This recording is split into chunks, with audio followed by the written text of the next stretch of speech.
Welcome, ladies and gentlemen, to the regional championships in Europe. My name is Will Hall, better known on the internet as TheWillHallExp. And this weekend, my dance partner is the one and only Big Z himself, Matej Zatlkaj, and we're going to be taking you through 9 rounds of Pioneer action this weekend. Which we're going to, I think the record's about 6-3 to get people to day 2. Yeah. And then we're going to see tomorrow who we're going to send to the Pro Tour. 36 slots up for grabs. First off, though, what are they playing for? This is what they want to do. This is what they want to get to day 2 to try and walk away with. Mainly the top 2 prizes, right? World invites. We've hyped on about them so much, but this is the most exclusive tournament that is in Magic currently, especially in paper, and it is in Las Vegas of all places. But there's also a Pro Tour coming up. Yeah, and it's a pretty good Pro Tour. 2 fandoms colliding. Imagine Lord of the Rings Pro Tour in Barcelona is only going to happen next month, I believe it is, a month or 2 away. But we're going to be able to send 36 players to that. There's a little bit of money on the line as well. I don't know if you noticed that, like $16,000 there, just sat there at the top, sort of filtering all its way down. And the other bit is you don't have to re-queue for the next RC. Yeah, it's always nice. Get an RQ for it. So what you look forward to this weekend? What's going around the tables? Anything floating your boat? Any spice going around? I mean, we've already had a Pioneer Regional Championship in Sofia back in November. I'm curious to see how the meta has evolved, because there we saw a big domination of, is it Phoenix? That deck seems to have fallen off the map. Well off the map. Like, not a good deck choice anymore, and there's a few players still battling, still trying. Some of the top players are still playing that, I was speaking to, but, old habits die hard. Phoenix is love, as they say. So, but a lot of players have changed decks, and I want to see what they've moved into. The meta has been shifting slowly throughout the other regional championships. So I think it's going to be very interesting to see where they've landed. I expect more spirits, more Rakdos Sack. Is it creativity is on the rise again after the Pro Tour? So it's going to be, I think, a fun tournament with lots of different decks. How do you think like the RC? This is like the 4th RC now, I believe. This like sort of period, this month, this season. How do you think the ones for the last couple of weekends are going to affect the meta? Oh, absolutely. I mean, I think most people would probably have locked their decks, or they have like 1 or 2 decks maybe that they're going after. But I think like sideboard adjustments, and I think the decks that can thrive here is the ones that are fallen off the map, where the hate is not as present anymore. As an example, I would say maybe Greasefang is up for a bit of a breakout, because people have been starting to skimp on their graveyard hate, trying to combat the other decks. They're still gonna have to fight through a lot of rending volleys that have gotten very popular thanks to spirits and whatnot. So well, you're speaking to some place. They actually think like Spirits. Phoenix is a good matchup.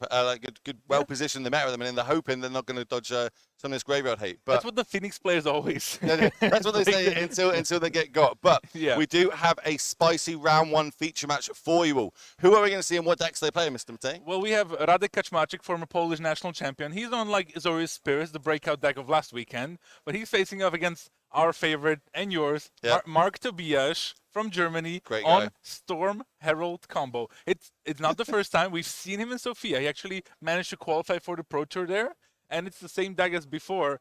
And it's like, it's a really fun one. And look at that already. Turn 1, Merfolk's Secret Keeper. So for everyone who wasn't watching our tournament in Sofia, this deck is really something else. Like what you do is you try to mill your deck and mill some really big auras in your graveyard, mostly Burning Anger and Colossification. Then when you play a Storm Herald, you can put these auras from the graveyard on it itself. It has 20 power and can tap to deal 20 plus damage to the opponent in 1 swing. Remember that this is an open decklist tournament, so no surprises here. You might not know what your opponent's doing, but the full 75 that they bought this weekend. So we know that we're on Spirits, and we know there's some sort of shenanigans happening over on Mark's side. Spirits, blue-white, we've kind of seen this. We saw this a lot yesterday in the Last Chance qualifier that was being cast. Just a very efficient tempo deck, really starting to try and beat up on these mono green decks that people bringing this weekend. Yeah, and it's a solid deck. You can play mono blue spirits or blue white spirits. You get a spell caller if you chose to go Azorius, but the mana gets a little bit worse. But turn 1 Mausoleum Wanderer, turn 2 Supreme Phantom is where you want to be, because now Mark is actually doing his traditional, like, digging through his deck. Look, already discarded Burning Anger thanks to a Ledger Shredder trigger. Ledger Shredder, an excellent flying blocker against Spirits, by the way. So yeah, great house to stop. And so now the problem is for Radek. He's already sees like, okay, my opponent has a Burning Anger in his graveyard as well. I think I see a Colossification as well. I should really start putting up these cards, right? Yeah. people don't know. People do not know these cards, obviously. Ledger Shredder, a huge blocker on the battlefield. Only going to grow more be able to cast 2 spells a turn. Spirits don't have many ways to get through this, right? There's only probably, what, Shackle Chains to tap it down at best? Yeah, Shacklegeist to tap it down, Shackle or you Guys. you can try to make your spirits grow large enough to try to swing around it, but it's not a great position for Radek to be in. It's exactly Yep. It's exactly where you want to have it. So yeah, and I pull up the Storm Herald because that's the key to the whole deck. A 3-mana 3/2, and with haste, Yep. very It's important, very relevant in this very combo. relevant. And then when it enters the battlefield, return any number of auras from your graveyard to the battlefield attached to creatures you control, and you exile those auras at the beginning of your next end step. The important bit is here that Storm Herald is haste, but you don't have to put the auras on just Storm Herald. You can put them on your other creatures.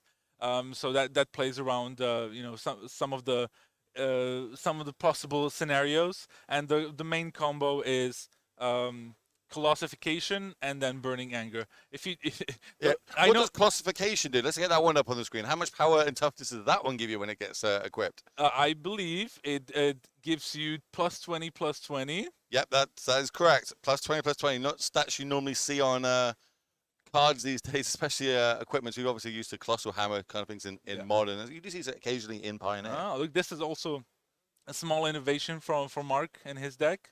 Scrapwork Mud, a really nice addition because you ultimately want to get some of the auras into your graveyard, and then Scrapwork Mark, once you're milling yourself, you can actually bring back the mud.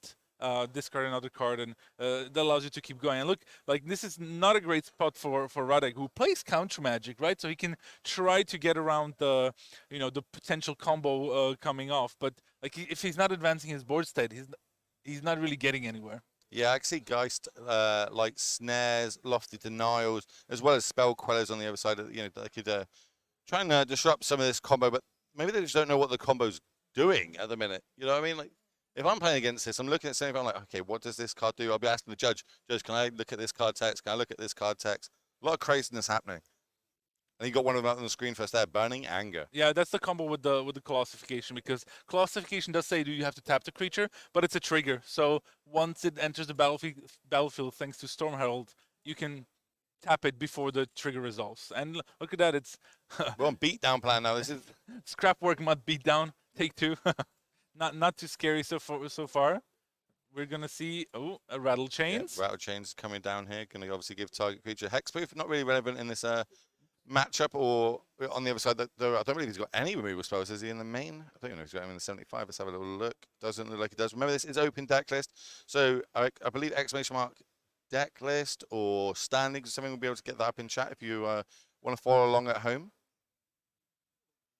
455 players turned up this weekend, all to battle out to try and make day 2. That's the first goal. Once they made day 2, they'll be able to get themselves into contention for the PT slots. So let's have a little look. Okay, now we're getting the most powerful saga of them all, I'm going to call it. Even though I know Argent Saga is not legal in this format, but the powerful free drop Fable the Mirror Breaker comes down. Obviously, that will make us a treasure token. A Goblin Shaman token, which will eventually start making us treasure tokens. And I'm not saying we're going to see a hard cast any of these big enchantments, but there's always the possibility. We're getting into sort of the mid to late game now. Spirits not really being able to put on as much pressure as they need, as now the Shackle Chains comes down. So maybe we might be able to start tapping down that Ledger Shredder, getting some combat damage in. And we are going wide here. That's the second Lord on the battlefield. Now all the other spirits get +1/+1. Well, themselves, and then the other spirits get +2/+2.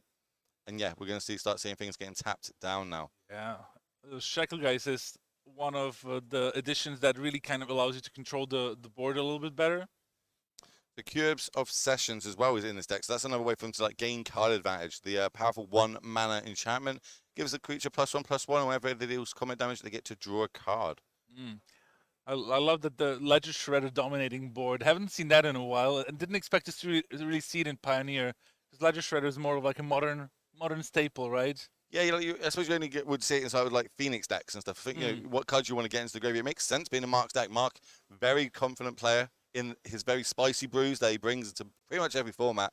Very good player as well. Always plays them at like, a really high level pilot. It's very rare that you ever see a misstep from him. He's also a super nice guy. Let's see how they want to go about this going forward. Obviously, Spirits player 1 card left in hand. open deck list. Mark's probably hitting them on that some sort of counter magic as we're going to come across with the team. This looks like 1, 2, 3, 4, 5, 6, 7, 8, 9, 10, 11 damage coming across. That's a big hit to Mark's life total, dropping Mark down to 5 if they're correct. Have a look. So remember, chat, we are reading your messages all day, so stay tuned with us. Hope you're having a good morning wherever you are. We are live in Athens, in Greece. It is extremely warm outside already, but luckily the venue has got air conditioning, so I'm not going to be melting in this suit today. As Mark's going to untap here. Yeah, but now finally some swings here from the Spirits player. Needed to put on the pressure. Mark down to 6 actually now. Oh, 5. The life total is dropping every second. That's it. I put him on 5. Yeah, the Supreme Phantoms are doing great double duty here. Because they're holding off the fort, not only holding off the fort, but they're pumping all the spirits, and they can stay back to top down anything that might come up there. So yes, I think actually looking at the math, if Mark is at 4, I think they had lethal. Yeah. Tapped out, no flyer blockers. And it's almost like they're playing a bit too conservatively. There's a lot on the line. This is a big tournament. This has got so much power. Prizes on the line. You don't want to be starting off with a loss. You feel like you're in a good position right now. You just need to try and seal that win. Unfortunately, we missed lethal. I'm sure they've got, as you said, they want to look to tap down a creature, potentially this Ledger Shredder, or now they know what's happening on the other side of the battlefield. If one of them randomly comes to 2020, they want to tap it down before it can start getting flung at their face. I don't think you can get around that. No, because you can with the Storm Herald trigger, you don't have to bring the auras onto the Storm Herald. You can put it on any other creature, and you don't choose them until it resolves. So you can play around it. I think the main issue for Mark here is that he suspects, or he's pretty sure that Radek has a counterspell in his hand. So either a Lofty Denial or a Geistlight Snare, and so he was trying to build up his board, I think, to allow himself to have enough mana to play around things. There's a Storm Herald. Yep, he's like, you've got it, it's game. Yeah, Geistlight Snare, he has it, and there's the scoop right away. Couldn't develop his mana enough to play a spell and have enough to pay for those. No, looking at the deck list, it does look like he's like a little semi-weak to counter magic coming in here. Like he's got his game plan, it has to happen, and this the free mana creature held has to hit the battlefield, and there's no having a soul, so to speak, in this format. Yeah, the main thing is that compared to hard counter spells, if you look at the deck list from Radek Kaczmarczyk there, he has 2 Lofty Denials and he has 4 Geistlight Snares. Those are conditional counter spells, right? Like counter spell unless a player pays X. And so this is the way that I think Mark can play around it by just, with Fable, if you attack with the Goblin Shaman, you get treasures. So, and you only need to resolve 1 3-mana spell. Of course, getting around... Only, yeah. I mean, you can definitely get there, but the deck doesn't play that many lands either. So it is obviously going to be difficult. And Azorius Spirits feels to me like a pretty tough matchup there. Yeah, I mean, even things like Slip Out the Back.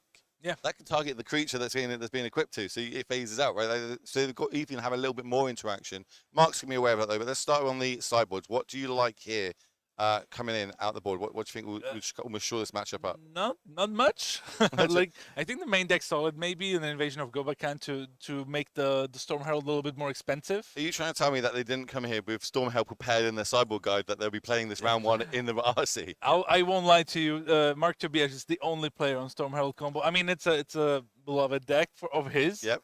But it's also pretty difficult to play. Like the lines that you have to take to try to get the Storm Herald and all the auras from the graveyard and the battlefield. It's not easy to play, and you can easily lose by playing the wrong land on turn 3. Well, here it is in all its glory for you all at home. So you get a full look at this 75. How's Mark going to try and shore this up? What's he going to be bringing in? I think the Rending Volleys are definitely going to help. He also has Mystical Dispute, which I like quite a bit. He might board in some. Probably not Spell Pierces or Swan Songs. It's always difficult to sideboard. Does he want to try and use the counter magic to battle against the counter magic, and potentially have it as a dead card left in his hand? I think he's going to bring in at least the dispute is 100%. I also imagine it's going to probably bring in some Rending Volleys. The way he's going to play it, I think, is the way I mentioned. Like try to develop his mana and make sure he hits all his land drops, doesn't fall too far behind. Probably just trying to protect himself with the Ledger Shredder, and then hoping to get the Storm Herald through the counter magic of Radix. And with open deck lists, it can also get easier. Yeah, it's and we were talking about this yesterday, like the difference between bringing the different 75 in an open deck list tournament opposed to a closed deck list tournament. I think a lot of players playing yesterday kind of were playing the list they would play today if they qualified. There was a lot of one-ofs in there. Talk us through like how that sort of playing against decks and how you kind of approach it by having a number of one-ofs in your deck, so your opponent has to play around a spell twist and then one mystical dispute maybe. And, I mean, how does that kind of mix up and how do you use that to your advantage and how hard is it to play against is the other one? I mean, like you already mentioned all the points, right? But it's basically that. It's really hard to play against when like you see the cards that can come in. But like sometimes you got to be like, yeah, have to go for it. Like if he has the one-off, like nothing I can do. But it gives a good advantage to good players who can see the deck list, understand what's going to go through. And I would be very surprised, for example, if Mark didn't bring in the one Swan Song. It's just to mess with your opponent maybe a little bit on one hand, but also to try to push through that Storm Herald and counter those Geistlight snares, those lofty denials, or whatever else pesky non-spirit spells they have. I do love that we brought the orange sleeves to match the new playmats. Everybody playing in the RC this weekend is walking away with one of these custom playmats, courtesy of obviously one of our sponsors and of Legacy themselves putting this together. I do like the orange and black, and I can't lie, I do like the color scheme they got here. But every player's walking away with that, plus like the goodie bag and all the extras. But they really want to be walking away with the invites or the better record of 6-3 to get themselves into day number 2. Yeah, and it's already such an achievement to make day 2. But it also like because the prizes go down to fairly generous 48th place, I think. Yep. You can always win some cash if you finish in top 48. It's always nice to make day 2 and try to battle it out to go for like a 4-2 result, maybe to lock in the cash. Obviously, everyone wants to win. Exactly. Everyone's here for one reason only. It's to get to the Pro Tour, which will be Barcelona, which is the Lord of the Rings Pro Tour. There was 455 players turned up today to battle it all out. Remember, top 36 are the ones that get the PT invites. Top 2 also get worlds on top of that, but there are a couple of worlds competitors floating around the tables today. True. Yeah, so we might see some pass downs. We might see if things go really well for them. Beekeeper Sean, absolutely on a tear, came second in the mocks. He's been winning a load of stuff on Arena and online recently. So if he could convert that this weekend and potentially get quite high, you could see a worlds invite get passed down. Yeah, for sure. All right. And I pull up the Storm Herald again because, it's something that... it's a unique card. It's a unique card, and everyone's like, okay, so what does this do again? And even if you're really like, okay, so what? And so, yeah, Storm Herald, you play it. Well, hopefully some big R's in your graveyard. And then once the trigger resolves, you bring back Colossification, plus 20 to plus 20, and a Burning Anger, which says tap the creature that it's enchanting, deal that amount of damage as it has power to someone. Let's look at the opening hands here. Doesn't look like there's any land in there for Mark. Yeah, that was a quick mulligan from him. Over on the other side. I already see a Geistlight Snare. So that's a great sign for Radek. Do we have enough mana to cast it? I think we might have a Mutavault +1. It could be one of the dual lands, or it's a basic island. I think it could be the Secret Lair variants. Secret Lairs make our life a little bit harder at times, I'm not going to lie. I think it could be a... Let's have which one was the alternate one. It might be a Seachrome Coast, maybe? Yeah. Well, we'll find out shortly once it gets onto the battlefield. Good morning, Mr. Frank Carston. Hope you're well, good sir. Looking forward to seeing how you pick up on this deck here from Mark. I could see Frank sort of playing this sort of deck, to be fair. I feel like he would like to throw 20 damage at people's faces. I feel like he'd like the intricate details moving forward.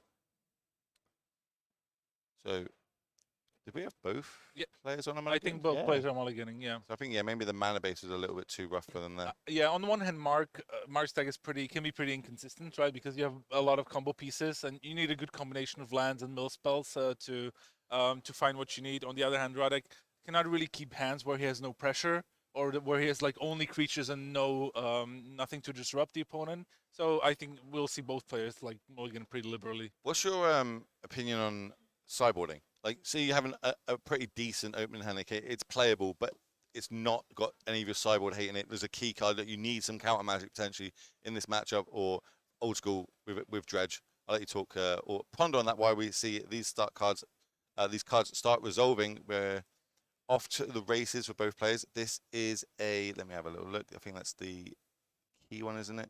Underworldly Gaze, that's the one coming in. Just pulling in. And there you go. If you don't know this one, it was actually changed. Like now, if it would be reprinted, it would just say Surveil 3. Flashback 2. Okay, that's interesting. That's interesting. yeah, it's nice. It's basically does surveil. So meaning like you look at the top 3 cards and you can put any number of them in the graveyard or put them back. And if they ever print any more surveil enabler, shout out to my homie Disinformation Campaign, one of my favorite cards from that draft format. Oh, good start there. I was about to say we're starting. We put a Seta Wayfinder on top, milled the 4 cards, and then we get to resolve a Fable the Mirror Breaker, and our Spirits player on the other side hasn't done anything yet. This is looking good for Mark. So here comes a Rattle Chain. It's going to give all our Spirits flash. So we now get to play at instant speed, hold up that counter magic. If there's nothing to counter, we can kind of just flood the board with a few more Spirits. And it's great that it has resolved because, as I talked about before, like the main dynamic is those soft counter spells from the Spirits deck. For example, like the Geistlight Snare, because those are, you still need to like force the mana to be paid. So I think with the treasures from a Goblin Shaman, you can really get there and try to resolve the Storm Herald. Do you like attacking here with the Goblin Shaman? Potentially, you know, if a Lord comes down, it could get eaten up. Or I don't. I think I don't mind. I want the treasure. And look, there's Radic already grabbing his pen. It's a classic the LSV. Yeah, trying to bait it out or have his opponent reconsider the attack there, but didn't pan off this time. And there's the Ledger Shredder. Yeah, big Ledger Shredder. That's very important. Here. Oh, do we have a second spell for 10? Doesn't look like we do. I think we've got. Yeah, Colossification and I think Gather the Pack. And yeah, I think he'll be able to. I think he'll be able to play another spell there. And also Mark is on the play, so I don't think he has a play land yet. We have some people watching from Mexico. Good morning or good night from Mexico, wherever that is. Chat, let us know where you're from, where you watch it from. If you couldn't make it this weekend to play, what deck would you be bringing? I think I would be on mono green yesterday, but I think today I would have probably gone Old Faithful Rakdos. I think Rakdos. Yeah, I think mid range. Yeah, I'm a Rakdos mid range player. I like Shield Red. That card's pretty good. I heard. Yeah, so no Gather the Pack from Mark. He's probably going to try to set up for a good turn next turn. And thanks to the Rattle Chains, the Shacklegeist came in at instant speed. That's a nice ability that you can't forget, because it can really blow you out if you're playing against the Spirit deck. Also gives hexproof. That's the main thing that you use it for, like flash flying. But someone wants to kill your Spirit. Oh, I flash it in like hexproof. But don't forget, you may cast Spirit spells as though they had flash. So, and the reason why I pulled up this feature manager, of course, it's fun to see Mark trying to play Storm Herald, but it's also like Azorius Spirits is one of the breakout decks of last week. Had a really good win rate. Was doing well overall, and it's a solid fun deck. Yeah, well, we're going to see a lot of this weekend. I think we're going to try and get a metagame breakdown to you all in the next couple of rounds. The team behind are just making all the graphics up ready for that. But remember, you can also check out what people are playing. I believe ! Standings or deck lists will come up in the chat for you all, so you can kind of follow along at home. It is open deck lists, and also the deck list from yesterday's last chance qualifier, where we had 202 players battling out to try and get an invite to be able to play today. 16 of them were lucky enough to get that. Shout out to my Canadian boys in the chat there, West Coast Canada. Very late for them. They're probably gonna sleep through most of our rounds if they go to bed soon. I'm seeing a Welsh flag in there, so you know Wales, UK, my home. Everyone's kind of waking up in the morning. It's 7:30. As now we're going to start seeing some magic. So it looks like Mark did bring a little bit of it in. Yeah, Mystical Dispute. That's one that we knew that Mark would bring in no matter what. Do we want to fight over it? That's what we need to study. Because it's really hard tapping out against Mark's deck here, right? Like you could just lose the next turn. So you got to kind of let that happen. Yep, but trade with the Goblin Shaman there. What does that to me? That tells me that potentially he's got the counter magic in hand. I'm getting close to being able to pay for it. Yeah, possibly. There's the gather the pack and the legislative trigger. Okay, colossification goes into the graveyard, and now gather the pack is gonna reveal the top 5. And I think he has spell mastery, so he should be able to put some creatures in his hand. Storm Herald and another Legend Shredder. It's all coming together. Exactly. But still, getting through counterspells of the Spirits player is not going to be easy. So Mark essentially obviously has 6 mana currently, so if he gets one more, he can play around Lofty Denial. Just second what the other one. The other one's free, so he can already play for the snare. It's just Lofty Denial he needs to start thinking about and playing around. Still wants to advance his board in mana influence. And both he's just are we just playing it out? We're just going for it Go straight for it. away. Pull the trigger. He is not scared. Let's go. Tap in 2.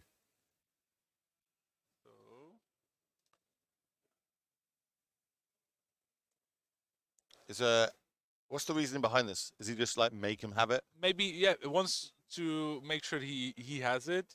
Also, you can just maybe have it as an extra one, right? Like you can try to bait out one counterspell this turn. Yeah, and look, we have a reader, of course.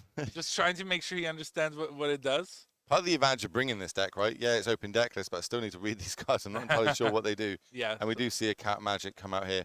Mark obviously completely tapped out, no treasure tokens, unable to pay for that.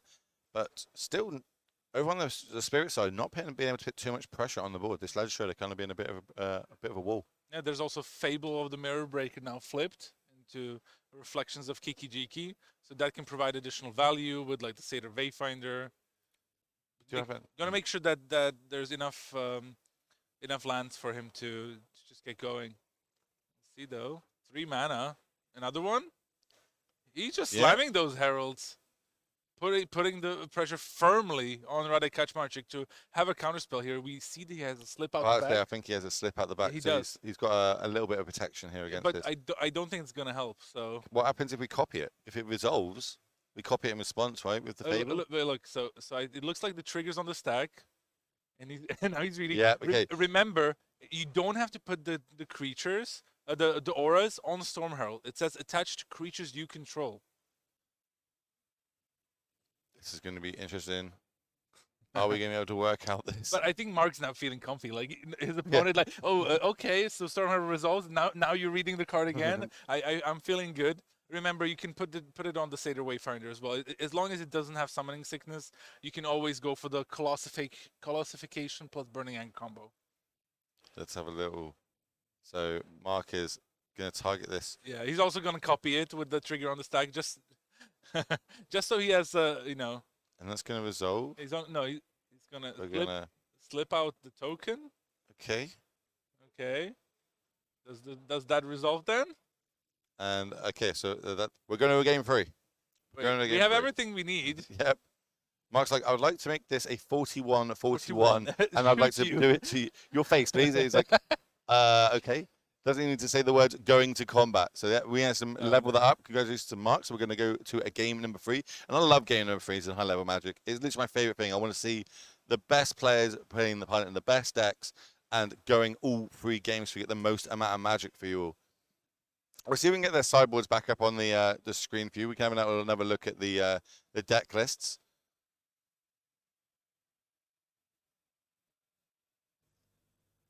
Yeah, I mean, Mark's deck list is a spicy one, and you know, I love the idea of just like, you know, Mark was like, oh, it's a Pioneer tournament coming up. I guess I already have a deck from my last tournament. I was literally speaking to him last weekend about this, and he went, yeah, I'm probably just going to bring Stormheld. I was like, I'm surprised that there's even some new cards in here with the Mutts. Yeah. I thought he was just going to pick up the last 75 and just bring it this weekend. Yeah, I think he also added a 1 Copperline Gorge.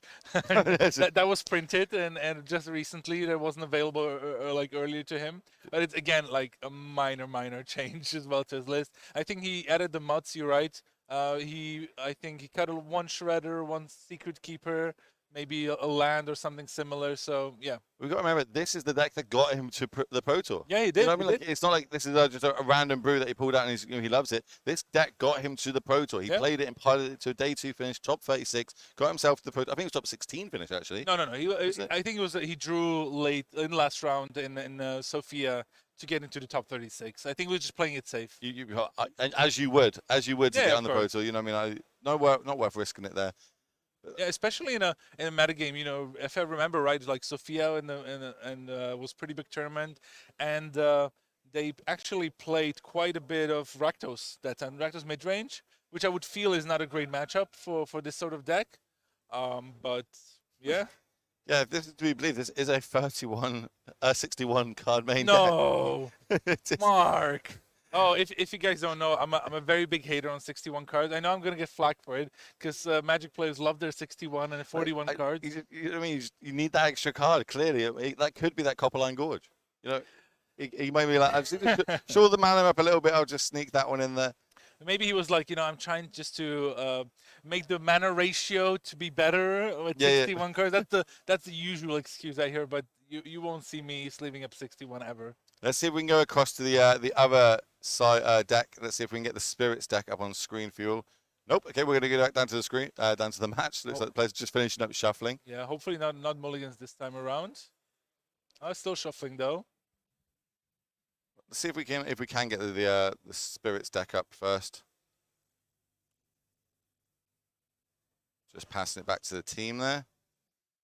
See if we can get that one on the screen and talk about the Spirits. Obviously, now I guess they know what's going on and how it works. You know, maybe we still don't. I'll address something from the chat because I've had to explain this already a few times, but it's always clear. So for Gilboss in the chat, who was like, oh well, the classification says, when it enters the battlefield, you tap the enchanted creature. However, it's a trigger. So when the Stormherald trigger resolves, the classification and the burning anger get put on the Stormherald, and then a trigger is put on the stack saying, oh, tap this creature. But in response to that trigger, you can tap the Stormherald or whichever creature you chose and deal 20 before you have to tap the creature. So it's like you're not attacking it. Thanks to the burning anger, you're able to shoot the opponent in response. And that is how you do 41 points of damage in a single turn. Yeah. I'm pulling up Burning Anger now. Actually, funnily enough, I was going through my card looking for something for a friend, and I found one Burning Anger in my, unplayable spot. How has it gone up in price now? Because Mark. No. It still hasn't broken through. But I was like, I'm gonna bring it. I'm gonna have Mark sign it because his dedication to this deck is great. And to be fair, you might think, oh, well, he's maybe he's just some random guy. No. Maybe he just got lucky once. Mark's an established player who's been playing on the GP and Pro Tour circuit for a long time. Has plenty of success, at least a few GP top 8s, and he's just an overall very solid player. He has a knack for a quirky constructed deck. Quirky is the correct word for the decks that he plays. Actually, that's a really good sign for it. But he wouldn't play it if he didn't think it's a good deck. So both players playing, I believe they're both playing Shocklands to open the turn. And I love that Mark went Breeding Pool, untapped, go. But now he's going to face an Invasion of Gobakan. That's one of the new cards. Yeah, we've seen these invasions popping up a little bit here and there. This one more particularly than yesterday. We saw a lot of it in the mono white decks that were doing quite well. Does have a lot of try and get a battle on the card viewer. On the card reader. Yeah. I was kind of hoping it would be that we could end up doing the head tilt to get the meme going. So it's got two sides, right? Talk us through the front side. Well, okay. I pulled up the back side because it looks nicer there on the graphics. Screen. Yeah, but it's the elite spellbinder effect, the Paulo Vitor Damodarosa invitational card. So when the Invasion of Gobakan comes to play, you look at your opponent's hand and you choose one of those cards, and it's gonna get exiled. It's gonna cost 2 more to play. You can still play it, but it's gonna cost 2 more. And obviously it comes in with 3 counters, and if we manage to flip it, it flips into a very nice light shield array. So which says that at the beginning of your end step, you put a +1/+1 counter on each creature that attacked this turn. With a bunch of flyers, it can be difficult to find blockers. So if you ideally you want to attack the battle flip it and already put counters on it, and then it protects your guys with like hexproof and indestructible. So the damage really starts adding fast. Plus, you can't really kill any of those creatures, so it can be quite a bit problematic.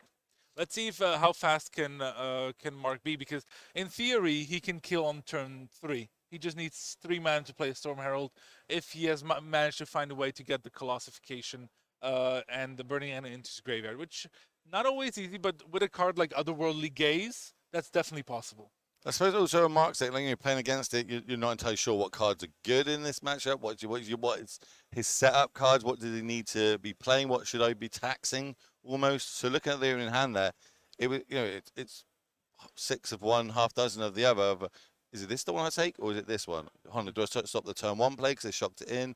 But because Mark didn't do it in response, maybe he doesn't mind. It's pretty hard to play against decks that you don't know, and I love that factor, the quirkiness of these decks that Mark is bringing. Yeah. It's almost using it to your advantage, right? That your opponent doesn't understand how your deck works or know what the cards are.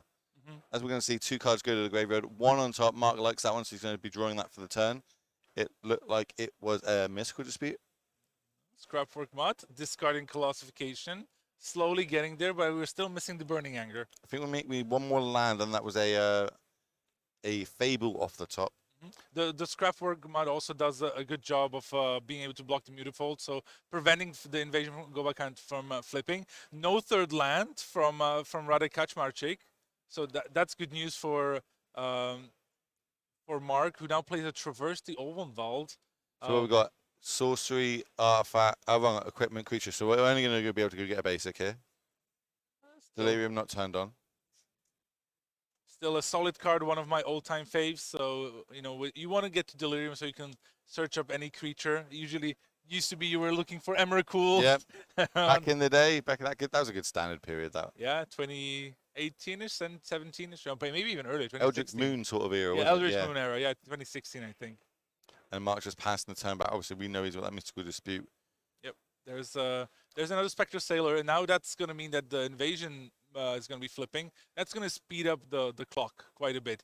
And but with Radek constrained on mana, this still might be difficult for him to fight through. If Mark finds a way now to get a Burning Anger in his graveyard, thanks to the Otherworldly Gaze, he can play Storm Herald with Mystical Dispute mana up. So big surveil here for Mark. Look. Top 3 doesn't look well. That one straight away. Another redundant copy straight to the graveyard. Yeah. So he didn't find it. Otherwise, he would have slammed it already. I assume. I think he's got lands plus Ledger Shredder in that pile. Okay. I don't think he currently has a 4th land drop in hand, so might choose to go that route. Does he? I don't. Does that card the older ones that make red mana?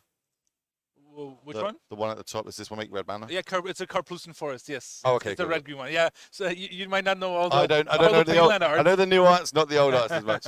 So fair enough. You can play the Fable if you chose to go that route. It's a good thing you have a proper boomer in the booth with you then, because I'm a grade A boomer. Normally I'm the boomer in the booth. It's nice to be the. I suppose I'll be classed as the Zoomer this weekend. I'll pull it up for everyone because. And then Ledge Shredder is coming down. Yeah, it's a classic art that I enjoy. You're gonna try and find the old one. Oh yeah, sorry. I already started browsing for it. I was so excited, but it's a classic one. And then we're passing it back, and this is a. What is that? That is another alternate art card that I can't work out. It looks the only one that targets. It's a Geistlight Snare.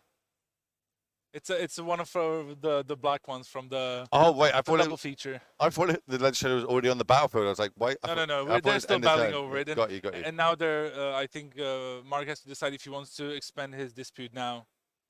How important do you? Well, obviously Mark says it's not that important, but like, why does he think that one's not worth getting on the battlefield? Do you think he's basically going to secure it up for when he does try and go for the Herald, and do it with some mana up? I think like it would slow down the attack slightly, not too much, but I think it's mostly would be developing the board. I think now it's going to be searching up a Storm Herald, if I'm not mistaken. Yep. I mean, the clock from Radek is not huge now, but it can quickly change, especially if he finds another land. Like there's. There we go. That's huge. That's Coast. Huge. Now we've got access potentially to double counter magic. Yeah. Because you got to remember, the snare does cost 1 less if we have a creature, is it? And yes, and one less and an enchantment. And the invasion of Gobek actually flips into an enchantment. That's a really nice small bonus. But look at that. We're going for it. Does he have both? Oh, no, we're not. We're going for Fable. Okay. He only has Colossification. He's still looking for that Burning Anger. So just a Fable. Classic. Is there ever a realm where you just equip one of your creatures with 2020 and just try and get there through combat? Well, you have to hardcast it because with Storm Herald actually exiles the aura, so they don't stick around. So I'm sure Mark has won a game by hardcasting Colossifications, but it's not very usual, I would say. So Mark's just looking for a way to put the Burning Anger into the graveyard. He's got it in his hand. And I love the play, by the way, from Radek here. Like Spectre Sailor and Rattle Chain just amping up the damage, trying to make sure he can kill Mark in 2 swings. Thanks to that Light Shield array, it's definitely going to be possible. If he has any sort of disruption in his hand, he can definitely win this one. Yeah, I see a Spell Queller in hand, as well as a Skyclave Abolition. And I think it might be another land, but yeah, this might be a 2-turn clock. Yeah, that's a swing for 9, and the array is going to make everything huge. So there's only 1 turn left for another untapped land for Radek there. Could be important. But do we go Skyclave here to the Fable? No, it looks like we're going to untap, be able to put the Burning into the graveyard, and then we should be able to counter Magic Sun. If Mark goes for it, I think he's got it this turn. He might be locked out. He might have to go with it. See if he senses that. So he's currently got the ability to discard up to 2 and redraw 2. He puts Ledger Shredder and the Burning Anger into the graveyard, gets himself another land, another Herald, I think. So we could go Herald with Mystical Dispute up. He's been playing into counter Magic and not regarding it all the way up to this point. He's going to come in and get a treasure token as well, give himself a little bit more. Yeah, that's going to help him play around maybe those snares and whatnot.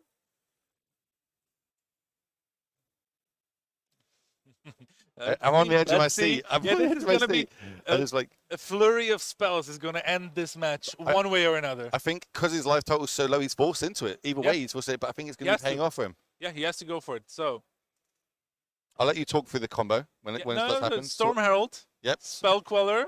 Mystical Dispute. And a handshake. He got there again. Mark coming back from 1-0 down to bring it back to 2-1. Advancing today to 1-0. It looks like we do have a backup feature match table game, so we're going to flick straight across to that. Remember, ladies and gentlemen, we're trying to give you all the magic possible. And of course we did. We saw Mangucci get the handshake. So we are trying to get some games to bring onto those feature tables for you. But until we do that, we'll come back to the booth and we'll just start talking about what we just witnessed, because that was pretty crazy. Okay, looks like we've got the what people are playing for this weekend on the screen. So just, I mean, both of the winners of these matches are already off to a flying start to get this. I remember there was like a topic during one of the old Pro Tours where I think there was only one person who won a Pro Tour after starting 0-2. It was probably Vitor Damadurosa. And already, and there were people who were doing some stats actually, like that if you win your first round, like your chance of actually making it into the top 8 is just exponentially higher. Like losing the first round is just, it doesn't seem that much because there's so many rounds, but it's actually a huge hindrance. Also, on your mental toughness as well. Trying to have to fight through that, overcome adversity to get through it. If you are just tuning in, ladies and gentlemen, welcome. There was 455 players battling out in Europe for the regional qualifier this weekend. They are all trying to get to day number 2. That's the first goal. 6-3 record. Get to day number 2, and then they can start playing for the prizes on your screen. Remember, first and second. Not only will that prize money, but they get invitations to Worlds, Las Vegas, the biggest paper tournament there is going to be all year. Then the slightly one down, which is still probably the biggest tournament there is, to be honest, it's the Lord of the Rings Pro Tour. Top 36 players are going to gain themselves invitations to that. And then as consolation prizes, it goes down to 64th place, $300, $500. It means you can have a nice dinner tonight, treat yourself a little bit, but you will be a little bit disappointed if you don't get into it. Players this weekend are here for one thing and one thing only, and that is to get onto the Pro Tour. Yep. And it's where you want to be. It's where you test your skills against the best players in the world. And, we saw last weekend in Dallas, so many good players have qualified for a lot of them. And, I'm not just going to be me fanboy, but I would want to play against Aspiring Spike in a modern Pro Tour. Yeah. I'm super interested in what sort of Bruce Behrman. He controls half the meta game anyway. You know what I mean? Yeah. And huge modern streamer, lots of brews coming out of it. I'll be interested if he shows them on stream or not. And then you said it, Barcelona is modern. Yeah. Like, when was the last time? I can't think of the last time a last modern Pro Tour. Was it on the Mythic Championships 4, maybe? I wouldn't be able to tell you. Like, don't get me wrong, I watch a lot of Pro Tour coverage. I think it's Mythic Championships 4 when it might have been London. Like the one that Torov Severin won, maybe? Like the one with Tron? I think that was modern. That was a Pro Tour, though. It wasn't a Mythic Championships, was it? It was a Mythic Championship. Oh, maybe it was that one then. Yeah. I think it was Barcelona or London. Torov in the room today, battling it out with everybody else. Wasn't that the Hogak one? Or maybe there was one after Hogak. I think one of those two. Yeah, hopefully we don't have another match like that anytime soon. We have Hogak in the format. It's just called Boros. Yes, we are getting a meta game breakdown for you all. We'll be able to get that on the screen for you shortly, and it'll get posted out on the Twitter, on all the different socials that Legacy have. So make sure if you're not following, go hit the follow button. And if you do like Paper Magic, live paper tournaments like this, make sure you follow the Twitch channel so you get notification every time it goes live. Let's see what you're saying in the chat. Oh, we got the one and only Hall of Famer, Mr. Yellow Hat, qualified for everything in Magic currently in the chat. Look, so London it was. So you were right. Yeah. Hey, check me out. Look. Yeah, but look, I wasn't too far off. Thank you, Gap, for helping us there in the chat. Thank you for joining us. It's really hard. I can't Google it while talking about it. I can't do this multitasking sort of stuff. We're going to try and keep you updated on all the players this weekend and how they're doing on the back table stuff. Matej's here literally looking through the standings, seeing who's winning and who's not winning. So do stick around with us. We'll see if we can get back to the try and make our faces full screen. While we try and sort out this backup feature match. Here we are. Welcome, ladies and gentlemen. Welcome back to the booth. My name is Will Hall. This is the one and only Big Z himself, Matej Zatlkaj, and we are bringing you 9 rounds of Pioneer action today. And luckily for you guys watching right now, this is round 1. So you've got 8 more rounds after this weekend. After we go off to come back on, we've got the other casters. We've got Filipa. We've got Filipa or Skura. Yep. Depending on how which way you want or to take Islands them. in front. Or Islands in front. It's got like different. It's like Khaleesi from Game of Thrones. It's like all these different names and titles. Yeah, I mean, if you talk about islands in front and just general lands in front, I would maybe you could call Philip Abomination or give him some sort of sacrilege, something along those lines, because lands belong in the back. Have you always been on that? Like from all this time, then the old time. What about when who was it used to play their cards upside down so the opponent could read them? I used to do that, but back when I started playing Magic, it was a really long time ago. I stopped since. But to be fair, you just seen me, viewers, you'll learn that about me. I'm a boomer. I've been around the block. Adrian Sullivan, that's the one. Thank you.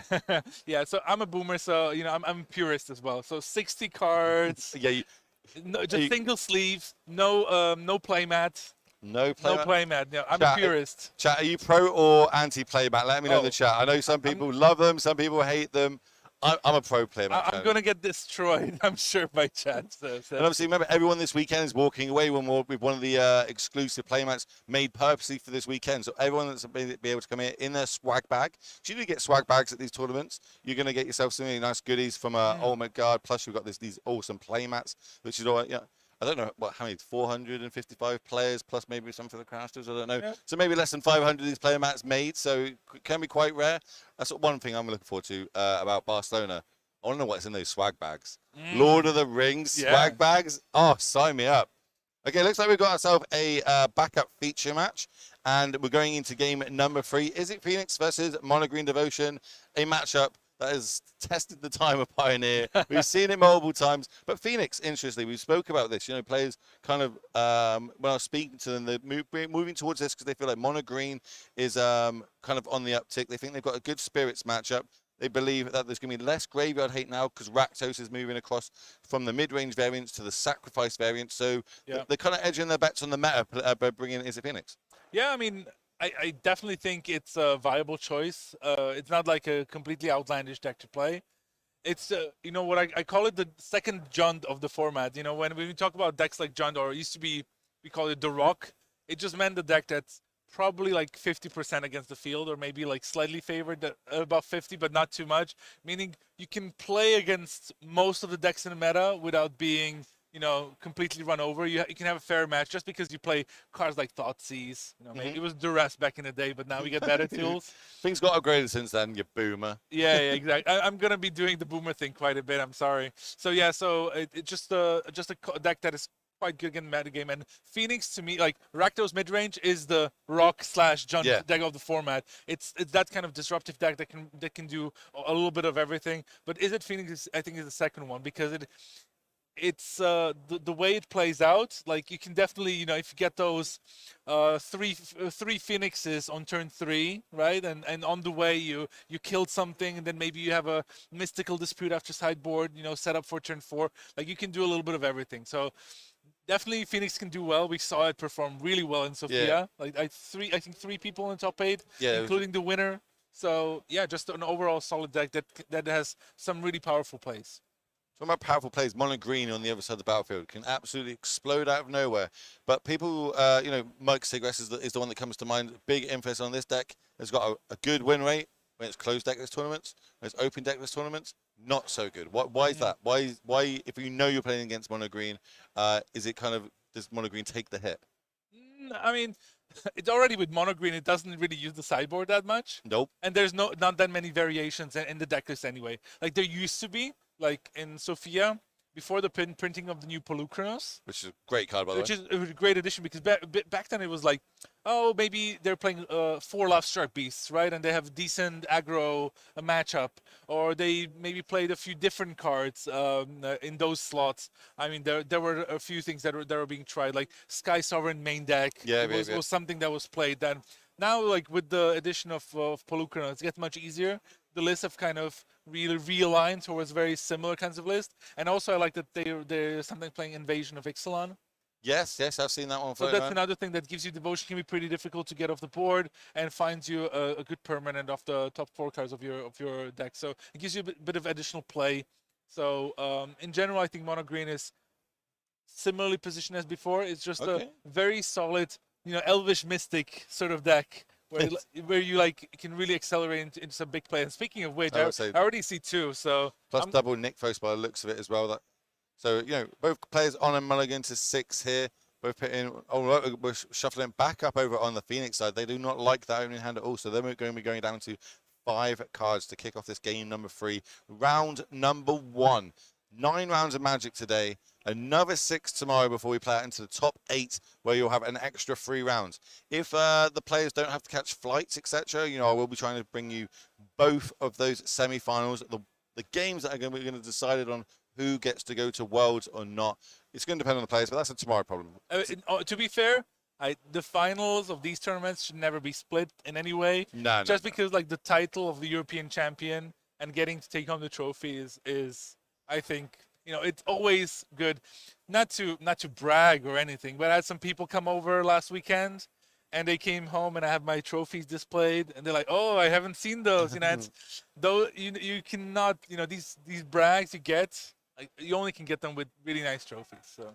Well, off to the run. So that is a Llanowar Elves, I believe, the one on the battlefield. Yeah, it is the Llanowar Elves. I pulled up Elvish Mystic just because they all do the same thing. It's a 1/1 that taps for 1 green, kind of exactly what we want to be doing over on the mono green side.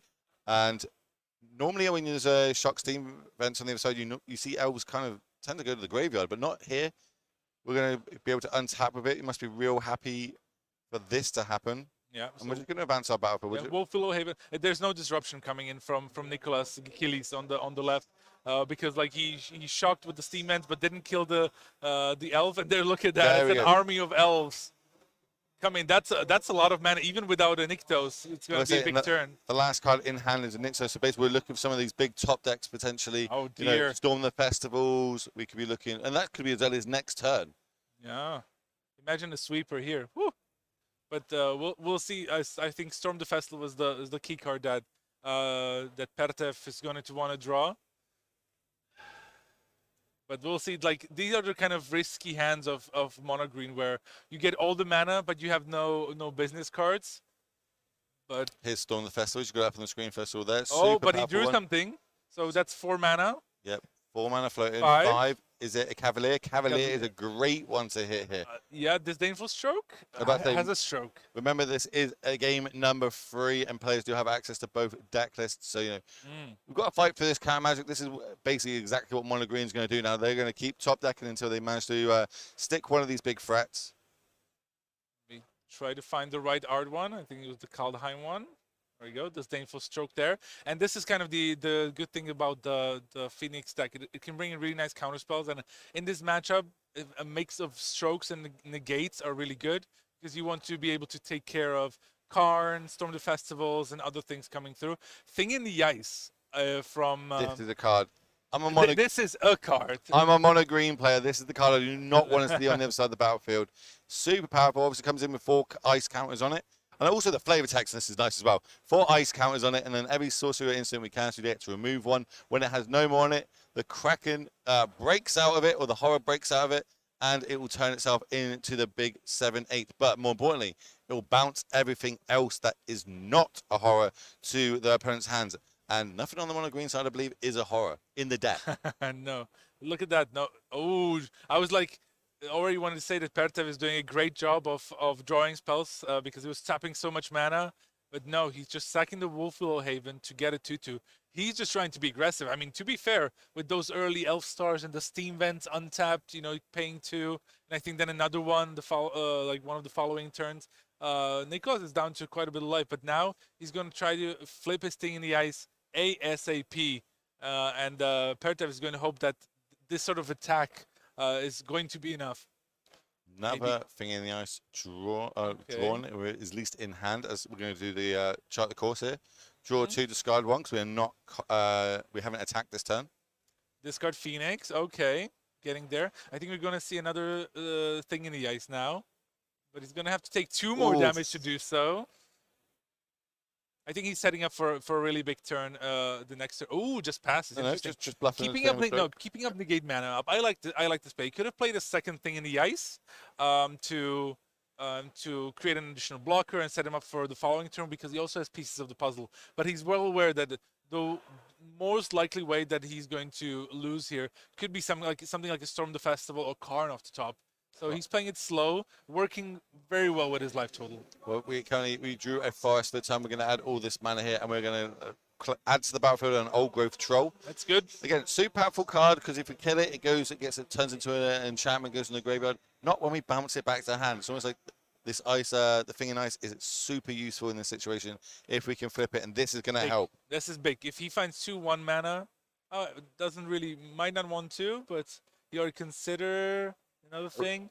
Consider means we can now flip it instant speed, right? I don't know what the first card was. I don't Spell Pierce. Spell Pierce. I knew you would know one of the newer ones. That's one of the promo Spell Pierces. Thank you. All right. We're just flipping it now. We're getting in. He's gonna flip it now, which is great there. If he finds another 1 mana spell, he could potentially bring in his Phoenix as well. Oh, it seems like he liked that one. I was about to say, is there any sort of line there where you'd almost spell pierce your own consider just to get the extra spell going? It could be, but I'm not sure if he's in that much rush. And look now, Pertev is actually really restricted on mana. He does have 2 forests and Nykthos, but he's not going to be able to replay the old growth troll right away. He has to start with 2 elves. And then he's already going to have, the thing in the ice swinging for the second time there. But I was going to say this to you. He actually didn't play the forest last turn. He had it in hand. He kept it in hand to try and, bluff? I guess, bluff something. But I don't know what we're bluffing here. Now it's going to be 3 elves. 1 elf? Well, the everything that elves do is the chump blockers. Yeah, true. 3 elves. And go. Yeah. That's a fun turn. You're casting, all these card draw spells, making 7 power creatures. Wow. How about this 1/1 elf? Let's see. I mean, combat. Swing. Take it. But look, Nicholas is down to 6. He's going to play the second thing in the ice. And I think just either pass or I don't know if he drew anything relevant. But so I'm thinking like last turn, if we did do the play there where we get the Phoenix back countering our own spell, that would mean that they were at 3. So just a flying attack. Yeah, but he would have forced Pertev to block and the game would be different. But yeah, now just a Nykthos and an old growth troll for Pertev. And looking at Gaya, there's also how many are in here? The Hall of Storm Giants is also pretty important. Yeah, we're getting up to that sort of man. Is it 6 or 7 to activate that? It's 6 to activate. So we're 1 land away from that as well. I think we're turning the corner here over on Nicholas's side. Definitely. I mean, the problem for him, he has a lot of counter magic in his hand. So he has negate and spell pierce. Those are not great at actually flipping the thing in the ice. There's the troll. Troll, play Nykthos for the turn. Get added extra mana to it because obviously Troll is 3 mana symbols here. Well, so we might see a bit of a stalemate here for a while because like none of the players will be able to really attack efficiently. And but this I would say favors Nicholas a little bit because he has that spell pierce, he has the negate. But to be fair, like some of the creatures like the Cavalier would be problematic. Or Polykrinos as well could be nice. Yeah, I don't think there's much in the sideboard that would be bringing in because you remember some people do play Cityscape levelers in the main these days. Doesn't look like there's any in the main, and this one looks like pretty generic, just 3 Polykrinos Reborn and one of the evasions of Ixalan. I like this attack from Pertev. Just swing with my elves, hit you for 2, down to 4, chipping in the damage wherever he can. Does this not leave us pretty open if we're able to like bounce the troll somehow, or if we drew another land, is it not just lethal on the battlefield? Because we can animate the Hall of the Storm Giants? We'll see. We'll see. Nicholas drew a spell this turn. I didn't quite see. I think it was a red card, so that might change the math significantly. Pretty crazy, but chat asking there are 456 players. Somehow one's just randomly one was a late entry. There was an issue with the decklist submission. Okay, so 456 players battling out this weekend at the European Championships to see who is going to get themselves into day number 2, give themselves the best possible chance to get on to the Pro Tour, which remember is Barcelona Lord of the Rings Pro Tour, which will be modern action. Ooh. Hard casting a Phoenix. That's a 2-turn clock. Pertev's on 6, so it's just like swing twice. Only cards in the deck with reach. Remember, 3 Polykrinos, 4 Cavalier of Thorns. One of them is currently in the graveyard too. And if there's it's the same for Stroke on the other side of the battlefield, it's just game. It's already negate on Storm would be good, but let's see what we big draw step. Taps it. Taps it. It is I think it's a forest. Or is it? Is that forest? Is the old Solana? That's the forest. It's the forest. It's not a game. I think we're gonna see a handshake very, very soon. How many rounds total? There are 9 rounds of Pioneer today, followed by another 6 tomorrow. So 15 rounds total before we cut to the top 8. The top 8 will be brought to you the later part of tomorrow. Remember, we're going to try and bring in the semi-finals one at a time because the winner of those semi-finals will also advance to the final where they will be walking away with an invitation to the World's Championships at the end of the year in Las Vegas, the biggest paper Magic tournament you can have in Magic the Gathering currently. This is the out. Maybe they don't block and they die. This is the out. I wonder. I'm not sure it's going to pay off for them, but it might work. You know, this is the perfect spot for, you know, a split-second pump spell can't be countered. But unfortunately, those are not in the format. Just me the boomer again, talking nonsense. Well, see, we've got perfect knowledge. We know what's happening here. It's just you think you're in a winning position. You're 1 turn away. You know the Phoenix is going to get you there unless something happens on the other side of the battlefield. What am I playing around? And these are all the things going through their head right now. Yeah, Nicholas is actually nervous. It's like I would have instantly blocked because I knew my opponent would attack anyway, no matter what happens. But he's like, what can he have? Does he have +2/+2? Did I miss anything? Well, it is open decklist tournaments as well, so he knows there's no like giant growths floating around or anything crazy like that in this. He's actually blocking the opposite way around. You should. He's respecting it. He's respecting it. Yeah. Look, even Pertev was like, "Oh, I thought this would die, but maybe he just wanted to keep it around." Okay, we are extra turns. But it's fine. 1 swing and it's game. We know it's going to be game. We're going to get the handshake. They're going to advance themselves to starting off this weekend with a 1-0. Attack. There's the handshake. Yeah, it was a bit of a bluff, slow roll there from Pertev. It made him think. They were in the tank. I'm sure Nicholas was sweating. Well, don't get me wrong, then they've got a lot to be sweating for this weekend. Remember, is Pro Tour weekend, basically. Who is going to be able to get those invites and get themselves to Barcelona, the European Pro Tour this season? Yeah, it's a good one, and I'm pretty sure we're going to send some really, really good players to that Pro Tour, and it's always good to see good European players representing at the Pro Tour. Yeah, you love to see it, and you want to walk into that tournament saying, "I'm the European champion." You know what I mean? Welcome back to the booth, ladies and gentlemen. Obviously, my name is Will Hall. This is Big Z, Matej Zatlkaj himself, and we've been casting the first round. I don't think there's going to be any more games because that went to time. But we can chat a little bit because we're trying to reduce the minimum amount of downtime at the minute. There's a lot of adverts that can get played. So if you've got any questions for us, whack them in the chat. Milk this guy's knowledge. This guy's been around a long time. He keeps saying he's a boomer. What would you be bringing this weekend? One question we were coming up with yesterday is. If you could make a secret lair, what secret lair would you want? What sort of archetype? Because obviously we're going to Middle Earth. We're going to go to the Lord of the Rings. What would you like as a secret lair? Mine was Teenage Mutant Ninja Turtles. Okay, that's nice. I would just be secret lair, magic boomers, and I would just bring all the old Pro Control cards. No, it's just like bring back some like really old stuff that there were like oversized like avatars, like it was like kind of like Planeswalker effect cards. I would bring those back with some of the characters. Maybe the old white mana symbol. Do you know that one? Like the old one. No, it's like more dark. I can't get it on the screen. No, can't get it up. No, but like if you look at someone clip that. If you look at cards from like Revised, you'll know what I'm talking about. So just like Vanguard. Thank you. I'm glad to have Gabriel and Steve in the chat helping me out. But just a secret lair MTG Boomer. Okay, I'm all here for that. Boomer edition. I would buy that one. Yeah, I would buy that one. Because you probably know them, so you can get them all signed as well and have them pretty sweet. Yeah. Favorite Pioneers. I'm going to combine it because you asked what I would bring in this tournament. Yeah, what would you bring? I played quite a bit of Pioneer over the last month, and like I think I was really well prepared for Dallas. Okay. I felt like I wanted the meta started evolving and so on. I felt like Rakdos Sack would have been a good choice for Dallas, and it did prove to like perform pretty well. I like the mono white human deck. It didn't really place anyone in the top 8, but 3 people qualified for the Pro Tour playing that deck. We saw a lot of it yesterday in the last chance qualifier, and I think we 2 or 3 players. Yeah, two of them managed to qualify. Yeah, it was good.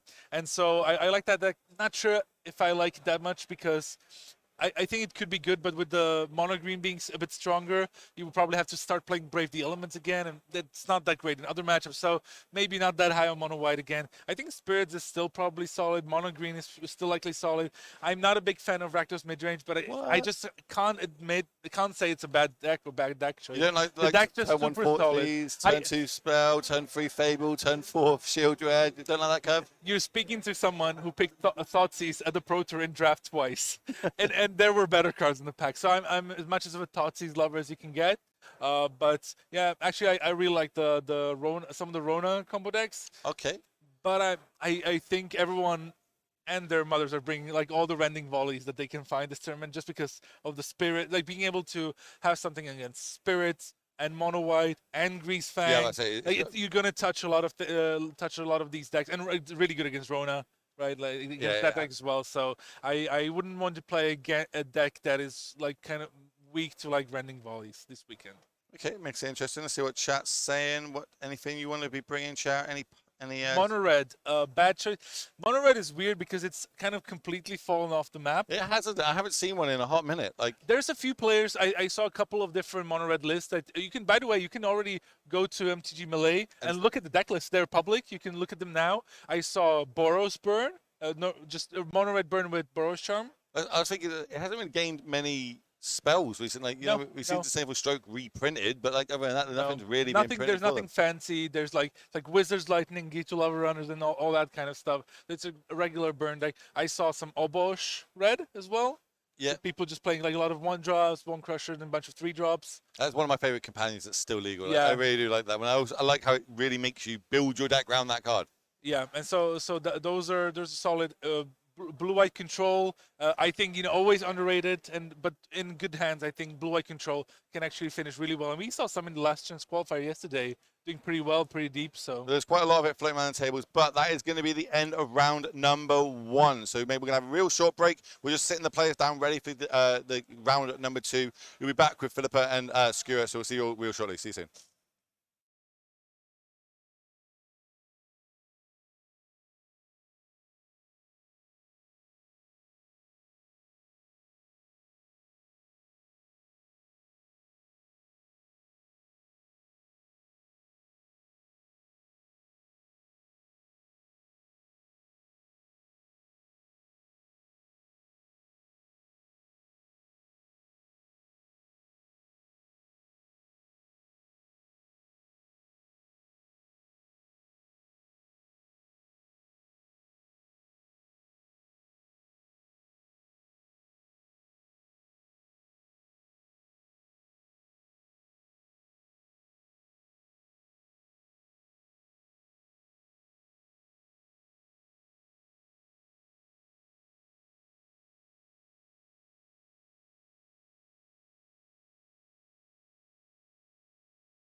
welcome to the Legacy European Championship. We are here in Athens, round 2 of the Legacy European Championship regional finals. The format is Pioneer. I'm Filipa, and I'm joined by none other than Skura, also known as Islands in Front. And today we are very excited to bring you a weekend full of magic, full of Pioneer. Let's take a look at the next events that we are going to have. So right now we are in round 3 in the finals.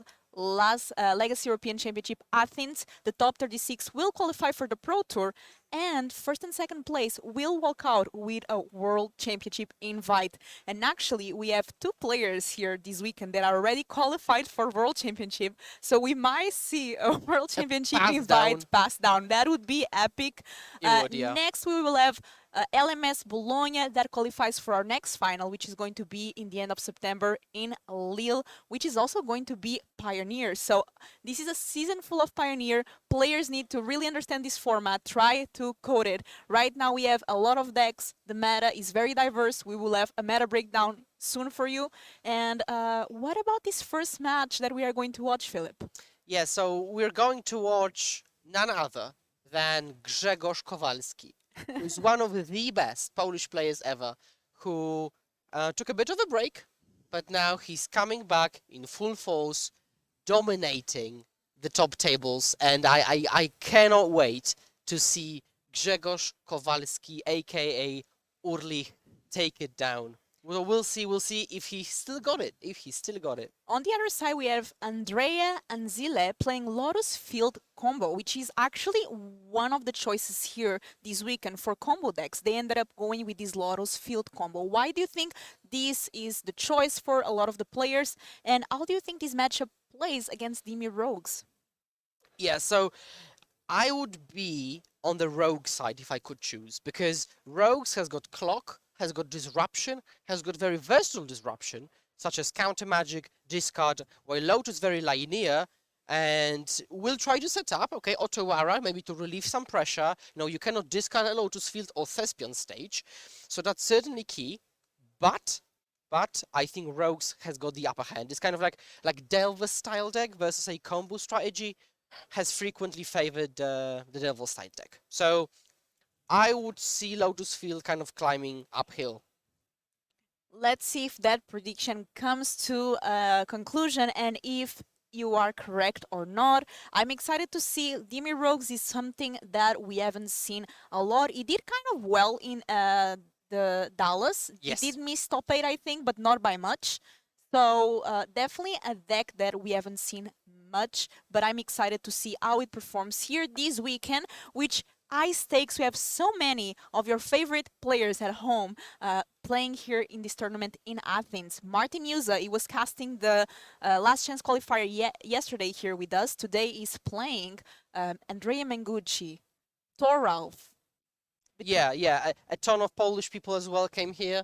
From Poland to Athens, and now we're kicking off with a Thoughtseize, revealing a hand. That's a great way to start here for the Dimir Rogues player. You always want to have the Thoughtseize again, especially against control. Yep. So you have Thoughtseize now. You're looking at the combo deck's hand, which includes a Lotus Field and Thespian stage, which, as I've said, cannot be discarded, which is quite problematic. But there is Impulse and Vizier. So Vizier is a kind of a low impact card. Impulse allows you to dig really deep. So, and now over the top, Emergent Ultimatum. That was a good top deck. And Filip, can you explain here for the people watching that might not be familiar with this Lotus Field combo, how does this work and how does it combo out for the win? Yeah, so generally what you want to accomplish is have a Lotus Field on the battlefield, which will force you to sacrifice the other 2 lands, so it will be played on turn 3, right? 2 lands, turn 3, you can float mana in response as well. You've got Thespian stage, which copies any land, so you can copy Lotus Field, hence have multiple Lotus Fields. Now, from this position, you generate a bunch of mana, and you play Emergent Ultimatum. Now, depending on the specific of your deck, it will combo out differently. For example, you can play Approach of the Second Sun twice and win on the same turn. You can mulligan mill the opponent with Peer into the Abyss. So there are a few ways to get there. But it all starts with Lotus Field, Thespian Stage, and a bunch of mana. And we saw there a Fatal Push on the Arboreal Grazer. That's a great way to start putting more lands into the battlefield. Yeah, now we've got a powerful creature. This not only has Death Touch, it also flies and it grows depending on the number of cards in the graveyard. Maybe I can put this Nightmare Scavenger here for you all to see. Yeah, I look at this card basically as a rogue Tarmogoyf. I mean, literally, this is a rogue Tarmogoyf. Flying Death Touch Lifelink. Power equal to 1 plus number of card types among cards in your opponent's graveyard. And there's quite a few cards already in the Lotus Field combo player's graveyard. Right, so now we've got Thespian Stage copying Lotus. We've got attacks, 4 mana, Shieldred. Okay, Shieldred is a good one because it stops all the powerful card draw this deck has. And we've got Paw Over the Pages, which is the highlight there. This is the highlight. Paw Over the Pages draws you 3 cards. And now, well, it isn't that good. It isn't that good. So we've got, okay, actually Hardcast Vizier, that's good. Because now you've got the static ability of untapping any of your Lotuses and getting mana. So, good position. And how can Dimir Rogues disrupt here what Lotus Field is trying to do? Well, so from this position, we've got the static disruption in the form of Shieldred. We've got Clock, which is actually one of the best possible ways to disrupt the opponent. But we could have Drown in the Loch, Spell Pierce, more discard to disrupt. So the real question is, can Andrea win against this Clock alone? Because it's possible that the Clock is enough to make it difficult. Although there is Emergent Ultimatum, which makes things easier. Now, how many cards have we got in the graveyard for the Lotus player? 1, 2, 3, 4, 5, 6. And how Crucially, many card types? that's not 7. So crucially, that's not 7. So Drown doesn't counter Emergent Ultimatum. And that's a key observation here. And this is over, apparently. This is over. So discard, creature, done. Right? So the recipe for success. Recipe for success, as I said in the pregame, if you want to disrupt, if you have the disruption, if you have the Clock, it already makes it much more problematic for combo decks to win, and it certainly materialized this game. So go to the sideboard. Game 1 is a great, turn 1 is a great way to start. And what do you think we are going to see this player's sideboard? Right, so in sideboarding, generally speaking, as this rogue deck, you want to cut your removal, which is generally dead. And you want to side in counter magic and discard, right? Maybe more disruptive Clock. So it really depends on the plans that maybe they have brought to the table. And here we see the players looking at each other's deck list because this is an open deck list tournament. Do you think this will change the way these players sideboard? And also, what decks do you think gain an advantage in these kind of fields where there's an open deck list? So whenever there is an open deck list format, you are much better as the reactive player than you normally would because you know what to react to. For example, you're playing against Lotus Field, so you know you can mulligan your hand into a Thoughtseize, and you don't want to keep, triple Fatal Push, which would be otherwise very good against humans. So it informs your decision. For combo decks, well, you've got your own plan, which is pretty consistent, so it might change a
that allows you to, a lot of roads lead to Rome. Hopefully, everyone can hear us now. 1, 2, 3, 1, 2, 3, go. Exactly. I think we should be back now.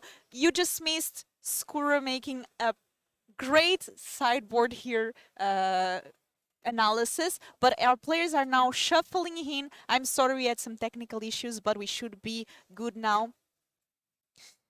Yeah, so we've got this kind of Chandra version with Leah and a lot of like different ways to accomplish the same thing.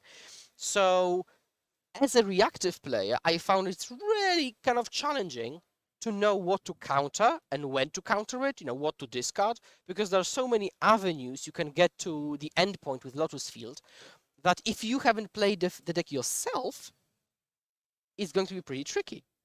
So about reliable combo decks in Pioneer, Panaco GG, you've got, it really depends on the classification, because like, yeah, Lotus Field is a pure combo deck, but like, would we classify Mono Green as a combo deck?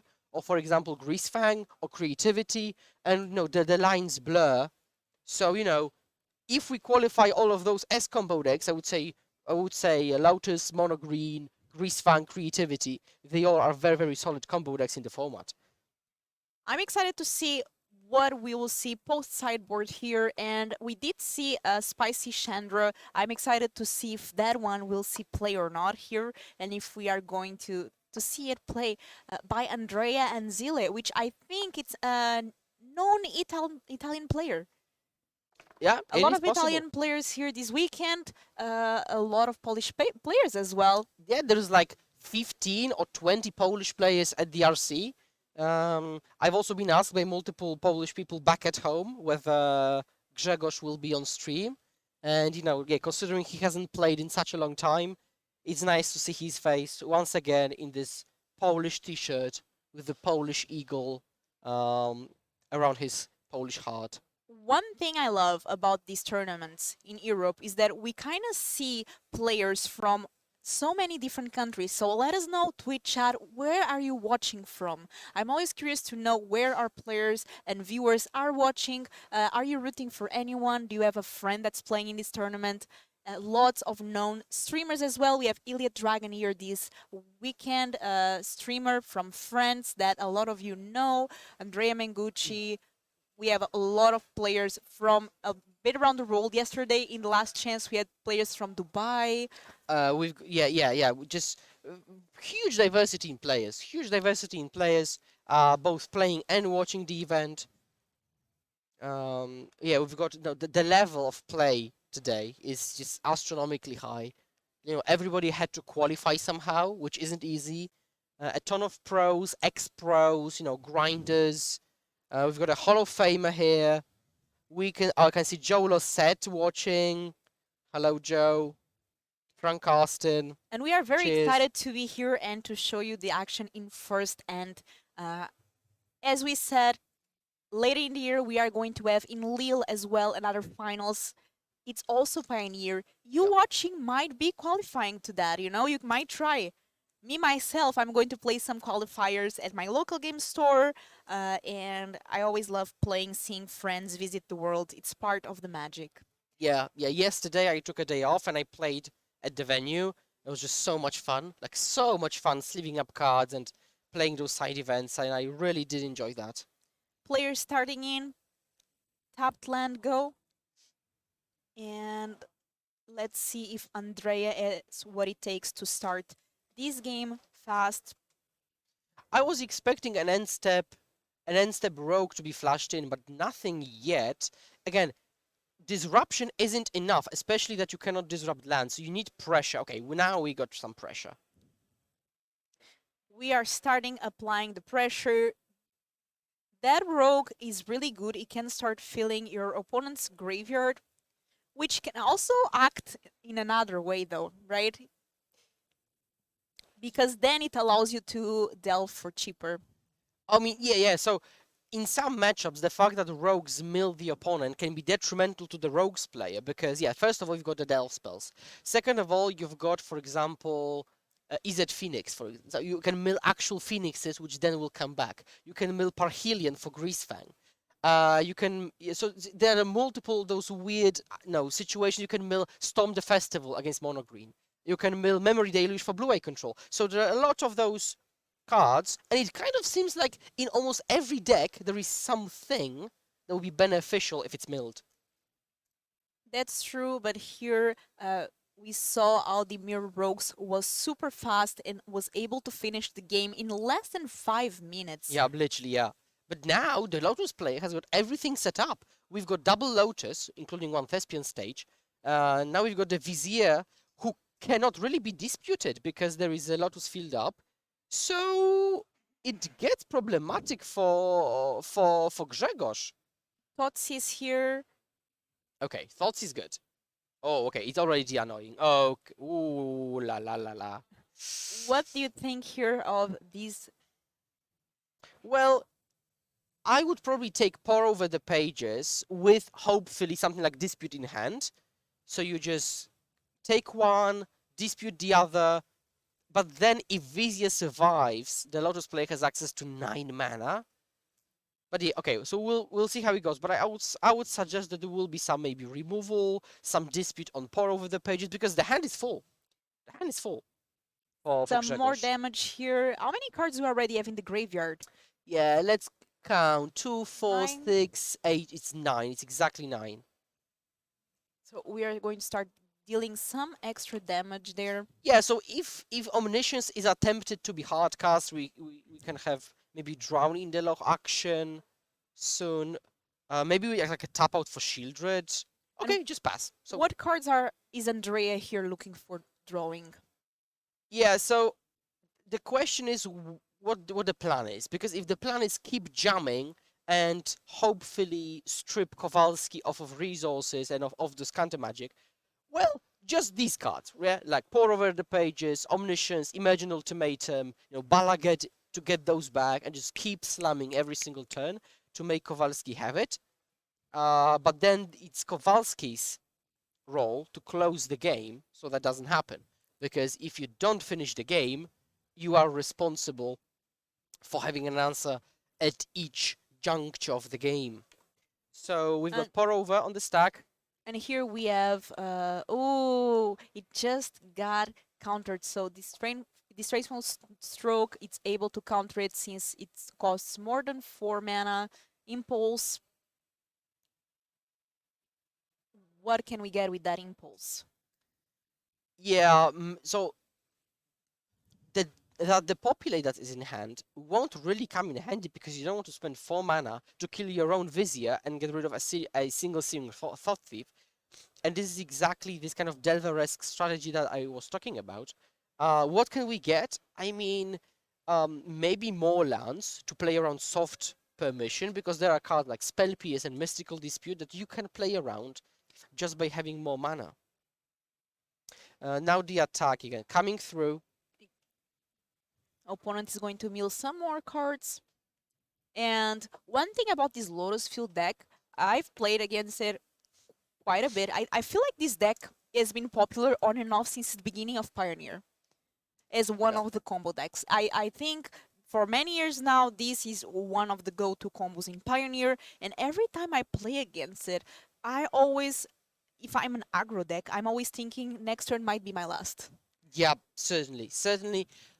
The main thing I fear are those skilled Lotus Field pilots, because they know exactly how to get their combo in, they know exactly how to win, and they know exactly how many turns they need to win from a given position, and they probably never fizzle, because some players might just try to go for it when they potentially shouldn't. And I think Lotus Field is this type of deck that you shouldn't play if you are not skilled enough. And Kowalski not missing any triggers, Shieldred draw, lose to life, Andrea down to 12 life. When you are in a tournament like this, usually you are already at a level of play that you go for skill, right? Because if you are already qualified, you are a good player. Yeah. We only have 440 players here, I think. 456 players. Okay, I have the exact number here. These are the best of the best players in Europe here reunited to try to get those spots. Not only, don't forget, not only for the Pro Tour, which top 36 will qualify, but first and second place will get an invite to Worlds. This is the biggest event of Magic of the year. Oh, and what we're seeing now, the Populate mass removal spell get countered by Drown in the Loch, and the floating mana now play hidden strings that Grzegorz didn't know about, and we might see something bad happen to Grzegorz and something really good happen to Andrea. Oh, that was... it feels like the Populate was just a bait there. It was just a bait to now potentially win the game. And I like our judges put the basics there to represent the floating mana that we have access to. Yeah, so now it's clear for everyone here. We're casting Emergent Ultimatum. I think, yeah, Andrea says, I won't need white, I won't need red. And yeah, the bait, the Populate might get the job done. And also this hardcast Vizier, that's interesting. So we've got, instead of sandbagging Vizier, which usually nets 1 mana, because you pay 3 with the Lotus, and then you pay 2 to untap it, so it nets 1. Here, it basically nets 3. So that's a huge difference, and Andrea's trying to figure out the best pile from this position. Now the piles have to be careful, because you don't want to play, you want to draw too many cards in the face of Shieldred. So you don't want to find yourself in a situation that you draw 6 and you're actually dead then, right? And so Kowalski might try to make piles in such a way that actually entices Andrea to draw. It's like, okay, yeah, have a bunch of pour over the pages. Is this the Lear revealed? Yes, of the cards? yes, Lear, pour over the pages, and Dark Petition. Yes, all the votes are uploaded to YouTube after. You can also watch Valencia if you want. Usually 1 day after the YouTube VODs are uploaded. Yeah. Sometimes even during the weekend you can watch the VOD on Twitch. Yes. Like and rewatch it. So if you want to rewatch the round 1, I think you would be able to. So Kowalski, and this is the thing, if you haven't played against Lotus enough, or if you haven't played the deck yourself, it's really tough to figure out the piles. Because now he's counting everything, he's looking at cards in the graveyard, he's figuring out, okay, what if I give you Leah? How does that end? You've got 2 mana floating, so you can use hidden strings to get a bunch of mana. So it's really tough. By the way, just the information if the viewers watching don't know, this is open deck list, but how open deck list works is that you can only see it before the game or in sideboard. So right now, mid-game, they cannot see the deck list of the opponent. So here, Dimir Rogue's player has to do this mental stretch of knowing exactly what cards the Lotus Field combo deck is playing to be able to make the right choice, which is not easy. Oh, it's not. Like when you're looking at the Rogues list, it's relatively easy to remember those, few different counter spells that are played. And it's much more annoying to remember, like a 14 or 15 singletons in somebody's sideboard. For example, against Mono Green. Right, you look at Mono Green sideboard, it's like, oh, come on, am I supposed to remember 15 cards now? And yeah, it seems like we've got Leah plus pour over the pages. So draw 3, lose 6 because of Shieldred. And there is Shieldred showing why it's so good. I mean, yeah, like we've got 6 untapped mana, we've got 2 mana floating, we've got hidden strings in the graveyard. So at this point, it will be pretty difficult for Andrea to miss, unless for a moment he blinks and actually plays another pour over the pages for the opponent's lethal because of Shieldred. But other than that, I don't think Grzegorz has any way. And for those of you watching, let us know if you're enjoying the stream and also the things that our technical team is doing to try to improve the stream. I really like the fact that we now have the pictures that are taking off the players before they start the match, which I think really gives some sense of more familiarity towards the players. And also, if you're home, you can be, oh, it's my friend there on the screen, which I really like. Yeah, I really like personifying the decks, because people usually say, well, this is a Lotus Field, this is Dimir Rogues, but this makes it feel much more personal, right? These are players behind it. And now we see an Otawara, which is cheaper because of Leah, and now pour over the pages is unlocked. Yeah, and that Otawara is exactly the piece that Andrea needed, being able to get that Shieldred back to Dimir Rogue's hand, and now we can draw without getting that clock. So shielded remove done. Now let's go. Omniscience. Well, you don't see that hard cast often. Well, you don't. Well, so maybe we'll show the viewers what Omniscience is. Yeah, for sure. It's an oldie, but Goldie. but a goodie, yeah. It was played in Show and Tell, in Legacy. Yes, this is the card. So 7 mana and triple blue, so 10 total. And you can cast spells from your hand without paying the cost. Everything is free. Literally everything, just play it for free.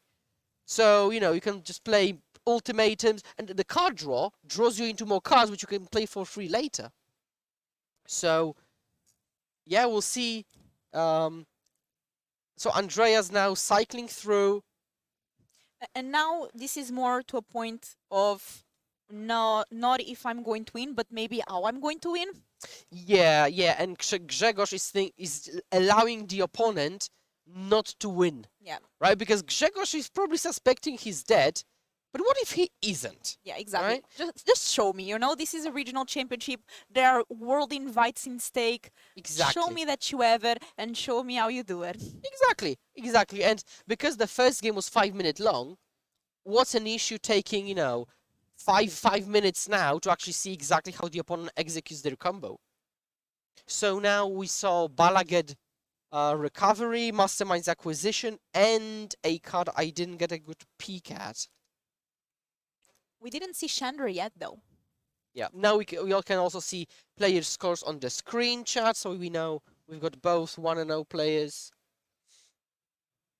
Yes, there was a Chandra in the Lotus's deck list. So Balaged and Dark Petition. And this is what I was talking about different roads leading to Rome, because of a different sequence of draws or cards mailed previously, you have to figure out a different avenue to get to this endpoint. And sometimes it's going to be more convoluted, and it seems that this time it is pretty convoluted. Like, a lot of actions have been had. You know, we're trying to accomplish what we need, even though the opponent stepped out, so we're not playing around anything. We're just trying to assemble what we need. And Grzegorz is at 14 life. 14 life is still a bit, but yeah, it's because of double Shockland and a Thoughtseize, because yeah, Lotus, it wasn't the one dealing damage. An Approach of the Second Sun hits the battlefield. Approach of the Second Sun. And that's a way to win. Yeah, that is. And I remember I played it in Standard. Blue-White Control, Approach. You just play it, gain 7 life, wait a bit, play it again. Let's put the card here for our viewers to watch. Yeah, it literally wins the game. It says at the end, or like, actually, no, in like middle-ish, it says, you win the game. And win the game it did. This is one of those cards that says win the game, but actually I think it's one of the easier ways. Because usually these cards, there are if you, and then it's all these conditions, you win the game. Yeah. But this one, you just have to cast it the second time. Yeah, exactly. And while it is put 7th from the top, the key is that you play a lot of card selection, so you can find, for example, you can use Impulse to find it. You can find Pour Over the Pages to find it. Or, if you're a bit lazy, just Dark Petition, just literally tutor it out of the deck, play it, and win. So yeah, it was a lot. So chat, it was a approach kill. So it wasn't like a Chandra kill, peer into the abyss kill. Just OG approach of the Second Sun. And we got it done. And still 20 minutes for the last game of this match. And here, do you think we're going to see any differences in the third game now with the Mirrox player on the play, which might make a big difference here? Yeah, I don't think I would see any changes in sideboarding, because you still want very little removal in, a bunch of discard and permission.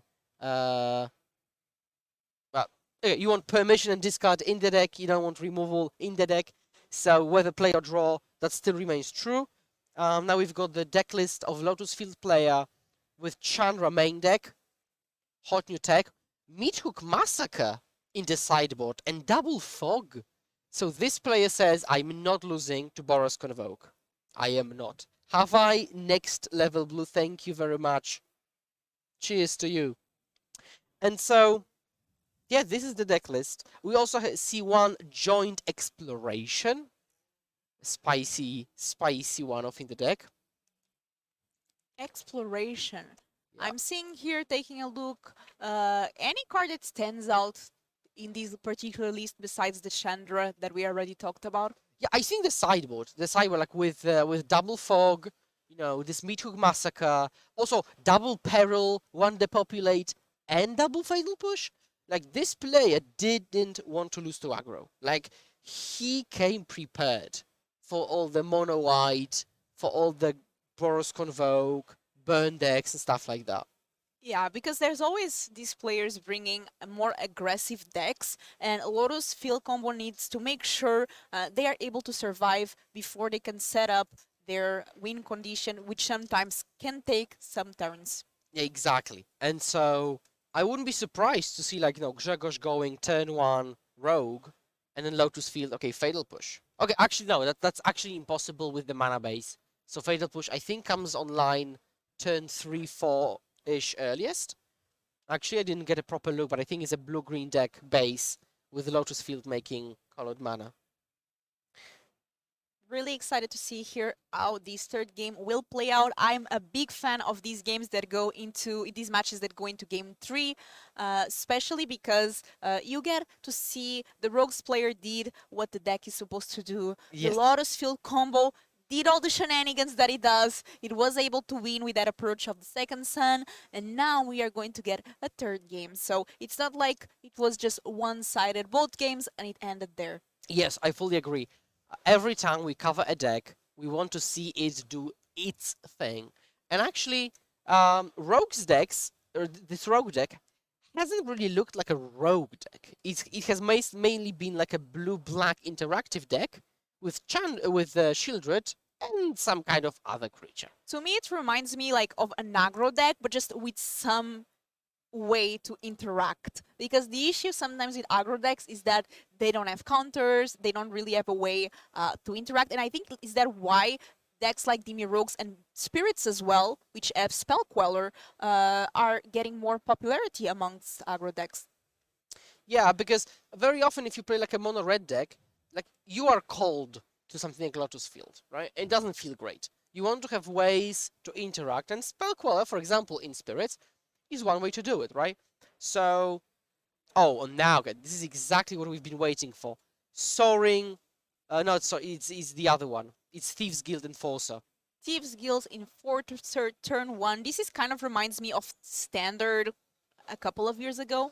Oh, I love that standard format. I played Rogues a lot. And we also see Mild Dromoka getting a reader, who is on commentary. We've got myself, Skura, also known as Islands in Front, and Filipa _MTG.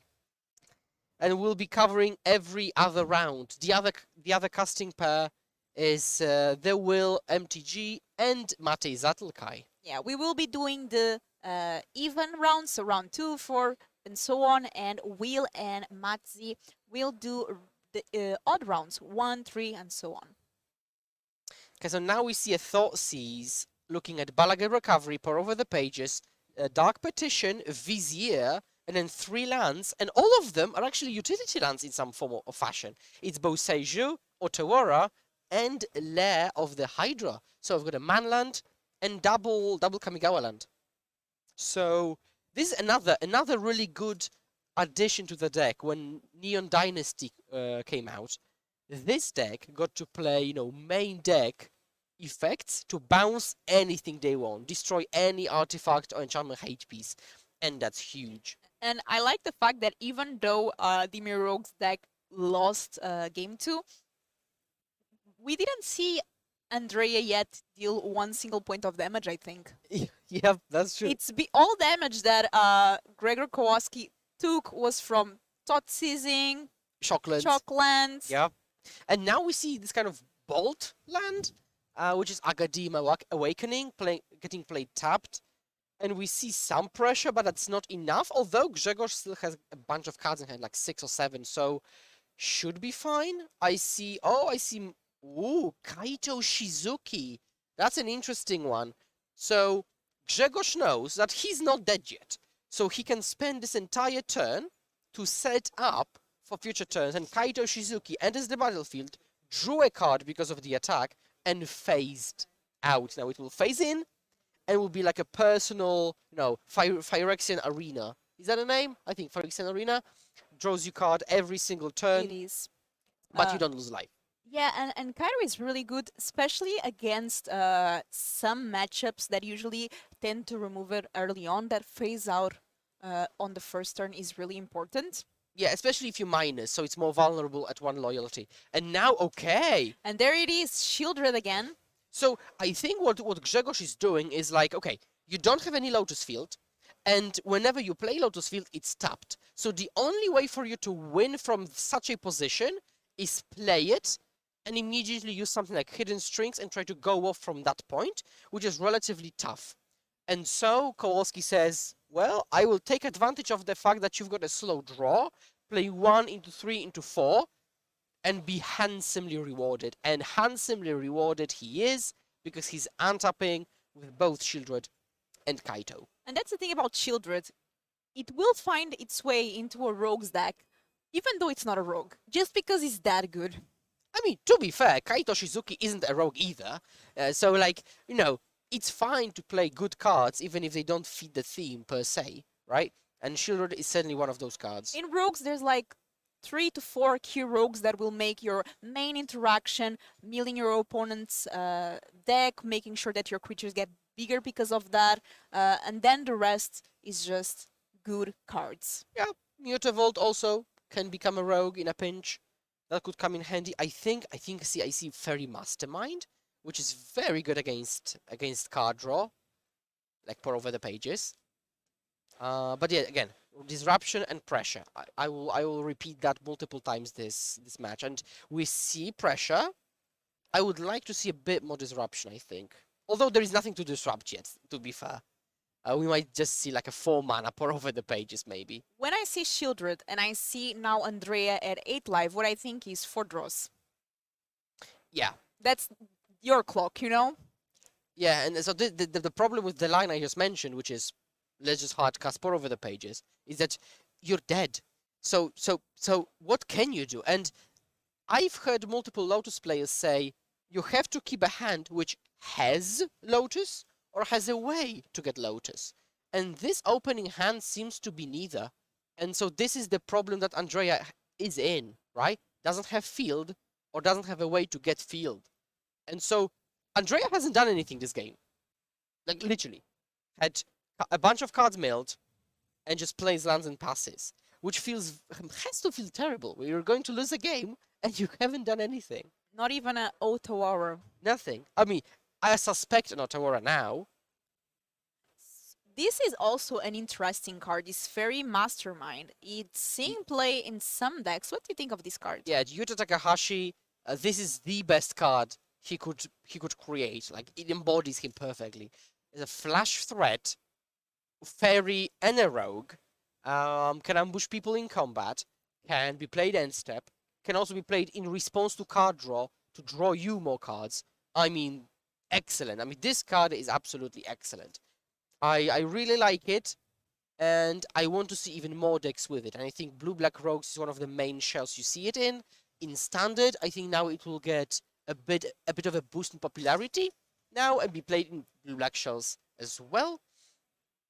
But yeah, I think people are still figuring out the best shells to play it. It doesn't feel great to be in Lotus Field Andrea position right now.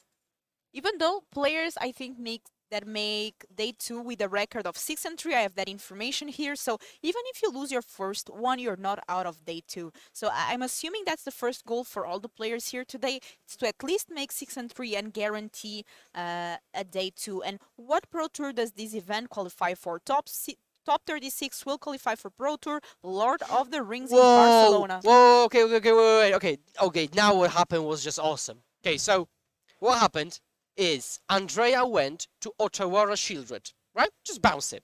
But what happened is that Grzegorz activated Fairy Mastermind in response for both players to draw a card, which made the Lotus player draw a card, which kills them life. because of Shieldred. Okay, and now we see Rogues again in the hands of another Polish player, actually, Piotr Wiktorzak.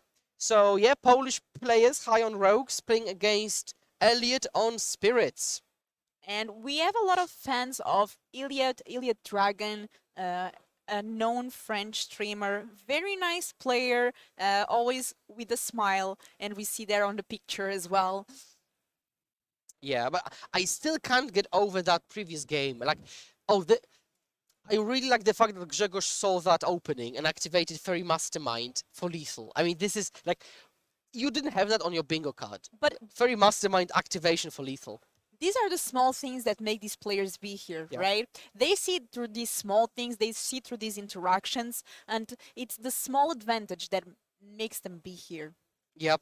And I can only assume that Grzegorz had seen that play as a possibility because he knew there was an Otawara. So he may have been lining it up from the very beginning, or like he'd been ready for that to happen.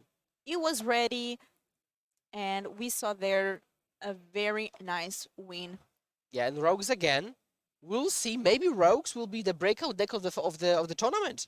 And do you know if this is like a Polish team situation? Because previous player was also on Dimir Rogues, also Polish. Now we see another Polish. So I'm maybe thinking they have tested together. I think they may have worked together, but no, it's not like all like half Polish players brought Rogues. I wouldn't be surprised to see only these two players bring Rogues.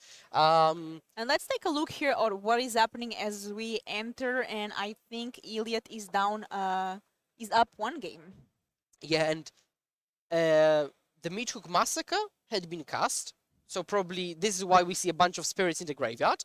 But crucially, it still has got this passive ability for every creature that dies, whether it's on your side or on the opponent. So it's basically now a Blood Artist action and Spell Pierce on the enchantment side of Catilda. Okay, that's okay.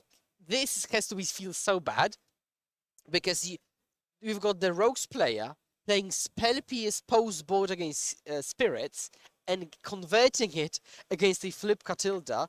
And I think they're just double checking if the flipped Catilda is a non-creature spell. But yeah. And one card in hand for Piotr. I think I took a glance and I think it's a Dispute. I think it's a Dispute. So we've got Shieldred on the battlefield, the Meathook Massacre on the battlefield, Mystical Dispute in hand, and Hive active. If Elliot is actually at 22, it's still a long shot before they get killed. But actually, I would say Piotr is in the driver's seat. Like, he's the aggressor with Shieldred, Hive, and Meathook Massacre. I really like this list that they decided to go with in these Dimir roles.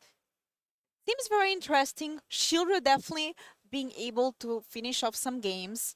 Meathook Massacre, it looks that also they are in a position that they can kind of adapt their gameplay to be more aggressive or more control-ish. Oh, absolutely. This is why, personally, I really like those blue-black, blue-red decks, because they can very easily switch from being the aggressor to being the control. And Shieldred fits that plan perfectly because it doesn't get killed by the removal that usually kills the other rogues. Because the other rogues are small, right? It's a 1-1, becoming a 3-2, a 1-3. They can get, I don't know, cut down, fatal pushed, you know, lightning striked or lightning stroke. And Shieldred, circumvents most of that commonly played removal. No, even for fatal push, it requires revolt. So one thing that I'm noticing is that there's 6 minutes left on the clock. We see here Piotr really needs to be the aggressor as we see this land being activated to be able. Bouncing one of the tokens. Piritif. Yeah, and if they are actually in game 2 and Piotr wins, they might actually get a draw round 2, which they really wouldn't want.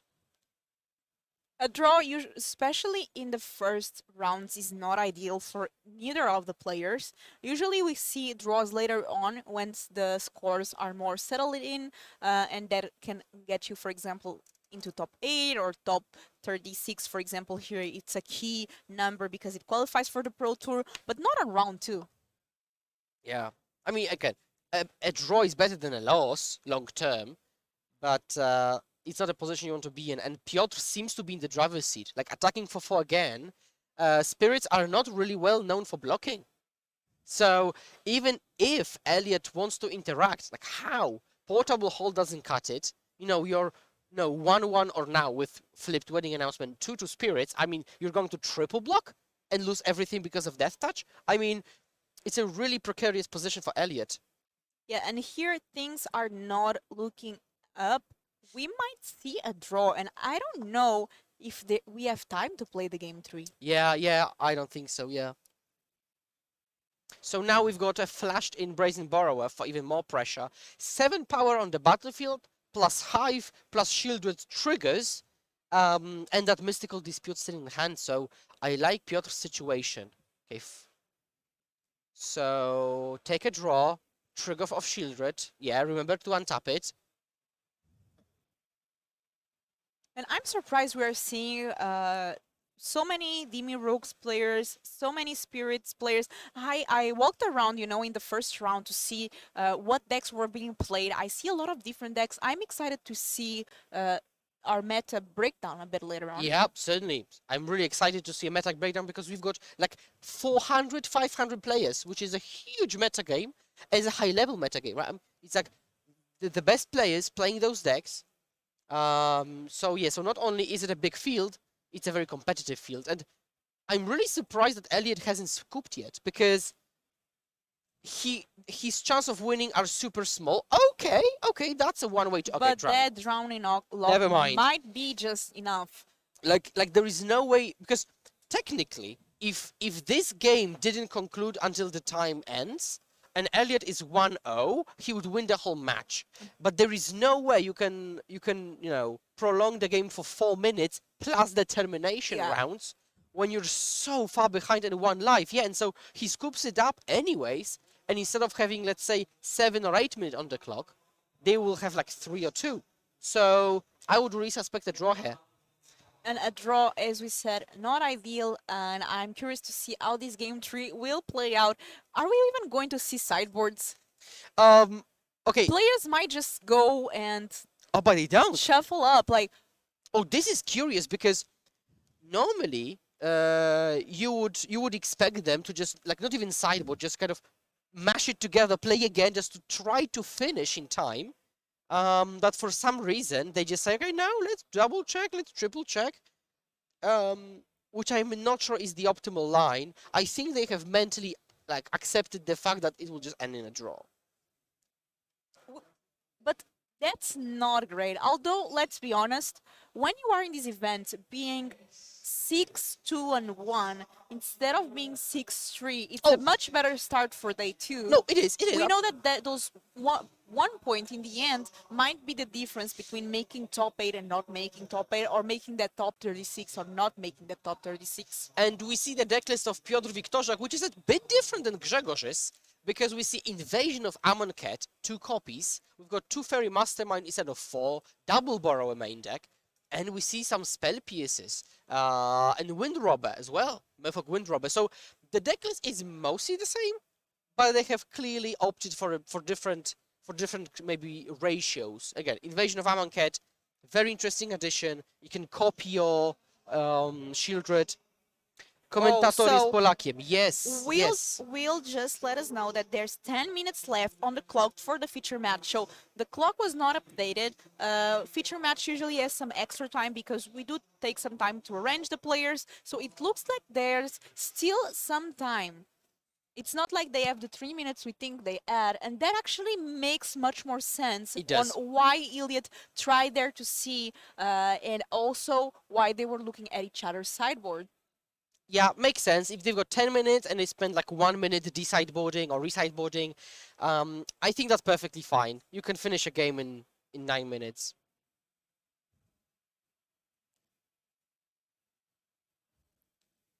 Our players are shuffling in, and we have here Azorius Spirits by Elliot Dragon. We can see the list that after many testing, Elliot decided to bring here to the regional championship. What do you think of this particular list, and why do you think Elliot is playing this Azorius version instead of, for example, a mono blue or a banned version? I think the best answer for why you would play blue-white instead of blue is that right side. What you see on the right, the sideboard. You've got 15 cards, none of them have blue. Like, not even blue in it. It's just mono-white sideboard. So that's the reason. With mono-blue, the options are much more limited. With blue-white, you've got Skyclave Apparition to interact. You've got Portable Hall, again, to interact. Wedding Announcement to go more grindy, go wider. So, yeah. Spell Queller, also excellent piece of main deck disruption.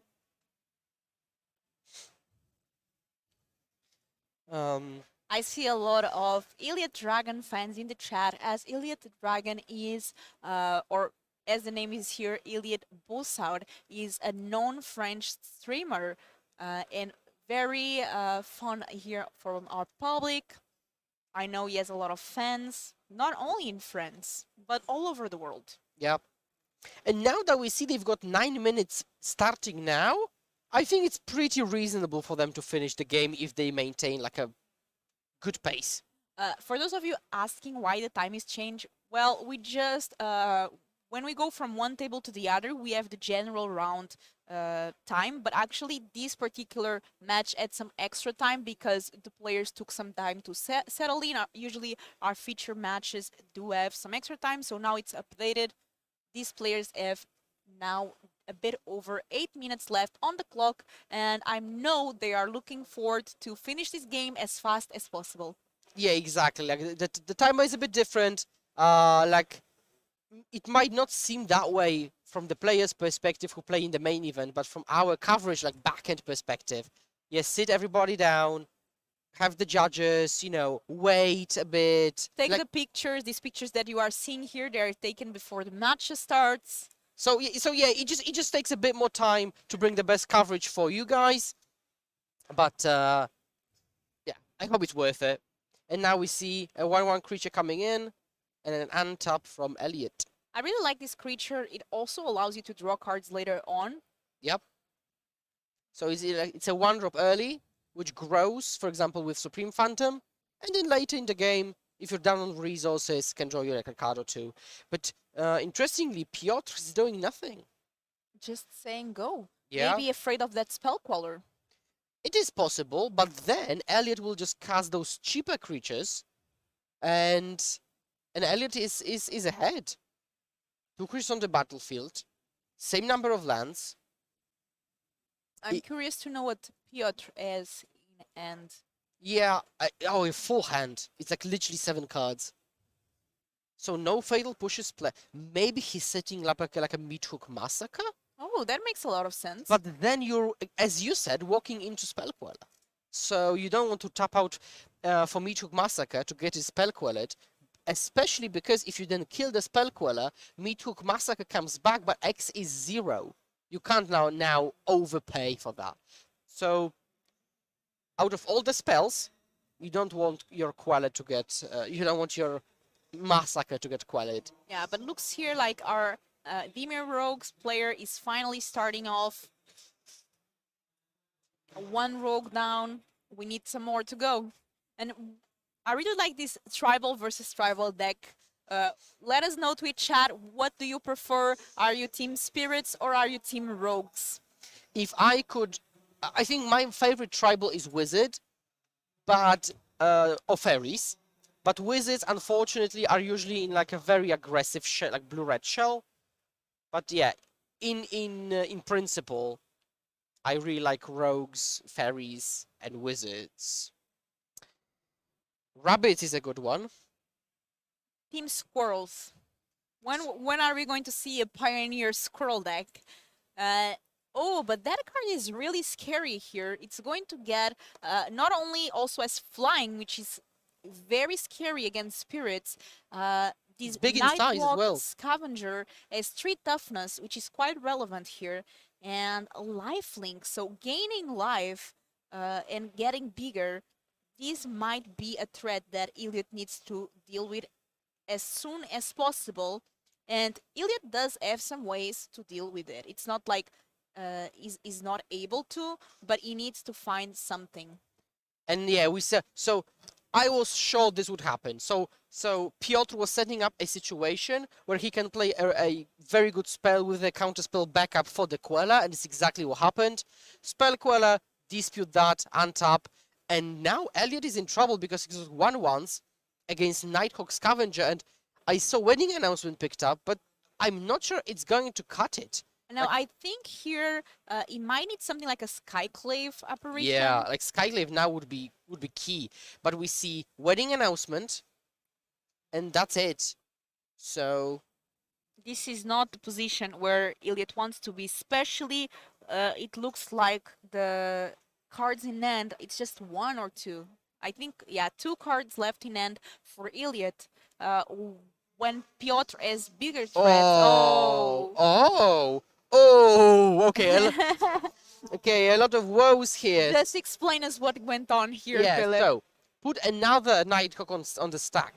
It gets countered for 1 mana because you control a spirit and an enchantment, but then Spell P is back, resolving Nighthawk, another Nighthawk. So now not only can you have one on the defensive, but also one on the offensive, and because they are rogues, they mill the opponent thanks to the enforcers. Yeah. The enforcers trigger. And you know what's better than 1 Nighthawk Scavenger? 2.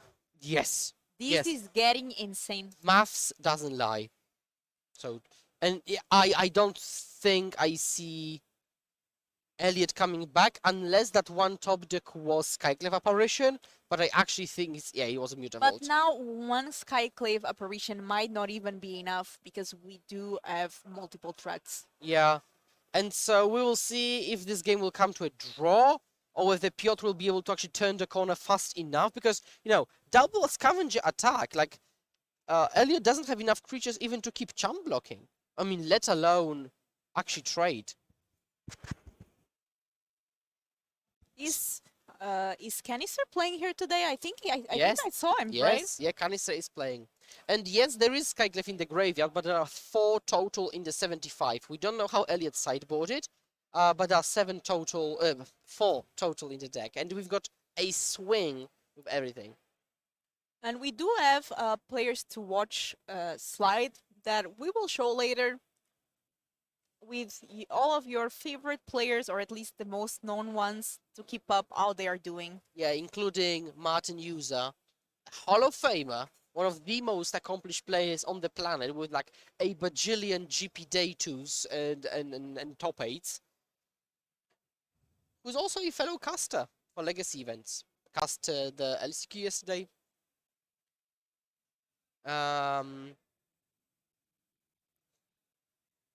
Yeah, but with these relatively slow decisions, with this might come to a draw. But as I said, Elliot can't even keep chumping even if he wanted to, and I saw a Drown in the Loch, probably killing a key blocker. Okay, 4 mana, draw a card. 1 mana, kill it. 2 mana, Gone. Rattle Chains. Oh, Rattle Chains. Respawned, Mystical Dispute. Wow. Oh no, things are not looking up here for Elliot. Elliot's got 1 card in hand, draw another for the draw step, and we'll probably see lining up the lands, which, well... 26 damage, is it possible? I don't think so. Right, looking at his options. Lining up 5 mana? What? Okay, not 4.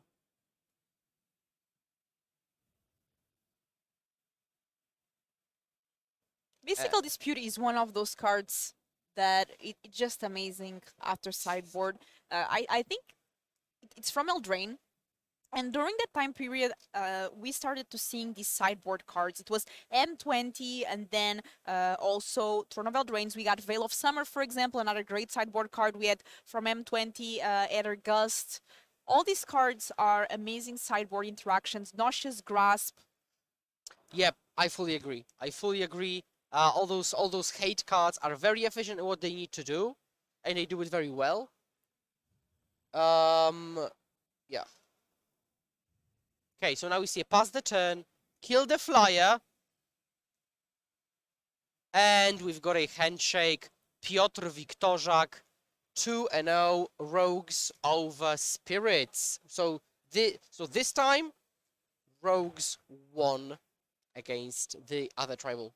And we saw Rogues perform well over and over again. Really nice games. And we have here our players to watch updated for you all after round 2. So, first of all, we just saw the Rogues by Grzegorz Kowalski. Yes, nothing better than have a native Polish here to read this name. 2-0. Andrea Mengucci, fan favorite, decided to bring Rakdos mid-range 1-1. Arne, Omnat to Light. And it looks like there was this specific team that decided to bring Omnat to Light. And it was the same team that decided to bring Esper Legends in Standard in Naples, and that the team performed immensely well. And here they took the decision again to get a deck and all bring the same one. Omnight to Light was the choice. Not great, but 1-0-1. So 1 win and 1 draw for Arne. John Emmanuel de Pras is at Creativity 1-1. Martin Juza, he told me he lost the first one. Now he's 1-1. So we just won this one with Is it Creativity. Martin Dank and Rakdos midrange not doing too well. 0-2. Toralf as well, another teammate of Arne that decided to bring Omnat to Light. I think Lucas, that we see 2-0, was the one that decided to bring this Omnat to Light. And it looks like it's paying off the best for Lucas here, which is crushing it with this Omnat to Light deck. So yeah, Toralf was telling me this team decided to bring Omnat to Light. It was Lucas' idea from where I understood, and he is crushing it. Sam Rolf, 1-1 with Lotus Field combo. And André Santos. So André Santos is a Portuguese player. André is very good and he's been doing amazing lately. He qualified for the Arena Championship. He did top 8 in Sofia finals. He did top 8 in also Naples. Is he going to make the 3 top 8 in a regional championship in a row? We will see. Starting a bit rough, 1-1, mono green devotion, and I'm excited to see how these players keep going. Let us know if you have other players that you want to keep up with. We are going to keep this player to watch slide and keep you update on how these players keep doing. As players go into scores that are unreasonable to make day 2, we will start updating it with different players that are performing well and keeping these players to watch updated. Yep, certainly. We're just 2 rounds in. Without still plenty of Magic to go. We've got 7 more rounds today, and we actually were able to get metagame breakdown for you. Day 1 of this 450 people person meta breakdown of the RC. And what do you think of this? Rakdos midrange most played deck once again. That's not a surprise. 17.4% of the meta, followed by Mono Green Devotion and Is it Creativity? Anything surprising you here, or was it what you were expecting here? I would say that Rakdos is actually less represented than I thought. So, of course, Rakdos is at the top, but it isn't that much. I was expecting more like 20 to 25% of Rakdos. Well, actually, we see 17. So, that's much less. Green Devotion and then Creativity third. That's curious. Creativity has usually been like the 4th, 5th. That was the 3rd most played deck. And Fires, like this is super surprising because we see Greasefang way down, Spirits way down, Lotus Field down, right? But we actually see Enigmatic Fires shoot up in popularity, which is not surprising after the Dallas tournament, when one of the players went like undefeated in Swiss and just destroyed everyone everywhere, finishing Swiss like 12-02 or something. So I think Fires so high in representation is one of the biggest surprises as of now. And one thing that surprised me, Gruul Vehicles only 2.4%. Yeah, people apparently haven't got convinced yet, even though the deck has been putting up so many results. Boros Convoke, not that much as we might expect. Again, it's not Hogak. It's not that good. It's not getting banned. No worries, just 3% brought it to the table. 4% of is at Phoenix. Yeah, and as you can see, players are getting ready, talking about the round, bad beat stories. I did this. I had this cool line where I activated Fairy Mastermind in response to shield red removal, and I won the round. So sharing stories is a part of Magic tournaments. And as we see here, the all and the players, the round is almost finishing, so we see a lot of people up and going and seeing their friends, catching up. How are you doing? How is the tournament going for you? So they ask these questions between each other. And what about you, Twitch chat? Are you enjoying this tournament? Are you enjoying the coverage? We hope so. We are having fun here. It is just the beginning. One thing that I'm curious to see is what players make day 2 and as well the conversion rate. Like, how does that represent? Because it's not about only the decks that we have here today, but what decks will perform well and make day 2 as well. Exactly. Like now we've got like 17% Rakdos, but who knows? Maybe out of all those Rakdos players, let's say, I don't know, 70,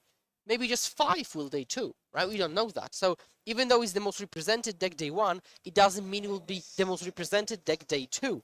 Yeah, beautiful trophy here, beautiful trophies. So this is the Legacy European Championship, and this is the one from Wizards. Also matching my jacket. That's for second place. That also will qualify for Worlds. So not only will you qualify for Worlds, you will also walk here with some fine trophies, which is really nice. Always like to display those. Do you have any trophies at home? I do. There is like small series of local tournaments called Grand Prix Radom. Local Polish players know what they are, and I've got beautiful 3 trophies from those events, and just a few here and there. I really like having those trophies. It just feels nice. I could even not get prizes for tournaments, just get the medal or a trophy, or preferably something that happened once at, I think, SCG, a wrestling championship belt. Oh, that I would like. As a wrestling fan, that's- I would love to see that. And I think we are going to be adding to our next round really soon. I'm not sure if the players, if there's any time left on the clock. I think there's maybe a couple of matches still going, you know. After the time is finished, there's 5 extra rounds, but it looks like we have indications that this is going to be it. Will and Matt will be very soon, to take over round 3 here, and we will be back for round 4. Yes, we will. So enjoy the rest of coverage and see you there. See you soon.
Welcome back, ladies and gentlemen, to the LEC European Tour, the regional qualifier in Europe. We're bringing it to you live from Athens, Greece. My name is Will Hall. This is Big Z, Matej, Zatlkaj, and we're bringing you round number 3 of Pioneer action.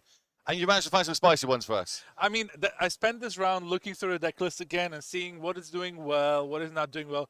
There's some spice at the top table. There's some stuff. If you said this deck we're about to feature was 2-0, I probably wouldn't believe you. But I do love these big tournaments. I do love how people come to attack them. And what is it? What are we going to see? Well, we're going to see Golgari Elves against Rakdos Midrange. Man, boring. Like one of these decks is, as you can see, I was about to say, number 1 deck in the metagame. The other one is part of that big other column. That was I was going to switch to this. Is one of them is going to be the most played deck, and the other one is going to be that big little other bit down the bottom that you can all see there on the top of your screen. So this has been tweeted out now, so you can go look at it on the socials, but we're going to break it down just before we get down to the feature match for you all. So most played deck this weekend, Rakdos Midrange. Any surprises? No surprises. However, I have to say, over the last couple of weeks, the percentage of the metagame of this deck has been going down and down. 17 is maybe still a little like more than I expected. Yeah. I thought 15 was like a good number, but on second place, Mono Green Devotion making a big comeback. It was around the 5 to 6% range in one of the earlier Pioneer Regional Championships, but now firm number 2 in the metagame. And then the fun starts, because like these decks, there's so many that are in the similar range of players. Mono White Humans in 4th. That's got to be. I wouldn't be good. surprised on that. But then Fires in 5th place. Like that used to be down the very bottom, if not in the others column originally. And now it's crawling back up. A lot of players looking to go that route, kind of the value engine, thinking they're hitting more mid-range matchups and they want to try and outvalue their opponents that way.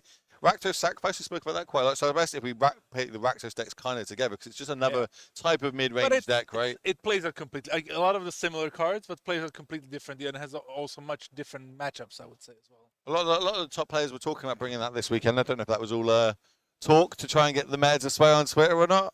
What else we got on there? Lotus Field, we've seen that in the hands of Nathan Sawyer, one of the best players in the world, picking that one up and deciding to go that route. But it looks like the players are ready to go, so we're going to get down to the feature match. Golgari Elves versus Rakdos Sacrifice. Who have you got? Who's your money on? I mean, Louis is a really accomplished French player who's been around the block. Actually, it looks on he's like on Rakdos Sacrifice rather than mid-range. So yeah, bad info for me there, but turn 1 Witches Oven tells you all you need to know. And with this information, I'll tell you, I think Rakdos Sac is heavily favored. Just because the Mayhem Devil is like one of the best cards. Play havoc on this deck. Kill all the elves. But good start. Gnarlroot Trapper. Man, these are going to be some tongue twisters. Yes, that's not a card you normally see a lot of. Obviously, it is only a one-off in this deck. Remember, there are 456 players turning up this weekend, and it is open deck list. Indeed. And so there's the Trapper. It's like a mana elf. It's black. You gotta pay live. You can only spend it on casting elves. Doesn't give that such attacking elves doesn't really come up, but it's like the deck is really reliant on not just the 4 Elvish Mystics and the 4 Llanowar Elves, but the Trappers are also there alongside the Desperate Sentinels to really power out a lot of elves, and you want to play Collected Company on turn 3 as much as possible. What's the big hitter in the in this elf deck? How are we kind of finishing people off? Is it with Shaman of the Pack is the finisher. So it's a 3-mana elf that just drains or domes your opponent for the number of elves you have, but there's also the Elvish War Master where you can use all the mana you have to really pump up your board. I sound like a broken record, but here comes Fable the Mirror Breaker yet again in multiple formats turning up. Super powerful saga here. Going to come along with a Goblin Shaman token, and we're just going to pass the turn back. Can we potentially cast Collective Company this turn?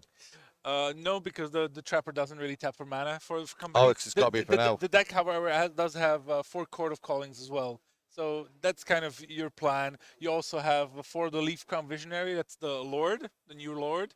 So it's the deck has a lot of play in it. You can do a lot of really cool things. Yeah, the Visionary looks pretty cool. You know what I mean? With all that extra mana, we can potentially turn that into turning and burning through our deck. Also, Elvish Warmaster I'm seeing here. Another great way of going wide, so we can finish off with this Shaman of the Pact. Get that damage across. But our creature's going to survive. That's the big one against these Rakdos Sacrifice decks. Obviously, having access to cards like, Claim the Firstborn. If we can potentially steal one of them, sacrifice it, gain ourselves a little bit of value here. It's already kind of funny when I see how it's this game is playing out.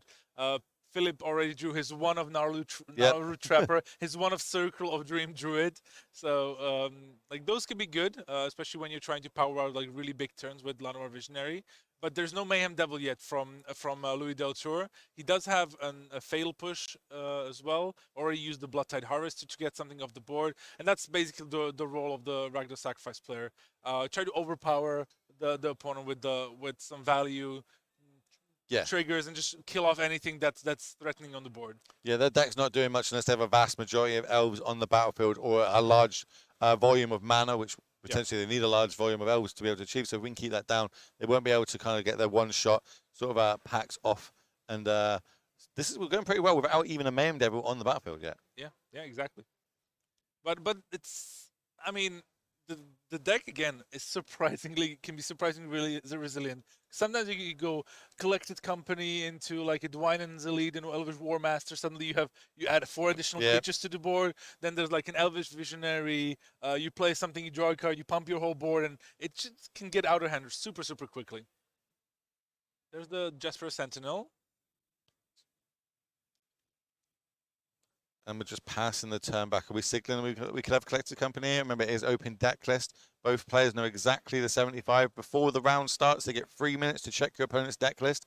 And then you get a little bit of time in between each sideboarded game to also review the deck and, kind of decide what sort of sideboard cards you want to be bringing in and out, what you need to be playing around, what do you need to keep in mind. Yeah, let's see. There's the flipped... They will flip him. Yeah, so... Shaman attacking, that's usually how it works. Treasure token made. Yeah, Mayhem Devil still nowhere to be found. But once it comes down, it's totally game over. Just another Fable though for Louis. And I think we're gonna have to see a Collected Company from Philip if he wants to find a way back into this game. 20 life still super high here to be able to try and knock you down in one turn. With one card off in the graveyard from the Cruxer. So we need big hits. I think we need to know, well, Elvish War Master will be a great hit here. That's a Collective Company. No, that's a 2 Quarter Callings. Yeah, not great. But Dwynen's Elite was there, I think. And another Llanowar else. So not too bad. Not the best hits, but, better than nothing. The amount of times I've cast Collective Company and just whiffed, it happens to the best of us.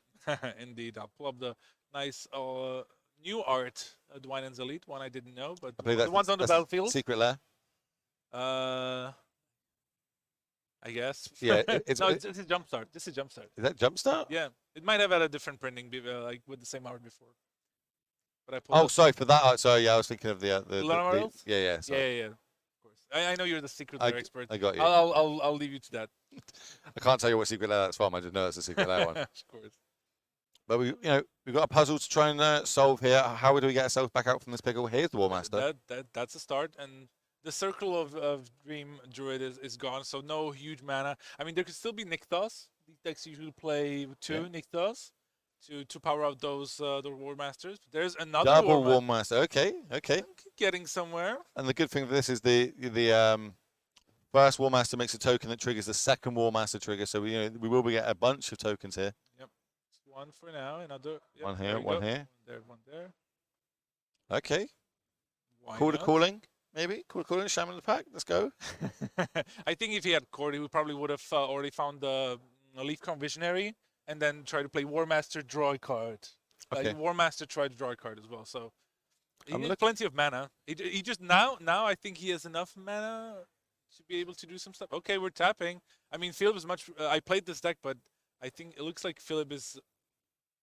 Okay. Oh, he has the Shaman. Just straight up playing it. 1, 2, 3, 4, 5, 6, 7, 8, 9, 10, 11. Boom. Damage coming across on the other side. If we had a Quarter Company, that's it. Yeah. It's a game over. I'm looking to see if there's any sweepers on the other side in the main. There is not. I feel like we need a Mayhem Devil and we need it now. Yes. This Elves deck. It can do fun stuff. Happened a second ago. Yeah, I'll tell you this. I spoke with Li Shiqian, former pro player from the Asian region. He loves this deck. He was trying to convince me that this is like a deck that can do really well in the metagame, and I wasn't having any of that. And once Boros Convoke started being popular, I was like, there's no way Elves can be good if people are packing sweepers. But you can see the things that it can do, like the turn 3 companies, the War Masters and the value Elves. there's no like traditional sweepers around in meta. No. This deck's really good. Well, we're seeing it now. Our one card ditched. We get to draw a fresh one. I think we drew a Cauldron Familiar. Okay. Eh. Not exactly what we want to be doing in this one.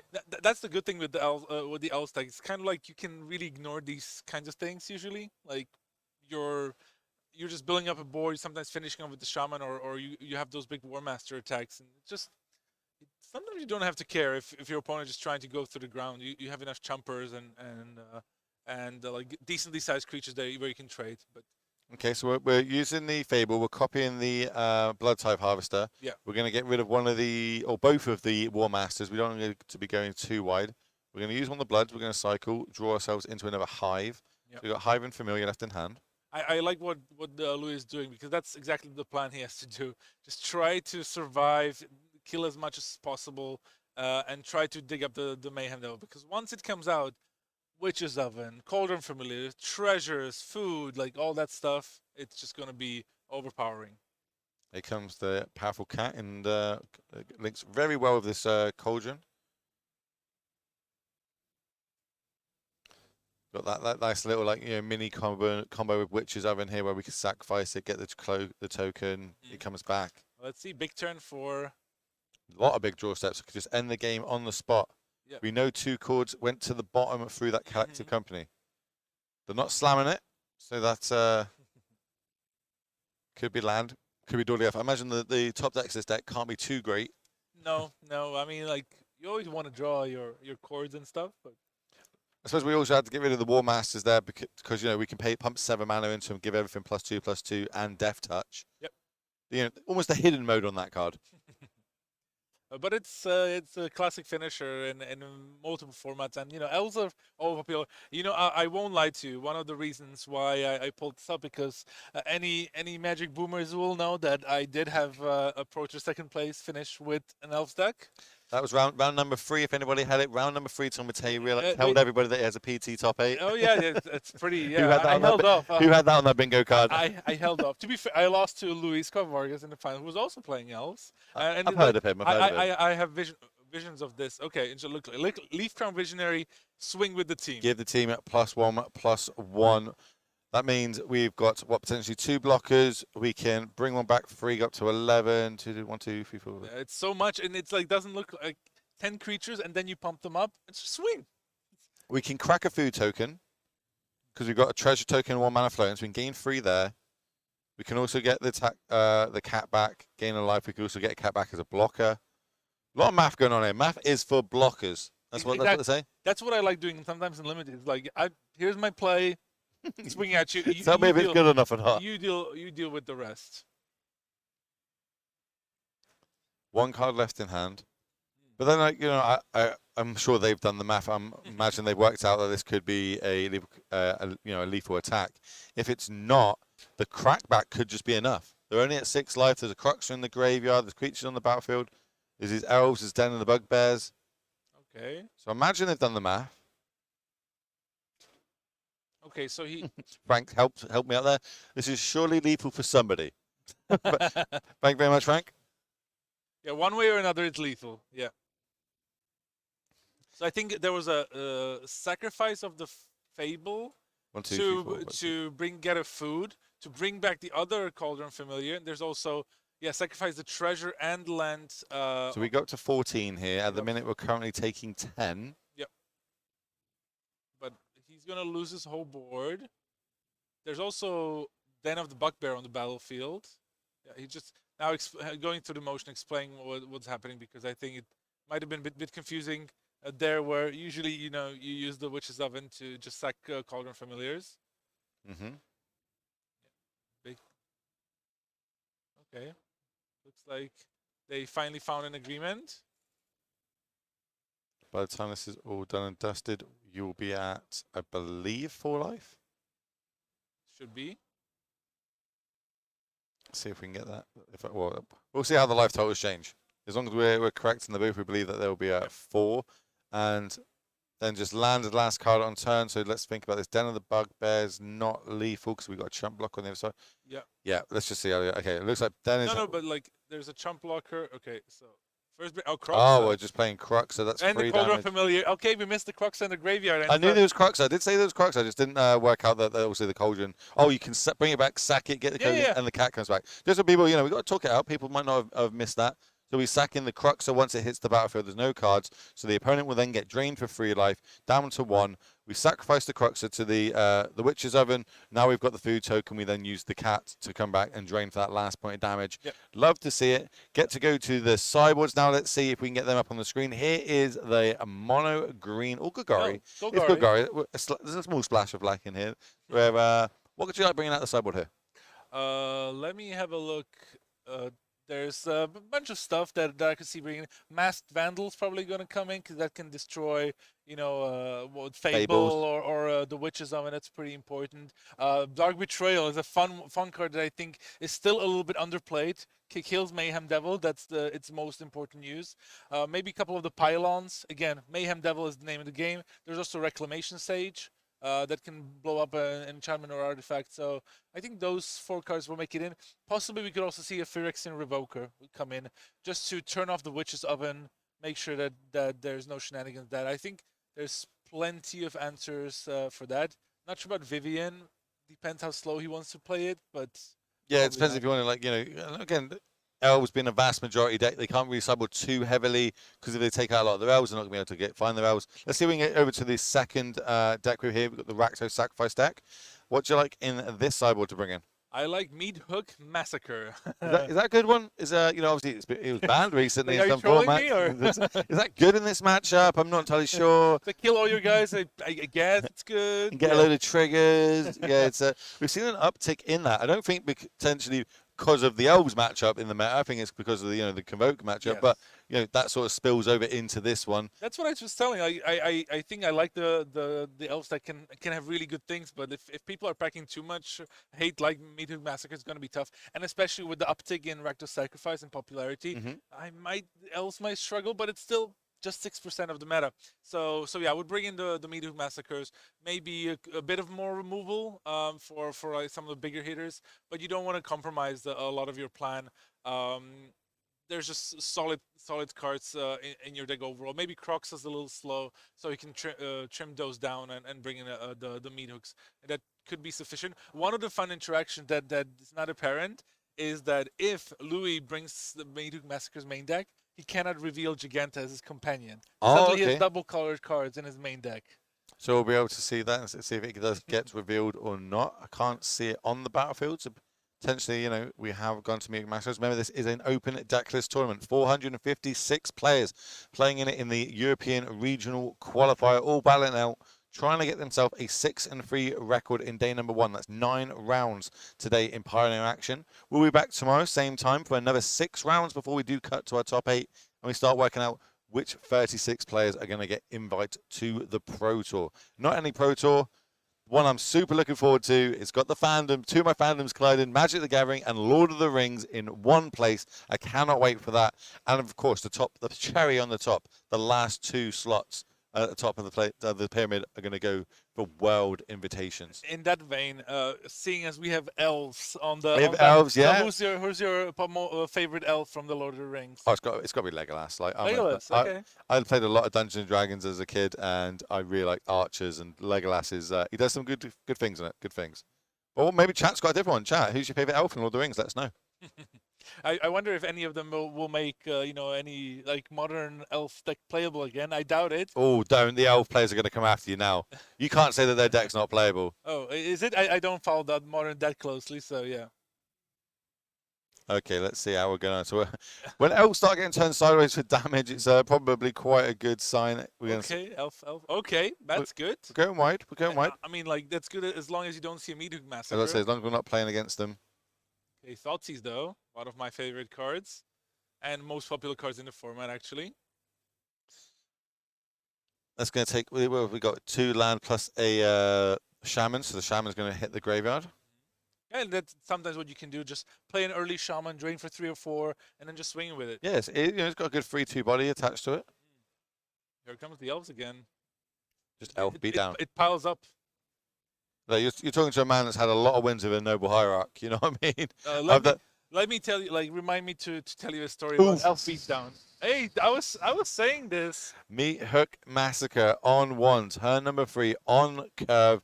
Remember, that's going to give all creatures -1/-1, and when they do die, a little bit of a drain effect happens. So, absolutely huge.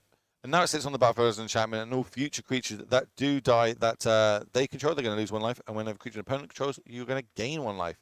So, kind of making up for that early damage loss, and then a follow-up play of Fable the Mirror Breaker. Remember, this is like the standard band Yeah, all-stars. yeah. Meat Hook into Fable. It's so brutal. And we're just drawing lands on the other side of the battlefield. Yikes. Yeah, no, it needs a company. Maybe a cord for 2 could kick things off, but yeah, not many things you want to, on too many you want to bring in. Probably maybe like a Leaf Crown Visionary and then hopefully chain some elves together to draw some cards. But I'm sure that Louis is going to have more removal left in his hand. And he's adding a Mayhem Devil yeah, to the board. okay, cool. I don't like calling games too early, but it's over. Did. It's Just over. by saying that, It's over. Like, bear in mind, when your opponent's discarding Meat Hook Massacres, it's like, and you're the elf deck, you know you're in a bad place. It's legendary, right? Like, Yeah, but it's still another sweeper effect that potentially we could cast into it. Yeah, it's game. We're going to game 3, ladies and gentlemen. It's a matter of time. I hope I'm wrong. It would be sick for coverage, but when the elves players flooding out here, obviously we got to play around things potentially like Collective Company could be in the hand. We've seen that Call to Callings. It is open deck list. They know exactly what the 75 is they're playing against. And over on Filip's side, he was really hoping not to see those Meat Hook Massacres 2 in the sideboard. Yeah, and we're actually like really quite close to lethal between. Now also Bloodtide Harvester gets added to the board between the Mayhem Devil and like already 2 treasures. There's the Reflections of Kiki Jiki have already flipped, and just a bunch of lands and pointless elves, and that's what happens sometimes. That's why I wouldn't play this deck in Pioneer myself, but I've tried, and you can get some really explosive turns, and it is a lot of fun to play. And remember, Philip Eriksson is still 2-1, still on course to make day 2. Yeah, I misspoke. I thought I said going to a game 3. It was obviously a game 2. The game is over on that one, but luckily for you all at home, we do have a backup feature match. So we'll see if we can move across to that. See if we can move across to the backup feature match, as this one is over and done with.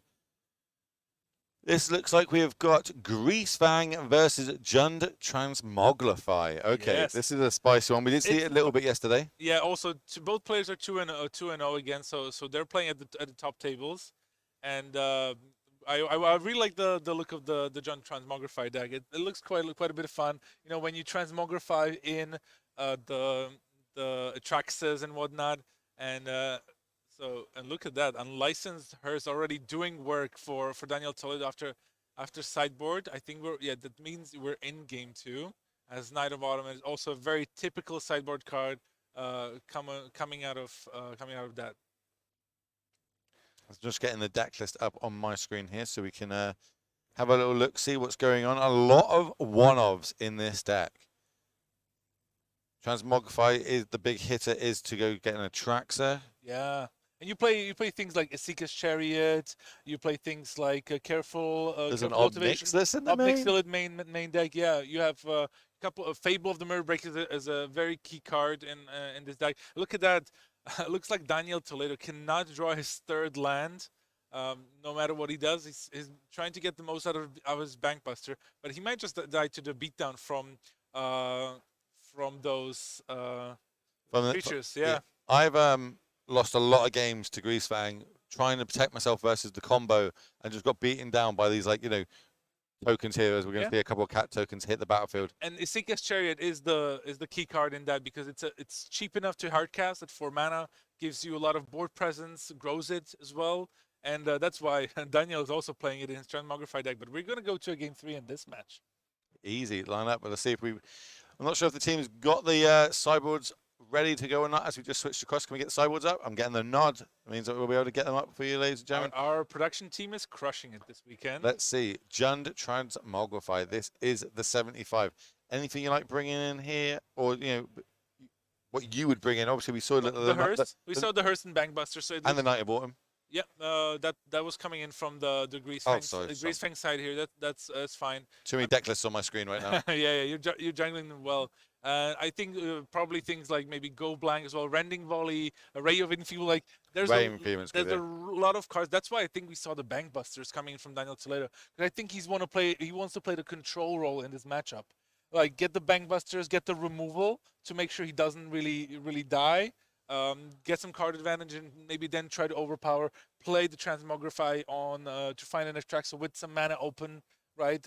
Making sure that the opponent's graveyard doesn't have any Parhelions or any Sky Sovereigns and try to win off of that. It's a really cool deck. Hasn't been seen much in the meta, but there's actually a couple of different versions of Greek Transmogrify in the tournament. One of them managed to make the top 8 yesterday in the LCQ, I believe. So, you know, pin up some numbers. It could be the same player. I haven't lined up the names correct. But this is the Grease Fang list on your screen here. Kind of does what it says on the tin. We know what the plan of this deck is.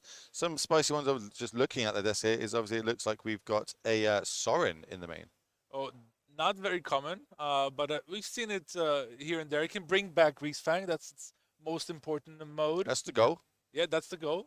But yeah, we've seen it a little bit, but you usually don't see more than one there. Grease Fang, you know, does what Grease Fang does. Tries to bring in big vehicles into play, give him haste, swing with them, give you so much value. And Grease Fang, I felt was a little bit underplayed. It's a very solid deck, but like a lot of Pioneer decks, it can just be a little bit inconsistent and susceptible to graveyard hate. It's I feel like it's quite easy to sideboard for.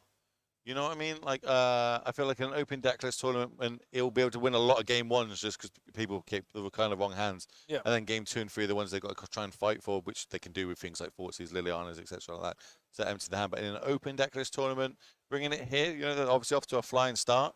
It going into being 2-0 into game 3. Yeah, sometimes the deck kind of collapses on itself, like in a sense where you know you have 3 Grease Fangs, but you have nothing in your graveyard, or like you have the other way around because you also need to get into the graveyard, right? Like to reanimate with Grease Fangs. So there's a lot of moving parts, and the deck can operate very smoothly, but it doesn't always pan out that way. Yeah, it's pretty rough on sideboarding as well. Like, do you take out the cards that enable cards to go in your graveyard? Do you trim on the vehicles? Do you trim in the hand disruption? Like it's like any combo deck, just trying to like tailor it to for sideboarding. Maybe a couple of removing like a couple of one-offs. Are you a fan of that, or do you just like taking straight 4s out of the deck? In general, not just Grease Fang, just in general when you sideboard in a combo deck. It really depends on what kind of combo deck. It like depends on how much resilience you have within the main deck itself. Like it really depends on configuration. I hate giving like broad strokes, you know. Well, here comes a Fortsies, a nice foil one, in fact. It's going to reveal a Fatal Push, a Duress, and another Fortsies. Are you sure it's a Duress? I'm very sure that's a Duress. It's not an Inquisition of Kozilek. Is it? No, it's not. It's a Duress, but yeah. It's Inquisition is not legal in the format. But it's like like trying to confuse me. Jesus. To be fair, like these are the most confusing cards that exist in Magic. Just because like the artist, you cannot really tell what card is unless you know it. And so I've seen some issues I think last weekend where someone actually played Inquisition in his Pioneer deck because he thought with the because they thought it was the Duress. So yeah. Rough. Yeah, it was pretty. So now we're going to fire the Fortsies off back across the other side. We see a Ravenfieldment, a Transmogrify, a Basic Forest, and the removal spell that I cannot remember off the top of my head. It is the Heartless Act, thank you. Yeah, I have, this is giving me really old modern vibe, but it's like, Thoughts is back, Inquisition, and like, both players have no cards. And then, well, this is a classic old time, right? Abadan versus Jund. Yeah, exactly. Yeah, good times. But now we have companions. And just 0 Siege Rhinos, that's what makes me upset. You know what I mean? I want to see Siege Rhinos cast. Sure. I thought if any format was going to be playable, and I thought it was going to be Pioneer, but obviously proven clearly wrong as we're bringing a pass the turn back. Just a few lands for each players here. Couple of removal spells, and we're going to put Triganta in our hand. That's one way to get around, you know, discard spells. Like you have a companion ready to go, and then you can cast it in 5. And both players just playing it slow. Yeah. But they know a lot of the content of the other's hands, so I think we're going to see another Thoughtseize. Grease Fang in hand, remember, no way of getting a vehicle into the graveyard unless we can bait out some of these removal spells on this vehicle. Yeah, now Star's been a Seeker Share, so probably not scared of something transmogrifying in. Just a Hardcast Giganta. That does a pretty good job of blocking as well. This could be scary though, right? You know, if Yeah. we land drop this turn, 2 drop to get someone into the graveyard, play the Grease Fang, get it back, but it doesn't look like that's how this is gonna go. Is that just a couple of land? Was that? I'm trying to work out what else is in the hand. A Fatal Push. Fatal Push is not very good against Draganta. No, it's Grease Fang, Thought Season, and Push, I think. Okay. So yeah, Forces you. Yeah, 2 removal spells. Dealer's choice. Which one do you want? This is fun. It's You like know what I mean? it's something what happens when like both decks don't really work as they intended, but they're both just chugging along their own axes. But you know, now we access the top deck like an Atraxa here. We can actually hard cast it with Draganta on the battlefield. Just another land by the looks of it. Land go. Land go. No attack. It's like kind of like limited. Like Yeah, it's as very bullshit. Who's going to be able to draw out of this first? You know, the old saying is Jund has great top decks back in the day with PvE and stuff like that. That'd be a good card to have in this format. Jeez. the card I missed the most, by the way, Dark Confidant. Oh, good old Bob. Yeah, Good old Bob. Classic Bob. Turn 1 Thoughtseize, turn 2 Bob, and then hope not to die to the to the extra cards that you're gonna get throughout the game. Okay, we're able to add another threat to the battlefield here. This is the my screen's gone weird. Get that up there. There you go. This is the Informant. Of course, it's the Informant. We get to Rafine's Informant. Yep. That's one of the cards that really makes the deck tick, because it's a turn 2 discard outlet, decent enough blocker, can have 3 power to crew, even like something like Sky Sovereign, so it does a lot of things. big draw. Mana Confluence is not it. Jesus, this game. If anything, at least the battlefield's worth quite a lot of money. I believe that there's some really nice shock lands, some old foils on the battlefield. But we are kind of drawing it a little bit more on the Grease Fang side here, but none of these are super big hitters as of yet. Another Rafine's Informant. Draw, we were looking for some sort of vehicle. It's a land. It's going to the graveyard. When are we? I think the life totals are not updated, because there were so many Thoughtseizes flying around. Yeah, we'll see if we can get that sorted.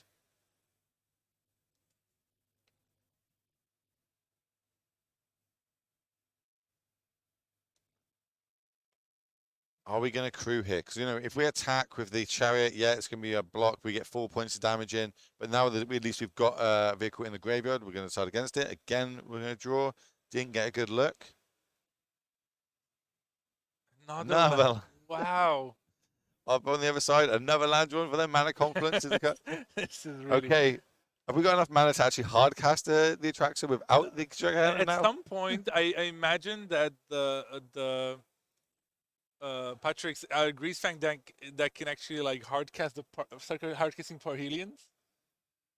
That would be pretty fun. It's 8 mana. It's not that far off. Another land off the top. Look at that. Look at that. He's 1 off. So if he draws a Parhelion, he can hardcast it. It's crazy. Big draw step. What was it? Big draw. Is that a? I don't think that is what. That's the. It's not a land. I think it's some sort of artifact, maybe. It's hold on, it's Courier's the briefcase? briefcase. Thank you. God, they're just before me. You and your being dyslexic, I read way too slow, so it's going to come along. It's going to bring us a treasure token, but we can sacrifice it for 1 color of each mana and draw 3 cards. Yeah, but I think we don't have both white. I think we just have 1 mana confluence on Daniel's side. So I think he's 1 mana confluence off of actually sacking it, unless I'm. Oh, okay. Parthenian off the top. Oh, Are we hard casting it? am I the prophet? You need to buy yourself a lottery card, good sir. Good comment from chat there. The only card they're missing on the battlefield is the credit card on the left side of your screen. Gotta love that. Yeah. Good morning, Holy Diva. Good morning, chat. Thank you all for tuning in today. Remember, this is the regional qualifier in Europe, live in Greece, Athens. Excuse me, qualifier. Regional championships. You have to win a regional qualifier to get here. But here you're going to try to qualify for the Pro Tour. That's why you're here, you see. I got sometimes, you. Yeah, word of the tongue slips out. It's all good. I'm just excited that we're going to see this thing cast. Potentially hard cast. Yeah. 456 players turned up this weekend to all battle it out. 9 rounds of Pioneer today, another 6 tomorrow, followed by a cut to top 8. So potentially more magic after that. Look at that. Top 3, 6, 8. Here's my 8-mana limited bomb. We're doing things the hard way here. This is going to come along. I love it. And still, you play it, it doesn't really do anything until it attacks. So what's happened to Gigantha, adding the mana to draw those 3 cards we're speaking about? I missed Gigantha, yeah. It's Okay, that is a go blank drawing and a couple and a Fable and another land, I believe. Go blank? You care about my graveyard? Yes. Here's the Parhelion. Smack. Care about my graveyard on turn number 15? Not me. This is great. I didn't expect to see hardcast Parhelion. Not on my bingo. Who had it on the bingo? We need to start making bingo cards more often, don't we? Yeah. Okay, we're firing off this go blank. What's the last 2 cards you got in hand? He's like, Greasefang doesn't do anything now. Greasefang, Fatal Push. They're going to go to exile. Can't help but think the damage is done. We're looking for something like an Abrade. We've got a Tear. Sunder.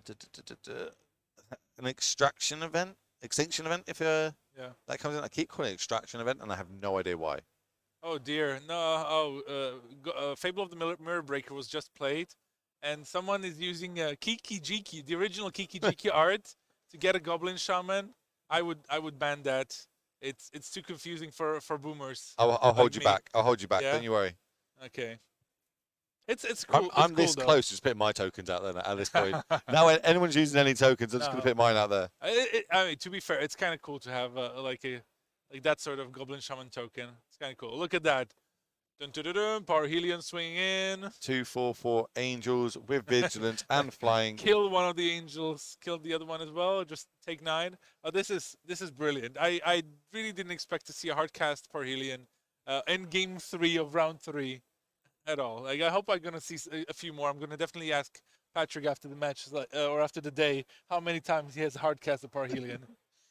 What, like, I don't even know how we get back into this game. I'm trying to look. It's got to be the Extinction event or bust, I think. I don't think he's this gonna might put not that even be in the game. Yeah. Maybe a Traxa hardcast. One way. It would help. Yeah, that would. Or Transmogrify for one. That creates a bug. But there's going to be quite a few angels flying in with that Parhelion as well. So have the ability to copy it if we want with the Chariot. If we want to kind of sacrifice that into Trigana, but of course now it's tapped. It's kind of a free attack. Yep. So he taps the Gigant for 1 of every color. And here it comes. Yeah, has a red floating as well. So here's a Traxa. Traxa coming down. We look at the top 10 cards. We get to pit 1 of each card type into our hand.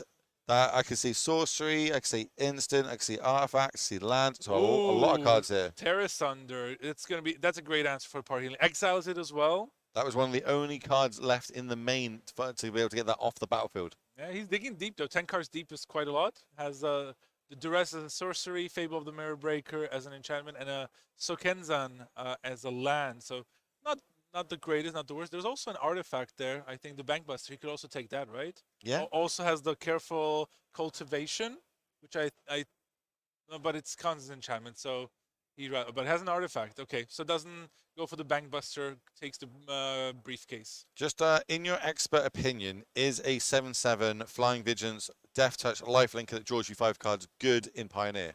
As an expert, I would say it's brilliant. Okay, cool. Lovely. So I think now Daniel finally can start turning the game around. He has already so many lands. He played them out, all of them out, and it's a good thing he did. That he wasn't just waiting to get rid of them with like Fables and stuff. Because now he has that Terra Sunder. He was able to duress to check what Patrick has in his hand. Now gets another Fable, another Goblin Shaman, and he's gonna be, I think, be fine. Yeah, like. It looks like doom and gloom a turn ago, and that tracks off the top, refill in the hand, letting us cast multiple spells. As you said, hitting all our land drops every turn lets us do this. Unless. Okay, go on. Another Parhelion off the top. Another hard. Once the first one gets dealt with the Terra Sunder, maybe another one can come. Well, we could block that one with a Traxa, right? I know. It's the only thing that. You think that's the best top that they can draw? In theory, just because it could create lots of angels, but I think even that's not going to make it enough to get past the Atraxa, which you see it on the screen. not just Vigilance, not just flying, lifelink as well. On top of that, like insane card advantage ability. Do love to see it. What have we drawn for the turn? Trax is such a powerful card. Yeah. It's just, and do you know the lore behind Atraxa? I learned it recently. I think I do. The main part that I like is that the people on New Capenna killed her by collapsing and building on her. That was pretty cool. So no more Atraxa. She was the general for Elish Norn. Yeah, I think she was like a Sunblast Angel in the original Mirrodin set, and then Elish Norn completed her as a gift for the great work she was doing. I do love some of the lore that floats around these. I wish I could get real deep into it, like as much as I am with Dungeons and Dragons. Like I'm deep in that lore. Yeah, but you can find some really good YouTube channels that describe the lore. I actually really enjoyed a couple that were doing the story when Phyrexia and Martial Machine came out. Just I wanted to kind of know like what happened, like who's alive, who's not alive, like what did they do, how did they achieve things. So yeah. I'm still a little sore about that set. We literally went to Phyrexia and yet I didn't get any cards to make Infect playable.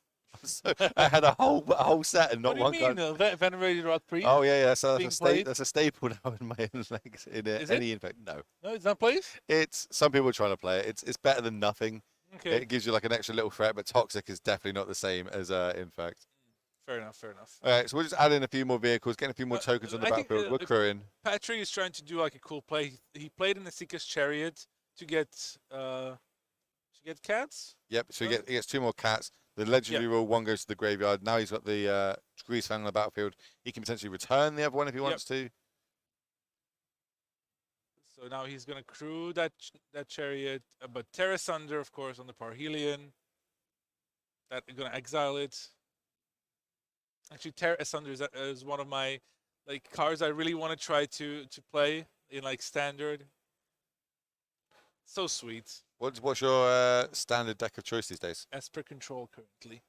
Just trying to eat up on all the domain decks, but yeah, the standard's pretty fun right now after the bans, and it's pretty underexplored. But had to focus on Pioneer for this tournament. Of course. But Pioneer. Again, I will want to mention this again. I really didn't have Hardcast Parhelion into Hardcast Atraxa off of a Giganta on my bingo card. So this is really not a scenario I was preparing against. And I like Patrick just trying to go for it. He's tapping everything that he can and trying to swing for a lot of damage. Remember, Atraxa is going to gain a lot of life back. Yeah, Atraxa gaining 7 life, obviously being a Death Toucher and a Life Linker, flying, able to block that Angel. This might just be, we've seen this multiple times so far this weekend. It is just math is for blockers. Turn it sideways, the best I got. You to tell me how this outcome is, and we move from there. Let's see. There's someone I think in chat, first time chat actually kind of saying maybe if he crewed the Parhelion in response to the Terra Sunder, it would have made it be a creature. But it just says exile target artifact or champion. It doesn't matter. It doesn't say non-creature or something like that. So. Yeah, it still counts itself as an artifact, even though it will be just an artifact creature. Yep. Still an artifact. It doesn't matter. The way it's worded, it just works, even if they would crew again. Fable flipping into the Kiki-Jiki side. Yep. Do you think a Pristine 10 Fable the Mirror Breaker doesn't exist because they get used so much and flipped in and out of sleeves? They probably do exist, but that card is just seen so much play since it was printed, and it was super underrated when it came out. Exactly. No one spotted guessed it. It's in Standard, Pioneer, Modern. We saw it in Legacy last week when I was casting. Someone told me that they were casting it in Vintage, off the Initiative decks and stuff going off. And it's crazy. I assume in Legacy it's something like Ancient Tomb, Mox Diamond, Fable, something like that. It's in that format in itself. It's so crazy and powerful. But slightly less powerful in Pioneer here, but we super fun as we're going to see a go blank cast to the turn. Going to exile the only card that we know that's in hand. Exile the graveyard along with it, so that's kind of turn off the Grease Fang. Yep. We really want them a little bit sooner, not turn 20 that we're in now, but Fable, the Mirror Breaker, yet again, these happen they're really nice in multiples, right? You can at the end of turn do that sort of Kiki-Jiki effect, make multiple 2/2s, almost a small army of them. Yeah, you do need one for every 1 mana at the end of the turn. You can then make a 2/2 and 1 Genset you can swing. So it has that old Splinter Twin feel that everyone loves. All right, big top deck, big top deck. I've got a question for you, Astif. Remind me, Splinter Twin. 4 mana. I'm guessing it's going to be a Chariot. No, it's a Shield Dread. Okay, interesting. Does that help us? I'm not entirely sure. Not a very common sideboard card out of Grease Fang. I wouldn't expect it in this matchup, but it's big. It can trade with Atraxa. Worst comes to worst. Get 2 in the sideboard. Looks like they brought at least one of them in. Yep. Maybe they expected it to go kind of grindy, maybe board it out a bit more in the combo, thinking that things like Go Blank will be coming in on the other side. As we're past the turn back. Fully foiled. Jund Transmagrify. Another land at the top. It is fully foiled. I saw that there were a bunch of foiled, but I didn't really think about it. No, yeah, fully foiled by the looks of it. The credit card comment makes a lot of sense. Yes, now. it is. Yeah. Okay, Atraxa swing. Go to 1. Good one. Gain another 7 life. Drop ourselves back up to 22. Okay, just pass. Again, like you deal with it. I go up to 3 thanks to the Shieldred. Yep. But I think Daniel, that turn where he went Curse, Briefcase, and a Sack it into suddenly like Atraxa, Draw Terrace under, Duress, you Fable. Like he had everything there and really turned the game around. I mean, this was a bit of like a tough battle. Handshake. With Daniel Toledo and John Transmogrify makes it 3-0. But what a match, right? What a game. It was huge. It was really weird. So back and forth. Seeing it, obviously Atraxa, that top deck, huge in that matchup. But yet again, we've got more magic for you, as we see here on one of my friends, Yendrick, is moved to the feature. Friend, one of my friends, one of our friends, yeah, everybody's friend. You know, also a streamer that a lot of people like to follow. Definitely a blue-red mage, and as we see him here playing, it looks like I'm not sure if it's Phoenix. Of course, he actually Yendrick actually made it into the tournament today through the last chance qualifier. Yes, he had 16th, but there were some pass downs, so he was safe. Made it in the 16th place, playing it at Phoenix, and he's like running it back, and looks like it's doing well for him. I've been seeing a lot of pictures of him around pigeons on his social medias, hoping that the birds get him there. Clearly got him into this tournament, doing super well for him so far, being 2-0 in the tournament, 1-1 in this game. We're in game number 3. We see the horror token, the horror flipped into the powerful 7/8. As you see Skura come down on the other side. Yeah, there's also the Cavalier. It's a big dude with 5 power and 6 toughness, but 7/8 horror, Woken horror I should say. Yep. And I see some Hall of the Storm Giants among those lands as well. The problem we've got with the Cavalier is if it blocks, it gets to put another card from your graveyard on top of your deck, so you don't want to be putting things like Storm on it. Here comes a Pelucanos. If we've got enough mana, we can flip it this turn. Yeah.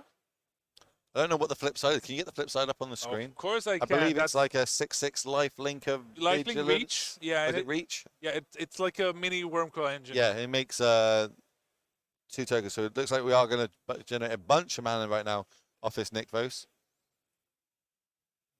There you go. Here we go. Thank you very much. It is lifelink and reach 6/6, and then obviously when it dies, it does make 2 more smaller Hydras because you've cut the head of a Hydra. It probably takes 2 more. It is going to make a 2 Phyrexian Hydras, 3 freeze. Yeah, white. but Kim Berle on Mono Green Devotion is now rolling. Added that Pelucanos and Kiora. He's able to draw a card off of that. Has Nykthos, like plenty of mana left floating. Has another Cavalier. He can probably find a Jesus.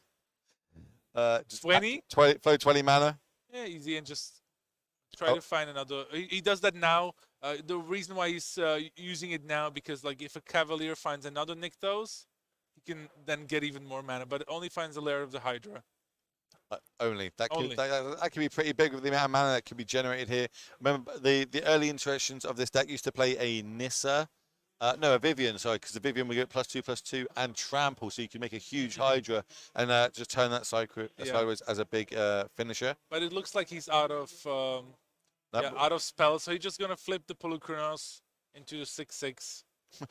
Only- You made that only. sound so I common. know, Yeah, I know. that's the worst he can do this turn. Oh, God, what a rubbish turn. Yeah, all the limited players have now shuddered and like, only turn it into a 6/6 lifelink reach that does something. Okay, so we're going to make ourselves a 2/2 cat token.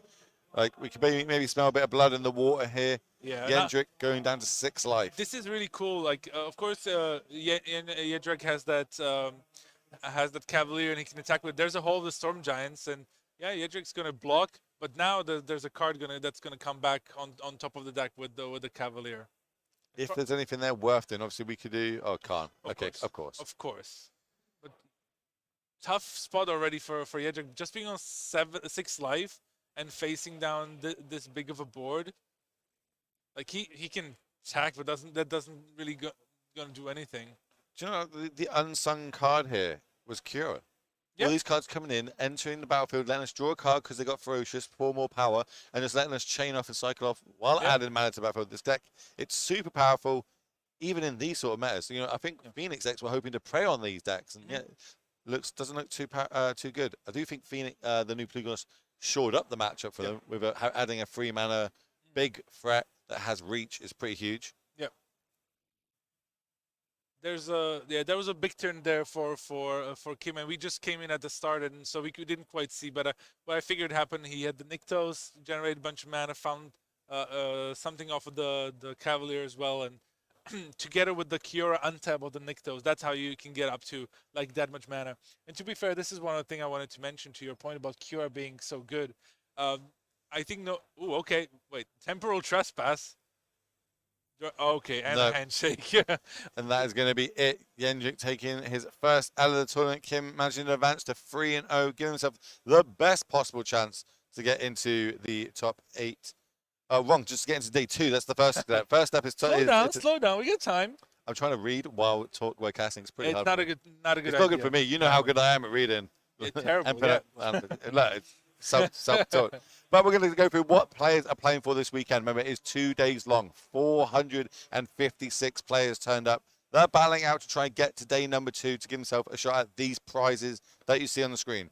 Starting at the top, 2 world invites. Yep. The biggest tournament magic. That's the key. That's the tournament you want to play. To be fair, like Worlds is different this year. They've changed the format. It used to be like, again, Boomer. Used to be 24 players. Let me tell you the Boomer story. Before the Worlds used to be like Pro Tours. Yep. So they were really big. They're like 400 or 500 players from all over the world. Like you could qualify by being a pro or just like doing top 4 in the national championship. Then they really narrowed it down to like a really exclusive tournament with like the best players. And now it's back. It's somewhere in the middle now. Like it's really difficult to qualify. Yeah. But we expect it's going to be like 150 players max, like something around. Of the world's best players. Yeah, but it's still going to be like. It's going to be insane. The concentration of skill at that tournament is going to be really high. I'm going to look at that. And then the next, I say like the next prize down like it's a second place prize, but it really isn't, is you get to go to the Pro Tour. Top 36 players get to go to Pro Tour Barcelona. I'm hammered on it a lot, and I'm going to keep going on about it. It is the Lord of the Rings of Pro Tour. 2 of my favorite fandoms colliding and smashing together. And then everybody that comes in top 64, they don't have to re-qualify for Leo if they don't manage to get to the PT, which is going to be the next RC in Europe is going to be held in Lille, France. Yeah, you know what I mean? and just a week after World Championships, actually. Oh, okay. So at the end of September. Yeah, it's going to be like really good back-to-back weekends for Magic. And then obviously looking at the prize money, the last thing on the list. It's the last thing I actually look at. I look at the invites more than the prize money, but $16,000 for whoever managed to come in first place, $10,000 for second place. A lot of money on the line here. Mm-hmm. But let's have a look at the meta. Let's see what people have brought this weekend. You know, we managed to get this graphic up. They've had it been tweeted out off the Legacy Twitter. So if you're not following, you go see on there. You can see everything that's happening. You can see when we go live. See the artists that are here. You can see what sort of top 8s they all get posted on the social medias. Can we get the meta game up? They're just going to fly it first. Obviously, welcome back to the booth, by the way, ladies and gentlemen. Obviously, I'm Will Hall. This is Big Z, Matej Zatlkaj himself. And this is the meta. Let's break this one down. Talk to me about this. I mean, Rakdos mid-range, still the king of Pioneer. Yeah. But kind of, not that stable as we expected it to be. Like, the presence has changed a little bit. 17% still, like, a dominant deck, but it's just because it's probably Losing most its footing consistent. a little bit, right? Yeah. Yeah, it's very consistent. It has a good game plan against most deck. Has a couple of like really bad matchups, but even you can even overpower those as well. It's nothing that really like would jump out at me. But Mono Green Devotion, we just seen it. Yeah. And it's number 2 deck in the room, very powerful, does things, and it's the best Elvish Mystic Line of Elves deck. It was what you talk about. The combination with Kiora, I think even if you decide to like ban Karn or something, like the core is still there to do something busted with the mana. Deck, we just saw it win without Karn, you know what I mean? It's just Karn's an extra element of the deck. Yeah, if you can exactly. generate a lot of mana, have that toolbox effect that's going to be going crazy. And did pick up a few new cards in the more recent sets with things like City Leveler, things with Plukonos. So yeah, really good. Plukonos was a big addition. Another card like this. Some people were trying the enchantment, something of the first 3. Yeah. I thought you were talking about one of the battles. No, that Invasion of Ixalan, that's one that's also being played sometimes. But there's a green enchantment that when you play a small guy, it grows. When you play a bigger guy, you draw a card. Again, so it's another thing that really grows your devotion. Can be difficult to deal with. Not really played now because Plukonos is just better, but still an option. And a bunch of other decks. Is it Creativity popular at the Pro Tour? Then kind of wane a little bit, but now fighting back. A lot of good players, Jean-Emmanuel Deprat, Martin Juza, they're all playing. The main variation of Is It Creativity. Some have with Gearhulk, and some have the combo with Xenagos and Worldspine Worm. So there's a bunch of versions floating around there. And the rest, yeah, just solid, wide meta, lots of fun decks. I'm sure we can bring you some fun ones into the booth. You've been walking around the tables, right? Yeah. What kind of picked you up? Obviously, Mark's playing a spicy one. Yeah. And I spoke to him before this round. He's 2-0. He's doing well with that deck. Of course he is, yeah. But like that's my main point. If I had to like sum up, it's like the meta is so wide that no matter which deck you choose, you just have to play it really well. Know the meta, adjust your sideboard, and have really solid plans. And you can do really well at this tournament, even if you're playing Azorius Control. You know, as a PT top 8, you've played in multiple teams, multiple events, high-level events. How do you go about coming to these tournaments? How far out do you start testing? You know, how much are the other RC results affect your testing? Is it really the last week that you cram so much into? Depends on like if you're playing consistently, like you should be fine. But like proper testing, at least a month before the PT, I would say, and you should have locked the deck at least a week, ideally a bit more before that. At least 10 days. That's good info. Like, this information people at home maybe don't have access to that sort of thing. You know, trying to get into teams can be quite hard at times. I suppose. You know what I mean, you've got to be pinning up the good results. You've got to kind of bring a benefit to the team, or you can just make a team with your friends. Like, remember Benson at the Pro Tour? It's just him and his mate. Yeah. They're both top forward. A Pro Tour. Like, you know what I mean? It's as long really as you have as long as you have someone who's also very invested and very good at playing and being able to like try out the decks and maybe even play a Magic Online, right? Even like if you don't have Magic Online, you can maybe even go on Arena, play Explorer a little bit. Yes, it's different, but like 95 or like 95% of the cards are the same, and a lot of the similar decks you can learn at least the basics. And then once you get serious into your deck choices, you just put them through the gauntlet, as we like to say. How much do you value like playing on Magic Online, so to speak, as for testing, opposed to playing in like a test house with people that obviously you trust them, but the caliber? Do you like feel like it's a high caliber when you test in paper than you do online, or do you use a mix of both? The way we've usually approached it in the past with like various testing teams, and even what I did now is. You first you try to look at the format. You start looking at deck lists. Try to figure out what you maybe watch some streamers, or you watch some coverage of a really fun event to kind of learn. Okay, so how does it play out and so on. Then the next step is actually starting to try decks. So you look at maybe trying the top 5 to 10 most popular decks in the metagame. Magic Online is great for that. Exactly. You have those leagues there, so or you can play some of the weekend tournaments as well. You try your hands on that. And then once you narrow it down, you should keep testing on Magic Online, and ideally with maybe the friends online or offline to really hone in the sideboard plans and the sideboard cards in general, and like how the dynamics of the matchups work. Yeah, like one of the advantages you get as being like a castle, we're access to a lot of different discords. True. But for like a lot of teams around Europe and the world. I know you're in like a lot of the big ones, and you get to see how they work and how they sideboard, and they do a lot of like testing in the Discord of playing online versus each other. So it's not essentially we're going to rent a house and all playing paper against each other. We're going to play online. Iron sharpens iron at the end of the day. You know what I mean? You're playing against the better players. It's going to really enhance your skills going forward. Sideboarding. Let's talk about sideboarding in a open decklist tournament. Do you like a lot of one-offs, or are you a fan of No. just 4-4-4? No, I something in the middle. I like kind of like a 4, a really good 4, a couple of nice 3s, and then like some 2s and 1s to shore up, to fill out the decks. But it can depend, right? When you talk about sideboards, mono green devotion, basically no sideboard. Have Like, a sideboard. You just have it for Karn. So, and that's, by the way, underrated. And like, I don't want to meme on mono green devotion players, but not having to sideboard is it's a big advantage. It gives you and a disadvantage at the same time. It gives you the advantage if you didn't, like, say, have too much time to test for an event. You know what I mean? All you need to do is learn the deck, learn how it works, and then you've got your sideboard. You don't really have sideboard, just you'll use that throughout your main day deck moving forward. It's going to be pretty interesting. Yeah, we have still 6 tables are still playing, I think, in tournament. Slowly wrapping now. We're already at time.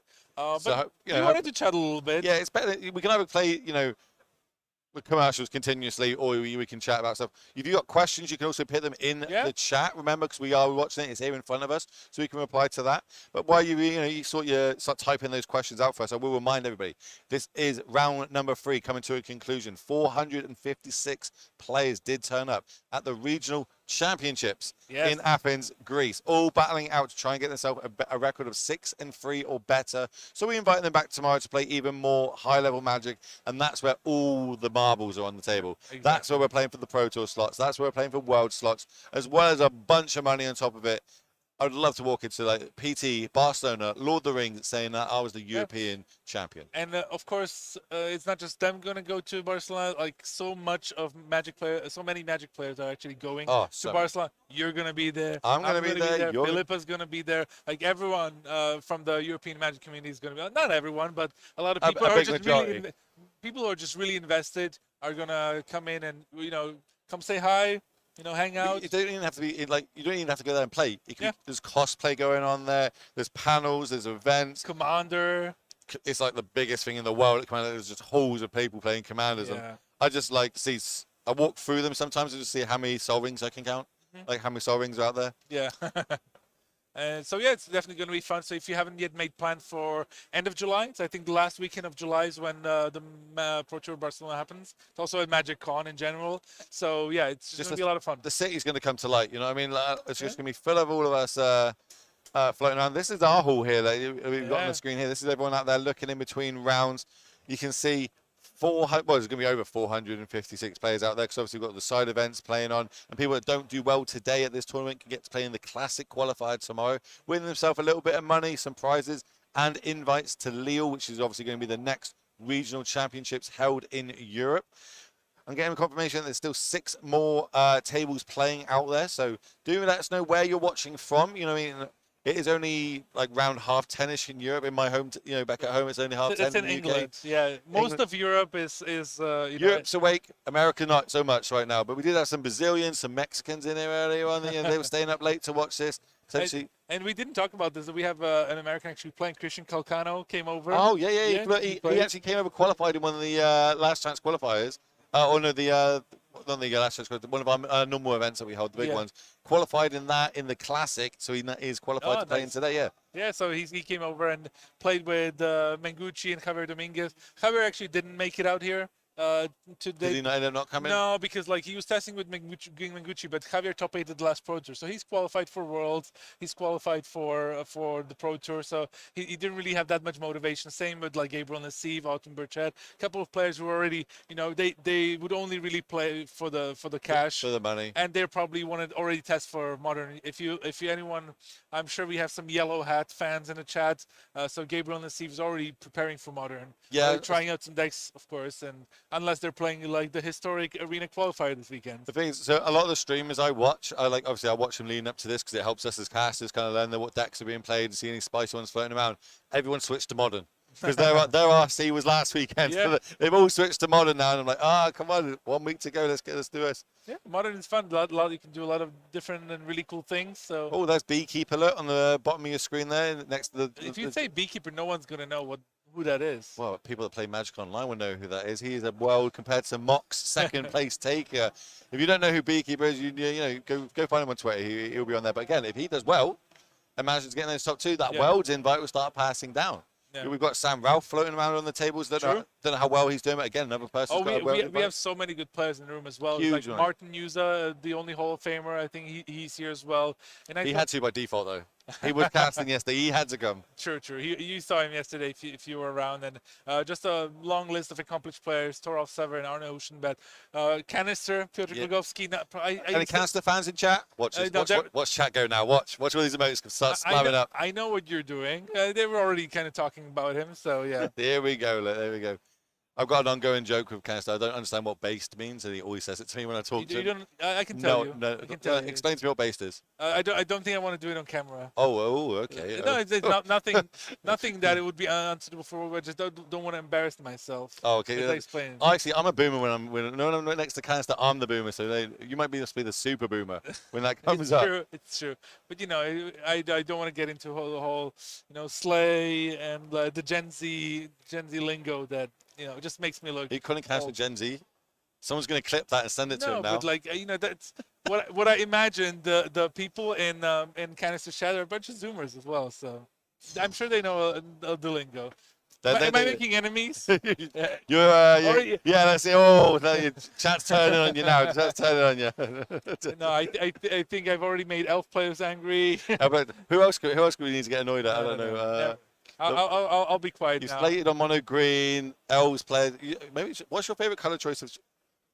Looks like we've got one more pairing left to finish, and then. Oh, we're done. Oh, it's done. It's okay. We're done. Okay, cool. Yeah, let's go. You guys don't have to listen to us waffle on anymore, ladies and gentlemen. That is going to be the round of number 3. Literally, the pairings are going up now, so we're going to start seating the players in the feature match. We're going to have a real short break because the production team needs to go to the toilet. I'm dying for a toilet. So we're going to have a short break. We'll be back for round number 5. We'll see you all super soon.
So, which deck do you take for tomorrow tournament? A creativity with Atraxa. So the plan with Atraxa and Coma inside for and Hullbreaker Horror as a switch. And how do you pick this deck? There is is it your most comfortable deck, or you analyze the meta game and then choose? My preferred deck is UV Control, but I think it's very hard to play it now in this field with a lot of Rakdos, so I choose something that can beat more easily Rakdos mid-range. So with creativity I think I have a good shot, and between all the creativity choices I think it's the best one against mono green, so I choose this one. Yeah, there is plenty of mono green in this meta, so yeah, it's a good choice.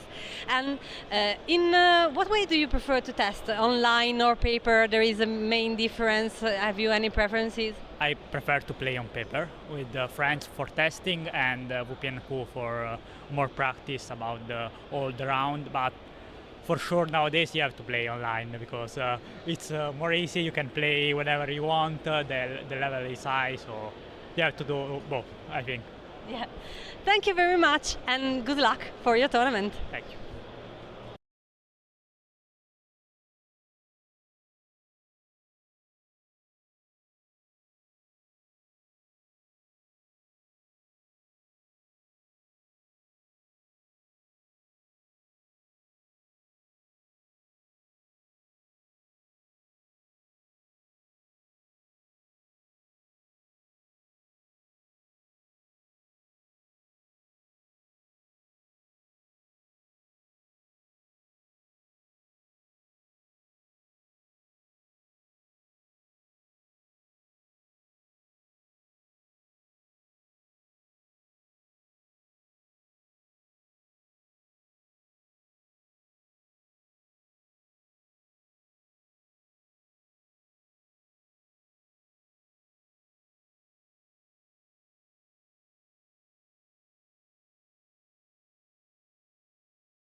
Welcome back to the Legacy European Championship. We are here in the regional finals. The format is Pioneer.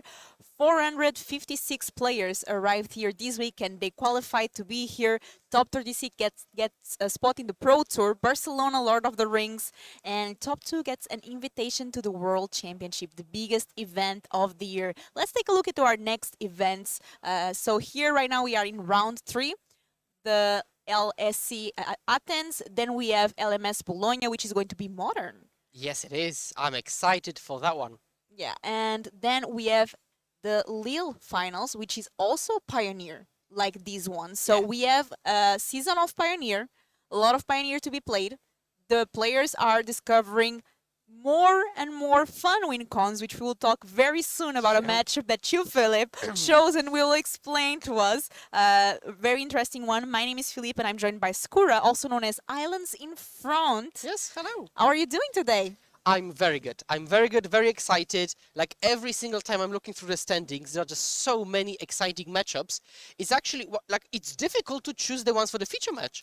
And let me tell you, when I saw the matches that Philip chose, first I was a bit mad at him because he chose blue all the time. and I told him, round 6 we're casting something like Girl Vehicles or Mono Black, okay?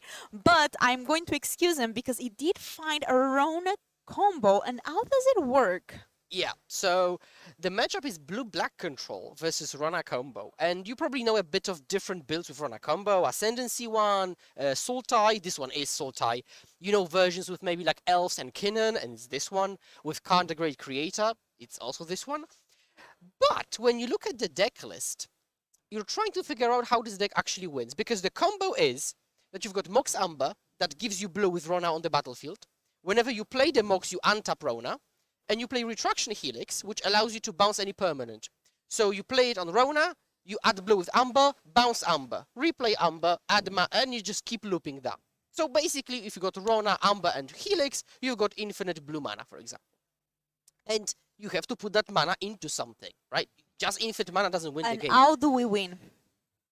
The way we win with that infinite mana is that we play Khan the Great Creator, which doesn't find any, you know, like Aetherflux Reservoir. No, it's clunky now. Nah. You find the Stone Brain, which you activate, take a bunch of cards from the opponent's deck, then you bounce the Khan again, replay the Khan, minus, take the same Stone Brain, because Stone Brain exiles itself, play that Stone Brain, then name something else, and you keep doing that until the opponent has nothing in the library. You pass the turn, and they die on their draw step with an empty library. So this is a wild way to win. But it makes sense because Reservoir does nothing if it's not a part of the combo, while Stone Brain is an actual piece of utility, of interaction. So you've got one more slot, and your combo is literally, again, I'll say that again, to Stone Brain your opponent to death. And for those of you asking for the deck list, we will show you in between games because then we can see also the sideboard. But we just wanted to give a brief introduction to the deck. This is open deck list, don't forget the tournament. And Dimir Control, Marco Camiluzzi is doing pretty well. He did pretty well in Valencia. He's doing really well here again.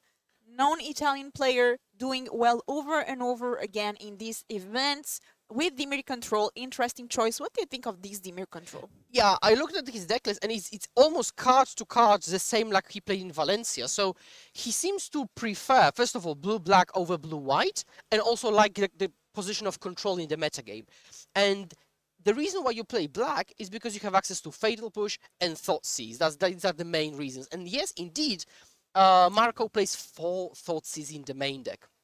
So you're looking to Thoughtseize, maybe Khan the Great Creator, Fatal Push the Rona, and then stabilize from that point. You know, if Stefan is just casting Khan for 4 mana, out of 4 lands, you're going to Sinister Sabotage it and be pretty happy about it. So Camiluzzi will be picking holes in the Rono's game plan. And I always like to see these decks. They are performing well, 3-0 both decks, and they're a bit off the meta. And I like to see the creative choices that the players bring. This is indeed a high-level tournament, and sometimes having the bold decision to not bring what everyone else is bringing, it might go tremendously wrong and you just go 0-4 drop. But looks like it's paying off here both for Marco and Stefan, which are 3-0. A great start. Don't forget 6-3 makes day 2. That's the first goal here for the players. Top 36 gets an invitation for the Pro Tour, Lord of the Rings. That one is going to be so sweet here in Europe as well. So locking a Pro Tour in your region, that must feel good. Yep, certainly. And unfortunately, one of these players will lose. So this is what happens when you've got two sweet decks. One of them has to lose and fall down the bracket. The backup is not any less sweet because it's Enigmatic Fires versus Ignis combo. So if this one finishes fast, we've got another doozy waiting as the backup. So and it's not something weird. I had so many different interesting pairings to choose from. It's wild. We're going to have a ton of cool action on coverage today. I'm very excited for that. This is such a sweet tournament. I'm seeing all the players that we usually see. And actually, fun fact, I was in the VIP area during my break last time, and I saw a friend, and he was telling me, you know, he's old school player. He's just playing here some side events, and he's telling that he started playing, you know, 20 years ago. And he was like, you know, Filipa, like the players that I saw 10 years ago, a lot of them are the same. And you keep seeing these people over and over again. And he started when he was 20. Now he's almost 40. And yep. That's amazing. But let's get back into the game. Todd sees, what do you think of these revealed cards? Yeah, so we've got Tiva, Rona, Ren, and Realm Breaker, and Kinnan. So I would assume Kinnan or Rona are not taken if there is actual removal. And there should be, because there are fatal pushes in the control deck. There are Shieldred's Edicts as well. Go for the Throat, Power Word, Kill. So multiple ways of killing creatures. So I would assume you'd take something that you cannot kill unless your hand doesn't have much removal. And this is what we're seeing here. So Rona is taken. Another reason could be that you want the opponent to spend 3 mana on a Planeswalker to then just censor it or sabotage it. So. And here I see one of the key cards as well in end. So we have the Ren, the Tyvar, and Kinnan. Kinnan allowing us to start these interactions, getting more mana. And this deck actually also plays in Historic, an arena digital-only format. A bit different, but it looks like it's also starting to stick in Pioneer. Yeah, I'm really happy that it is, because Kinnan is a very cool card. Allows you to get 2 mana with Moxamba, 2 mana with Mana Elves. And now we see also the beauty of the mana base. That is the blue-black deck. Turn 1 manland, you turn 2 manland, both untapped. Like, this is one of the reasons I like Pioneer. First of all, you don't shuffle. That's a great. Because your lands, instead of fetching, they actually do something. And it's so difficult to flood in this format. Like, this control deck won't run out of cards, but when it does, you can just go on the offensive, attack, or maybe block. Oh, and we see Thoughtseize, which was held in hand. So it wasn't Thoughtseize into Thoughtseize, it was Thoughtseize into turn 2 interaction, and maybe turn 3 Thoughtseize hold up 2 mana interaction, so it fits the curve much better. So I love that decision by Marco. Yeah, and we have here the Thoughtseize, we have the Ren and the Tyvar. What do you think it's going to be? The decision here looks like pointing to...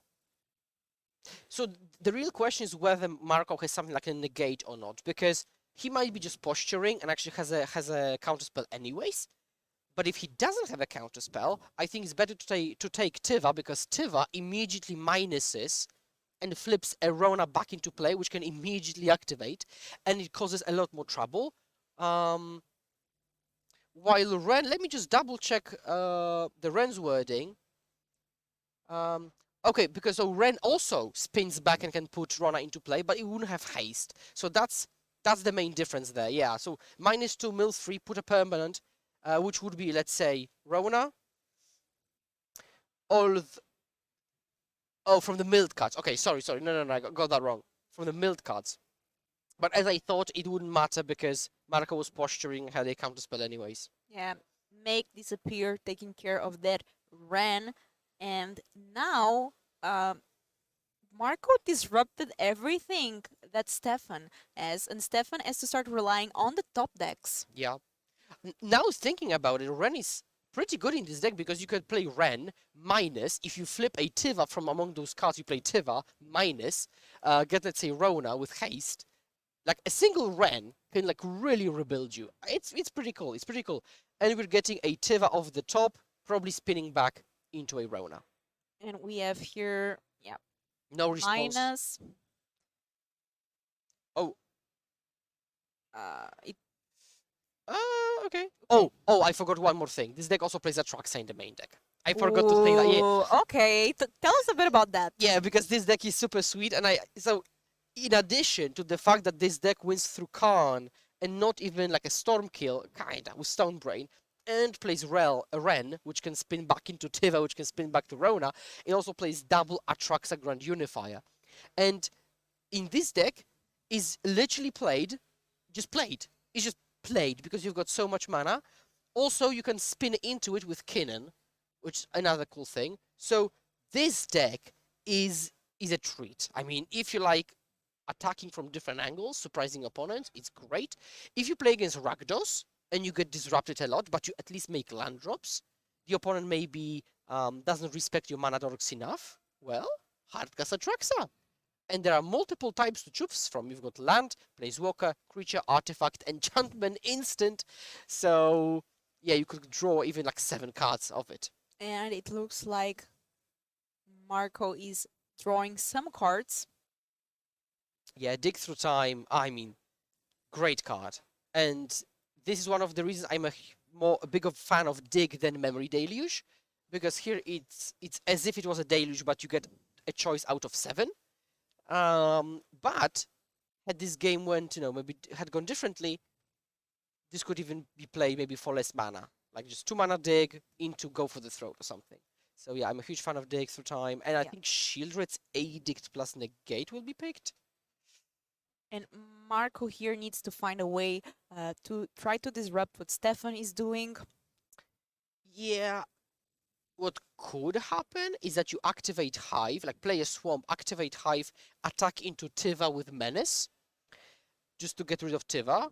But then you still keep Rona on the battlefield, which is awkward. But it's blue-black. You have no way of killing Planeswalker outright.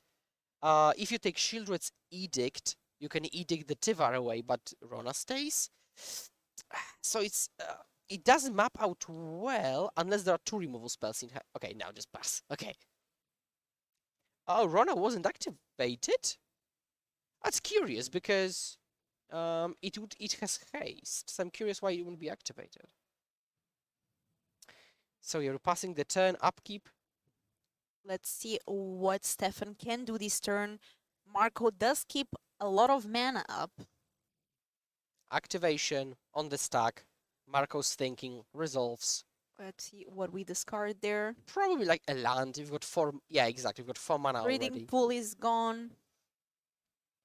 We are going to plus. Yeah, plus on Rona because you can untap it then. And response. That it is the Shieldred Edict that you're talking about. I'm assuming saying, do you think Planeswalker or saying creature? I think Non-token. it could be non-token creature in response to the untap of Rona. And then you can kill the Planeswalker with Hive. Also, Marco is holding up Sinister Sabotage. So this turn is relatively safe for Marco. We will show the deck list in between the games as we talk a bit about sideboard. Yeah, we will show the deck list between But games. you can no also worries. find the deck list, I think, because it's open deck list. If you type standings in chat, ! standings, you should be able to get a link with the standings and deck lists. So let's see if Marco actually does attack Tiva or just let it stay. But if it stays like it does, Tiva can be cashed in for another card from the graveyard. But see how grindy it is. Because Marco has been interacting all the way through, played Dig Through Time, but Stefan is still actually, keeping pace. We have a Mana Dork. The Plaza of Heroes, an excellent card. Played in Esper Legends, in Standard, right? Very, very strong card. Let's see. Let's see what it does. Let's read it together. It does allow you to get mana of any color, but only to cast a legendary spell. But actually what he did there to cast was the second part, which says add one mana of any color among legendary permanents you control. So you can take the mana from the Tivar. So in this case, that Plaza can produce you either green or black. It's kind of like Moxamba, right? It's looking at the permanents, the legendary you own, Planeswalker's creatures, and then it gives you that one of those types of mana. So it's kind of like a Mock Samba. It not only gives you the fix, but then it also allows you to protect your creatures with that 3 mana ability, your legendary creatures. I really like this, for example, with the Atraxa, right? Because you can use it to cast Atraxa. It is a legendary spell. Yes. And then you can even protect Atraxa later on. Oh, that's disgusting. And you can also protect Kinnan and Rona. So it's basically painless mana confluence with added utility. Like, this is a banger. And Sultai Rona plays 4 copies actually of Plaza. So now we're in this situation that Ertai is played, destroys, draws a card, and now Marco untaps on a relatively empty board and turns the corner, apparently. And that's the strength of this Dimir control deck, right? And Marco knows how to play it and how to use this deck very well. He's obviously experienced with the deck, and a lot of times we say here over and over again, sometimes it's not about bringing the deck that everyone is bringing. It's not like we have one deck that is completely superior to other decks in Pioneer. It's a very diverse meta. So sometimes it's better to bring something you feel comfortable about, that you have experience. And we see these players that bring this sort of more unique decks perform well over and over again because they have that edge of knowing the deck better than the opponent. I fully agree. I fully agree. And now in this case, interestingly, we've got 2 unpopular decks, which tests both players even more. Because, you know, Marco probably has tested against Rakdos. But I doubt he's tested against Rona Khan. So that is very interesting. And yeah, Ertai coming in for the Dimir control fans. There is a single copy of Ertai in the main deck. So yeah, it has come in handy, certainly. But yeah, now I think Marco is in the driver's seat. I really like the way he navigated. Like, genuinely, looking at it as a control player myself, I like the way he's navigated this game. And why do you think Dimir control has been performing better than blue-white control, for example? I think it's all about being more efficient, because blue-white really likes to start its curve at 4, when this deck doesn't. It plays 4 pushes, 4 Thoughtseize, which is already 8 1-mana interaction. On top of that, you've got Shieldred's Edict, which is super clean to get rid of Planeswalkers, which blue-white has control problems with. And then to utilize the fact that you've got so much efficient interaction, you play Dig Through Time, which is, again, much more efficient than Memory Deluge, for example, right? So you essentially do much more than blue-white would. Blue-white, though, has its advantages, has more exile effects, better Wrath effects, better Planeswalkers. So I think it's a matter of whether you want a more robust deck than a more slick deck. Personally, I'm trying to combine these 2 ideas, and I play blue-white control with Consider, Dig Through Time, Ascanta, and Lay Down Arms, and try to lean into that efficient spectrum. But now we're seeing Field of Ruin. Field of Ruin on one of the Plazas of Heroes, the one that's untapped, and Stefan goes for a green mana, but I think that Mock's resolved. Interestingly, in open deck lists, you would know exactly how many basics the opponent has, because there are decks which are super greedy on it. Like, I mean, Sultai Rona has just 1 forest, Jeskai Ascendancy maybe. I mean, Lotus Field. Like there are decks which don't have many basics, and you can actually try to run them out of those.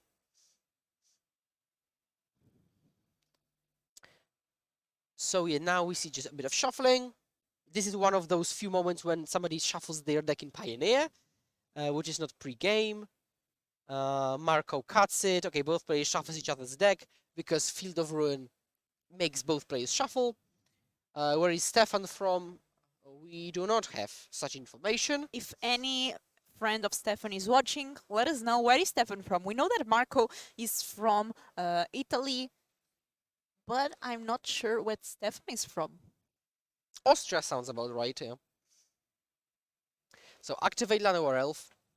Otawara my own Kinnan back in response to Fatal Push. Woof. That's good. And that one has a discount. Yeah, it's clear that Stefan knows his deck. Like, it's not the first time he's playing it. But so is Marco, yeah. Yeah, Sinister Sabotage and we can surveil. Yeah, probably now looking, I think, for another dig through time. Because Yeah, the survivability is always really good because not only tries to get you that dig through time, but also it allows you to put things in the graveyard that then you can use to delve with dig through time and make it cost less mana.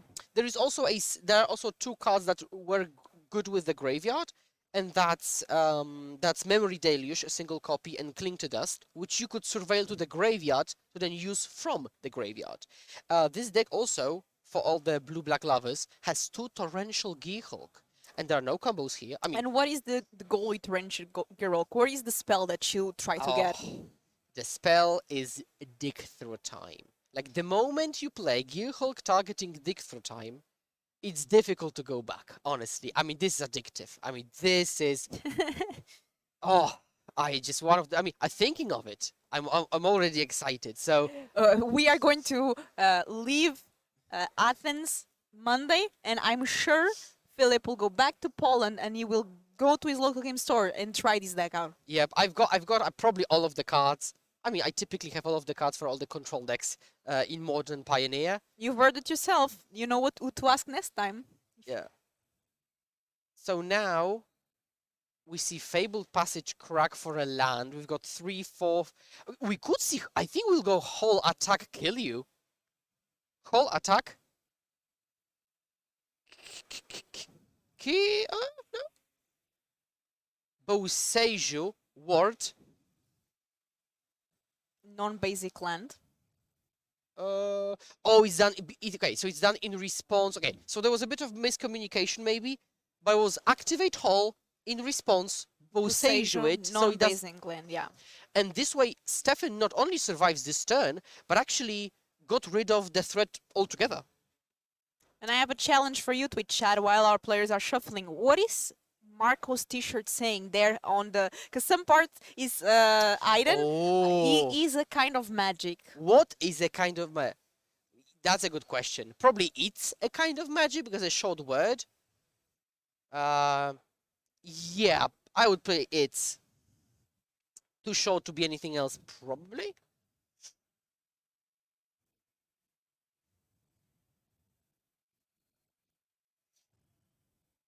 Okay. So now players are going to be shuffling up for the second game. They've got still half an hour back in round. Whoa. And I'm glad that Twitch chat caught that reference. Of the Queen song. Yeah. I'm nice.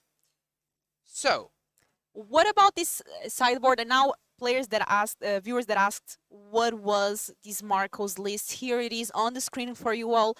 Take a picture if you want. yes, You can screenshot it, yeah. You can also see it on MTG Melee. What do you think of this list, and what do you think we can potentially see in sideboard? Yeah, so because we were playing as a Rona combo, I would probably put in Shieldreds to make the drawing impossible. Now, drawing isn't a part of the combo per se, but you want to stop the opponent from being able to sculpt their hand perfectly. It's also generically a good card. I think Ethergas to get rid of basically Ren, Tiva, Keenan. Excellent card. There's also Sky Sovereign console flagship in the sideboard. That's hot. But I think we're going for like more efficient interaction. I don't think we'll see Thought Distortion. Maybe Negate because you're afraid of those Planeswalkers coming down. And you will probably trim on like Shark Typhoon. It doesn't do much. Maybe on the Massacre because you don't want to pay 4 mana to kill a 2-drop. So yeah, a bit more interaction in and the lackluster interaction out. Definitely a very interesting deck here in sideboard. Can we take a look at the other player here, Stefan, with Sultai Rona, and we see here... Beautiful. This is a work of art, honestly. You heard it here first. A work of art, Sultai Rona combo by Stefan Kogler, and to attack Atrax's main. As you said, that's a very curious choice. We do have access to a lot of mana. And for those of you that are just joining in, Skura is going to try to walk us in on how does this deck work and how does it win. Yeah, so for the people who haven't heard the explanation for the first time, let me tell you how this deck wins. So you've got Rona, Herald of Invasion, which untaps whenever you play a legendary spell. Conveniently, Mox Amber is a legendary spell, so it untaps Rona. It also gives blue when you have Rona on the battlefield. So when you play Retraction Helix on Rona, you're able to add blue with Mox Amber, then bounce it, replay it, untap Rona, add blue, and basically Rona Mox Amber Helix allows you to have infinite blue mana, or basically arbitrarily large amount of blue mana. What do you do with the mana? You play Karn the Great Creator.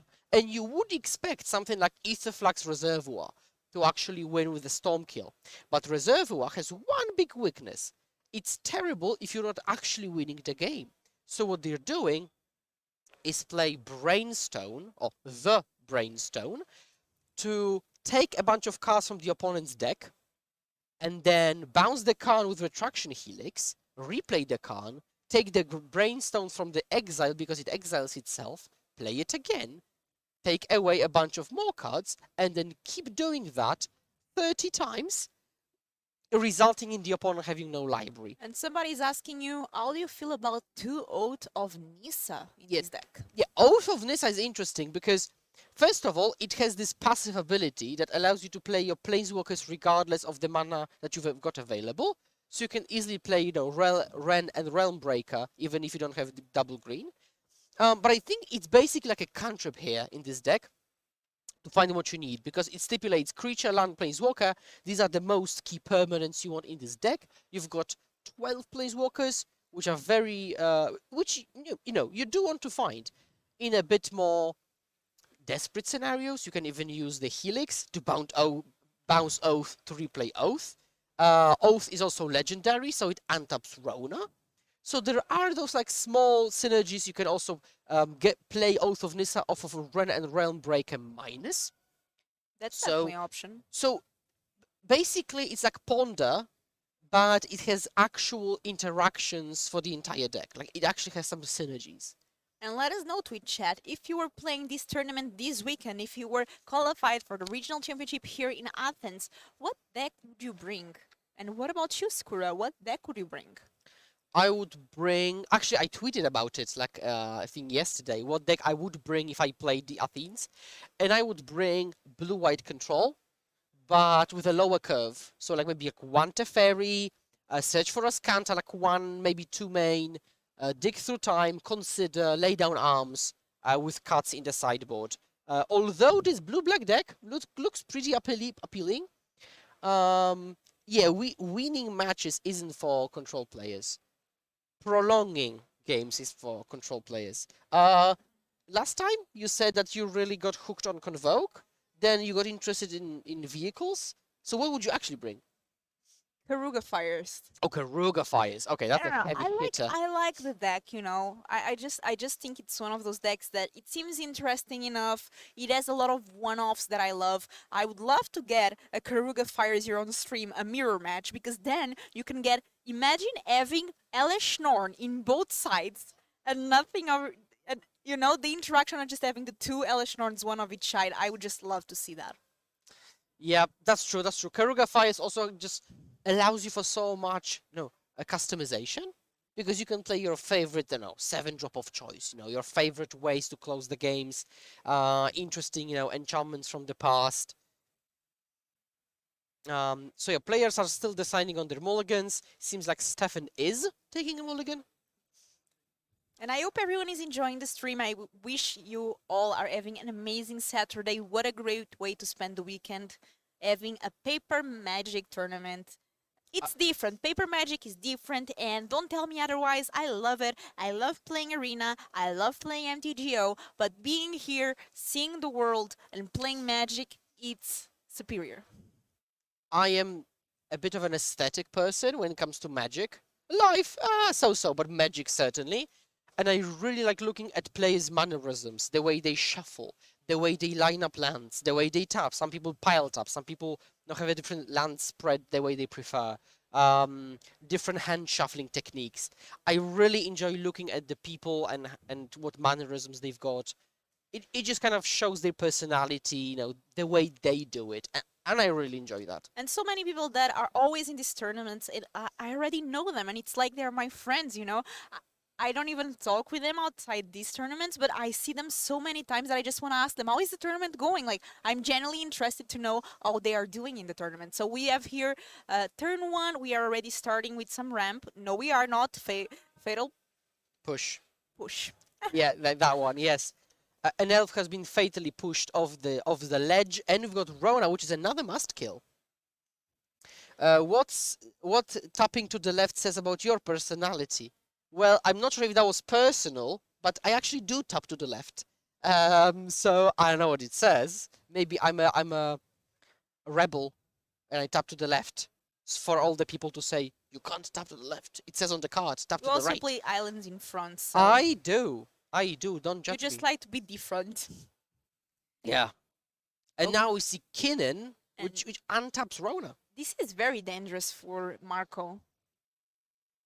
It just puts a strain on him to have a removal spell. Oh, Oh.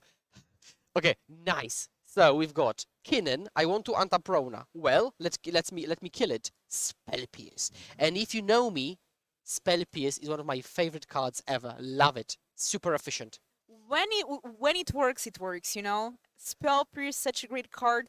Marco here playing a Graveyard Trespasser, allowing to exile one card from the grave from Stefan. But Stefan has an engine going, and now he knows that Marco is tapped, and he can do, Yep. and he can go for something. So while you cannot play an elf and add more mana because of Kinnan, because it doesn't have haste, Mox Amber is a way to have an immediate mana jump, and we see that. Mox Amber adding 2 because of Kinnan. And Wow. card, I would not like to be in Marco's shoes right now. Yeah. Now, the question is, what can Stefan take with Khan? And there are so many options. Let me just quickly count. It's 4, 5, 6, 7, 8, 9, 10, 11, 12.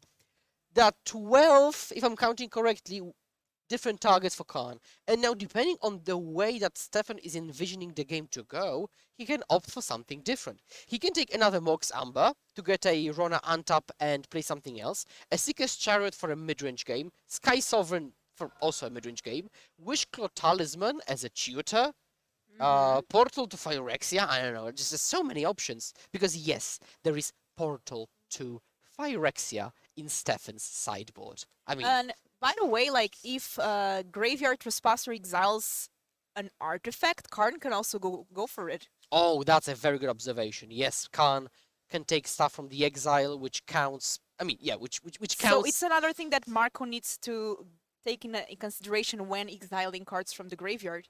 But Yeah, this is a very, very good observation, and this is actually the reason why the Stone Brain loop works, because you're just exiling it, and you can take it back. It doesn't matter who exiles it, you or the opponent.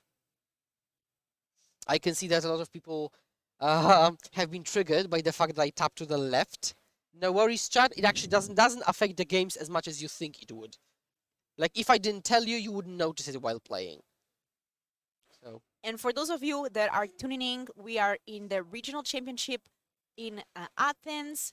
Top 36 qualifies for the Pro Tour, top 2 for the World Championship. We actually already have 2 players qualified in Europe, and they are here playing. So we might see an invite defer. That might happen. 6 and 3 passes to day 2. We have 456 players, and right now we are in round 4. Yeah, and there will be, we've got 9 rounds, plus 6 rounds tomorrow, plus the top 8. So a ton of magic still coming up, both today and tomorrow. So, yeah, I hope you're watching it. I don't know, maybe while preparing lunch, maybe while just, resting on a sofa after a tiring week. But yeah. Maybe breakfast for our American viewers, also from Latin America.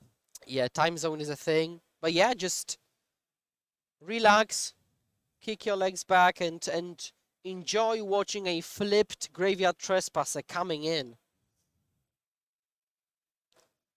It's night. I don't see the night. Oh, there it is, the night token Yes. with the little moon. Oh, is that Chariot? This is Chariot that was found with Khan the Great Creator, which is now played on the battlefield. Let's create 2 little cats. Yeah, exactly. Crucially, Asika's Chariot is legendary, so it also untaps Rona. It seems like half the deck untaps Rona, which, I mean, I assume is an intentional deck building decision, but it works so well that you've got so much card selection. It's unbelievable.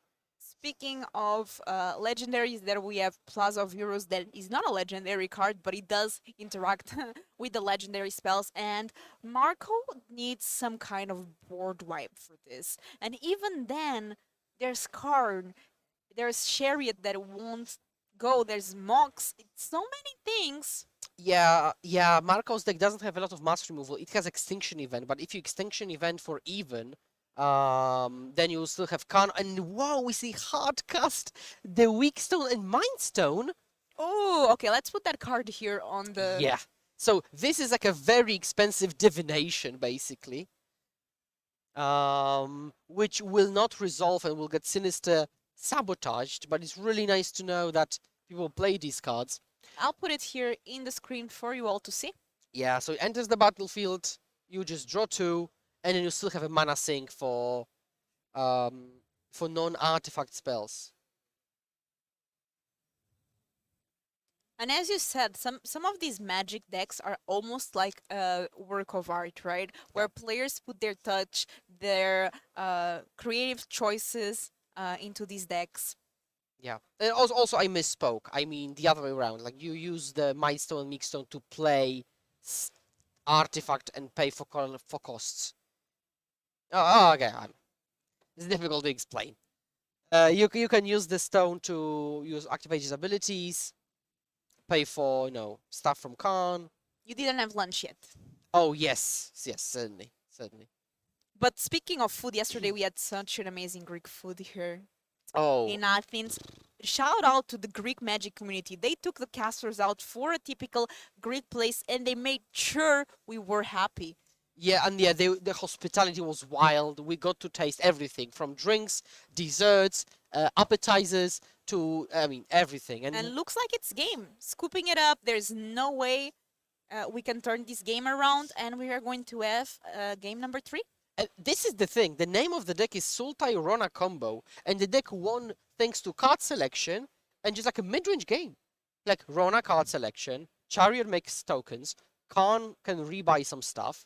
Some Tiva Realmbreaker didn't really come up, but they could. So it's interesting how you can pivot from being a very interactive deck, mid-range deck to combo, and we see this deck now on the screen. Yeah, it looks like Marco asked to read the Tivar and the Ren from the opponent, just see probably something about the wording. Maybe it will impact sideboard. Because there is a key difference. Tiva, when it minuses, it mills 3, and you can return specifically a creature with mana 2 or less to the battlefield immediately, and you don't have haste. While Ren mills 3 as well, but can put a permanent which was milled from among those 3, so it doesn't have the whole graveyard to choose from. So, and also puts it to your hand, not battlefield. So there are key differences there. Kivari is really good. The ability of your activated abilities being able to be used as the creature at haste. Even in standard, it played a bit because, for example, Bloodtide Harvester, you can automatically use it to remove something. So you can get it with Tivar, if you minus, get a Bloodtide Harvester, and then you can just play it and automatically use it as removal. It's a great card. So now we've got, of course, Marco's list, full of interaction, full of card draw. So a lot of one-offs and two-offs as well.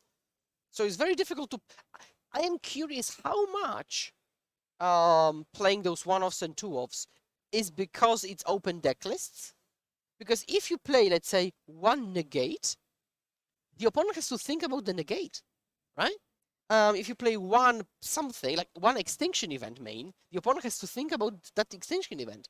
I talked with a blue-white control player who decided to play main deck Doomscar, Behold the Multiverse, and saw it coming, so 3 foretell cards, main deck, so that whenever they foretell, the opponent never knows which one it is, and it messes with them. Because they can look at the deck list, they know there are 3 options, but it's counterspell, card advantage, mass removal. Completely different. What might it be? So you'll never know what it might be. And the good part about the foretell cards as well is that it dodges cards like Totsis. You cannot discard it. It just stays there in the foretell area. Yeah, in a red-black meta, that's an excellent choice. Although, I wouldn't almost say it's a red-black meta, because you've got 18% red-black, which means 82 isn't, right? So you've got 82% not red-black, which is a lot. So we'll also tomorrow see the conversion rates. That's always so interesting to see. The conversion rate is something that I'm always excited because, you know, like day one is always a bit random. It's like everyone is bringing these different lists.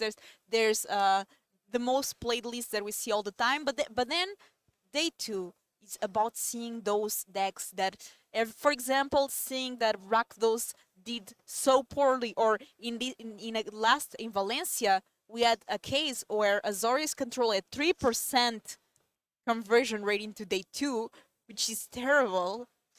Yeah, well, in defense of blue mages, well, we did have 3% conversion at Valencia, but then the other RCs came, like Dallas, like Mexico, China, and there were multiple copies in top 16s and also multiple copies in top 8s, so including Lotus Field blue-white. So I certainly wouldn't say that blue-white is dead. Also, two of them top 8'd the LCQ just yesterday. So, well, let's not discount Somebody blue-white yet. asking what is the next big modern event. It's Barcelona, but we also are going to have in July before that Bologna, and I think Bologna is modern. Yeah, Bologna is in modern, and it's like 3-4-ish weeks from now. Yeah. Which is Bologna. Then we've got Barcelona, which is a PT. I'm actually going to Barcelona just like to see what happens. Oh, but tell us about these Totsis. Totsis seeing there's only one land there's in one more in the Stefan's hand. hand, yeah. Yeah, there's Mystic Confluence, and there is a stacked hand of playoffs. So if there is a fatal push that kills the elf, woof, Stefan is in trouble. I mean, because this is what Stefan is hoping for. Turn 2, 3-mana Planeswalker, and we will manage, you know? Also, what Ren and Realmbreaker says, specifically, is mill card, and you may put a permanent, which counts lands as well. So you can just flip Ren, -2 Ren, flip a land, draw it, and you're happy. So, and that's one of the reasons why you could take Ren. Because if you don't kill the elf, Ren can draw you into more lands. And it looks like here Marco is going through the decision and really trying to figure out between Ren and Tivar what is the smarter choice. Going for Ren, I think also taking in consideration what you just said about the land, and now if Marco finds a way to deal with the elf before Stefan is able to start deploying threats, Stefan really needs to find that third land. Yep, and there is a Thoughtseize into... Oh, okay, Thoughtseize into Fatal Push. And this is the reason why you play blue-black. This is literally the reason. You've got turn 2, double spell, right? While blue-white, single spells on turn 3. Graveyard Trespasser. That's aggressive. Wow, okay. That's great. It also kills any Planeswalker that's going to be played, most likely. Okay, so we knew about this land, we saw it before, and here it is, Tivar now being played. Yeah, but if Tiva pluses, like, it's still likely, like, it either dies or it's close to dying.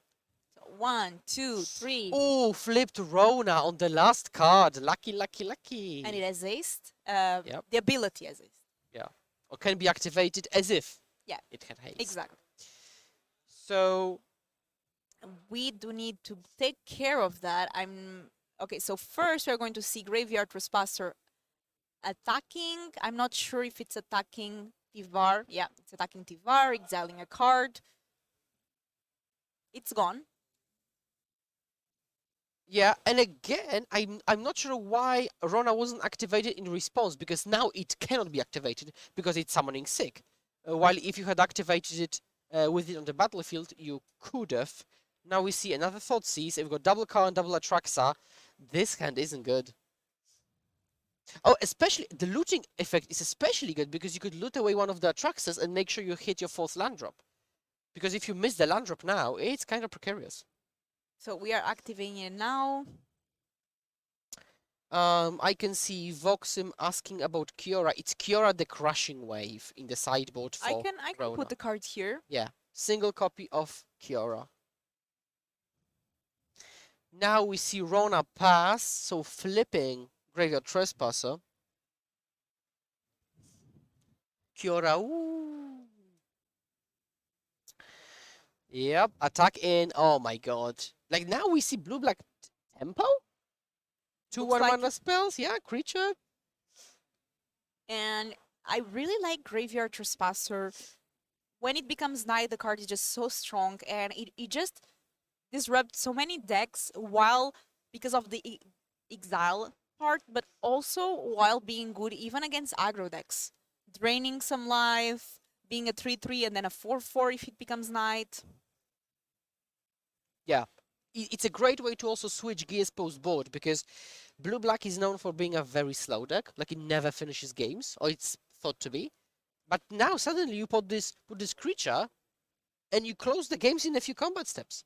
So it's a great way to actually close games.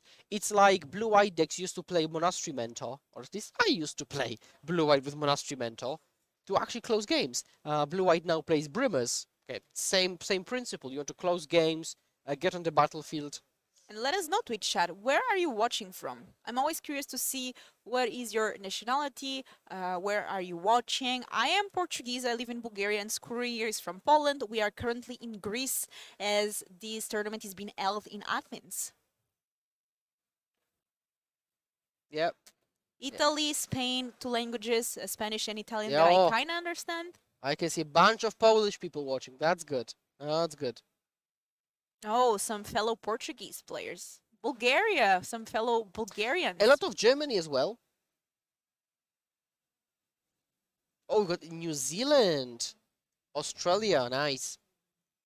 And now we see Khan the Great Creator being played, which will walk into Dig Through Time in response, which walks into Spell Pierce. Wow. Okay, okay. Now, I'm not sure this Khan can actually... Well, if it takes Chariot for the next for the future turn, maybe actually something can be done. Like this Spell Pierce on Dig Through Time was huge.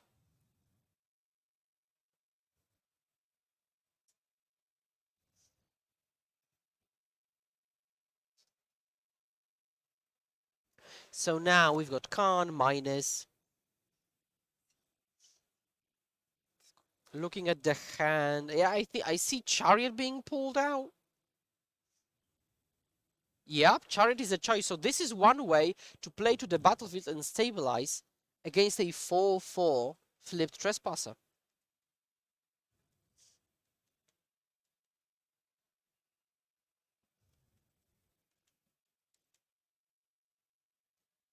Okay, so now we see an attack, trigger, exile Atraxa, attack Khan. So I'm really curious if we see like Rona Chump here, just to save Khan, which might be a good choice when you're playing for the long game.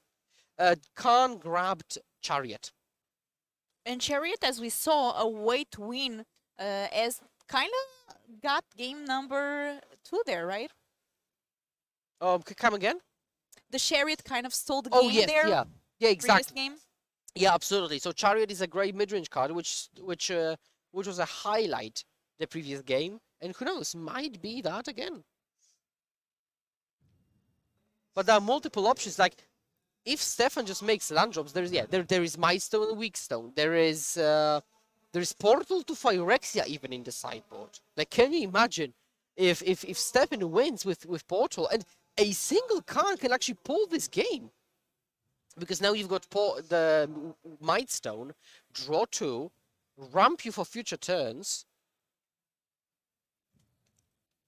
I wouldn't be surprised to see Stefan win. I mean, this spell piece on Dig was just so key. And somebody talking about a GP that I was on, which was in 2020 Brussels, the first big Pioneer GP. I actually day 2'd one of the pre-COVID Pioneer GPs. It was Brussels, 1,500 people. Yeah, 1,500 people. And I managed to day 2 that GP, which was great. One of my favorite memories. And I played Blue-Eyed Control, Thirst for Meaning.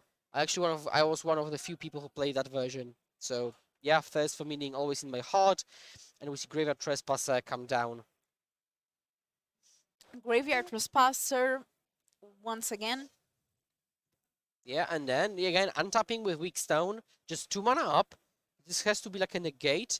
Oh, now Khan makes Might Stone become a creature and bashes in. Starting to go for that damage. And Chariot, do we have an answer? We do a Ether Gust. Oh, top bot. Oh, Ooh, top or bottom? top or bottom? Okay, Top. decides to go for the top. And an elf. Just God honest, just an elf. What do you think of night. cards like Ether Gust? So Aethergast is kind of sketchy because on one hand, it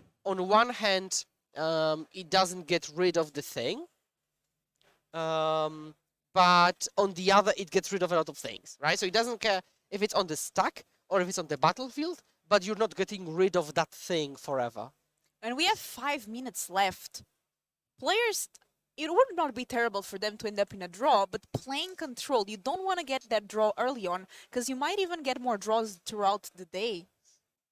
Yeah, absolutely, absolutely. Like a draw, for the purposes of day 2, is almost as bad as a loss, but for the purposes of the whole tournament, it's okay. Good question. Somebody asking if it's day or night. In fact, we do have the night token, so we are asking this question and we will back we will shortly. double check with the judges to make sure that the token says the right thing. Maybe they kind of lost track of the day-night. Day-night is just such a problematic mechanic in general, you know? It's so problematic. And how do we feel about creativity? So I will ask you again, which creativity? Because there's just like 5 versions of it. And I will happily answer your question. Yeah, so now the token is correct because it's actually night, but it should have been day. Although they're tracking the creature correctly. So even though the token isn't flipped, they track the creatures correctly. So that's good. And that's what matters actually. So we see Might Stone and Weak Stone plus make a creature. Let's make a creature. Oh, and we have Keenan here. Does Marco have an answer for that? Yeah. Kinnan doesn't do much yet, but as soon as next turn, or maybe even this turn, I have to count, you can activate to spin it. So it's one.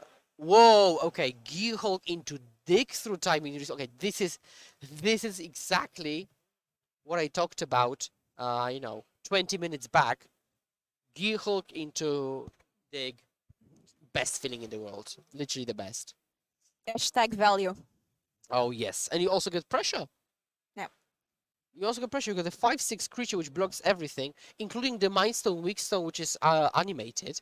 And you got the best out of 7 cards off the top. And now you cleanly untap. You've got Shieldred going. Also, Stefan is at 4 with Shieldred on the battlefield and Graveyard Trespasser triggers. This might... So the game might be coming to an end. Also, Dig should be exiled. Yeah.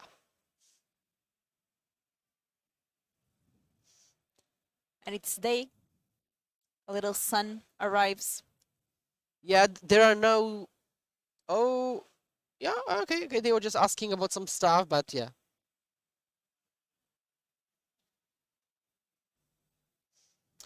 Okay, Shieldred trigger. Yeah, they're trying to communicate what's exactly happening because there are a lot of like abilities activated, triggers abilities.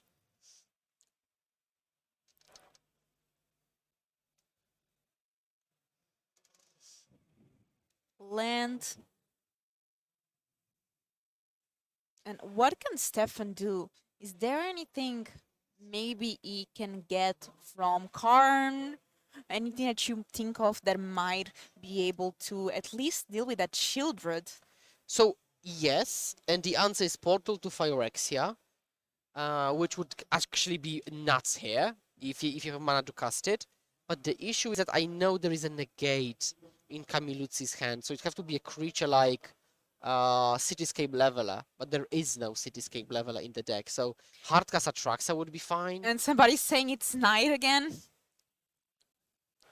It might not be relevant, but we will let the judges know. There's a judge on the table, but it's kind of tricky to track this day and night situation.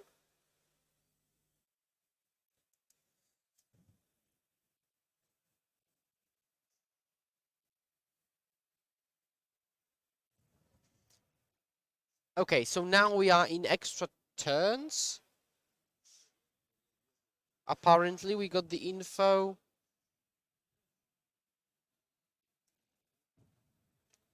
Okay, thinking through their options, or maybe communicating something, right? Because we cannot hear the players. Okay, yeah, so we've got turn 1 of extra turns.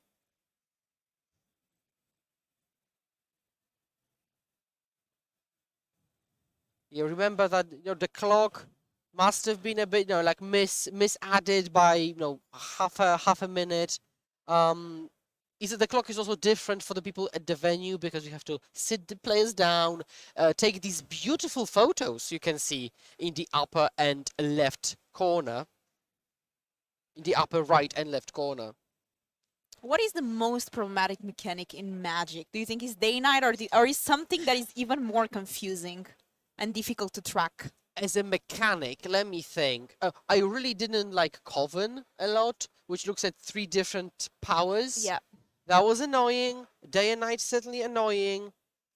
Basically anything that makes you have to track something that you cannot physically see. Oh, but there's one new coming with Lord of the Rings, which is the Ring Temp the Ring Bearer, yeah. Oh my god. I mean, I'm doing everything in my power not to have to remember what the ring does. Initiative, yeah, that's an annoying one. Again, everything that you cannot track physically, right? I mean, you have day-night tokens, so kinda you can. Oh, but look at this hair tie. Taking care of that Mox. But we are going to draw a card. So this is an interaction between Ertai and Shieldred, because Ertai destroys and makes the controller have to draw, and with Shieldred on the battlefield, you'd have to draw and lose 2 life, which is not the best. And I'm really curious if we see for the second time today, Shieldred on the battlefield and the opponent losing because you force them to draw, like we did with Fairy Mastermind. Wow, when we do see force you to draw with Shieldred on the battlefield. G and G. And Shieldred wins another game. Wow, Shieldred, and again, forcing the opponent to draw a card. This is wild. It's not the first time we see this, and Shieldred just such a pioneer staple because of this. It just puts you in a clock. It's another win condition, and great games here for both players. And I think we are going to see here the players to watch. So let's take a look after round 4. What is the scores for our players to watch? And just for you at home to know, we just choose some names that are familiar, that people might recognize from home, and we track on tournament how are they doing. So first of all, tell me the name of the first player, please, because you're Polish and you're going to pronounce it much better than me. Grzegorz Kowalski. Exactly. On Dimir Rogues, 3-1. Very nice score. Andrea Mengucci with Rakdos midrange, 2-2. Arne. So Arne and his team decided to bring these Omnat to light, 2-1-1. Jen Emmanuel de Praz with Izet Creativity, 3-1. Martin Juza, also in Creativity, 2-2. Live for day 2. Martin Dang, 1-2. So I'm not sure why. Maybe still playing. Maybe we still don't have an update here. here. Yeah, they're still playing probably, yeah. Iliad Dragon. So it's Iliad Bosad. A lot of people know as Iliad Dragon, a streamer. He's playing Azorius Spirits, 3-1. What a great score so far. He did end up 10th place yesterday in the last chance qualifier. We have Lucas. Lucas was the one actually that decided to bring this Omnat to light deck. I don't know why the score is not updated, but last time we checked, it was 2-0. Sam Rolf, already qualified for World Championship, is currently 2-2 with a Lotus Field combo. And Andrés Santos, a well-known Portuguese player that has been doing well, top 8 after top 8 of these regional championships. He's not doing so well, 1-3 with Mono Green Devotion. Yeah, so we've got a lot of really good players. I'm really happy to see Rogues doing so well. You know, Dimir Rogues 3-1. I'm not sure how well Piotr Wiktorzak is doing as well. Another Dimir Rogues player. But I'm really curious if we see any breakout decks this weekend. So Dimir Rogues is certainly up there. Blue-Black Control apparently is up there. And who knows, maybe finally Boris Convoke will do some action. And actually, I'm really excited for this because I told here, but I'm actually going to try to qualify for Lille because I'll be casting about the last chance qualifier, not the main event. So I'm going to try to qualify. And it's Pioneer, and I'm actually going to play a regional championship qualifier at a Greek local store because it's like 4-hour drive from me in Bulgaria. And I'm excited to see what decks perform well to inspire myself. And I'm going through my familiar players and I'm like, any deck you recommend, any tips you have for me? And I'm really excited to see if there's something that stands out and maybe I'll grab one of these decks for the tournament. Yeah, and there are a lot of decks to choose from, right? You've got the mid-range deck that you know, for example, Andrea Mangucci's piloting, Dimir Rogues by Grzegorz Kowalski, Creativity, different flavors. So there's just Lotus Field combo, a lot of options to choose from. And yeah, players are doing well. Also, there are even more good players that we'll be updating our standings with. Somebody's saying that I've been lost since Winota ban. It's true. I played a lot with Winota before it was banned in Pioneer. I did even top 8 a couple of challenge on MTGO, but I haven't found my deck. What is your deck? The deck, Skura, that you like just love to play? Blue-White Control, right? Yes, I'm going to play my islands in front and counter your spells until you're done. So yeah, absolutely. I'm not sure. There's 3 matches left, so there are still a couple of matches. This result by Lucas 2-0, it's not updated clearly, so we are going to ask to see maybe in standings if we can update that. But yeah, I'm very excited for this, and now the camera is on us. This is Skura, also known as Islands in Front. I'm Filipa, Filipa MTG. I decided today to bring dress inspired by the Greek gods because we are in Greece. I tried to have the jacket matching the seat. Matching the trophy, so you know, style everywhere. Greece, it's such a beautiful country. It's the first time that I'm here, which is ironic because in 2 weeks I'll be here to play. But still, it's such a lovely country, and I just wish you could be here. I hope we are at least conveying some of this experience of the tournament. It's so nice to see all these amazing players, and let us know to chat how are you doing, and if you were here, what deck would you be bringing? And if you have any question for us, let us know. We try to keep downtime as low as possible as pairings are still being decided for the next. We are still waiting for a couple of matches to finish. We like to interact. Let us know and ask any questions if you have for us. Yeah, this tournament has been gas. So many interesting decks. I'm curious we'll be getting even more with Matej and Will. So I'm super excited to, like, even when I'm not casting the rounds, I have my headphones in and just watching the stream on my phone to be up to date and to see those games play out.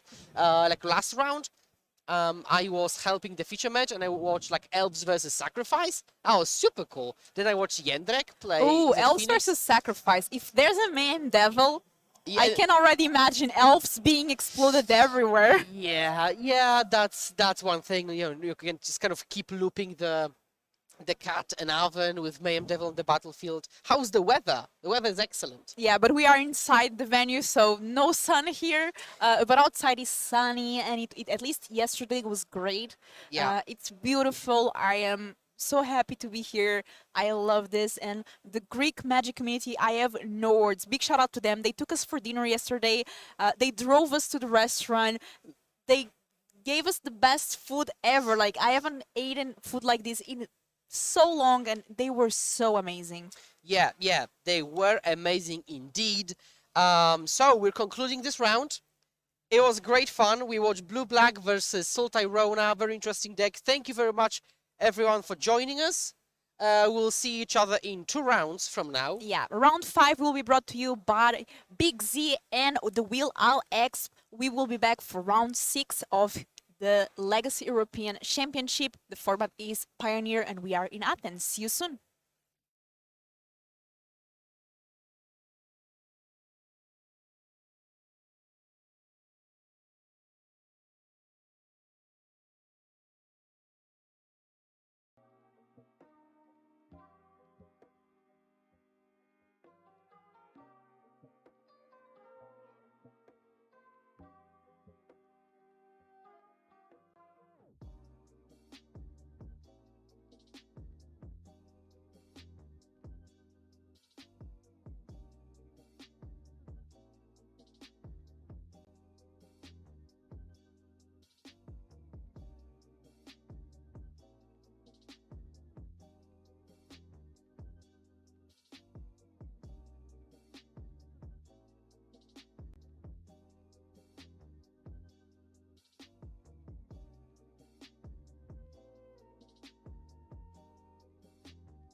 Welcome back, ladies and gentlemen, to the Legacy European Tour. Round number 5. We are at the Regional Championships live here in Greece, Athens. My name is Will Hall, better known on the internet as TheWillHallExp, and I'm joined by the one and only, my Frodo to my Sam, the big Z himself, Matej Zatlkaj, and we are bringing you round number 5. First off, though, we're going to see what the players are playing for this weekend. Let's get the prizes up on the screen. So, first goal, get to day number 2. We need a 6 or 3 better record, we believe, to get an invite for tomorrow to battle out for these prizes that you see on the screen. Top 36 players that are all going to get PT invites. Been walking away to PT Barcelona, the Lord of the Rings Pro Tour. See how I tied that in with the photo? Yeah, very good, very good. And then the top 2 players, they're going to get world invites, of course, to Las Vegas at the end of the year. But we've already got the players sat down, ready to go, roaring to go. Which 2 players we're going to see and what decks are they playing? We're going to see 2 Italian players that we chose, but the reason is that they're playing on table 1, and I wanted to feature Boros Convoke. There are 2 players with 4 wins and 0 losses on the deck, so like they're doing somewhat well, and I just wanted to see in action, like probably against its worst matchup in Rakdos Sacrifice. Let's see how how it's going to pan out. Maybe that's why people have been moving more towards these Rakdos Sacrifice decks, right? Yes, but I did have a master plan, because on table 2, on the backup table, I put Martin Porter, aka Harry13, MTGO, against Laplazian, Wojciech Rados, also from MTGO. So they're having like a offline MTGO grudge match. We should have asked them how many battles they've actually played online against each other. This is probably the first time they get to play against each other in paper. So 2 MTGO All-Stars on our backup feature match, as we believe this one's going to go pretty quickly. Convoke versus Rakdos Sacrifice. We're updating the graphics. Look at these beautiful graphics. Now we have a good look at what the players look like. We've got the scores on there. We've even got a card reviewer that Matej is going to be throwing all the cards up there you might not have seen, especially this new Convoke deck that we see in the format. Yeah, and I really like the Convoke deck. I think it's, it popped up very fast, and then everyone started metagaming against it, right? And it tried to hate it out. Like everyone started playing all the sweepers that they could find. So, but I think it will have a place in metagame. Yeah, so do I. It's a solid fast deck. You can get really massive boards already on turn 2. Sometimes even like whack them with some bushwhackers and burning tree emissaries. So it does a lot of really cool things. There's a few different builds of this, right? Some people either go burning tree emissary or they go the other route. This is a burning tree emissary. This is an open deck list tournament. If anybody just tune in, so both players are fully aware of the 75 that they are playing against. Before the round starts, they get 3 minutes to look at your opponent's deck list, review it, take mental notes, know what you're playing around, and then they'll also get to do that before every sideboarded game. Exactly, and I think the Boros Convoke deck really doesn't have that many ways to gain advantage. Maybe you could play. I think we saw one Embercleave that players were trying to play. Love an Embercleave. Yeah, and it's maybe an open deck list. Like if you want to have that, if you have that in your list, like it keeps your opponent guessing during attacks and whatnot. But we'll see how it actually turns out once we get to playing. And Eduardo Bianco and Stefano Vinci. Oh, and look, Boros Convoke winning the die roll already, a very important piece of the puzzle. I was going to be bringing that up, saying how important is the dice roll in this matchup of 2 decks that are super low to the ground. Do need to give a shout out to your pronunciation of people's names is next to none, good sir. Where me on the other side, I could butcher my own name, let alone all these other players. And here we see on the screen Fabian and Spectre, the turn 1 play for the turn. Yeah, and a classic play of turn 1 Thoughtseize on the other side. However, taking already 4. I was about to say, taking the 4 points, that is the classic line. A classic one is fetch, shock, Thoughtseize, take 5. Look at your opponent's hand of Goblin Guides and Lightning Bolts and go, oh no. Yeah. But here we are, taking 4 points of damage against a really quick aggro deck. They knew what they were playing against. Let's see if they can add to the battlefield as a Burning Tree was drawn for the turn. Yeah, Burning Tree fills a really nice role in the deck, especially because with the clues you can do a bunch of fancy things. But it's really interesting. There was no Burning Tree for Eduardo. He's gonna play it slow, sack the clue, and I think maybe try to draw into like a Reckless Bushwhacker or maybe some bigger things. Let's see how we can shore the battlefield up on the other side. We've got access to things like Witches are in, Familiar, Claim the Firstborn, Fatal Pushes, and Blood Type Harvester. This card as a 2-drop, absolute all-star in this format. We can pit things in the graveyard, we can draw cards with it, we can use it as a kill spell. It's also a good 3-powered creature on turn 2. It's I think Martin Juza called it the 2-drop with infinite lines of text. Yeah. Right? It just does so many things. So. He's not lying. He's not lying. Remember, he's also battling out today in the regional championships. Yeah, he was 2-1. 2-1. I don't know how he played last round, but he was 2-1 going into the previous round. But I'll check up on him once this round's over. Let's see if Eduardo actually found something. I like how you got the different art blood type harvester on the screen. I'm the trying midnight ones. I'm trying to go for consistency there. Castle Amber, this is also a nice thing that you can play if you play the heavy red version. That is a giant killer. Giant killer, indeed. Adds to the battlefield. Obviously, normally you want to kind of keep that one in your hand for things like Shield Dread coming down, potentially on the other side of the battlefield. But realistically, we need to put a vast majority of small little weenies on the battlefield so we can start using these powerful Convoke ability. It looks like we're cashing it, this blood type harvesting straight away, giving the creature -X equal to the amount of blood tokens we have. One on the battlefield, or double the amount of blood tokens we have, so it will give it -2/-2. Okay, and double Unlucky Witness, trying to set up for the following turns, possibly. I don't think doesn't seem like there's a third land. I love that the Unlucky Witness is such a well-named card for what it's literally designed to do. It's designed to go to the graveyard and die and gain some sort of effect. I do love that sort of flavor text. No, it's like this sort of card design is just top-notch. Looks like not much happening for Eduardo. He had quite a poor draw that Thoughtseize on the Night Errand of Eos really put a halt to his plans and decided not to develop his board as fully as he would have liked to. Let's see if he can do something with the Burning Tree Emissary though.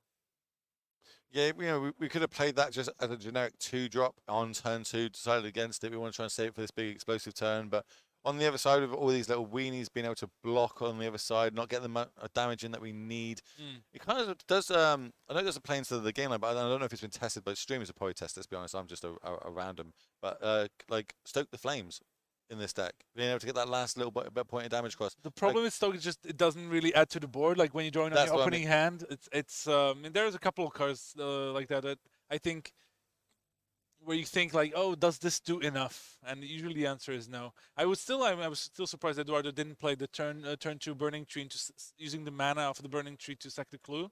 Would have been he probably still wouldn't have great attacks here and doesn't want to give Stefano the chance to chump block with one Unlucky Witness and to get maybe some card advantage rolling. Especially look, no third land for Stefano, and the fact that he passed would make me think he doesn't have the Mystical Dispute, but he actually does. Strangely enough, there's the Volder and Epicure, another key piece of both the Boros Convoke versions. When you've hit like these cards when you register them, you don't feel super powerful registering these types of cards, right? Generic 1/1 ends the battlefield, doesn't get to ping your opponent for one more point of life. Plus, it does make a blood token. Blood tokens for this exact reason here. Talk us through this card. Yeah, so Gleeful Demolition is the card that plays now. So you can destroy an artifact. If you controlled it, you can then create 3 1/1s. Let me pull it up real quickly for all of you who haven't had experience with this deck. 3 1/1 Goblin tokens for this one, I believe. And obviously now, Convoke just turned on basically instantly. Yeah, but now Reckless Bushwhacker would be great. A Venerated Loxodon would be great. Knight Errand of Eos would be great. But even if there's none of these, there's Castle Embereth for one of the following turns, just to pump the power of all of them. So I'm wondering if we went about that another way, white 2 up. No, okay, no, I was thinking maybe we could get a turn down and get the castle going at the same time, but no, we're going to be saving that for later turns. Yeah, so first the Unlucky Witness trigger, then there's 2 cards from the Deadly Dispute, Treasure gets made, and now, thanks to the Unlucky Witness, Stefano can start rock and rolling because he's going to be able to play his 3rd land. He has Mayhem Devil, Fable of the Mirror Breaker, and just the Mayhem Devil can already do it'd be huge on this battlefield. It's going to be not just huge as a kind of like a blocker, but with the treasure, you can already start second things. There's also blood, so he can already start mowing down the 1/1 goblins and other assorted creatures on Eduardo's side. See a cat also in the hand. We played that this turn, obviously. Yeah, but the devil comes first. It's the obviously it's the key piece of this deck, and you know, it triggers off of like any sort of sacrifice, like yours and your yours opponent. and your opponent's. It's a great card. Big package of stats for an uncommon. That's it. Yeah, super. You know, I love it when uncommons do see a lot more play than half the rares in the set, especially in these constructed formats. So you know, plays picking cards, building around them, and we've already had the cat oven combo banned in other formats, and you know it's super powerful, super good, and that kind of deck's kind of filtering over to Pioneer, and people choosing to bring that this weekend purposely, I believe, to fight this sort of meta of the Convoke Menace. As we're going to see, it's going to do a lot of work here. A lot of 1/1s on the other side. We can sack that treasure token anytime we want. We can use that mana to float to sacrifice the blood token. So we can take 2 of these tokens off the battlefield if we need to. Is there any reason for waiting? For waiting for what? For waiting to sack yeah, for sure. Like one of the issues with the Mayhem Devil for Eduardo is the fact that when he sacrifices anything like a clue token, now he sacrificed. Let's see if Stefano reminds the trigger. He's like, yep, you're sacrificing. Did he fire upstairs? What? That's bold. I think they... Hold on, what's going on? Yeah, I think he just went upstairs. I think they've locked down the point of life from the land. Okay. Not the trigger. Okay, so it looks like Stefano didn't realize that the Mayhem Devil triggers off of sacrifice of other things, but it's all right. There's a lot. It's a lot on the line. Bomb being in the feature match area. Yeah. A lot of pressure.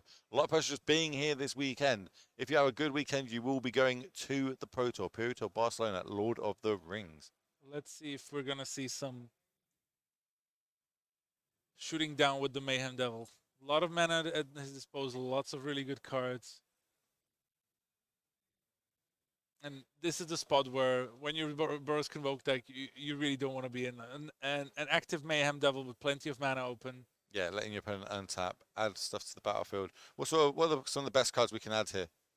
Which is Oven would be fantastic. But even just like a Deadly Dispute, a second Mayhem Devil would have been incredible, of course. But one's usually enough.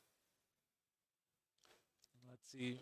We're saying all this, but like I feel like on the other side, there's so many creatures on the battlefield. If we can't start tinkering them down each turn, one big swing with a bushwhacker effect could just close the game. And the Castle of Ember is also there. Yeah, that's already okay.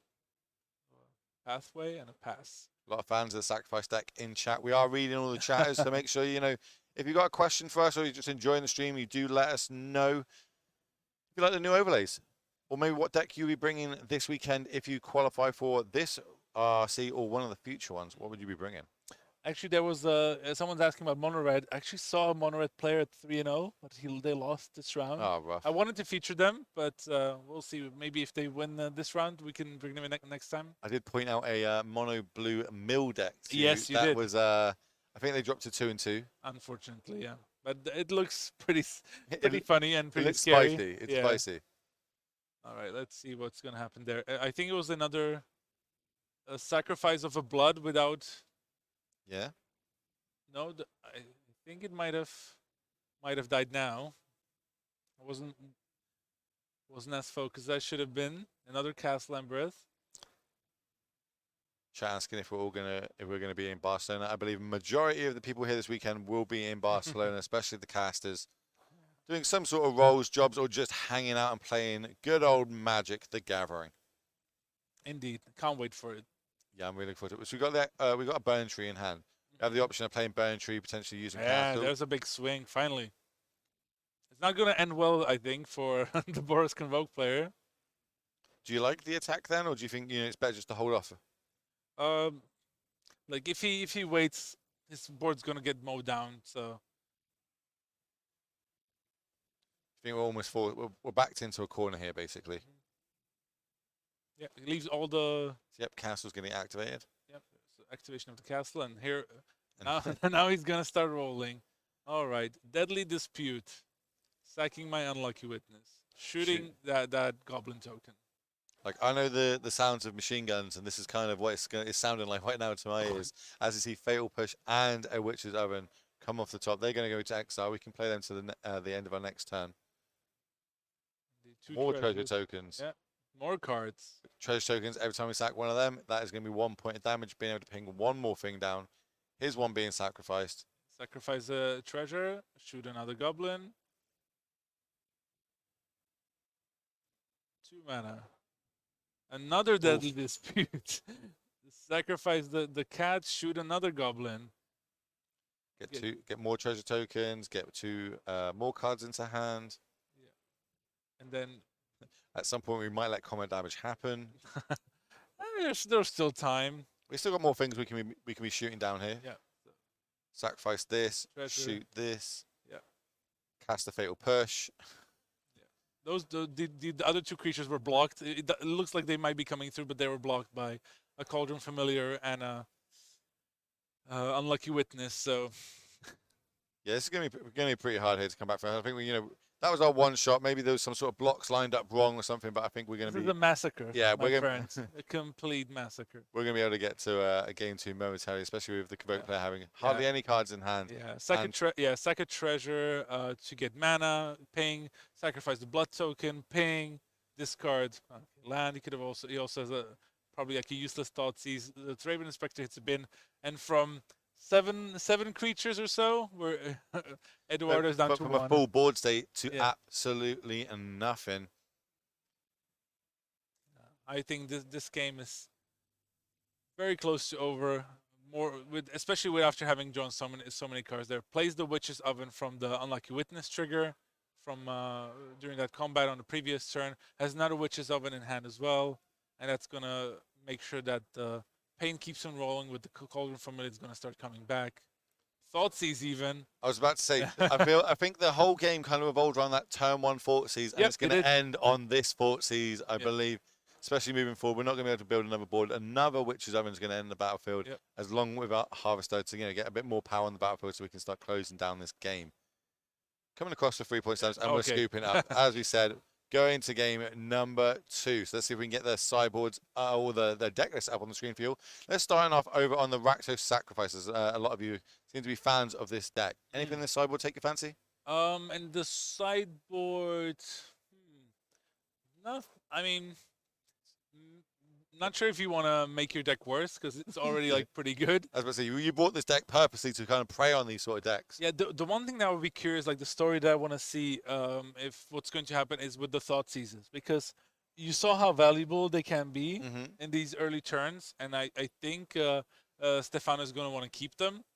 But they sometimes they don't really do what you need them to do, especially in like the mid to late game, or like if you're already behind on board, they're really bad. But I think given that he has Fables and he has all these blood tokens, I think he'll be fine keeping them. And honestly, I don't see much in the way of adding maybe Obnixilis instead of like a Croakstone, something like that. I think Croakstone is pretty slow and not where you want to be. I was thinking Obnix because you can take it down, get yourself a 1/1 Devil, so if it dies, it pings someone as well. Also pretty low impact overall. Yeah. I mean, like, I honestly not that much has to change. Maybe if he sees some specific cards from the other side, on the Boros Convoke side. So well, let's have a little look. Let's see if we can get the Boros Convoke deck up on the screen for you. Here it is. Obviously the Burning Tree MC version. What do you like bringing in here? Trying to show us up. We need to get a game back here. We need to get to a game 3. How are we going to do that? I honestly don't know. When I look at it this way, I mean, I like Forge Devil, but probably you don't want to. It's so low impact. So maybe not that. Collective Effort, probably not. Chasm, maybe. You don't seem too convinced of all these cards right now. Yeah, I mean, I really not sure. I see that he boarded in. He has in a sideboard card I haven't seen used much, which is the Flame Scroll Celebrant, which is a 2-mana 2/1, and when an opponent activates an ability that isn't a mana ability, the Celebrant deals 1 damage to that player. That actually can work pretty well against like all these abilities. Yeah, there's a lot of decks that all around triggers to try and and get someone to source some of them in the last feature, last round. Could be, but it's only a 2/1, so it dies to a breeze. So maybe we just got like go the keeping a better opening hand. Try and do our game plan. Explode onto the battlefield super early. Get that early damage in so we can finish off potentially. Yeah, I was hoping there would be some removal against the Mayhem Devil, but it looks like there's just no way to. Nope. Once that hits the battlefield, we are screwed. I mean, like he just has to attack. You know. So, yeah, just turn. It's a simple deck, really. At the end of the day, you just got to put things on the battlefield and turn it sideways, just And before your opponent beats you down. The way for the Boros Convoke deck to win is actually Venerated Lockstone, because that makes the creatures 2/2s. Makes it much more difficult for the pings to be that efficient. But even then, like it's still relevant. It still blocks a 2/2 when it attacks. Yeah. And in combat, you can maybe like kill some of the other 2/2s in combination with your smaller creatures. So yeah. I wonder if Eduardo knows that that's the sort of cards he should be sideboarding for. Maybe if he feels that that's the way that he should be sideboarding for. They've been obviously practicing with this deck numerous times to bring it this weekend. Remember, 456 players did turn up this weekend to all battle it out to try and get their shot at being one of the top 36 and get those Pro Tour invites. Pro Tour Barcelona obviously coming up. That is the Lord of the Rings Pro Tour, and this is the cherry on the top. 2 of these players will be walk away with world invites to Las Vegas. I do see a PT commentator in the chat, the one and only Manny himself. Good morning, good sir. I hope you're having a fine morning watching this beautiful coverage with our new overlay, our new mats, all color-coded, looking beautiful. Yeah, nice. And, we're in Athens. Yep. Lovely city. My first time in Greece. Oh, my God, did we get treated good last night? And we got treated. Oh, my the word. food here is great. And, we finished, you finished your work for the day at, 6, 7 p.m. Yep. And it was still warm outside. Sun was out for ages. Yeah, I'm glad the venue has got aircon on while I'm wearing this VP suit, because otherwise I would be an absolute mess here in front of you, ladies and gentlemen. Right, it looks like we're finishing Shyboy and we're just shuffling up. Giganta is obviously being revealed there as a companion. I think the companions seem to, obviously we had a few of them banned in more recent times, but they're showing up more and more the more I see in different formats now. Like people are really finding shells to them. And we saw Giganta be able to hard cast an Atraxa in one of our last rounds, where completely changed the game. In things like modding gets you out from under Blood Moon. It's I do like I'm sort of coming around to this companion thing. Do you remember before they changed the rules that now you pay 3 mana to put it on your Oh hand? my word. that rule was crazy, especially when Luris was around like that. Yeah. Oh my word, that was But all of them, right? Of course some are stronger than others, but having to pay 3 mana to put them in your hand first is quite important. Yeah, it helps that you don't just have a random 8th card in your hand that you can just cast. A great question in the chat. Will, do you think Greek food is better than pizza after your exploits in Naples? We need to explain this more on this. People are going to think we're weird. So on Twitter, basically, something happened on Twitter where a photo was taken of me and Frank Carlson was there. You were there. I was there. And that pizza I had was not the best pizza I've ever had in my life. Let's put it that way. In Naples, in Naples, in Italy, and the pizza I didn't eat it well and I didn't enjoy it, and obviously I made it well known that I didn't enjoy this pizza in Naples. Woke up the next morning with just all these Italians telling me all this different stuff. So the thing is, you can say you didn't like it, but you really doubled down. I did double down on it, and I still say it now. It was doughy bread with soup in the middle, and I'm not about that in my pizzas. But it's completely different in Greece. Obviously, last night we got fed like kings. In fact, tried all the local sort of cuisines. And everyone's so nice. I definitely recommend if you have a legacy tournament in your area, you should definitely come play or hang out. It's a lot of fun, and usually you can make a bunch of new friends. Exactly. Or enemies in your case. No. It depends which country I'm in, depending if they like me or not, right? Obviously, chat knows me the best. Look, nothing beats a Nando's. If you're British and you like a cheeky Nando's, let me pull up what Frank put in the chat, and you just confirm Will is a culinary heretic. Yes. Yep. We all agree. That's the point. But we're off to the races anyway. Convoke starting off with turn 1 play, being able to do a point of damage and add a blood token to the battlefield. On the other side, looks like we're starting off with, what's the option? It looks like the land's coming to play tapped. I like it when players do that. They don't even bother tapping the land. Just comes into play tapped, and then we're going to see a familiar hit the battlefield here, draining gain 1 life point. Let's see if Burning Tree drawn for the turn. Yeah, another Epicure in hand, 2 lands. Good as well. Again, let's see if we have something big here. Yeah, we're looking for that sort of big turn. Ooh. Probably not if we're attacking for 1 like this and just covering the trade. Okay. Okay. I mean, I guess I didn't expect it, but I mean, it's fine if you want to it might seem like, oh, why would you ever want to? The cat can come back, but of course, like it first something needs to be sacked to a witch's oven, and if the cat's not on board, a deadly dispute also becomes a bit less powerful. So Stefan actually took the trade there. He'll probably want to start developing his board. Remember, like a lot of the Rakdos decks we've been seeing this weekend are obviously playing things like Meat Hook Massacre. We've even seen Radiant Flames coming out of a couple of the decks of the 5-color ones. No sweepers in this, and it's an open deck list, so they're fully aware that they don't need to play around that. But they're fully aware of Mayhem Devil, as we've seen in game number 1. Indeed. Here's the Blood-Tide Harvester. It's going to come down, make a blood token. Again, another permanent that could be sacrificed later on. I think we're going to see a Loxodon. So 2 creatures on the battlefield. Now Burning Tree, third one. 2 mana floating, plus the third mana. 6 mana? No, it's...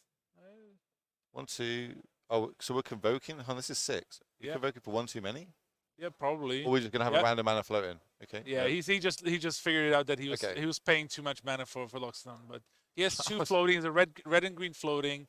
Okay, he tapped everything again. I don't know, but I mean, I guess he can just flow the mana. Yeah, I guess that's what's happening. Is we're just floating mana. 1, 2, 3, 4, 5. So 3 mana's floating, right? Now one mana's floating. He spent 2 mana from the Burning Tree Emissary and tapped 3 creatures to pay for Loxodon. He basically has 1 more, and he's going to use it to sack a blood token. That's fine. We don't even need a white mana because we can convoke it. Yes, exactly. You have the white creature for the convoke, so it's completely fine. We worked so out. It's almost like they know what they're doing, ladies and gentlemen, to be here at the regional championships and be 4-0 in this tournament. Let's see if the Blood-Tide Harvester can do some damage here. I also see a Claim the Firstborn in hand, so if there's things to say. A Braid, is that Witch's Ovens at the back as well? Possible. Could be a nice turn for Stefano here. They line up very well against the with claims. I'm going to shock in this breeding Blood Crypt here. Yeah, that's in a Braid, another Harvester, double Witch's Oven, and a Claim the Firstborn. Pretty powerful hand. And with the Claim, he can steal probably the Burning Tree, sack it to the Oven. When it comes to play and tap, you get to attack. Yeah, come on. Yeah. Because if the Loxodon blocks, you can basically use the Harvester to get rid of it. So I don't think we're going to get blocks. This is going to be 3 damage. There's not going to be any blocks. Eduardo counting. He knows what's coming. And the Witch's Oven is going to do big work with that Cauldron Familiar already in the graveyard that got traded at the beginning. Okay. Now kills the Epicure after combat. Doing what we need to do, right? Reducing the permanents on the other side of the battlefield, namely the creatures, so we can turn off potential future convoke cards. Another Oven, and now Stefano can do what the deck's really good at. Put a cat into play, block, This sack slow it, grind. Yeah, it's very slow, but it's kind of those things which are really hard to avoid. They're just coming. The damage is going to come, the drain's going to come, and there's nothing you can do about it because it's also really hard to remove with like graveyard removal. So. And as soon as the Mayhem Devil hits the battlefield, it is just going to be we're going to be turning and burning. We did do the Locksmith Samita though. You know, we were talking about during sideboarding, trying to get the extra plus and plus encounters on these creatures to make them kind of out of reach if the case that does happen. But Cat Oven, it's been banned in another format for a reason. It is a very grindy, slow burn, shall we say? But maybe we can rebuild over on Eduardo's side. I thought he drew a Gleeful Demolition, but yeah, there we go. So there's the Cauldron Familiar. I feel bad for scorekeepers now. You know, the one they're tracking live because like up, -1 down, +1. Up, down. Yes, a block. Going through all the motions first on camera. Got to appreciate that. Food token now on the battlefield. And there's there's kind of a rule with the Witch's Oven and Cats, right? You don't want to be able to have all your Witch's Oven taps, no foods on the battlefield, and your your Familiar in play, because if it gets killed, you're going to have a hard time getting it back. 3 mana, Mayhem Devil hits the battlefield. Not what we want to see over on Eduardo's side there, when you've only got 2 creatures. Yet now on the other side, there's going to be a lot of creature things being sacrificed. Here comes the machine gun itself. Yeah. Food token sack. Cat comes in. We're going to drain a life. We're going to gain a life. Witch's Oven. Sacrifice the cat. Make a food token. Again, point of damage from the Mayhem Devil. Yeah. Rinse and repeat. and this is going to get this is going to be able to do 4 points of damage from the Mayhem Devil to that Loxodon Smiter before they untap. A little bit more life is going to go back and forth between both these players, but by the time all the smoke is kind of cleared, they'll just be untapping with a 2-3. Pew, pew, pew, pew. That's exactly how a gun goes up, in case you're wondering. Yeah, it's a cat, right? So it has to be like, Just do it again for the chat. Just a. Pew, pew, pew, pew. Okay, cool. Cat, can I hear? No, chat. Can I hear your best cat impressions? That'd be great. Okay, Bushwhacker in hand. Same with I think couple of mountains and one unknown red card. I couldn't really make out what that was. It might be. Might be. Gleeful Demolition. Yes, it might be a demolition in hand. I've seen. That could be. Yeah, we still got an artifact on the battlefield. We might be able to have a big turn while we're kind of tapped out. There's only one food on the battlefield, which means we could get one ping trigger. Still not great. He can Gleeful Demolition and Bushwhacker, but Stefano's at 18. So yeah, it's gonna be tough for him to come back. And this is honest. This is the fact that regular sacrifice has started to be a bit more popular is just a really bad news for the Boros Convoke. Because not only are decks starting to actually pack sweepers, this matchup is really probably the worst one. Chat, you're making me laugh with all these cat sounds that you're making in the chat. I'm a big cat. Wow. Somebody said I was Mew Mew's people. See what you start. You start off silliness. I convoke more silliness, and now everything's just going to pot. I mean, we can you know, this can happen because you know there's still Eduardo is still thinking what he wants to do. Yeah. What is in the tank gives us time to talk about whatever we need to. Looks like, yes, we are going to do demolition here. We're going to try and get 3 1/1 goblin or Phyrexian goblins of all. 3 Phyrexian goblins onto the battlefield. Follow this up potentially with a Bushwhacker. Yep. And this might be a spent, right? Now we're in super target mode. Attacks aren't super great here, but better than nothing. Are they ever going to get any better? Yep. Can I attack? You certainly can. Move 2 blocks. Sacrifice this. Ping trigger on the stack. What are we going to target? The 2/1. Yep. There's many 2/1s to choose from. Yeah, there's going to be some blocks as well, I think. I think he can block 2/1 with the Devil. He'll definitely do that. There's 6 more damage coming through. He might not want to block with the cat just so that he can then go through Witch's Oven a loop on his turn without expending another creature. Yeah, to get the first food. So I like that. We've still got quite a high life total. We can use that as a resource, right? You know, they're fully aware of this. Our opponent has 2 cards in hand, and they've already done that big kind of one shot that this deck's kind of famous for at the minute. Let's have a little look at how we're going to move forward here. So at the end of this, we're going to take 1, 2, 3, 4, 5, 6, 7 points, dropping us down to 12 life. As long as the life totals are correct. So remember, there's a lot of up and down with these cats. Cat not blocking, as you said, Matej. But how about a second Mayhem Devil off the top of the deck? Everything we sacrifice now is going to be getting 2 triggers coming across. Is this lethal? 4 coming across. That's going to drop into 8. Sack. Yeah. Yes, it's like that's going to be lethal way off too the top over, of the deck. Way too over.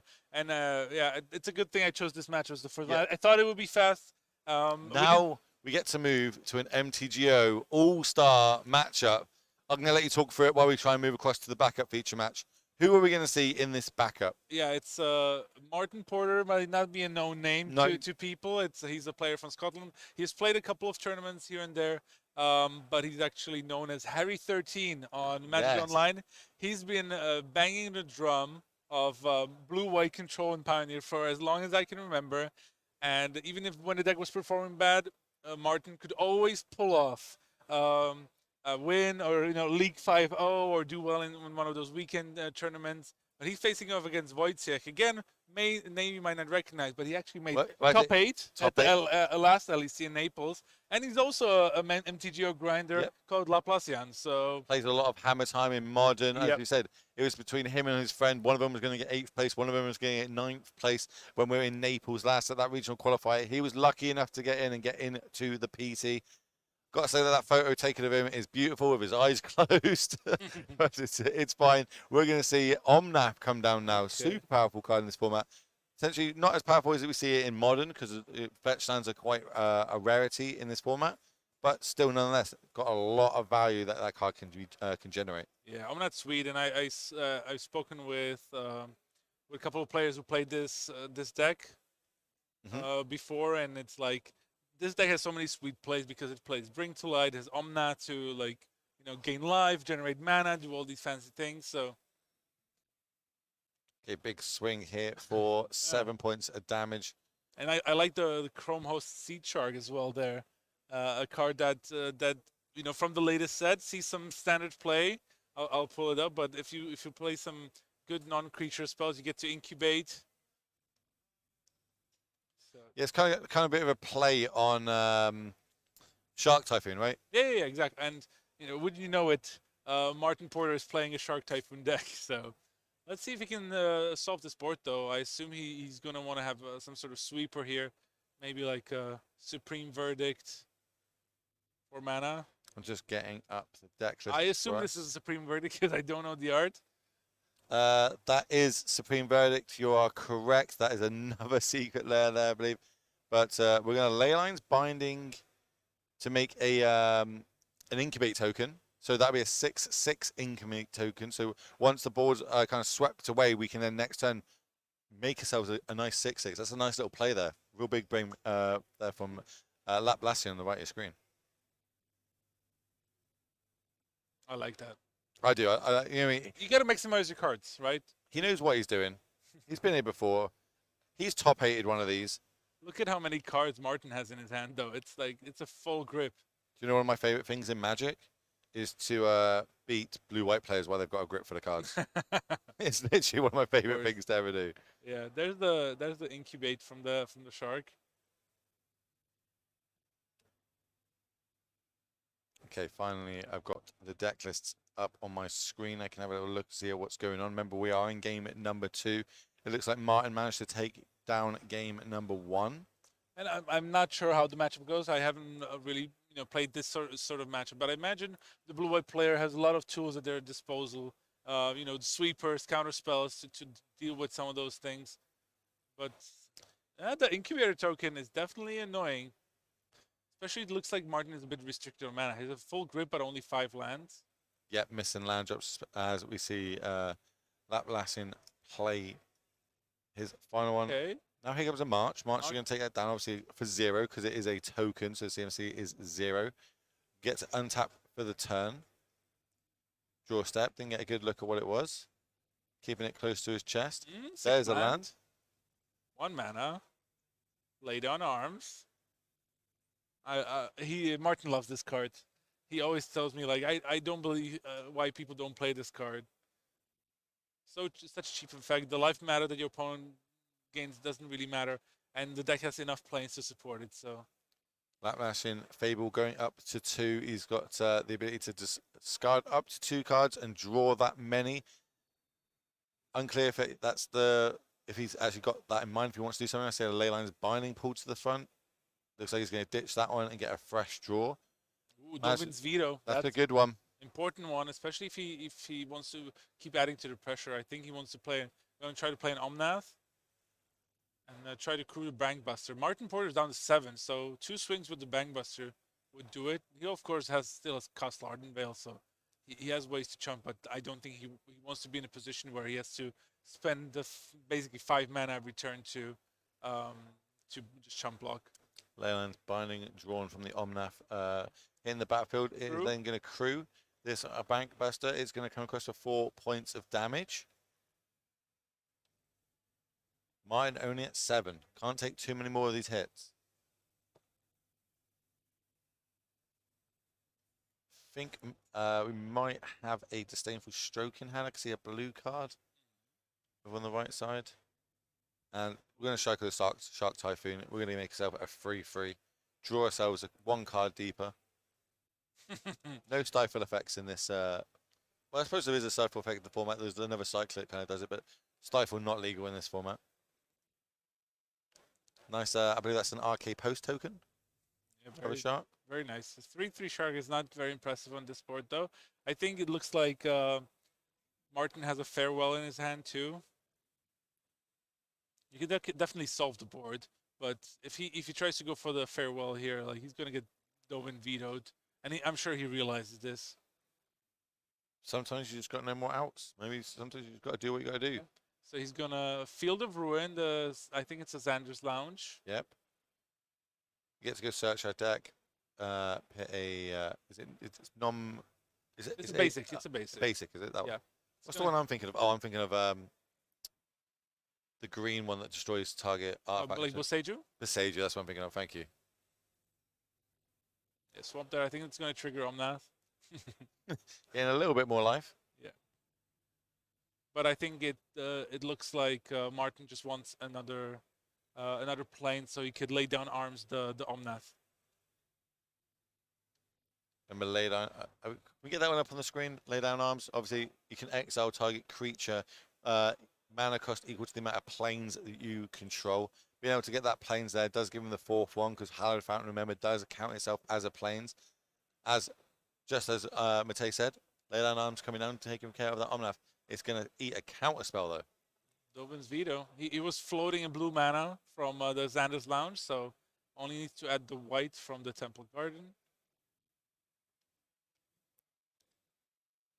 It's starting to be a little bit scary for Martin here. How backbreaking is that? We put a lot of like resources into that play there, and just having it countered for 1 mana potentially is pretty rough. Yeah, if there's the leyline binding on the shark, and that should should be lethal on the board at least. But Martin has plenty of cards. He can definitely pull a trick up his sleeve. He's gonna have something. Moving 2 mana to one side here. Still also has a card under in a foretell as well. If you notice, there's a card with a sleeve there. So I assume it's something like let me have a little look. Behold the Multiverse. We've got the Say It's Coming, or Saw It Coming. So here's and Behold the Multiverse. One of each. Keep your opponent guessing. Classic Harry 13. Oh, Dovin's Veto on the leyline binding. I don't think that's how we wanted to use the Dovin's Veto. Any creature coming down now, right, will be well, there we go. Found the creature that needs to enter the battlefield to be able to crew. But it's crew 3 though, so he needs one more. He needs any 1 power creature. I'll be careful. I won't say any creature because there are 0 power creatures that exist in Magic. Ornithopter wouldn't be enough. Or would a Sylvan Carotid, which are in the deck. Yeah, but a Bring to Light against a tapped out Martin Porter is probably gonna make us head to game 3. Let's see what he finds though. I'm quite curious what he. I'm also interested because realistically the powerful play here is getting a Valkyrie to go do the Tibalt, but not on this board. I suppose you can get rid of the blocker then. You can take it down, get rid of the Shark Typhoon token. Yeah, that's what he's going to search up.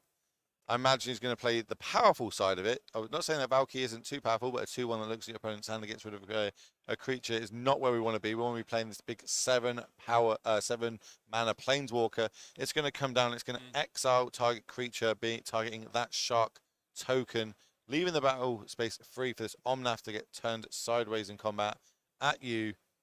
I'm trying to think. Can't be a Leyline's Binding. There's definitely no path to exile sort of stuff in this. No Source of Plowshares, but a March of Other exiling 2 cards. Yikes! Getting a 3-for-1 there.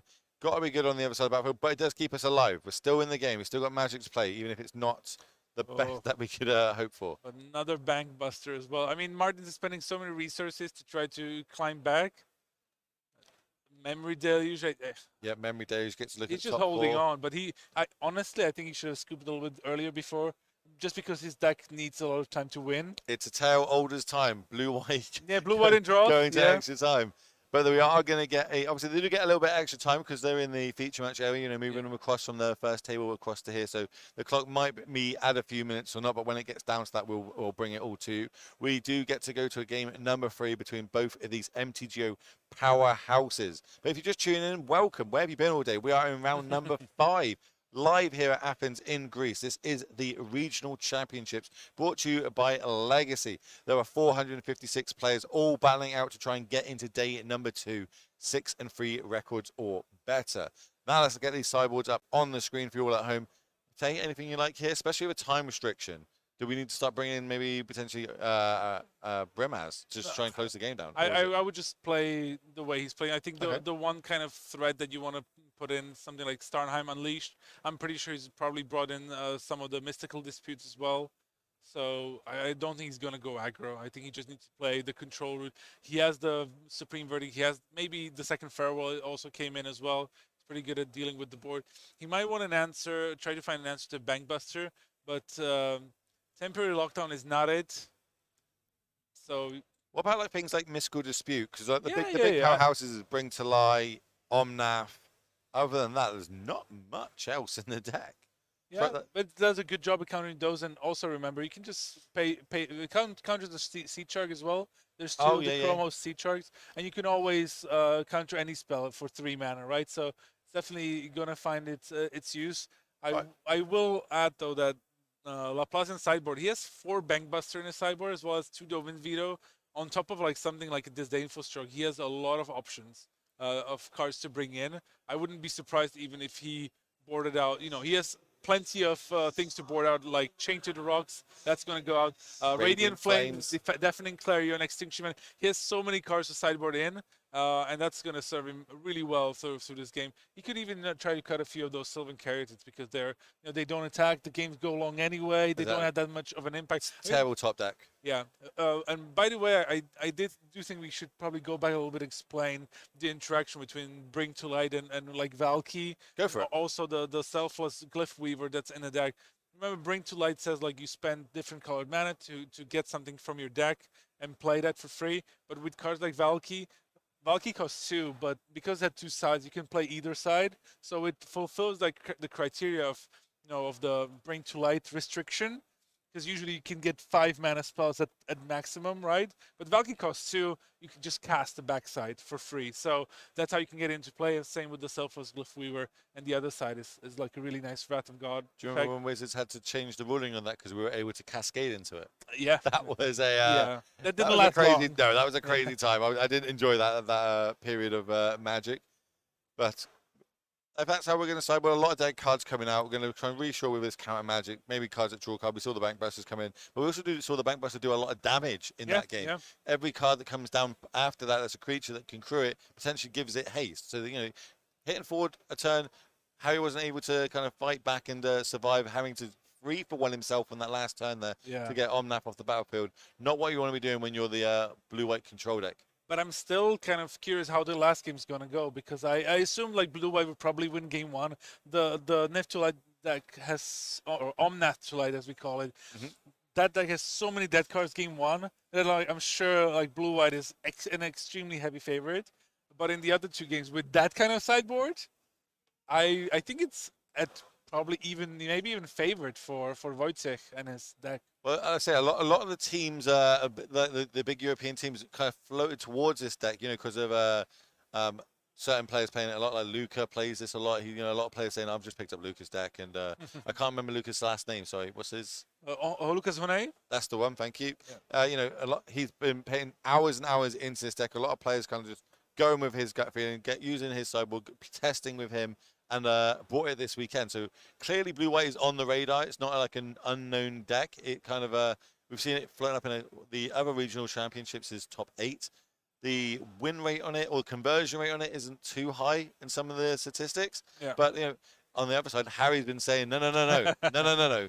These decks that people are just kind of getting lucky, not playing it right, or haven't got my build. So he's turned up this weekend trying to, show everybody, nope, his build's right. He's correct. He's currently 4-0 in this regional championships and looking to try and advance that to a 5-0. I talk to Martin from time to time, and he sent me like, "Oh, this is the good Blue-White list." And when I was prepping for this tournament, I was like, "I can't believe his decks are good." Like, I'll tell it publicly. He's gonna hate me for it, but he just sent like, "Oh, I got this great list, it's super tuned," and he sent me the list, and it's like, there's like 7 one-offs in the main deck, 8 more in the sideboard. He's like, "Yeah, this is tuned." Right, he's picked the money where his mouth is, and he is undefeated currently in this. He's going to start off the turn with a farmland there tapped, and I think we're going to see a lot of this just land go. Yeah, at the beginning for sure. Like maybe Wojciech can have a couple of early plays. I think he might have a Sylvan Caryatid earlier, probably Bankbuster. Yeah, so he's Caryatid.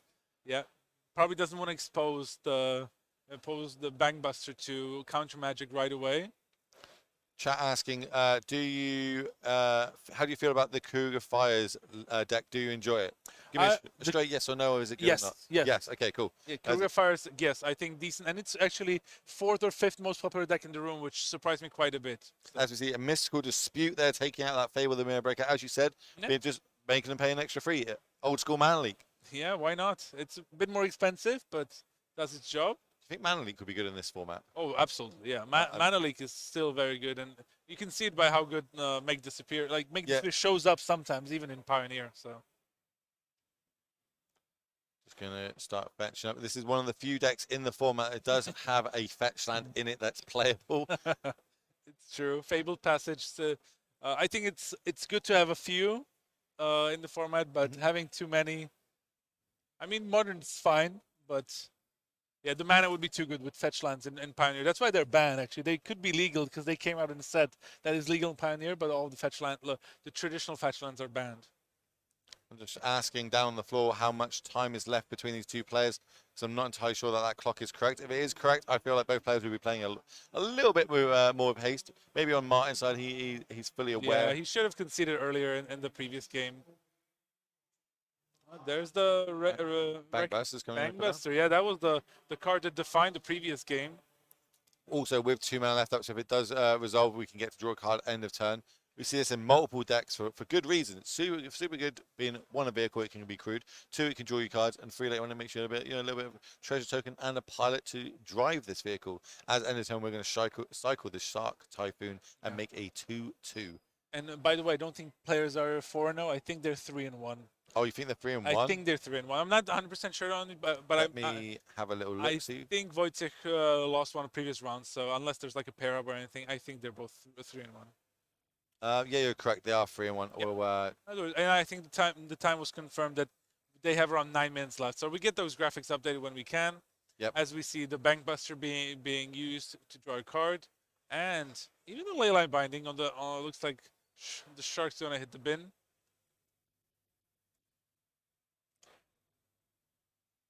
Leyline Binding, a multi-format all-star. I think we'll still be seeing a lot of that card going forward.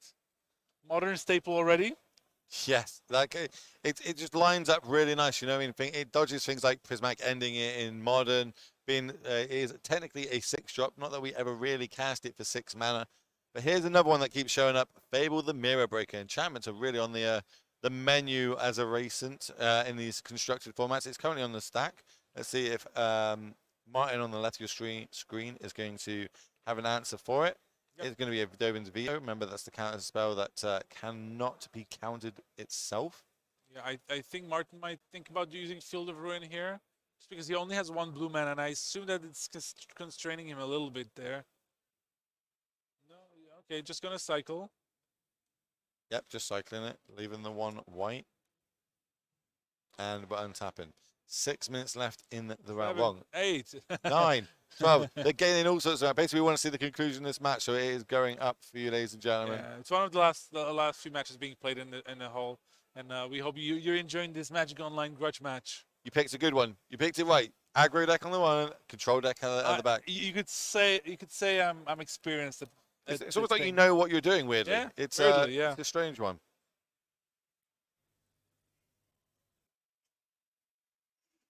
Let's have a little gander. So we're going to put the companion to hand. Give ourselves an extra card later on. A lot of counter magic in there we can always see, but counter magic does not affect Shark Typhoons being cycled as a 4/4. Maybe Martin knows that he needs to finish this game quite quickly. Yeah, probably going to try to put on some pressure, and that's the good part about with Shark Typhoon.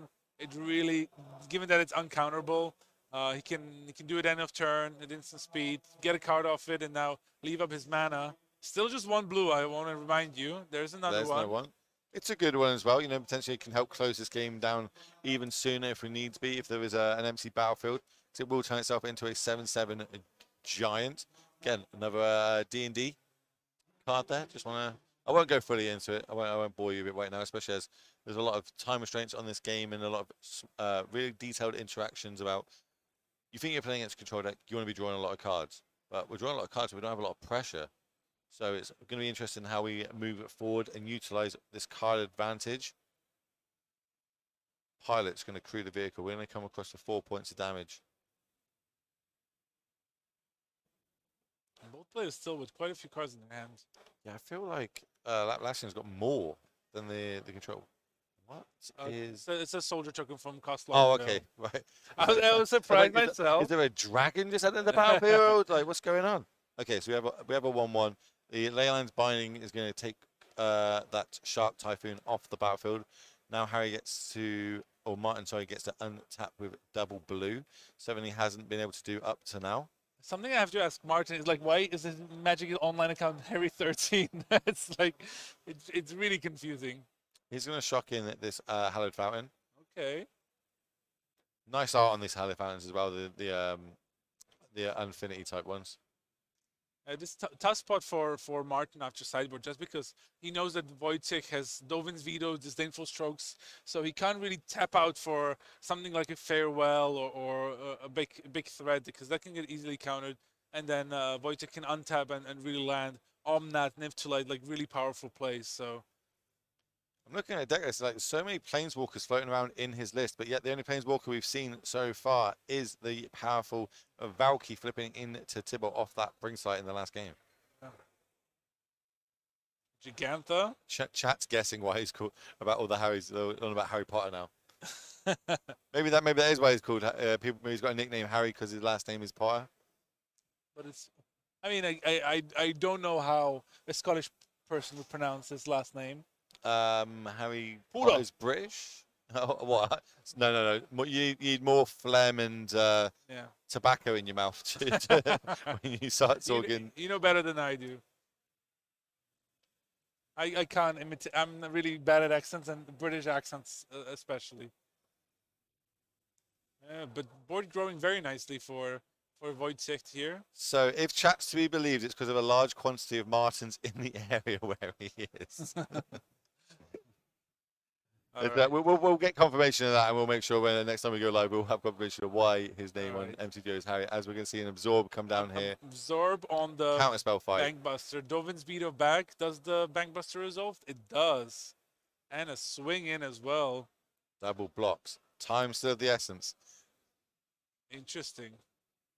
Yeah, not much time left, and like Martin really needs to get something going here. No pressure, but Mr. Yellow Hat himself, Gab Nassif, is watching. As soon as anybody untaps blue and white lands, Gab's sure to be in the chat watching that. He's like, what is the time restriction? Farewell would be pretty decent here.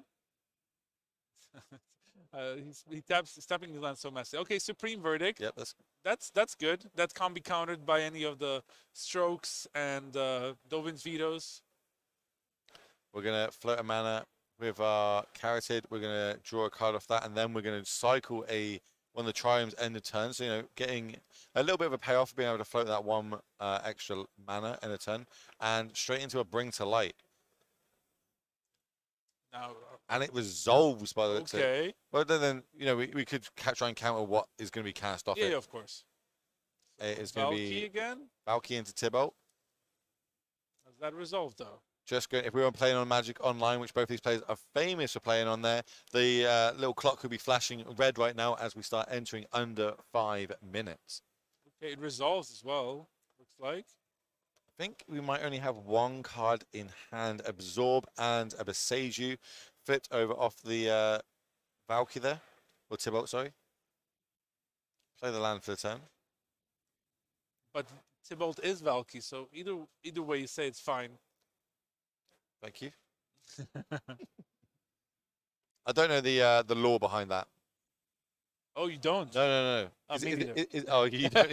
You looked at me then like, oh, I'm going to tell you. And I was like, oh, okay, no. I'm sure chat will let us know. Chat, anyone know why Valky and Tibalt are kind of related or the same? Because Liliana is Professor Onyx. Probably same reason. Planeswalkers being sneaky. That's the reason. Okay. All of the Storm Giants. Well, that can solve things. Okay. Attack Valky, attack you. 7 of that, 1 at you. Ah. Blue-white control fighting. But the Bankbusters are still doing their job really well. And just one more activation is going to bring a pilot that can start attacking as well. I think Wojciech also has to start like playing a bit faster. Okay, Here's another big try. play. But what can we get? That's the question. We feel like we've got a big hit at the tip. Maybe an Omnath. There is a Elish Norn, there's Omnath, there's the Seed Shark. Yep, Seed Shark. I quite like Seed Shark here, you know, being able to do everything after that. We can get the incubate tokens. And another Bring to Light, triggering the Seed Shark, getting a 5/5 incubator. Imagine we go Omnath now into a fetch land. Oh, Escape to the Wild is good too. Yeah, that's a good one. Maybe we get that one up on the screen for everybody. That's obviously exile the top 5 cards of your library. You may play them exile this way until the end of your next turn, and you can play an additional land for the turn.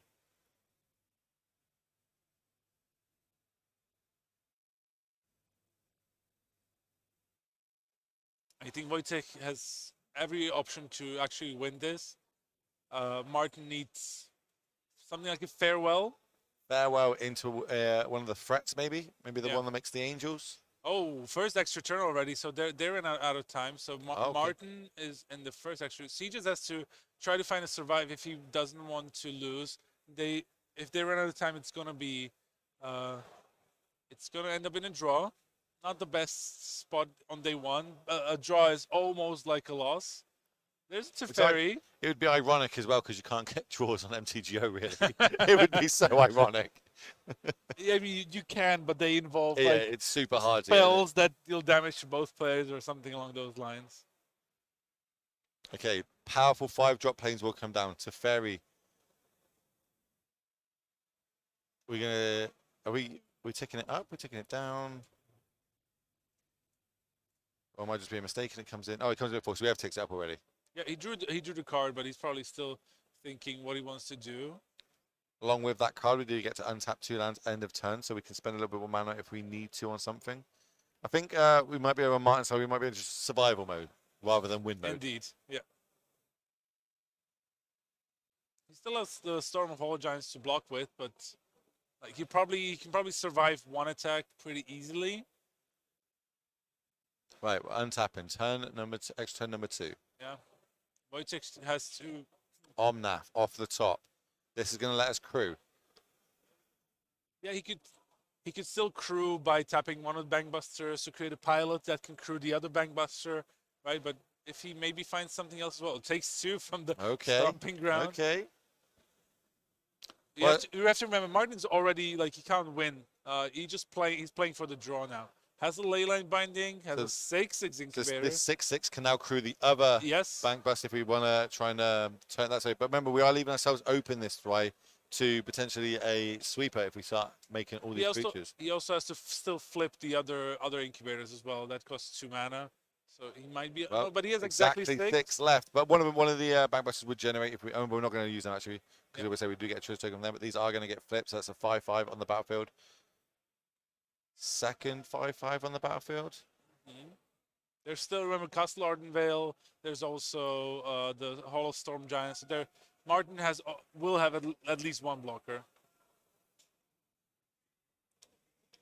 This is turn number 2, so we get turn 2 and 4 on the right of your screen, and 3 and 5 on the left of your screen to try and squeak out a win. I have had a match played before where my opponent played super slow, and the judge rewarded us to 7 extra turns. Oh, okay. I have had that happen before. So here we are. We're going to animate the Hall of Storm Giants, making it 7/7 with ward free. Oh, okay. He still had that one soldier left, so he's going to try probably eat a 5/5, chop the other 5/5. That probably. That was saving the most amount of life points. But that's going to take 6. Means it's going to take 6. 6 drop into 8. Yeah. Still a farewell. I think we need a farewell for the top. We've got 1 in the main, 1 in the sideboard. If it did come in, be able to choose between exiling all artifacts, all creatures, all enchantments, and all graveyards. Didn't get a good look. It doesn't look like a white card. That is it's a land. He's moving cards though. Yeah, he wants to. He's probably figuring out if he has enough mana to do a Castle Ardenvale blocker and a animate Hall of Storm Giant. Unless he's tapping for behold. Okay. Beholder Multiverse. Maybe. Oh, Disdainful no, it's- Stroke. That was his last card, I think. Yeah. No, second to last card. He's got one more in hand. One more. No, sorry, that was his last card for Martin. So yes, Yeah. on the other side. So now we're doing the math. He's like, Yeah. I'm going to animate this. I'm going to animate this. I'm going to make this. That is going to be enough damage to come across. We're not going to go to a draw. Congratulations to Lassian being able to take that one down, advance to a 4-1 record. Congratulations to Martin, obviously drop himself down to a 3-2, but still alive to be able to make top 8. Yep. You know what I mean? You can make day 2 with an excellent 3 record, we believe. And this is the metagame breakdown of what the players brought this weekend. Starting off at the top of the show there, Rakdos and mid-range. We spoke about this, kind of the go-to safe option in the format. Plays a lot like Jund, being able to go Fortsies, Fable Mirror Breaker, Shield Dredge, some of the best cards in the format. Yeah, Ragdoll's just solid. Overall solid. It hasn't performed that well, under 50% in the last couple of big tournaments that we've seen on the regional championships. But something that had good win rates was Mono Green Devotion. Yeah, Mono Green Devotion. We saw it last time we were casting, we saw it just spiral out of control there against Jendrik. And, how it just went out of from nothing to nowhere, which is what it does. It's very explosive, but it can be hated out of the format. A lot of top professionals like Mike Segrest is a big believer in that this deck is not as good in open deckless tournaments. Okay. Players turn up this weekend to try and prove him wrong. I have one other, our coverage friend Cedric Phillips over in the US. He posted that he actually won an RCQ with that. He actually had 11-1 in some sort of Magic Online tournament with Mono Green Devotion, and he's saying, if I can do really well with the deck, and I don't even know how the combo with the Cauldron works, it says shows you how good the deck is. Yeah, shout out to Cedric is like genuinely one of my favorite Cedric's casters of all great. time. He's such a nice guy as well when you get to meet him. Obviously, you'll all be able to see him real soon at the Pro Tour, where a lot of these players are going to be battling it out. 36 of them get from this weekend invitations to go there and play in the Lord of the Rings Pro Tour. I cannot wait for it. I just love saying the word Lord of the Rings on a Magic stream. It's like my favorite thing. Is it more than Star Wars? No. I was about to say, maybe it could be a little bit better, though, but I don't know if we're going to get that crossover. I got him. Everyone knows about me in Star Wars. I'm going to find out how many games are left in the round. Looks like pairings are going up, so no more matches left to bring you all. Besides me and I was going to say Martin then. Yeah, you better not. No. Me and the one and only Big Z Matej, the Sam to my Frodo. Again? Just accept it. Just accept it. I just want to clear up something before. Are you saying that is because I like food? No. I'm saying it because you're carrying me all the way to the finals this weekend. Just exactly how Sam carried Frodo all the way to I'm the real hero. Yeah. That's everyone knows that already. I don't need to tell him any more than that. Well done. I got you. Well done. See how I got myself out of that whole chat? Just butter them up. Just butter them up. Anyway, right, we're going to be back super shortly for round number 6. See you all soon.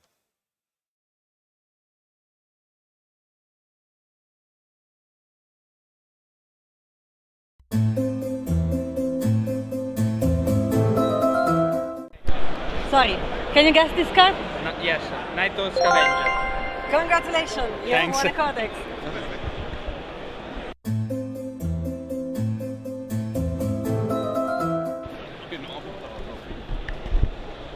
Hi guys, sorry. Can you guess the card from this Zoom? Mimifer? No? Shoulder? She-Holder, congratulations. Oh, thank You you. have won it one. Have a nice day. Can you guess the card from this Zoom? No. It's pretty difficult. Yeah. It's a rent. I don't know. It's Stone Festival. It's not true. Believe me, it is. Thank you. You're welcome.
Yo! Welcome back to the Legacy European Tour Regional Championship Finals here in Athens. Format is Pioneer and we are currently in round 6. I'm Filipa and I'm joined by none other than Islands in front, Skura, our MVP here on the booth, and we have exciting matches for you. But before that, let's take a look into our next events, see what's going to unravel soon. So round 3, it's where we currently are, the finals here in Athens. Don't forget, we have 456 players here today. Top 36 gets a qualification for the Pro Tour in Barcelona in July. And first and second place get an invitation to the World Championship. 2 players actually here today are already qualified. So if by any chance they end up In the finals, yeah. the invitation would be passed on, which is fun. Day 2 record of 6-3, but right now these players are trying to achieve way more as they are both undefeated, right? And what matchup are we going to watch now, Philip? We are going to watch EZ Phoenix versus Azorius Spirits. So yeah, we're watching some action. We'll see what's better, Spirits or Birds for Phoenixes. What is it? The best deck. Yeah, and now I can see the Phoenix player has to like change the cards because some of them are upside down. Yeah, so just getting the deck there. It's an open deck list tournament if you are not aware. And Philip, I have some questions to you about this deck. So first of all, Azorius Spirits, why do you think Jen here decided to bring the Azorius version instead of a Bantwit Coco or just simply a Mono Blue Spirits? Yeah, so I suspect that the reason why Jan Pruchniewicz, a fellow Polish player, brought Azorius Spirit specifically is because Mono Blue doesn't allow you for those proper sideboard cards. And when we are between games, you'll see that the entire sideboard is basically white cards. And I'm just looking at that. And yes, literally 14 cards are just white. So you want to access those cards like Portable Hall, Wedding Announcement, Skyclave Apparition. These are the classic cards to choose. And Spellqueller main deck, also a great way to interact. And this Is It Phoenix actually is a different build. So usually Is It Phoenix runs either Thinning Ice or Ledger Shredder. The amount of these 2 drops kind of varies. Maybe a couple of one of the other. What is the case here for our Phoenix player? Because it's a bit different, right? Yeah. So while normally, as you said, we play Thing in the Ice or Ledger Shredder, this deck doesn't play neither of them. It actually plays Demolish. Demolish. Let's get this card here on the board. That's a card I've heard a lot once the card was released. A lot of talk about this card, and then it kind of phased out. Why do you think they are playing with these cards? So chat, we play full 4 Demolishes in this deck. And Demolish is a way to have like an additional threat. That's one key thing. It can be cast cheaper for every spell you've cast a given turn. Can be cast even for 0 mana. And this version is particularly spicy because it plays 4 EZ Charm main deck and 4 Otherworldly Gaze.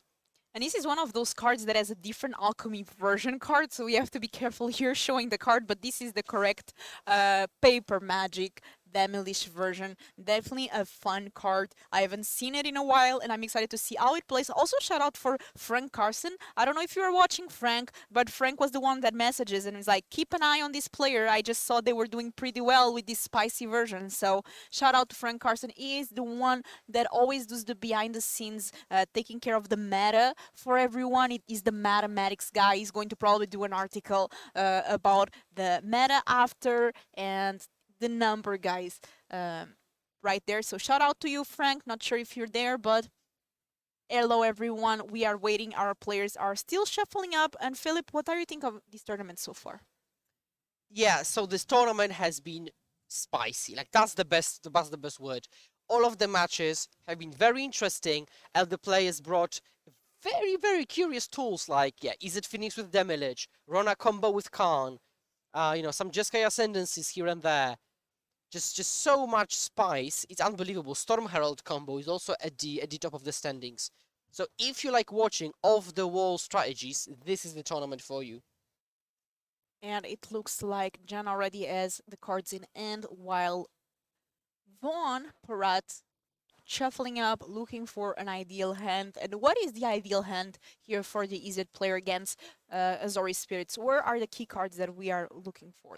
So you want interaction. You don't want to get overrun early, and to that you've got 4 Fiery Impulse, 4 Lightning Axe, and 4 Izzet Charm. So a combination of those. Crucially, for Lightning Axe is both a removal and allows you to ditch a Demilich or Arclight Phoenix at the same time. So it like serves double purpose. I can already see an Arclight Phoenix in the opening hand. Spikefield Hazard could also come in handy. And the Spirits player wants to get aggressive, wants to disallow any shenanigans, because, you know, if the Phoenix player can bring back, let's say, 2 Phoenixes and just get them on the blocking duty, every time they trade, they can get returned in a pinch. Also, Spell Queller cannot take a Treasure Cruise, right, because it's technically an 8-mana spell. So yeah, I'm really curious how this unfolds. And Skura, what do you think here? Why do you think we are seeing Izzet Phoenix instead of creativity? A lot of the players kind of gave up on Phoenix and went to the creativity deck Izzet instead. Why do you think this happened, and why do you think this particular version is performing so well today? Yeah, so people have been trying to break Izzet as a color combination for quite some time, between Phoenix, between creativity, different flavors of those, between some prowess shells, and also oh, okay, we got Summer Supreme Phantom Plate. So a lot of different versions of Blue-Red Control, but Phoenix is inherently possible of the most broken stuff, like aggressive Phoenixes, very fast Treasure Cruisers, you know, Del spells are very powerful. And here we see another powerful card, Pieces of the Puzzle. That card allows us, already one in the bin, and consider also a great card. So 1 Phoenix. Yeah, but just 1 card of Pieces of the Puzzle. You don't really want to play a 3-mana sorcery to get a 1-mana cantrip, so that wasn't a good hit. And to be fair, the Phoenix player might just be a tad behind, because nothing has happened yet. And on the next turn, though, maybe they can cast a bunch of spells to return that Phoenix, but that might not be enough. So this is already tricky. We'll see what Jan does. I'm also curious to see what we might see here. And attacking, what Spirits does best. Keeping 2 men up. What is that second land? Can you tell what is the land in the middle for the Darker Wastes. Ah. It's the Azorius Painland. So we've got Otherworldly Gaze. Maybe we'll see some very aggressive ditch action to get as many potential Phoenixes in the graveyard. Gruul Gamers. Doing great, actually. Yeah, there will be one on our backup. So look out for that. There was not a lot of Gruul players here. It only represented the Gruul Vehicles version, 2.4% of the meta breakdown. We were kind of expecting more, but looks like it was not enough last weekend to convince players here to bring this deck. Yeah, I'm surprised, because this deck is pretty decent. The Rogues players, let me just double check. Well, I think average-ish. They are roguing. Yeah, they're roguing, but it seems like the best rogue play is 3 and 2 right now, if I'm checking that correctly. So yeah, I think the best rogues player is 3 and 2, which again, they might just win every round from now and still go to day 2 at 7-2. But for now, 3 and 2 is the best record for rogues. By the way, Chad, you can check any standings yourself. You can check, you know, what deck is doing best, what player is doing best. It's open deck list. Yeah. Okay, so consider. Let's consider our options, see what we might do here. Does it resolve though? Yeah, I would be very, very surprised if we converted a creature, which actually puts pressure for a cantrip. I would much more likely convert that counter. Oh, but we have a Lofty Denial here. Yeah, Lofty Denial. So you can do that, because if the opponent decides to go Treasure Cruise, you still have got Wanderer as a way to counter that. Although I think I see double Cruise in the graveyard already, so not many cruises are left to be cast. And actually thinking about paying, I can see.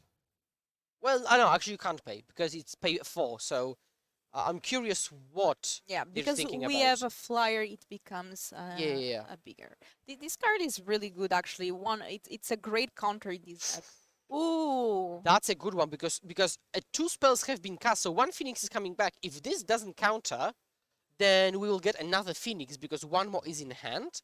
If we do counter, It looks like the charm gets countered. that's still fine because you've got a Phoenix and the opponent has just one 3 creature. So I like this position for the easy player. And already going. Whoa! Are we going to combat? Looks like yes. Oh my god, I like that. And it looks like our Easy Finish is not afraid. Yeah, Gutierrez came to battle, not to stay on the defensive. And I noticed there's not a second white source for things like Skyclave Apparition. That's true, but now we might draw into one because we draw 2 with Curious Obsession. And this Curious Obsession kind of punishing here the attack with very the much. Phoenix. Very much, yeah.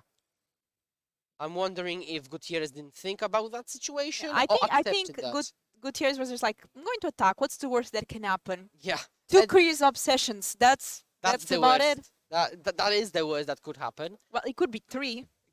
Yeah, he could be 3. So now I assume Phoenix will stay on the defensive to just jump. Yeah, now it became a bit more tricky. Phoenix does have some ways to remove creatures. A Lightning Axe still kills the Supreme Phantom. You could play Demolish from the graveyard. Because you need to exile 4 instant or sorceries. There are plenty of those and pay the mana. I'm not sure if this is a Gaze main phase or upkeep. I didn't catch that. So you're thinking about the options. I can see pieces of the puzzle and 2 other cards. One of them was red, so probably removal. But any Phoenix actually. It's Phoenix. Ooh. Okay. Gotta love Phoenix.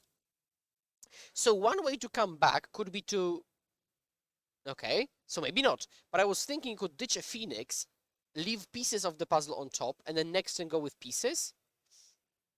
3 mana. What are we going to see here from Gutierrez? Oh, Demolish. Okay, I'm going to put once again Yes, please do. the card. Oh. And I hope our viewers are watching from a TV. Because this card has a lot of text.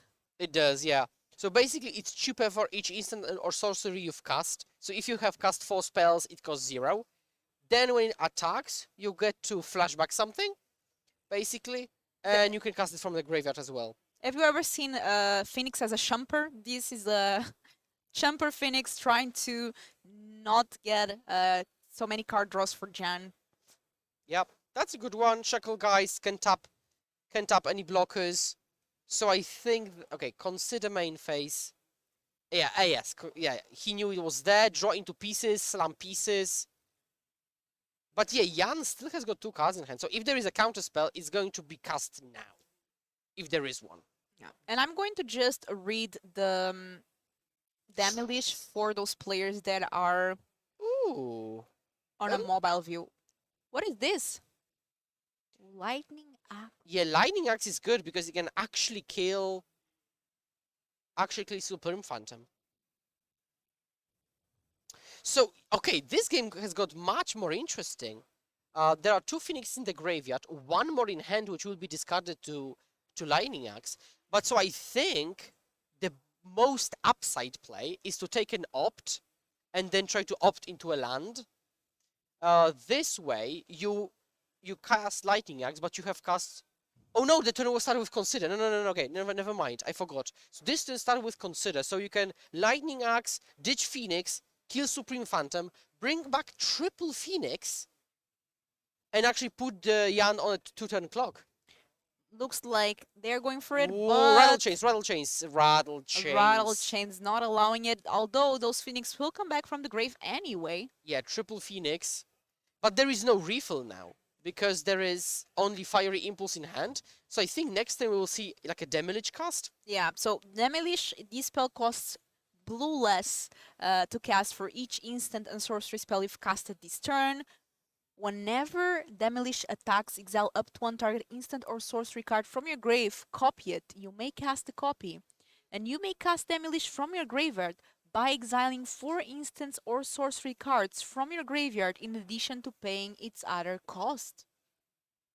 Precisely. Very well done. And now we see some consideration for attacks. Jan could, for example, tap 1 more Phoenix, force a champ. Although Gutierrez will block anyways, but yeah, exactly what I said is happening. We could maybe animate Mutavault, play another Spirit to top the other one. Oh, my God. Oh, just attacking, okay. So he knew this would be chomped, so 2 damage is basically free. Yeah, I like that. That's a good one. So many creatures, and those curious obsessions are just so amazing. And it's all because of the one turn. It kind of snowballed. The one moment when Gutierrez thought to attack with the Phoenix, this one turn. One turn is all you need. Yeah, but now we see Treasure Cruise, so this could be a way to come back. You have to carefully exile because you don't want to exile instants or sorceries because they work with Demolish. So you exile lands first, then spells. Somebody saying Mutavault is a spirit. It is. It is indeed. everything. Oh, so it attacks for 3, right? It attacks for 3. Treasure Cruise resolves. So now the Phoenix player has got like 5 cards in hand, but I think like half of them are lands. There is certainly like a Beta Island, it seems, of which I'm a huge fan. Specifically this art. And how many cards does Jen have in hand? I think only 1. Yes, a single card, yeah.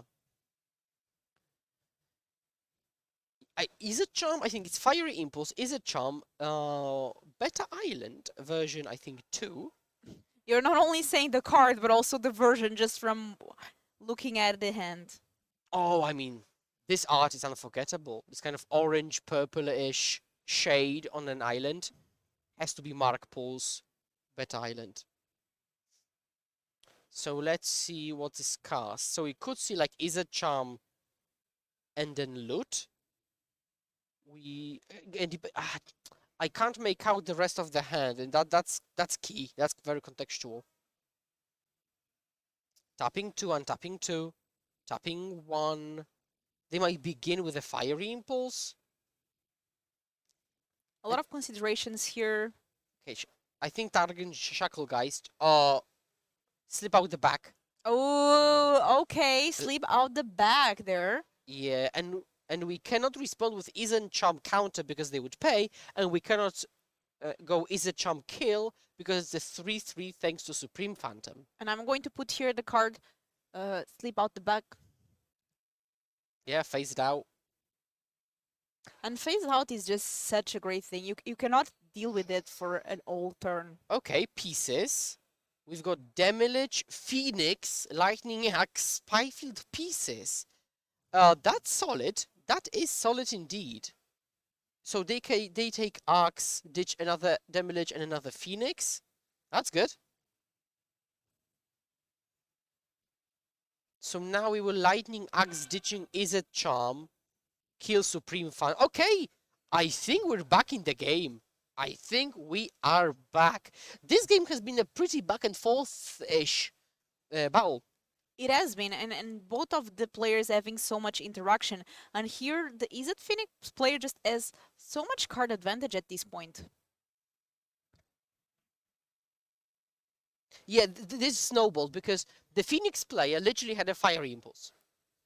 That was it. No, they had just Fiery Impulse. But then they went, no, Treasure Cruise into pieces, and that, like, really sealed the deal.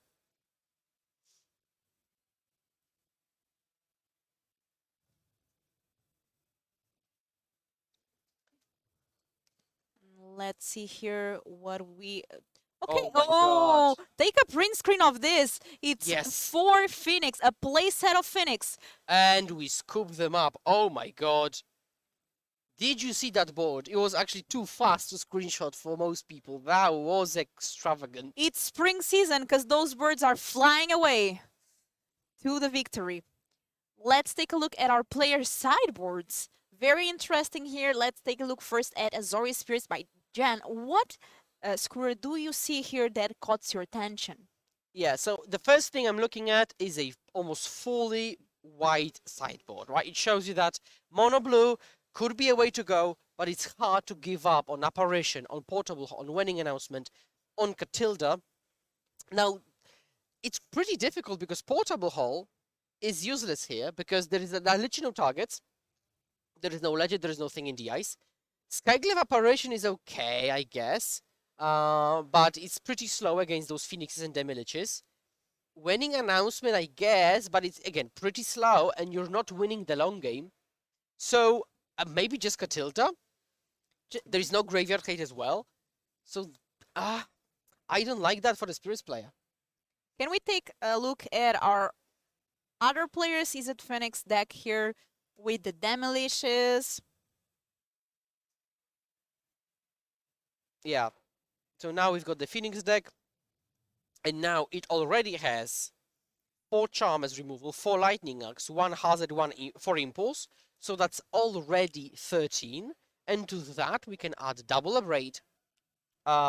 We can add Syndiclasm, although it's not very efficient, and Mystical Dispute. We've seen these matches against Spirits. Mystical Dispute, always very good. Can I do a bad pun? Yeah. Is it case for us to say that not having Rest in Peace might be Rest in Peace? And also, you included in that question the word "is it?" Of course. So yeah. Well, you said it. That's fine. We forgive you. Yeah, it's okay. It's okay. I know, Twitch chat. We know.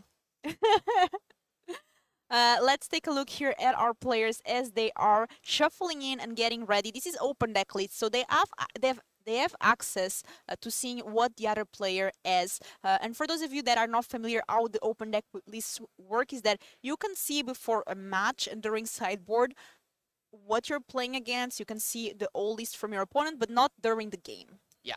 And so the Phoenix player knows there is no graveyard hate, and the Spirits player knows there are no rending valleys, right? So that's the knowledge they're working with.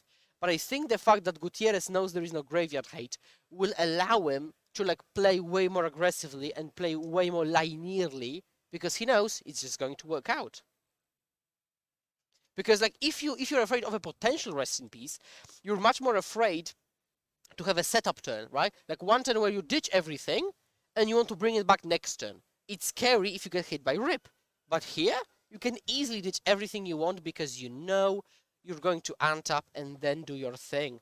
Crucially, with Phoenix, it doesn't matter if you have resolved the spells. It's just enough that you have put them on the stack. So cards like, Lofty Denial, Spell Queller, doesn't change anything. Sorry, take a look at Will, just making sure that the playmats are completely correct, line up, just making sure the stream is perfect. Shout out to Will over there.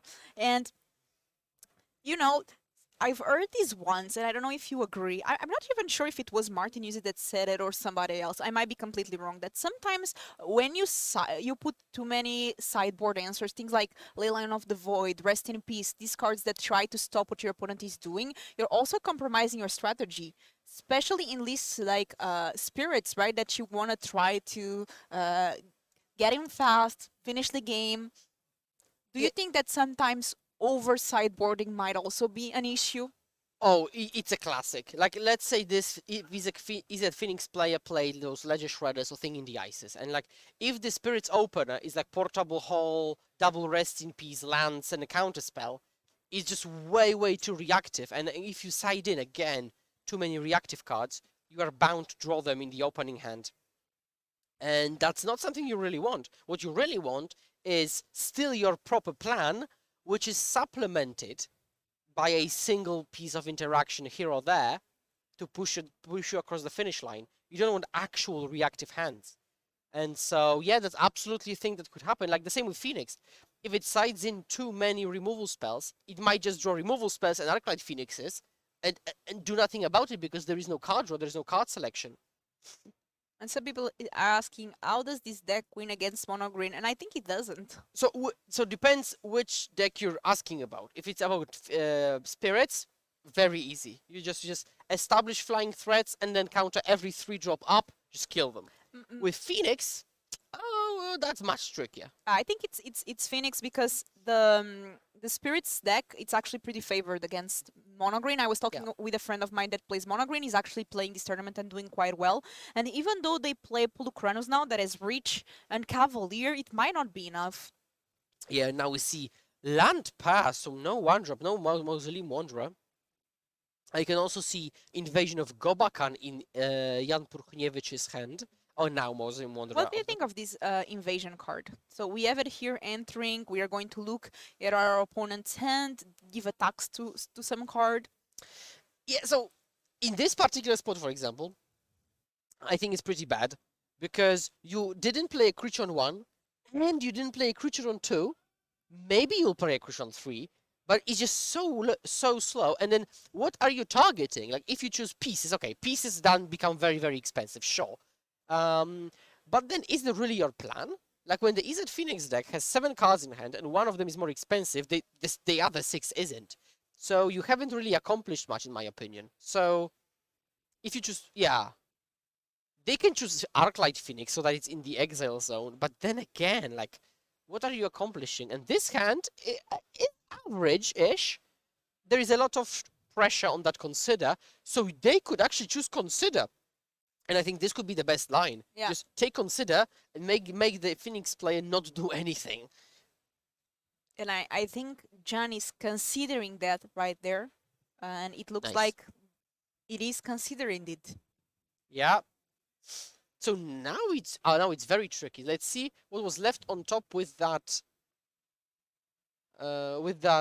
Gaze. We see Gaze again main phase. Oh, I guess to play around some kind of lofty denial effect.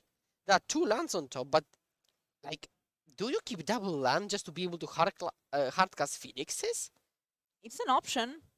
But it's a weird spot because like your plan isn't to pay 4 mana for a 3/2. You want to go now treasure cruising, and like if you ditch double land, you're much closer to a treasure cruise. But if you ditch double land, you're much further from the fair plan. It's an honestly a very uncomfortable position for the Phoenix player, and we do see double keep on top. I'm always like thinking double keep on when you scry and you get cards on top. It must feel so bad if you're on the other side and you see it. They kept it both on top. That cannot be good. Yeah, so basically the way I think about it is if you scry or surveil and you keep on top, you've kind of wasted the scry or surveil because you kept it on top, so it would have been there anyways. So unless you convert the information, yeah, that's too bad. The battle is Invasion of Gobakan, which, some people might not know.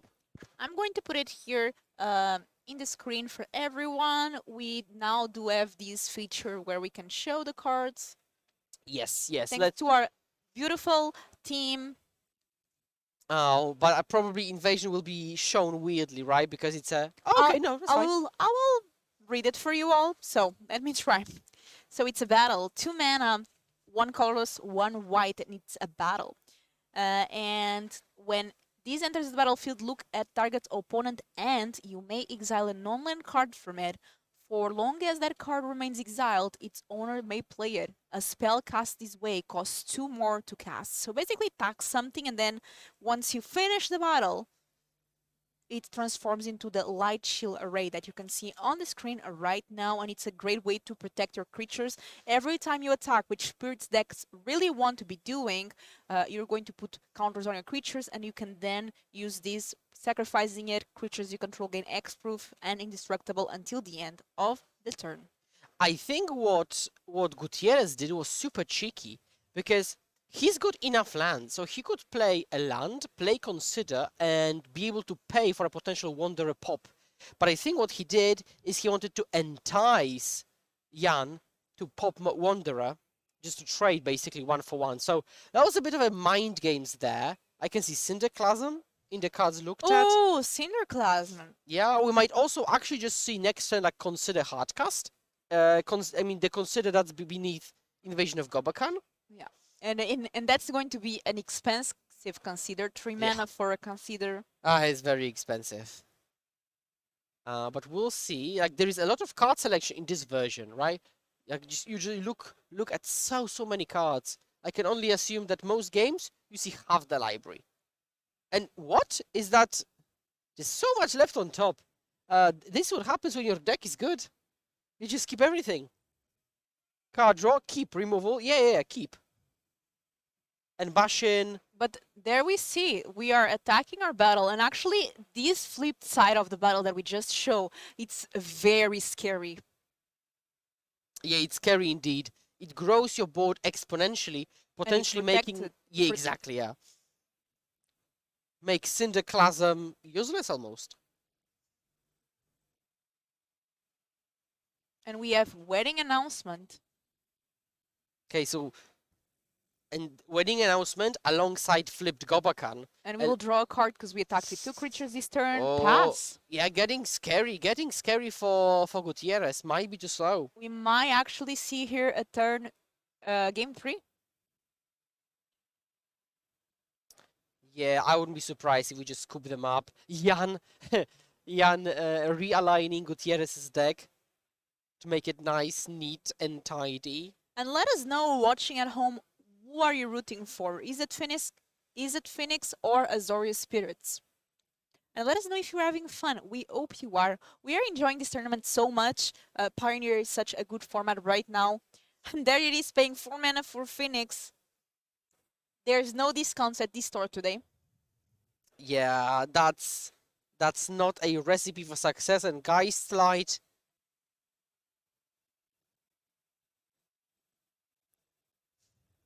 Yeah, I think one of the most important things is that the real Pioneer are the friends we made along the way.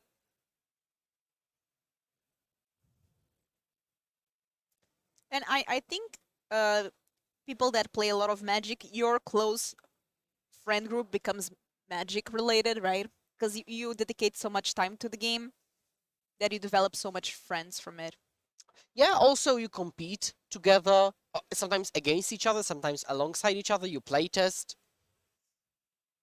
So, yeah, I mean, playing Magic together is a very, very unifying experience. For sure. Like, you turn from somebody being your playtest buddy to, yeah, actual friendship and trusting them in other, life aspects. Thank you very much, Deforestka. We're trying to put the best show for all of you there. And it's nice that I think round after round we are able to show different decks. And it's not because we are doing it on purpose, but just because the metagame is allowing it. A lot of diverse metagame.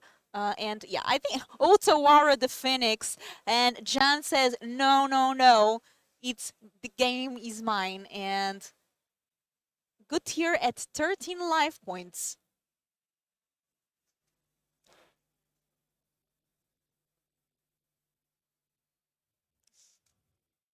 Okay, so now I don't think like if Gutierrez stacked his deck, I'm not sure he'd be able to come back.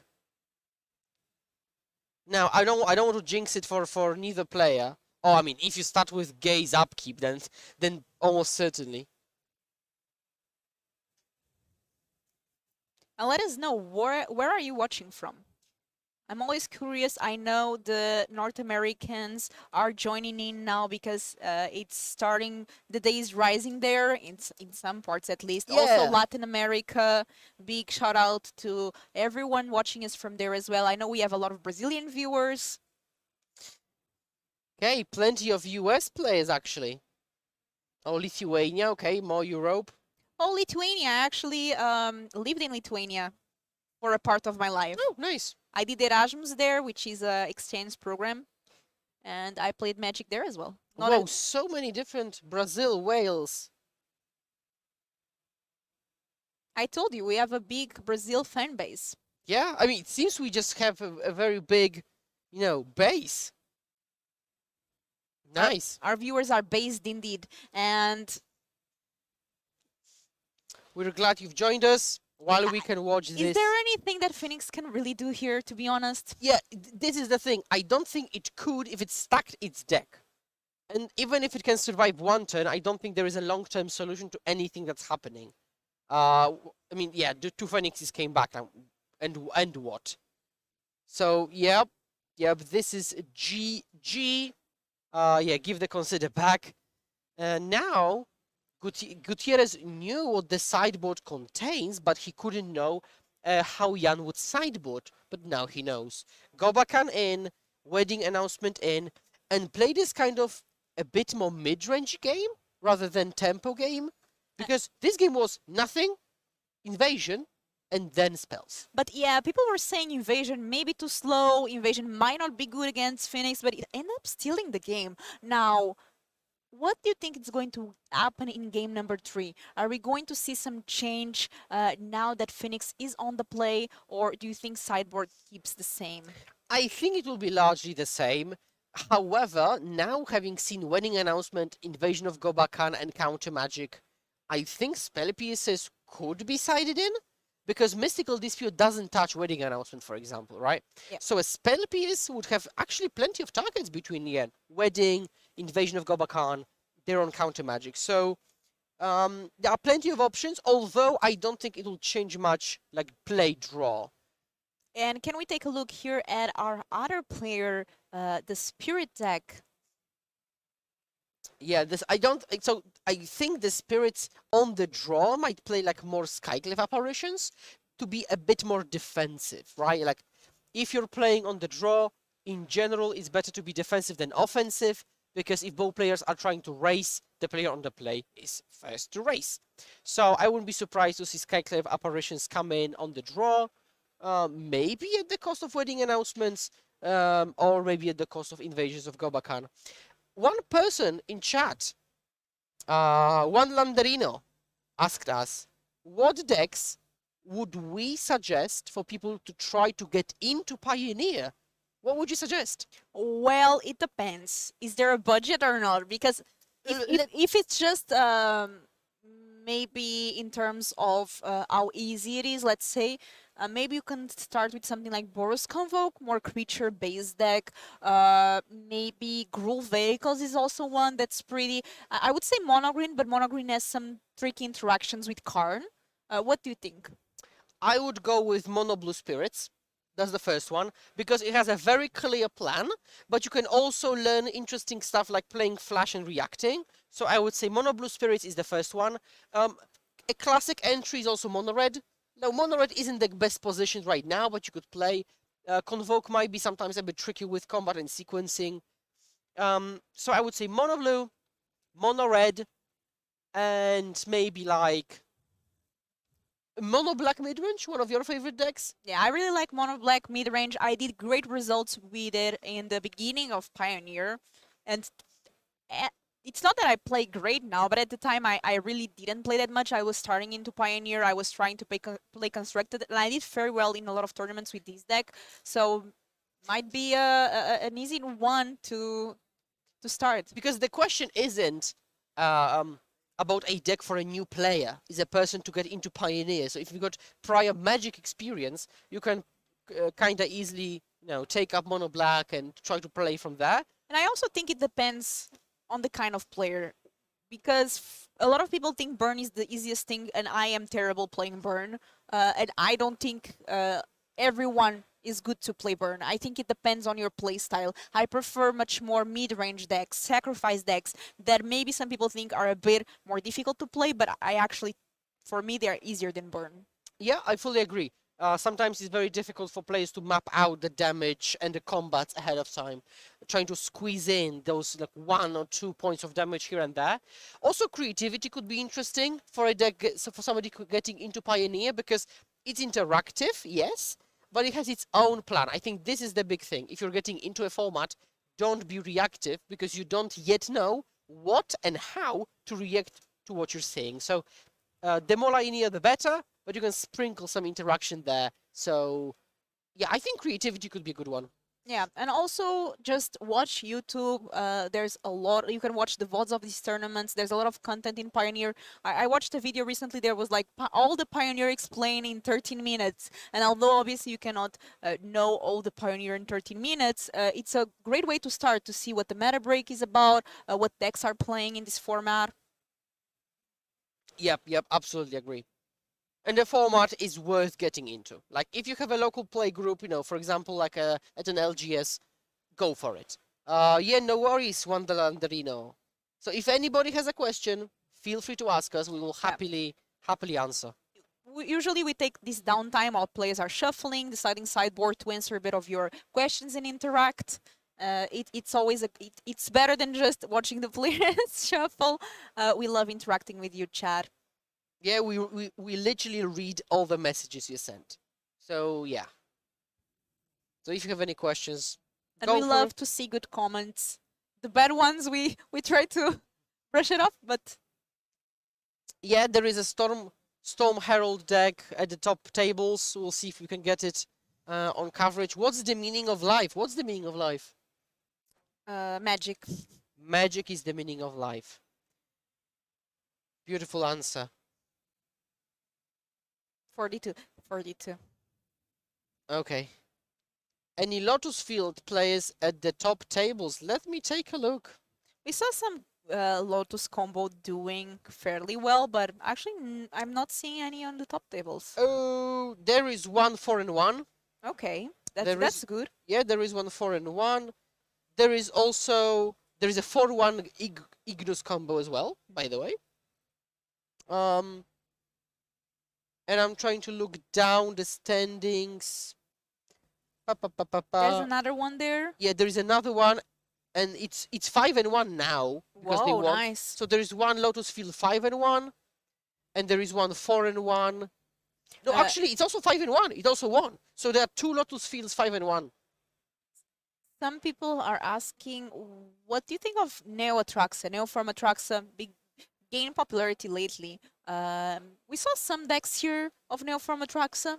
Yeah, Neoform Atraxa is pretty cool. It's a combo deck with kind of a mid-range slant, but it doesn't... Like, its actual mid-range draws aren't that great. But I would say it's like a solid tier 2 deck, especially if you want to catch the people off guard, certainly for a local level. And it looks like our Phoenix player here had to take a couple of multiple mulligans, yeah. So, mull to 4 is not what you want to be doing. Especially as most people have said, it's a relatively good matchup for Phoenix. So it's unfortunate that you could lose a good matchup, mulling to 4. But we'll see. You never know. It's not over until it's over, as the classic adage says. I don't know. Every time my opponents mull to 4, they win against me. So I never won with the mull to 4 though. So you never know. Okay, so we've got Topland Pass, okay. Land Pass, okay, maybe this type of game is better for Phoenix. Invasion, yeah, let's see what Phoenix is working with. That is a bad hand. That's a bad hand, and the invasion is not making it better. Top deck pieces, let's go, top deck pieces, one time.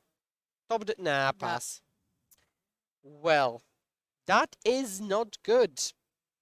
But there's a lot of draws that can get Gautier out of this tricky situation. It's not over yet. Yeah, but I think if there was a good draw, that would be that top deck pieces. So maybe now we can top deck pieces. This is a true battle. Yeah. Welcome to Pantown. Yeah, blue-white. It's literally blue-white control. If you ask me, it's literally blue-white control. But yeah, let's not concede. Let's see what happens. We still have got 9 minutes. Why is this blue-white control deck playing some spirits? Yep. Transformative sideboard. Let's play some aggression postboard. I'm excited to see. Yeah, called it. Let's go. This actually, we need a good pieces of the puzzle. Yeah, it's okay-ish, yeah. Demolish goes to the graveyard, though. That's a great card to have there. And consider main. I think, like I said, because I'm not sure if he has played the land. I think, he may have, actually. So, ditch the opt. Judge's Familiar. Yeah, Judge's Familiar. Let's go. This is a card I used to play. I used to play against. One of the best showings of Judge's Familiar is a legendary battle of legacy between Mono Blue, Hussar, and Mud. Legendary game on YouTube. Shout out to people who rewatched this game multiple times. Like myself. Okay, so now take a draw. And here, Jan didn't play anything. It's not like he has Coco because he's not playing the banned version of Spirits. Otherwise, we might think Coco is on the way. What do you think might be on Jan's end? Something like Spell Queller? Yep, Spell Queller, Lofty Denial, Geistlight Snare. Yeah, these types of cards, yeah. Yeah, exactly. The Greg Hatch build. Yeah, Greg Hatch Mono Blue versus Mud in Legacy. Interesting choice there. Playing Otor as a land, prioritizing it in land drops instead of saving. Yeah, I think what you want to do is be able to chain spells. Whoa, wait, what?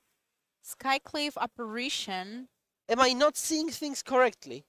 Because it seems to be literally an empty Skyclave. It's a 2/2. It's a bear. Yeah, But for 3 mana. Yeah, and double blue. Well, double white. It's a taxed bear. Wow. Okay, this is. Oh wait, no. Wait. Yeah, because it will pump the Wanderer, which allows you to flip Invasion of Gobakan. So in response to it growing, we will see something, which is a charm deal 2 damage in response to growing. Lofty Denial, and Yep. we don't have 4 mana to pay for it, but we do have. Oh, that's tricky. I like that. But no cards in end now. Yeah, and still Apparition is in hand. But there's Demolish in the graveyard. That's true. That's true, because as of now, Skyclave could flip one of the invasions. So it's on Gutierrez to do something about it. And Demolish really allowing staying power. We, surprisingly, have a really decent game out of something that we didn't expect. Mull to 4 and actually resisting. I'm impressed. I'm impressed. I'm interested too here to see what is happening. Some cards will be exiled for the Demolish, I think. Or maybe Treasure Cruise. Oh, Because Treasure Cruise, like it hasn't disappeared. So we might see some cruise action. Oh, there's Izzet Charm as well. So you can go Izzet Charm, Kill Spirit, Skyclave Apparition, Treasure Cruise to refill. Oh my god, are we actually having a game? Looks like we might have a game This here. is wild. This is genuinely wild. Don't forget, if you're just tuning in, the Izzet Phoenix Mull to 4. Literally mulled to 4 in face of multiple pieces of interaction. Okay, this is wild. Can I get an emote in chat for this epic comeback? This is Show your favorite emote. What's your favorite emote? My favorite emote is an island emote, but it's not on Twitch, so I'll just go with that. My favorite emote is mine because my emotes are magic planeswalkers. Let's go. Comeback story. Comeback story. Okay, Frank's emote is wild, but I appreciate it. What is it? I think it's like a Newtonian something to calculate hypergeometric probabilities. Anyways, let's stop with that nerdy math talk. We see some spells being chained, and no, remember, Demolish hasn't disappeared. Yeah, it definitely didn't. Pika using the IP mode. I see you, Pika. Hello. Oh, we've got Phoenixes.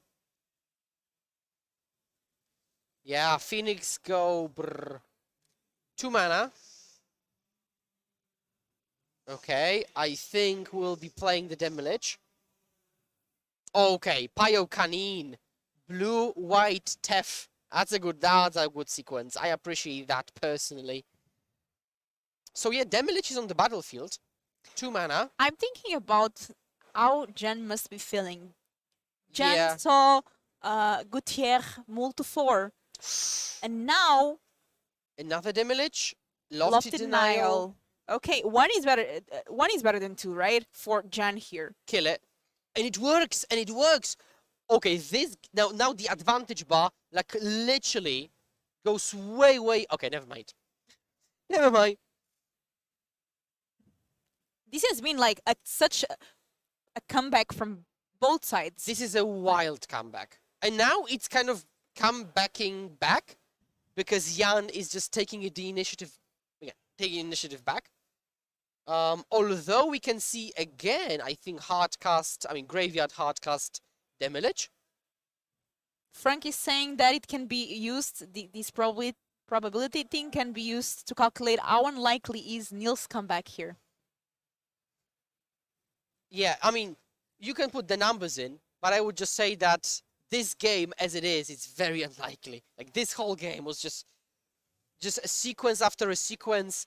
I am literally at the edge of my seat right now. I'm so happy we got to coverage this.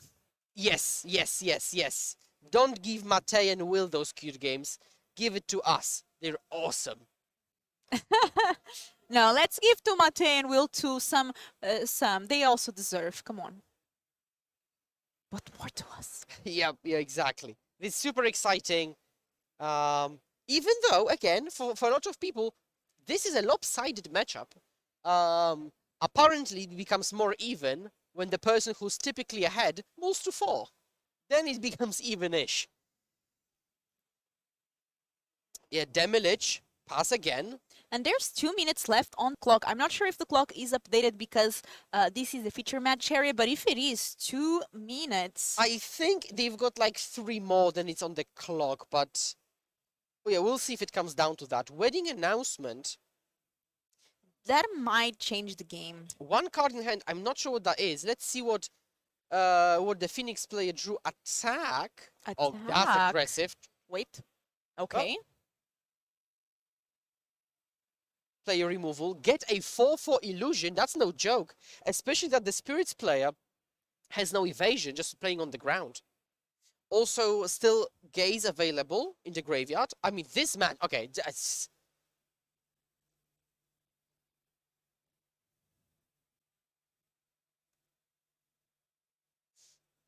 And here taking a decision on what to put on top.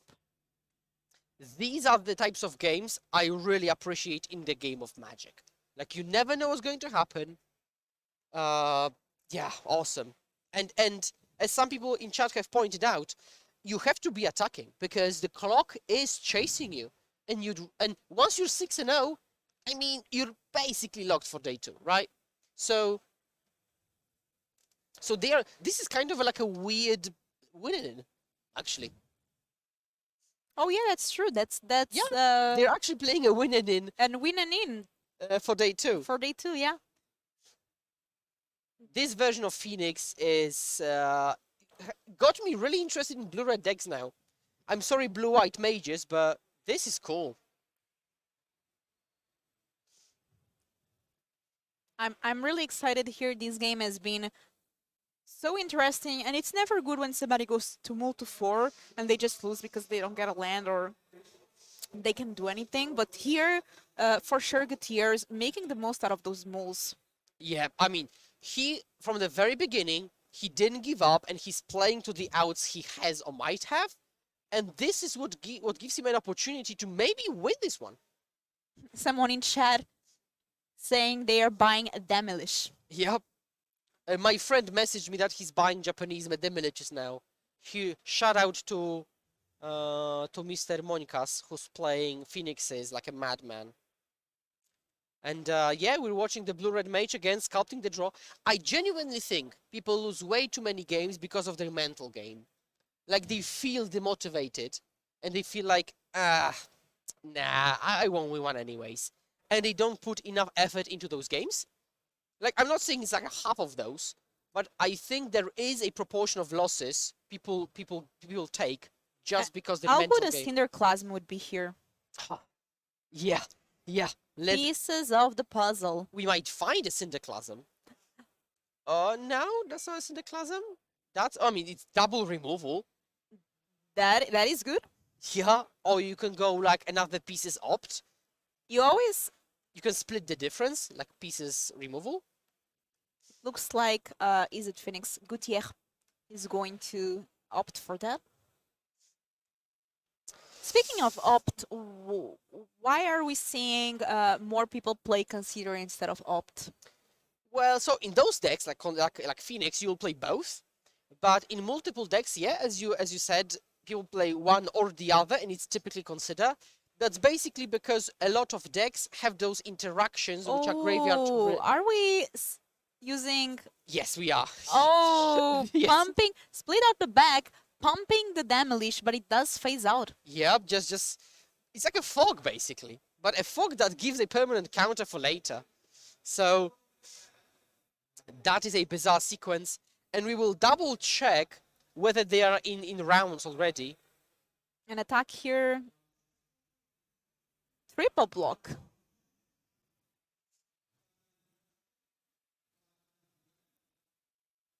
Triple block.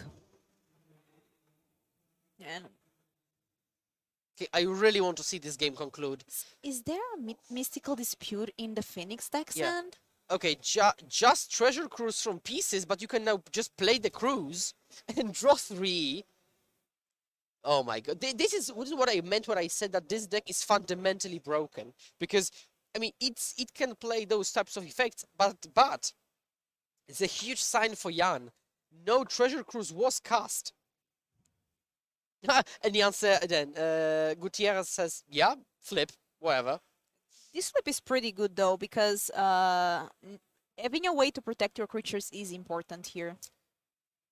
I think we might say, okay, we didn't, but I think we could have seen Mystical Dispute basically as a way to tap out the opponent. And it looks like that Demolish is back now. Yep, there is a Demolish. With just 1 mana. Can I draw 3? May I interest you in Ancestral Recall? Treasure Cruise getting some discount there. Oh, I think they are in the second turn of extra turns. I think in the beginning of Pioneer, a lot of people wanted Treasure Cruise to be banned. Yeah, and Dig Through Time, yeah. And all the Delve spells, but... Like, we don't even see those Delve spells at the top tables. Like, oh, leave them in. Let me have fun with those Treasure Cruises sometimes. At least in this format. Yeah, and here, now players have a bit more time because they are in extra turns, so... Yeah. I would assume Gutierrez is thinking, okay, how can I win this? So, What is the sequence? we can count. Gutierrez has got 2 combats, right? On turn 2, now, Yeah. and on turn 4. While Jan has got 3 and 5, so they both have, from this position, 2 combats. Jan is at 12, Gutierrez at 18. So I'm giving all the chances to the Phoenix player to win, if anybody's going to win. It might end up in a draw, though. So let's see here. I think it's a charm. Okay? Is a charm? Oh, draw this card, so probably a bunch of Phoenixes will go to the graveyard. 1 Phoenix. Okay, modest.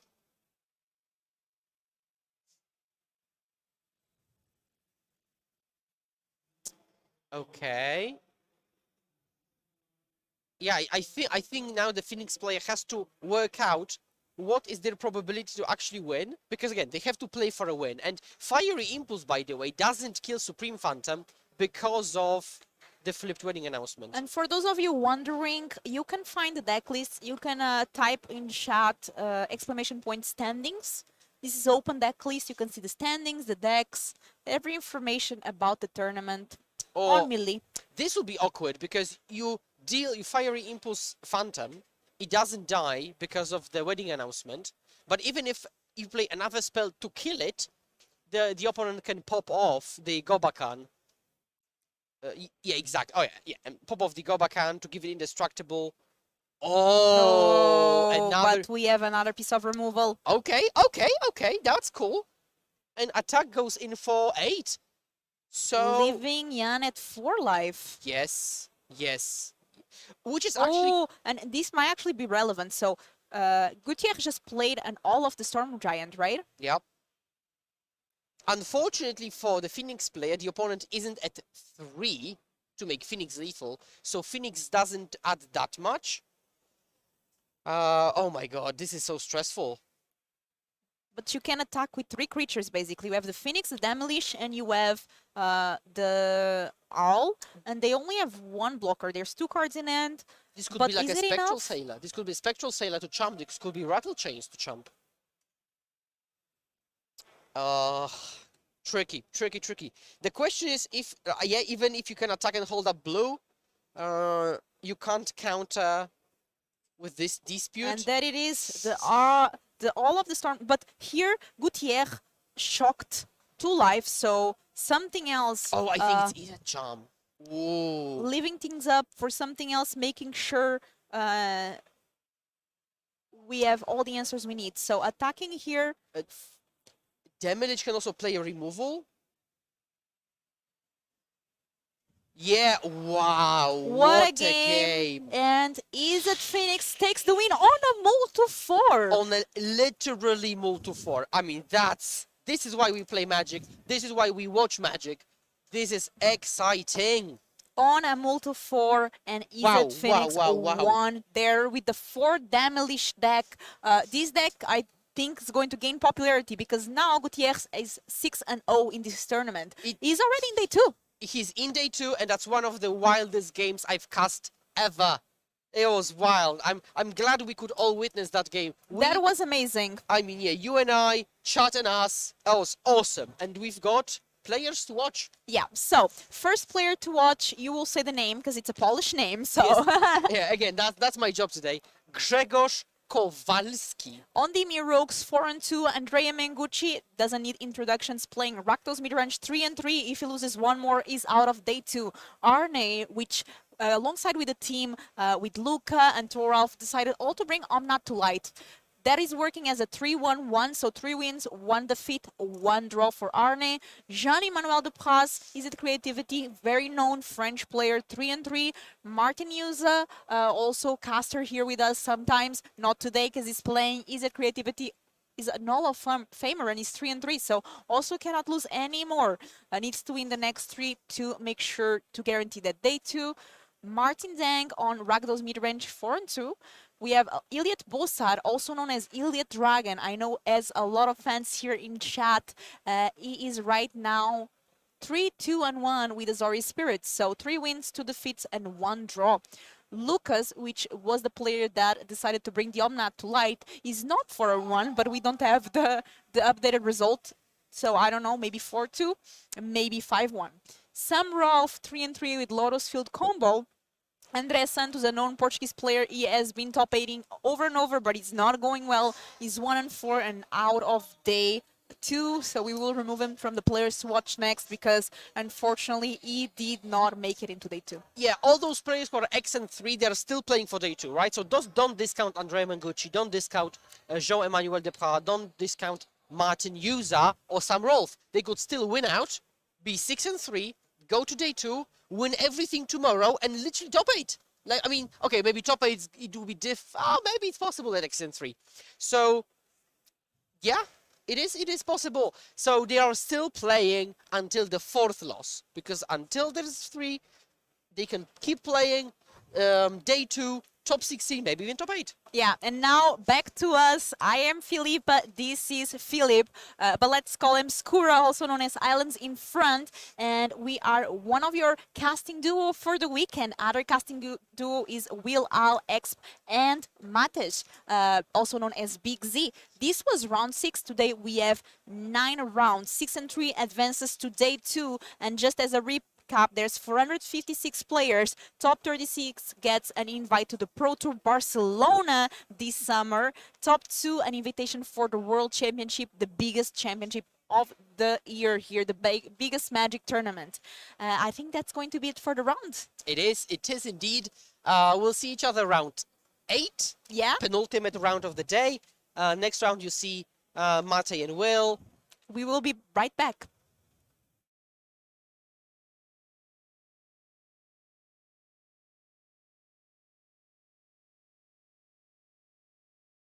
So we are here to ask you 2 things, basically. Yes. The first one is, how is this kind of event for an artist? It's really perfect event because it's nice to speak to all the fans, and to hear what they have to say about the cards, because when I do work on the cards, I don't know what the card is going to do. So I think like, wow, what art I have made, it's so cool, and the players think it's not playable, or some, like there was a special card called Lotus, Gilded Lotus, which is really card number 1 from my cards. But when I started to work on it, I was just thinking, why I should do this flower? I want to do swords and warriors and not the flowers, and I didn't have a clue what Lotus was. So it's some funny things like that. Because Juza just tell you what they want from you as an illustration, but they don't tell you what is this card will going to do. I don't know what the card does when I get it.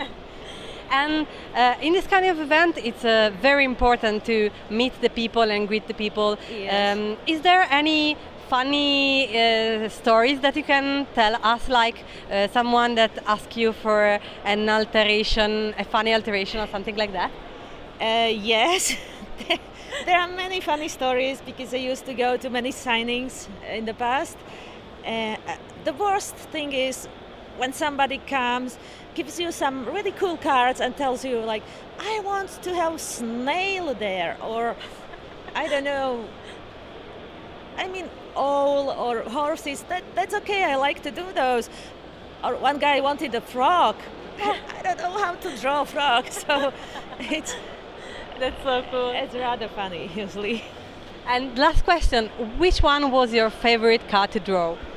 Definitely Emiel the Blessed, because it's a unicorn and I love horses and unicorns and stuff. So I love that one. I was just thinking, I would like to do some unicorn, and it just came. It was perfect then. Yes. Thank you very much. And thank Have a nice you. work. Thank you.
Welcome back, ladies and gentlemen, to the Regional Championships live in Greece, Athens. My name is Will Hall. This is Big Z himself, Matej Zatlkaj, and we're bringing you round number 7 of Pioneer Action.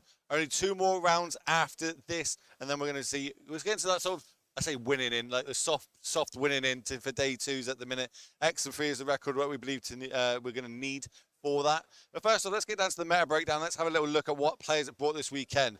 We've spoke quite about these top 3 decks. Let's start moving a little bit down. How about Mono White Humans? Mono White Humans, surprisingly the 4th most popular deck.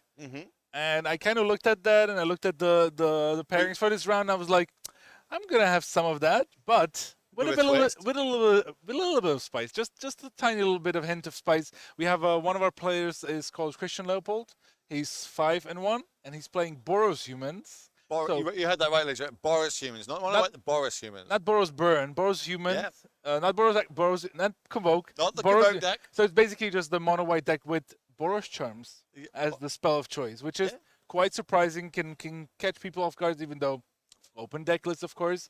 But so I would classify him probably under the other pile of decks. Sitting down in there. But in general, Mono White Humans has been doing fairly okay, I think. We still have a few of them at the top tables, but I kind of also, the way I went about it, like, we're going to have a Rakdos mid-range in the feature meta. We're going to have a Mono Green Devotion because it's really going to be hard to avoid them because they make such a big part of the metagame. But you're not going to bring those decks if you don't think you can beat those decks, right? True. They are the most popular decks in the format. You think that if I'm going to bring a deck that's slightly rogue off to the side, I should be able to beat these decks, and we're going to see that in our feature match. So our main feature match is going to be Mono Green versus this Mono Boros? Mono Boros. Mono Boros humans list. So we'll see if we can get down to the feature match table now and get that to you. Players are just shuffling up, looking at their sideboards. Remember, this is an open deck list tournament. So they will have 3 minutes before each round and during sideboard is to look at your opponent's list, see what you're playing around, see what 75 they brought, so you can try and, sculpt your opening hand, your opening 7, potentially your mulligans down to 6. You know what your key cards are going to be in these matchups. We spoke about it before, but let's do it one more time. 1-obs in your deck. How much does that play the factor in an open deck list tournament? Good. It's good. You want to have that option, you have to have a deck that actually is suitable for it. But usually the games last longer, so you have more of a chance to represent. Like if you're playing like an aggro deck, it doesn't really matter. You don't normally get that in the Mono Green Devotion deck. It's a lot of 4-obs, right? True. Unless maybe one of the cards that could be surprising, something like a 1 of Embercleave in a Boros Convoke deck. That's something that you might want to have so that your opponent kind of knows that they have to play around it, and you can take advantage of that. Seen. So they are just finishing up that last little bit. Do you think play draw is going to be dependent on this one? It's absolutely massive because I in general, these humans that can struggle against mono green, especially once a bigger board has been set up. And so winning the die roll is going to be paramount. And then, of course, turn 1 elf or not is usually the game you play with mono green because those games look vastly different if there's an turn 1 elf or not. Exactly. When you can, on turn 3, you can play like an old growth troll, something like a 4/4 against an aggro deck. It's a very hard wall for them to try and break through. Or the Polukranos, right? Like card that we've been discussing. It's just been such a house in the mono green deck, and really put it back into the forefront after it's been missing a little bit after the last round of RCQs with Pioneer in them. Shout out to Elliot Dragon again in chat. He has got such a following this weekend, especially in Europe. I was literally just speaking to him before this round. And the question he asked me, can I log into Arena on your phone so I can, in case I don't do well today, I can play the Arena chat, whatever he's playing later when he's qualified for. I was like, yep, sure, here's my phone, go crazy. Probably wants to just sign up so that he's in the window. Always a grinder, that guy, and obviously making beautiful content for all you beautiful people at home. So if you haven't given him a follow, make sure you go give. Especially if you speak French. Oh yeah, he's a French streamer, but if I were going in his stream, he will speak English to me. He's multilingual, unlike me. I am just the speak English or speak it louder. Yeah, classic. What can I say? Here's the English way. That's why you such a good compliment to me. Because like we complement each other and we do, exactly. I can't say words, you say words. Exactly, yeah. I know how to play Magic properly. Whoa, I'm beautiful and Anyway, we see that Hall's cast the turn 1 elf that you spoke about. Yeah, turn 1 elf and no 1-drop from the other day, and double Wolf Willowhaven We're going to see some big things next turn. What can we see? Oh, I said Cavalier in hand. You know, if you think a 4/4 is big and hard to get through, wait till his Cavalier comes down. Especially we're just basically a Nykthos away from being able to go some crazy stuff with that card. Yeah, Thalia can maybe slow down something like like a Karn that we just drew Karn, for the yeah, or Storm the Festival. Let me try to find the specific art as well that's being used there. So Cavalier is going to come down. We're going to look at the top 5 cards of our library, and of course there's a Nykthos in it. We get to put a land into the battlefield untapped. Kind of maybe considering if there's a forest there, if it comes into play, we could play the elf that is in hand. I feel like the Nykthos has got too much value here. Yeah, though, right? the Nykthos is way too good. Not going to be able to do much with it this turn, but it's going to really set him up for the following turn. And you know, this is the problem with some of the you know, aggro decks like humans, is that you don't really have a good way to deal with boards like this. Like Adeline, that's a great card. It's great. It would have been great the previous, like if he was on the play, turn to Thalia, would have been absolutely backbreaking on the Wolfville. Hey, it's like you did speak about it and you said it would be huge, but you know, Mono Green did the smart thing of rolling higher on the dice and being able to go first. That was a Storm the Festivals off the top. Yeah. This deck is incredible when it goes off. So current mana count is 1, 2, 3, 4, 5, 6 Devotion. Obviously, we can add to that with an elf. It's kind of a freebie. Yep, there goes the 7. Let's see how we choose to navigate the rest of this turn. Float 3 mana, Nykthos. Turn that into 8 mana. Remember, we've got 1 green floating, 2 to activate the Nykthos. Judges are all over it, getting us our die and our green man symbols. Yep, 8 floating. Good math.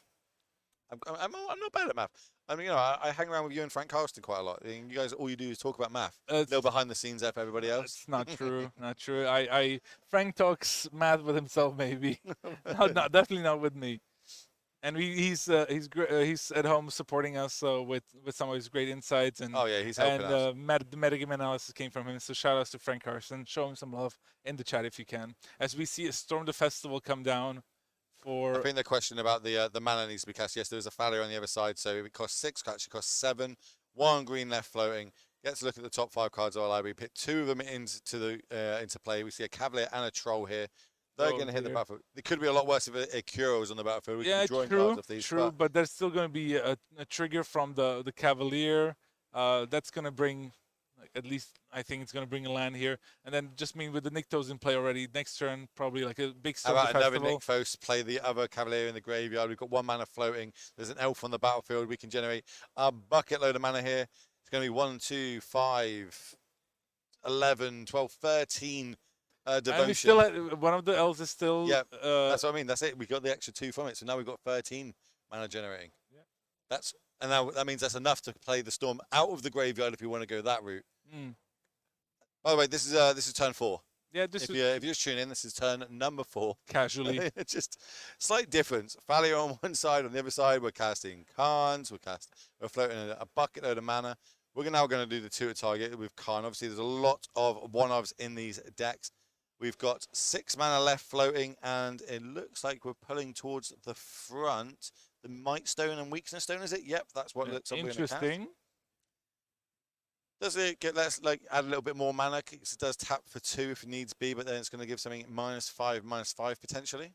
One of the few kill spells in the deck. It's that and Sky Sovereign. We do have a City Leveler in there as well, if that's how they want to go. That's probably for next turn. The Cityscape Leveler. Once he is able to generate even more mana, he can start just plonking down the 8/8, and he should be fine. Also, the Milestone Weakstone, you can use it to activate the Nykthos actually. So he's just so far ahead. Synergies is the word you're looking for there. Yeah, there's just not much that the humans that can do in these sorts of situations. It's just rough beat. You lose the die roll. The opponent has everything.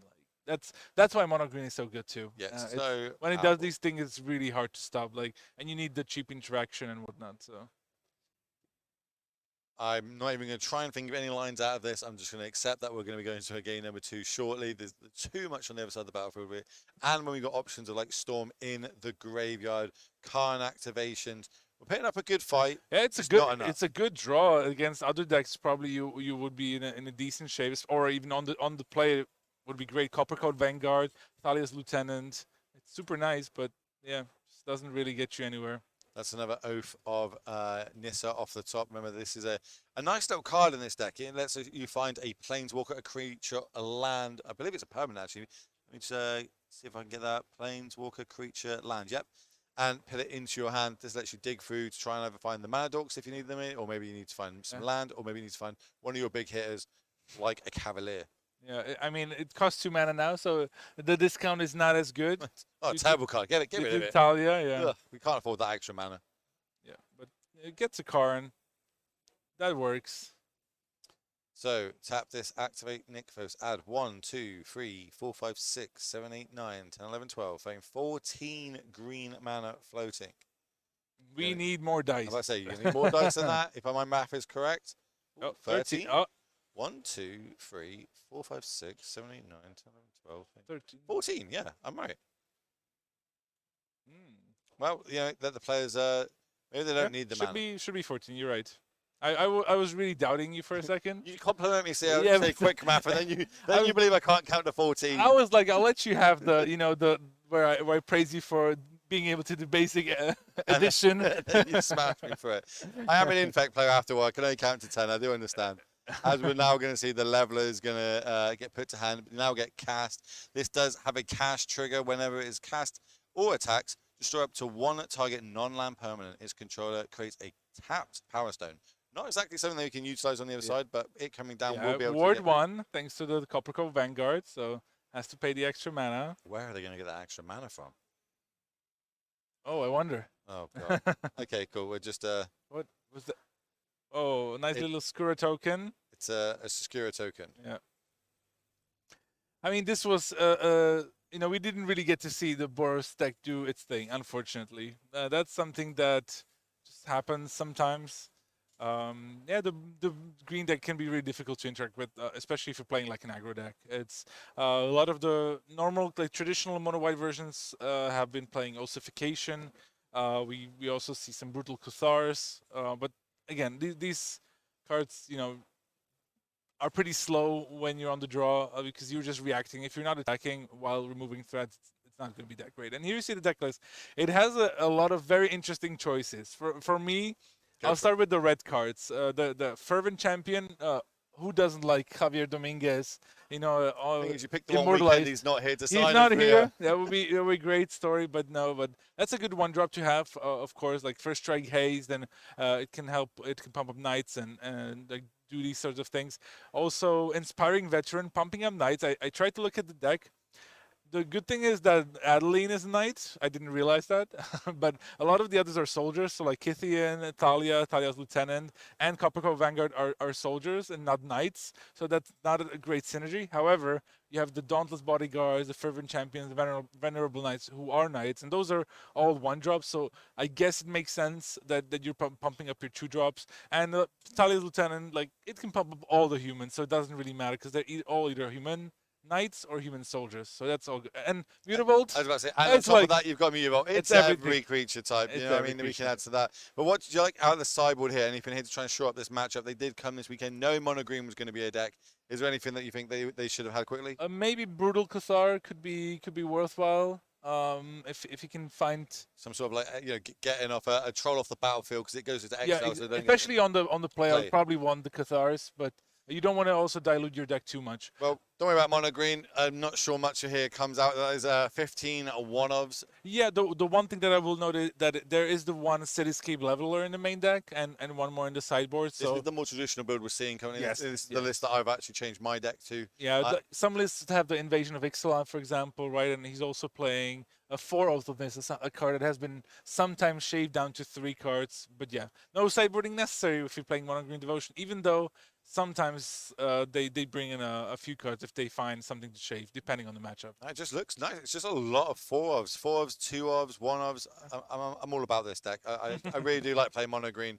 Sometimes you just want to turn up and just not let people play Magic, as we saw that in game 1. That was super explosive start, which would have been completely flipped on its head if they were not on the draw, being able to get that Thalia down, stop the early ramp of the enchantments coming to the battlefield. But let's get back down to the feature match now. Let's have a little look, see what they're doing. Still shuffling. I'll give you a bit of a... Oh, dear. I was thinking about featuring Mark Tobias on the Storm Herald deck. We have to mention this. Our round 1 opening game deck, we saw him do super well in the last RC, qualifying himself, getting himself a PT invite. He bought the same deck this weekend. What's his record currently? He already won this round. Already? He's 7-0. Oh my word! He just beat Izzet Phoenix, and I think based on our experience previously with deck, it's a decent matchup for him because the Izzet Phoenix deck doesn't really have that many ways of interacting.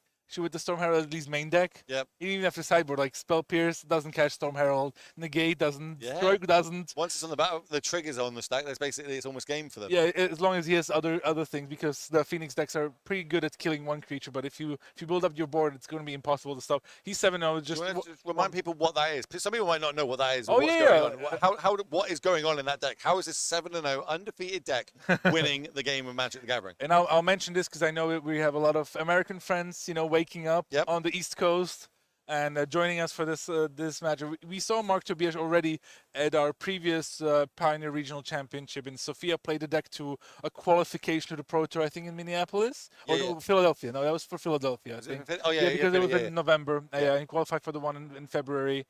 Played out pretty well. Now he's just bringing back the same deck box, changed 3 cards or so.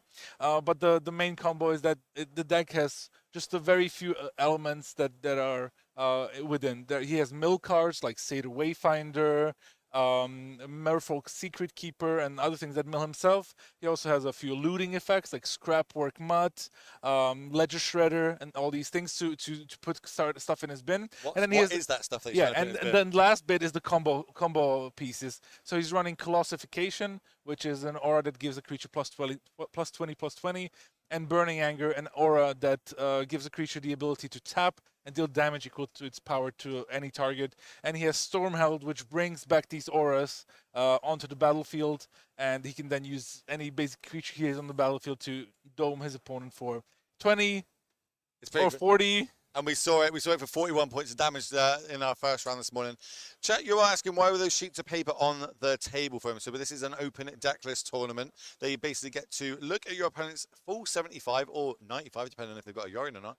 And you can almost study their deck. You get 3 minutes before the round starts. Then during each sideboard game, you're allowed to then go back and look at your opponent's deck list, so you can see how you'd like to sideboard, trying to do that guessing game. What are they going to be bringing in? Should I be bringing in to try and counter that things? And then the reverse game, well, they think I'm going to bring these in, so I'm not going to bring these in. But that's exactly what that bit of paper on the battlefield is for, as well as I suppose they could have sideboard guides and bring them out if needs be. But that's what you're going to see throughout the whole weekend. Remember, 9 rounds of Pioneer today. We are in round number 7. 2 more after this round, and then we're back tomorrow.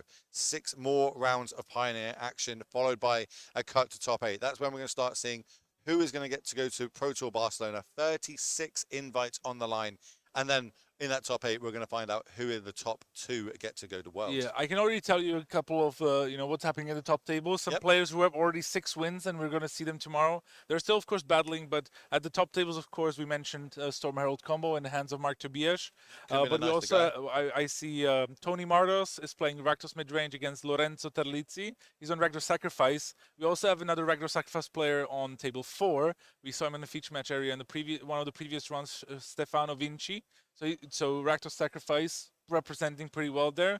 We also have Mono Green Devotion, Abzan Grease Fang, and of course the Izzet Phoenix deck that Mark Tobias just beat. We saw, I think, Niels Gutierrez from Porada, I believe he was on camera. We haven't done the full math yet, but we believe 6 and 3s kind of... Yeah, 6 and 3 I think is the cutoff, and we're going to see plenty of players in day 2 fighting for those slots. So should be a good day for the the win-ins today, and then see how players shape up leading up to the top 8. Because once we show you the prizes, Worlds invites, Pro Tour invites, cash. There's a lot on the line. But it's not all doom and gloom if you don't manage to make day 2 in these events. That is a classic open tomorrow. So players that don't manage to do well today or don't have the best day, maybe didn't get the cards they need in the right order sequence, they get to come back tomorrow and play in the Classic. And obviously in the Classic, they can try and qualify themselves for Lille, which is going to be the next regional championships in Europe.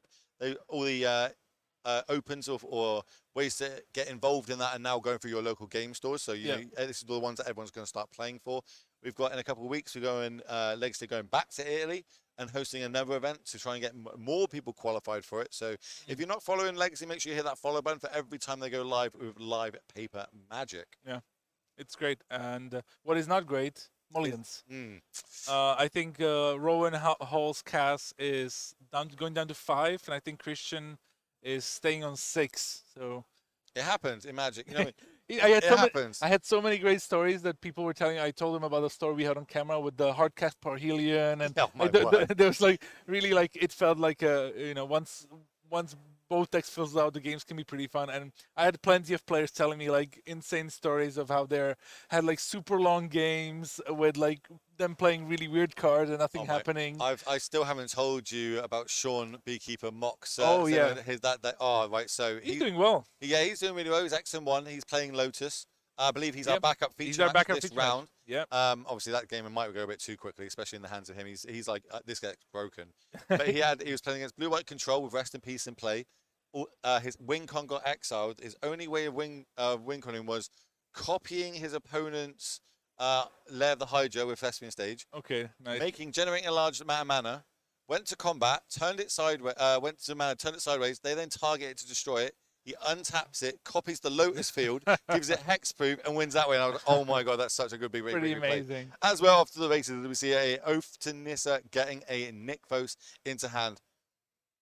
No 1-drop again from Christian. No 1-drops, especially in his deck, which has 12 of the 14. 14, 1-drops.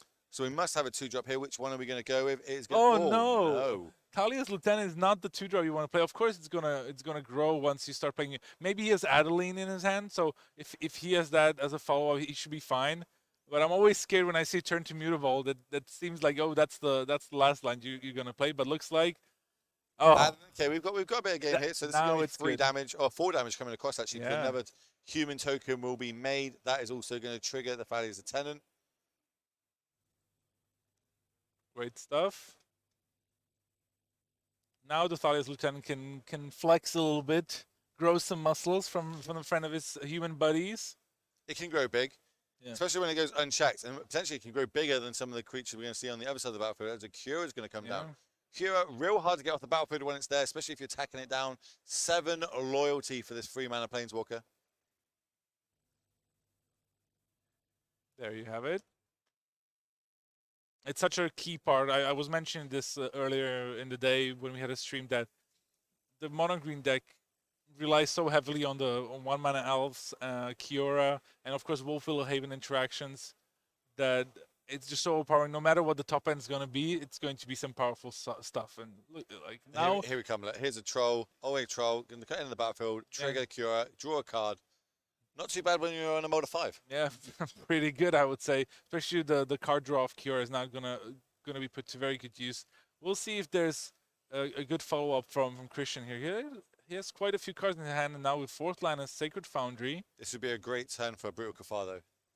Brutal Cathar would be good, or at least like try to like really go wide on the board. Like maybe like play a Creed like a Thalia and a Thalia's Lieutenant, something like that, just to really grow the board and swing for a lot of damage with the Adeline. I think you're correct. I think there is a Thalia's Lieutenant in hand, and obviously that would grow both of our 2 biggest threats larger than that troll on the other side of the battlefield. So let's see if that's the way we're going to go. It is. The second Lieutenant's going to come down. A lot of counter triggers.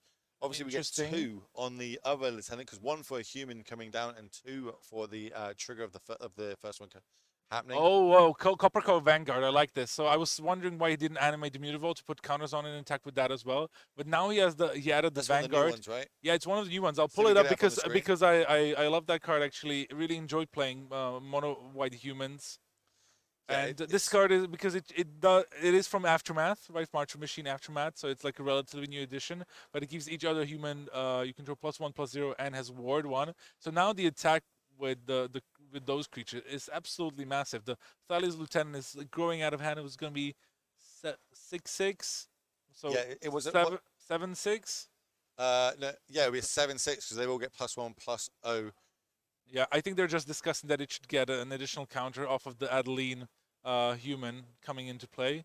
Chat asking why Boris instead of mono white? Just tuning in. Oh yeah, if you just tune in, we showed the deck list before, but it's Fervent Champion as a 1-drop, an additional 1-drop that is a Knight, Inspiring Veteran to pump Knights. Not all creatures in the deck are Knights, but all the cheap drops are Knights, and it's a human itself. And Boros Charm. It's kind of like you mentioned, like why doesn't the deck the Boros Convoke deck play Stoke the Flames? Boros Charm is really versatile in that sense, where you can deal 4 damage to try to finish off the game, give indestructible, or ultimately you can also use the last mode, which gives double strike. But I'll pull it up for everyone to see. Yeah, I really like Boris Charm in this deck, especially in like its open field. There's a lot. If there's a Supreme Verdict, we can kind of save our creatures with the indestructible mode. If we have a big 5/6/6, as we see here, there's the counter just being I think changed double strike is the surprisingly hidden mode because it's not really being used much elsewhere. So yeah, and it's going to make your opponent respect that. You know what I mean? Like, exactly. Can't just take a hit for 6 or 7. Yeah, with 2 mana open, definitely not. It's a bucket ton of damage across. So the Thales Lieutenant is actually an 8/7. The one of the humans is a 3/2. Another one is a 2/1. And the Adeline is massive. 1, 2, 3, 4, 5, 6 creatures in play. Counter 7, so also 8 power. So he has 2 8-power creatures on turn 4. Just showing the other side of the coin. Being on the play is to someone's advantage. Let's just say that. But if they do manage to take this game down, obviously the mono green side over will be able to start on the play for game number 3. And ideally with 7 cards in their hand. Remember, they are on a mulligan to 5 for this game. Yeah, now Hall's Cast has to decide which one do I block. Luckily, they do have all their mana tapped on the other side, so we don't have to worry about a Boris Charm. Yeah. It's like this one or this one. I think they have the same amount of power. But I'm not counting mono green out of here. This is going to die. This will still turn into an equipment. It will enchantment. Sorry, it will still have 3 mana devotion. We still have a Nykthos plus a cure on the battlefield. Exactly. Mono green is an extremely explosive deck when it needs to be. Yeah, if there would be one card that, in theory, because there were people discussing banning something from mono green, but if there was one card that would really change the script, would be banning of Nykthos, because it's such a key component of this deck. But now we have, I'm kind of hoping there's going to be something a bit more powerful than that this turn. If not, we might be in trouble. Okay, yeah, there's going to be a huge turn here for Hall's Cast. 1, 2, 3, 4, 5, 6 mana. Okay. We're using Cure to untap. Okay, there's a load of mana floating right now. Let's just wait until they move the dice. Yeah, I'll let them do the math. There you go. 7 mana floating. We've got a Cavalier and a Troll and a Lair of the Hydra. Nothing super crazy powerful here. So first draws a card. Now it's going to do Cavalier trigger. Maybe if he finds another Nykthos, it's one too many cards. Careful. No Nykthos, just a basic forest.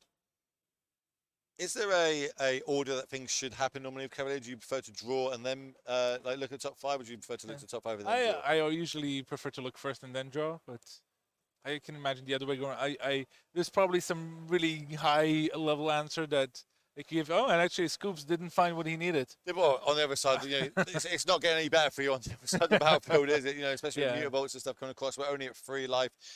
We did need a real big storm sort of turn going off there, but we didn't manage to hit it. This is the mono green list. We've seen this pretty much to death. As I said, I don't think any sideboarding is going to happen.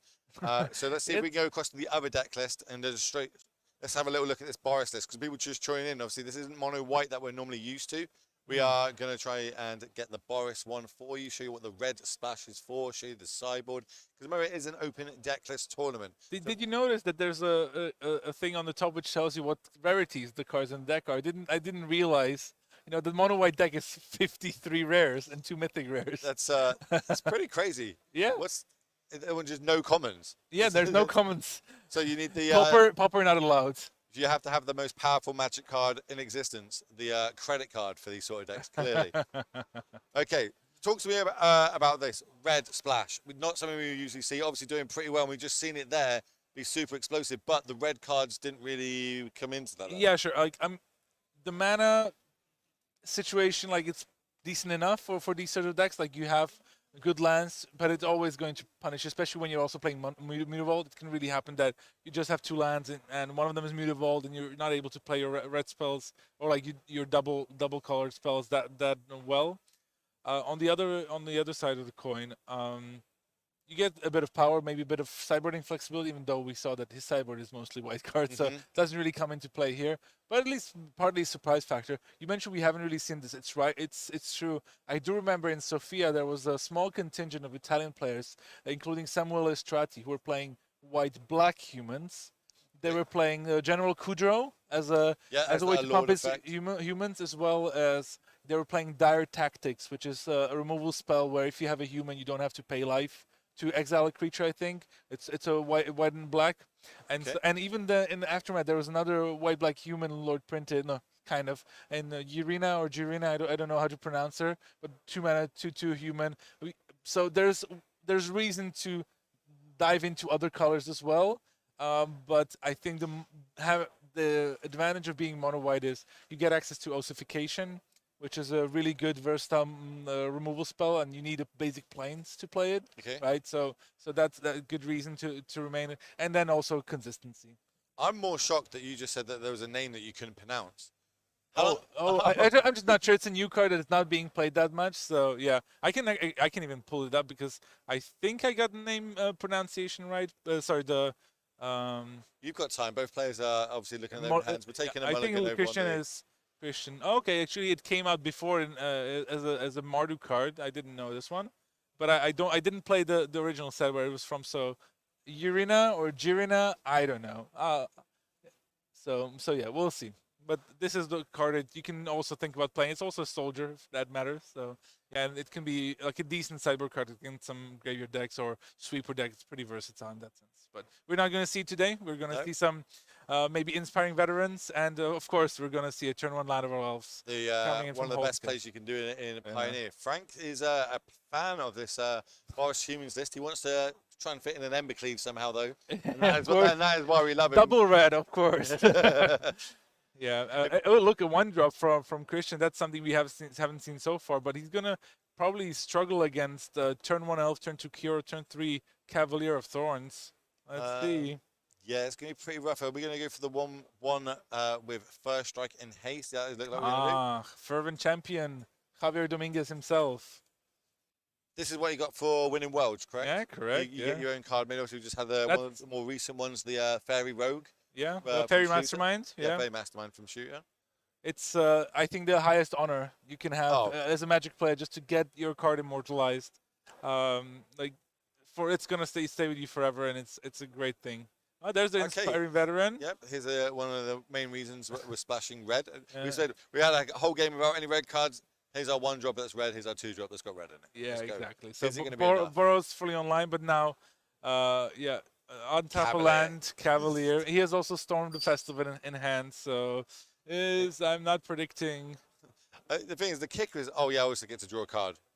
Okay, top 5, flip it over. Is there going to be a Nykthos amongst these cards? There is not. Just a basic Forest is going to hit the battlefield here. Nothing of relevance else hits that graveyard. Do we have? We got the Nykthos in hand. Of course we have the Nykthos in hand. Of course. Why wouldn't we have the Nykthos in hand? Yeah, it's kind of like, turn 1 Elf, turn 2 Kira is the equivalent of turn 1 Thoughtseize, turn 2 Bloodtide Harvester. It's like these 2 starts are so strong and so difficult to combat when you're on the draw. That's why they make up the bulk of the number 2 and number 1 and number 2 most popular decks. This is why, another Brutal Kafar here would be a real good turn to do it. Tempo-wise, we can get the Cure off the battlefield. We'll be able to get the Cavalier off the battlefield, kind of reduce that mana threat. But Adeline's going to come down. Again, not amazing on this battlefield. Yeah. Sadly. I love Adeline as a card, but it's just so much better on the play. It's such a high impact 3-drop. Well, when you're on turn 3 casting 3 drops and your opponent's casting 5 drops and drawing cards from those 5 drops and adding extra lands to the battlefield, we might see, I imagine we're going to see a super explosive turn here with this Nykthos. Another Cavalier as well. Mana symbols count currently is 5. Here comes Nykthos. I think we're going to see some Stormin'. I think we're just going to go, it's 2 mana. I'm already previewing the card. It's not a current card, it's a preview of what will happen. So this is now going to add 6. And there we go again. Thank you very much. Our spotters down there. We really appreciate it. It's really helpful for you, the viewers, to see how much mana, how it gets spent, and so on. Right. Kira's going to tick down, untap this Nykthos. Nykthos first, yeah. We're Okay. going to tap it again. So basically, the Nick Foe should be tapped now, right? Yeah, there we go. There we So go. 10 mana now in the pool. Elf is online as well, so we can tap that for 11th mana, which would let us cast this. I'll be honest, I'm not so sure about that sequencing there, but I guess he wants to maximize, like if he's hitting... With the Cavalier, if we hit another Nick Yeah, Foe, right? sure, but 5 cards. Just a forest. Yep. Yeah, some stuff that hits a bit. The fact that the cards go into the graveyard are also so important. Of course, it kind of makes sense with the Cavalier's other ability. Remind people what that is at home. What, the card? No, what the second ability you're talking Oh yeah, about is. when Cavalier dies, you may return a card on top of your library, and so like it's really difficult to get through in that sense. Now we see Storm the Festival. Looks like we're going to go Khan. We have access to Nykthos as well. If that's the route we're going to go, we also have the mana up to use it if we need to. Of course we do. Of course we This do. is turn 4 again. Just so you're aware, my opponent was casting Adeline. I'm literally going off. So it's like, yeah, nice card. yeah, it's like nice free mana, free, Yeah. or 3/4. I'm going to play Nykthos. Current devotion count is 1, 2, 3, 4, 5, 6, 7, 8, 9, I believe. Because And that for a sky a leveler. Oh dear, yeah. Go we- for leveler. We're not even activating the card. Oh, we're reaching. Nope, we're just going to get the card. First the mana, so 9 mana. Minus the Karn. Let's have a little look what's going on. Is there anything better to get in this spot? Probably not. It's real hard to, pass over an 8/8 trampler that when it enters the battlefield, you destroy something. When you attack, you destroy something. Adeline's coming off. Hey, here's a Power Stone. A Skura Power Stone. An Elf added now. Okay. And now it's Christian. I mean, he's going to try, but he has 2 Inspiring Vantages in his hand.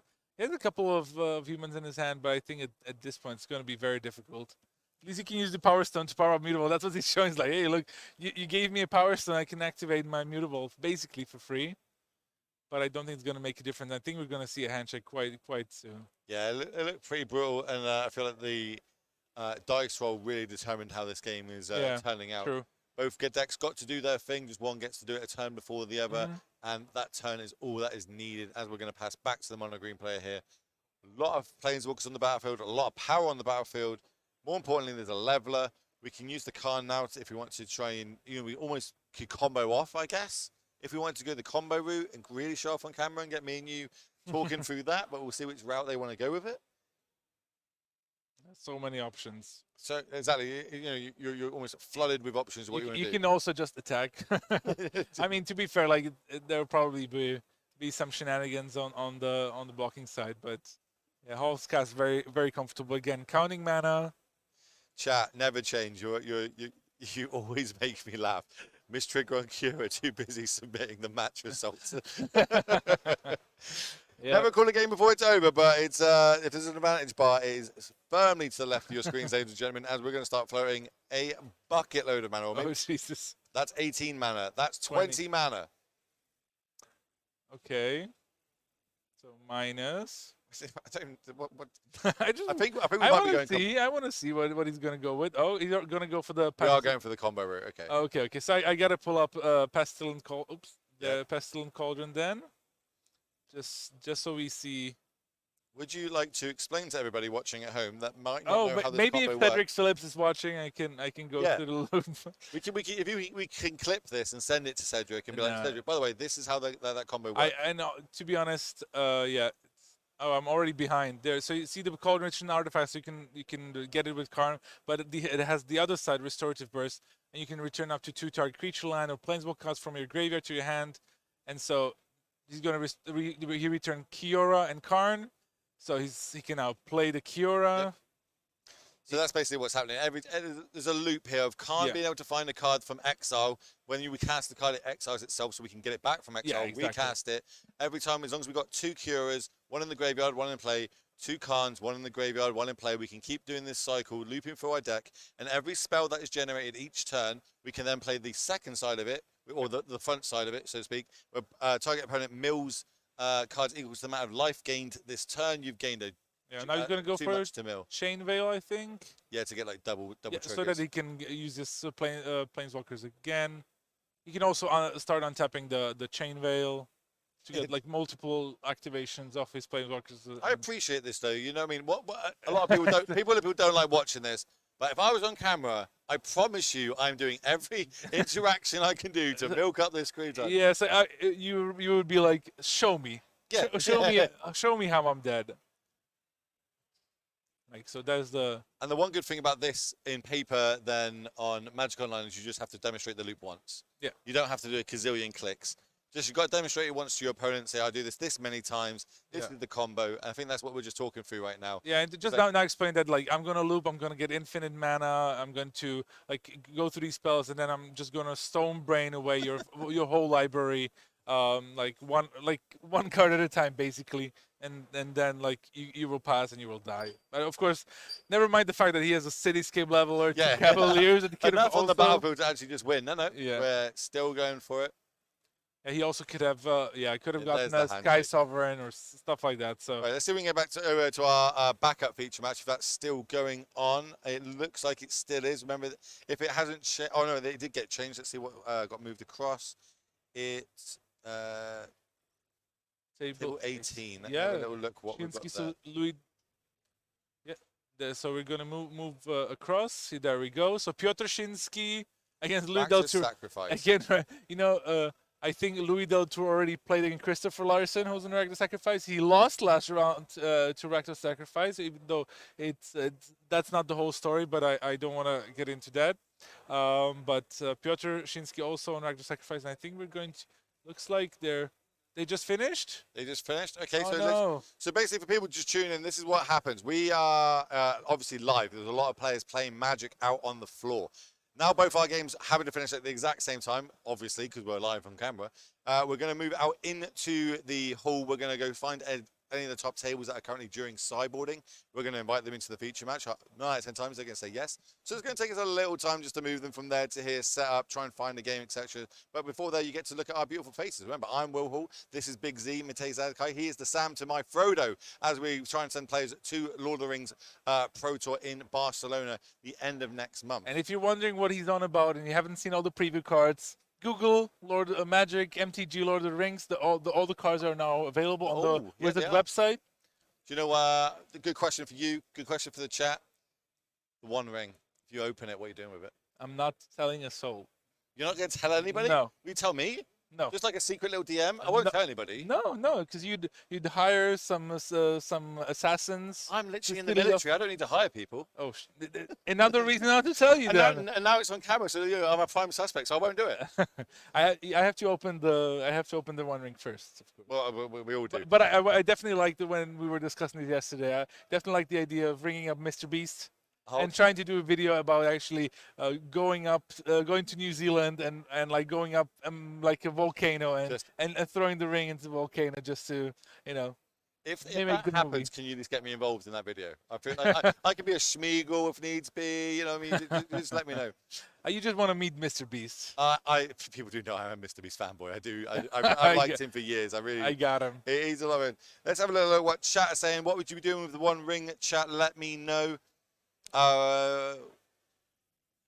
Chat saying that I should be your bodyguard if in case you open That's it. pretty good. That's pretty good. I retire in 4 years. I need a job in 4 years' time, so you know maybe I can do that. Just follow you around. I do like the idea of making it into like a pendant, kind of like what Logan Paul did with that Pikachu illustration. Yeah. Maybe I can get into WWE from it. I don't know. We'll have a look. I'll trade it with Logan Paul for prime hydration. Free plug out to the Logan Paul and KSI. I would amass an orc. Okay. What would you do? I said I would tell everybody. Okay. I would hold on to it for a amount of time and milk the clout from it because you know I like the bit of attention. Bit of cloud chasing. Yeah, you know, I'd wait till something like I had like 5,000 followers on Twitter or something like that. You know, I'd wait till a certain number hits, and then I would sell it. I think. As much as I would love to, but it's just a life-changing amount of money getting thrown around. I would probably put it to auction. I think. Okay. But I would tell you, just so you know, I would tell you if I. If you're like, what are these guys on about? Just if you missed it. Let me geek out about it. Come on, let's go.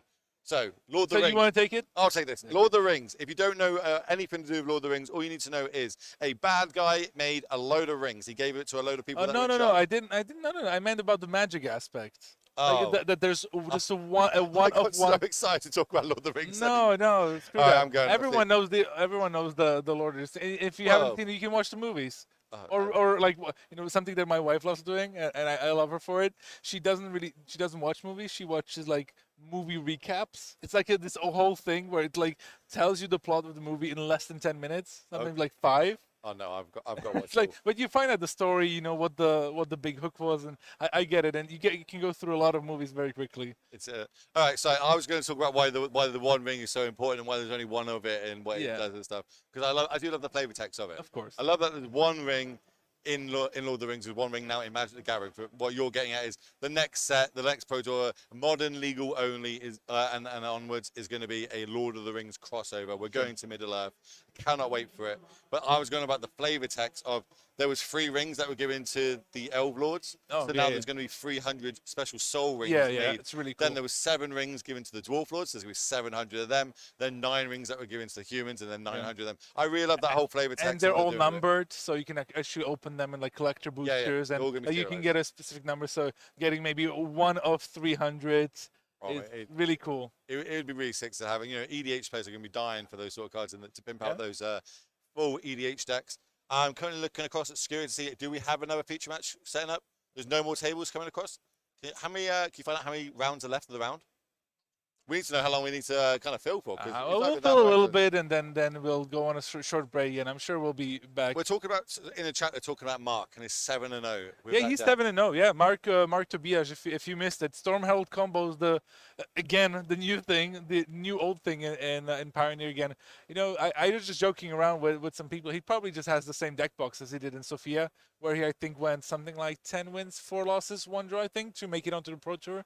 But yeah, he's playing it now with the 7-0. Great start to his tournament, and so yeah, I'm sure he's quite happy about that. I'm actually trying to see if we can get it up on the screen for you so we can talk about it and show you on screen. What are we talking about? What is going on? What is Storm Herald combo? It's not a deck you typically see too much in Pioneer, but as I say, Mark has been using this to great effect, especially this weekend being 7-0. Yeah. And, we're seeing if the back team, are we getting can we get that deck list on screen? On screen, yeah. So they're going to try and get that one up for us so we can show you. Oh, they're all over it. Look how quick they're moving. It'll be up momentarily. There we go. Nice. Let's get around. Chat, let's get some emotes in the chat. Let's say thank you to our back team being able to put that on for you all so we can show you this 7-0 deck currently. It looks like a pile of cards that I maybe drafted once. I'm not going to lie to you. Other than that, what are some of the key enablers in here? What are the sorts of cards to turn us and burn through this deck? Sorry to jump in, but like again, looking at top right, you must draft a lot of rares if you have these floating around in your binders. I'm not good at drafting, but I am a rare drafter. He is. Yeah, a very nice teamer, I would call it. So blue-red-green combo deck that you have a bunch of. You mill yourself with like Wayfinders, Otherworldly Gazes, Gather the Packs. You try to put Colossification and Burning Anger into your graveyard, because then when you play Storm Herald, which you can also find with, let's say, Traverse the Ulvenwald, which hopefully with Delirium, you can find the Storm Herald and bring back a bunch of auras that's going to be put on a creature. It's going to grow by +20, maybe even +40. Like we saw in round number 1, which people can go back and watch after today, where he flung a 41 powered creature straight at his opponent's face. Yeah, and then and then you just use Burning Anger to fling it at their face before the trigger of the Colossification, which taps the creature. You chuck it at their face, and that's it. Do you know the thing that I really like about this deck?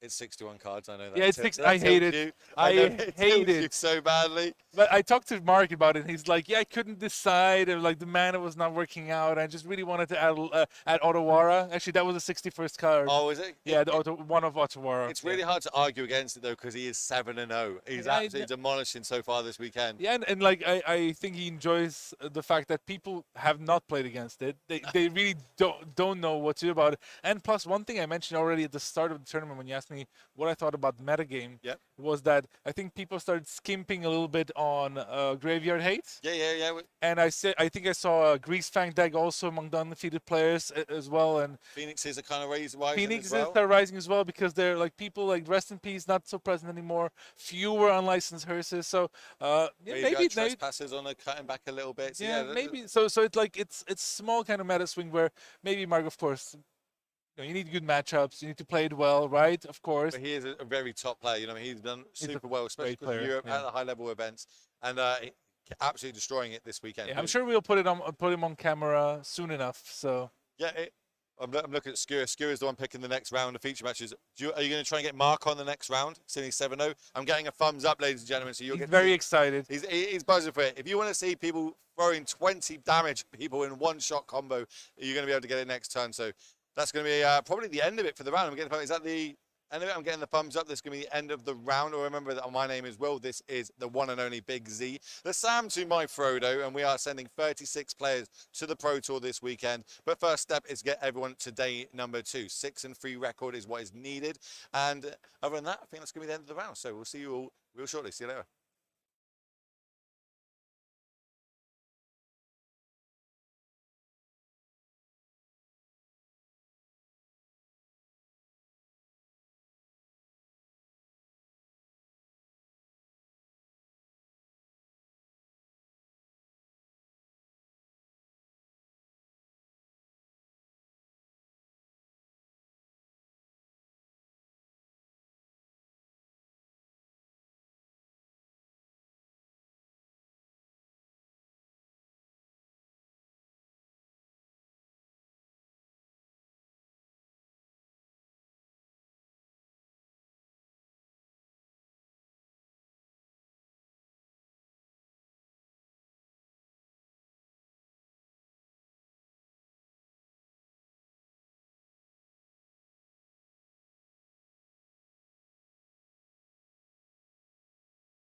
So here we are. What are you going to play? Hello. Yeah, I think I'm going to play Rakdos Mindrij tomorrow because I think it's a very solid deck, even if it's not probably the best meta actually. But with Harvester, Fable, Shieldred, all good cards, and I hope just to avoiding Keruga and Fires decks because the matchups seems very heinous. Yeah. And but I think I'm pretty sold about the deck choice. Even because we have the last time at 6 p.m. So I mean we haven't enough time. Do you choose this deck because it's one that you have played a lot and you're very confident, or have you also studied all the meta and all the latest tournaments? I've tested different decks, but I came to the conclusion that Rakdos midrange is that style that I prefer, to be honest. And I think I've tested many games online because I prefer to test online for in general testing and also facing good opponents, players. So and you can do a lot more games per also day. because it's more easier to test online than in real because it's very, very easier to test with just a computer, And I will ask, can you give us a tip for players that want to start to play competitive? Well, I guess the best way is probably to go to an LGS and start to playing since from the beginning, like limit and draft. Probably, I think also Commander or stuff like that can help players in general to start to approach the game. Thank you very much. You're welcome.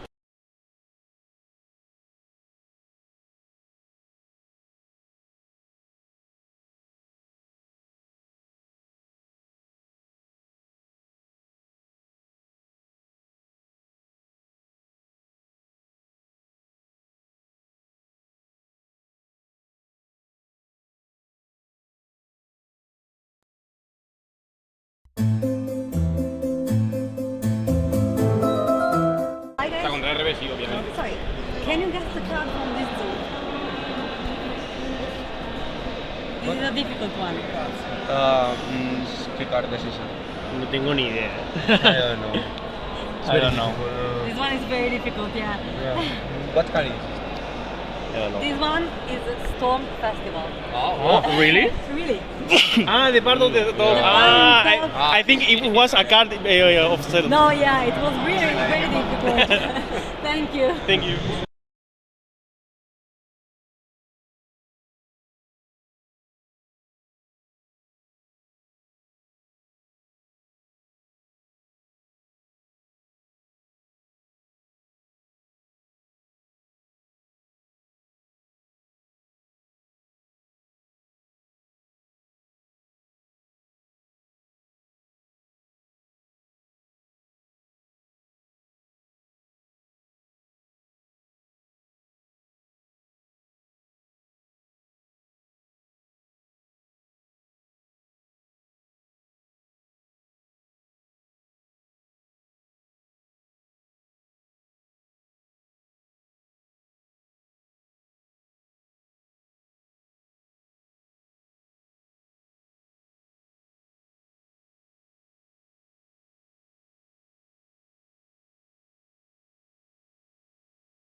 Welcome back to the Legacy European Tour here in the regional finals. We are in Athens and it's already round 8. The day has passed so fast. So as a reminder, today is day 1 of the regional championship qualifier. There's 9 rounds, 6 and 3 advances to day 2. Yeah, 6 and 3. Tomorrow we have 6 rounds and then a cut to top 8. Let's take a look at the prizes though. What are these players playing for? So 456 players arrived here in Athens to play this tournament. They had to qualify to be here. Top 36 gets an invite to the Pro Tour. Yeah. Barcelona this year, they are fighting for the spot there. First and second place, what do they get, Philip? World's invitation. That's the biggest event of Magic of the year. It's going to be in Las Vegas, and it seems like a fun time. Players definitely looking forward to qualifying for that. Also, we have cash prize. First place, $16,000.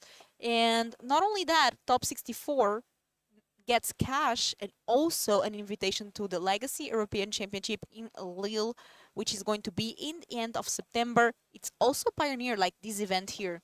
And what are these players playing today? Because both undefeated, 7-0.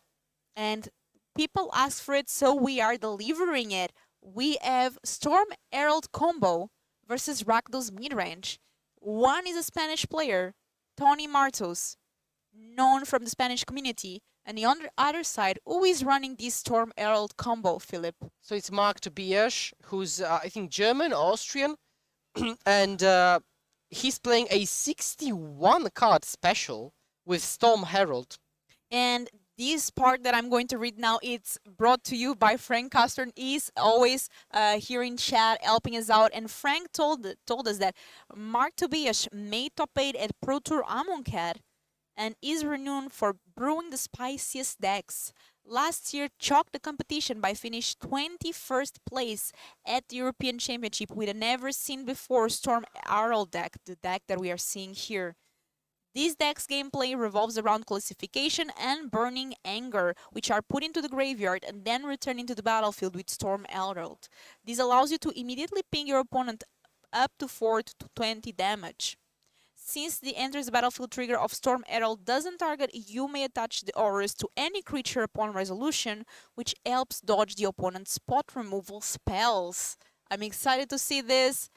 We have both players undefeated. Only one of them, though, will still be undefeated after this. Yeah, certainly. And it's very, very interesting to see Mark Tobias in action. He's always been known in the community as one of the best combo players and combo deck constructors. So you'll always see him on decks like, in Modern, for example, Jeskai, Grinding Station Breach, Pioneer Storm Herald, Rona combo. So here, I want to see him in action, showing how we should play that.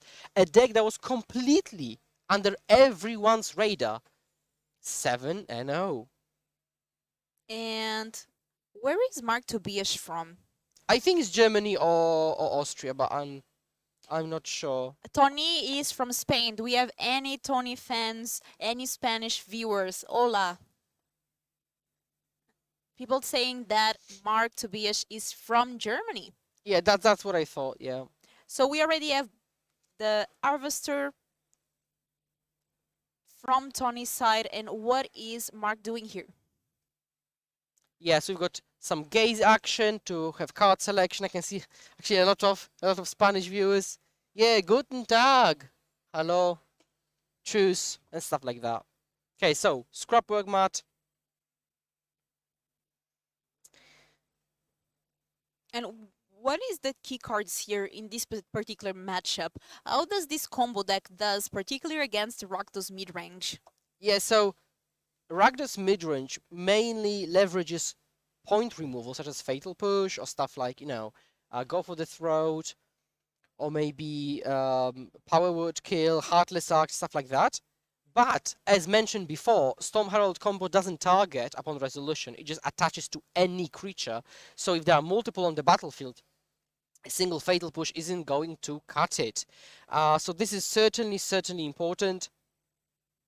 And we will see if Mark can assemble the combo through different disruption pieces, Thought Seizers, Duress. There was even a Duress main.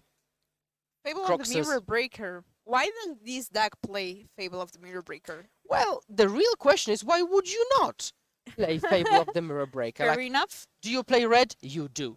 You play Fable. Now, the actual, more serious reason is that you get a token that ramps you, you get card selection, and you can also discard those pesky, annoying enchantments that you want to, revive anyways, right? So it's basically a sacrifice, discard outlet.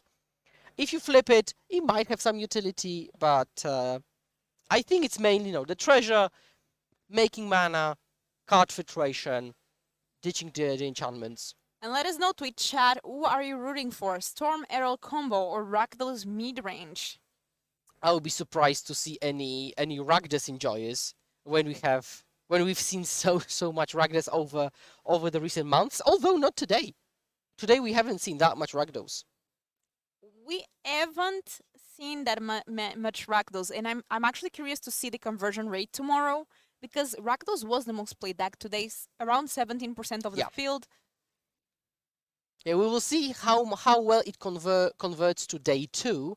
If it maintains the 17%, less, more. But 17% is still below what I would expect normally.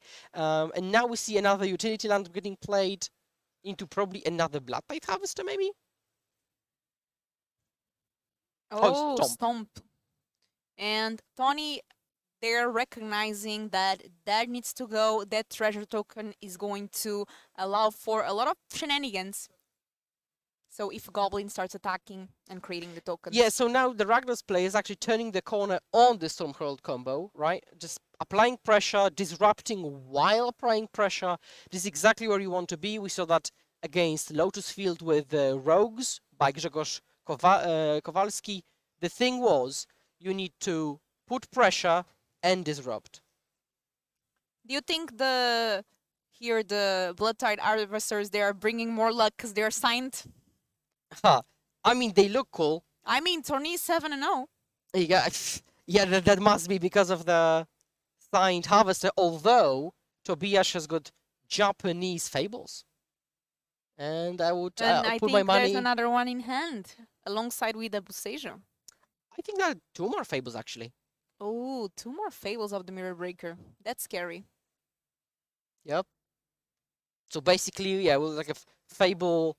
Just Fable, playing kind of like a fair deck, which can turn the corner very, very fast into a combo deck. And playing the Busejo, not scared of maybe a Fable on Tony's side, just playing it. Mana is important in this matchup, and here Mark doesn't want to miss his land drop. Upgrades the Goblin. So yeah, actually trying to answer every single creature that's put on the battlefield, which is one of the ways to convert your removal against this deck, because again, it doesn't target, you can attach it to any creature, but if there is no creature, makes it much easier. Yeah, and applying some pressure, because Mark now at 14 lives, so slowly but surely, Tony is dealing that damage, and I'm curious to see if he's going to be able to get some card advantages as well, because only 2 or 3 cards in Tony's hand. Yeah. Also, that's another reason to run Fable, because Fable becomes a creature, so it makes it much easier to have more creatures to attach the enchantments to. And Fable. So we have 3 Fables of the Mirror Breaker in the board right now. And there will be a 4th one coming. Let us know, do you prefer the Shaman that Mark did or the token that Tony is using? What about you? What token do you prefer here? I mean, between these 2, I prefer the Marks, I think, but personally, I prefer my own. Fair enough. Yeah, Praying Token. Which would be very thematically correct in the face of double Fable. And now we see Storm Herald, Trigger, Colossification, plus Burning Anger. That's game. Kill so you. What did just happen? Can you explain us exactly what were these cards and how was he able to just completely take Tony out of the map for this game? Yeah, that's funny because Rakdos is the most disruptive deck, but actually lost having played 3 pieces of removal and discard. So the thing is that Storm Herald has haste, And when it enters the battlefield, it can attach any number of auras from the battlefield, from the graveyard. And so we have Colossification, that gives +20/+20, and Burning Anger.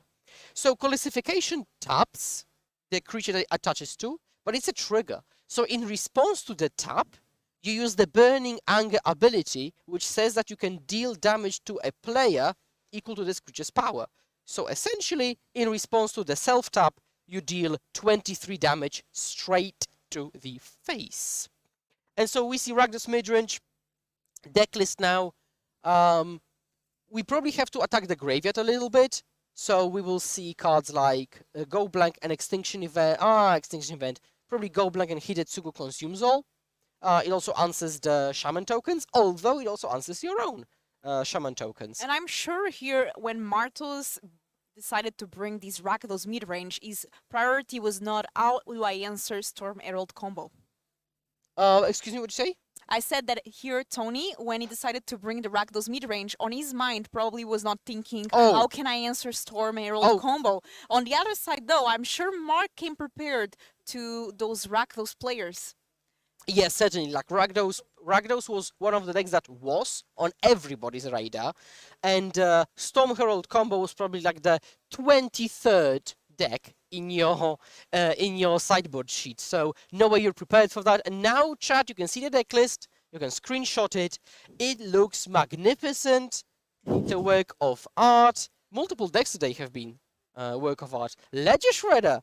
Very nice addition, and like so many tutorials, by the way. Satyr Wayfinder, Shredder, Mutt, Gather the Pack, like everything you need to set up for like turn 3 Herald.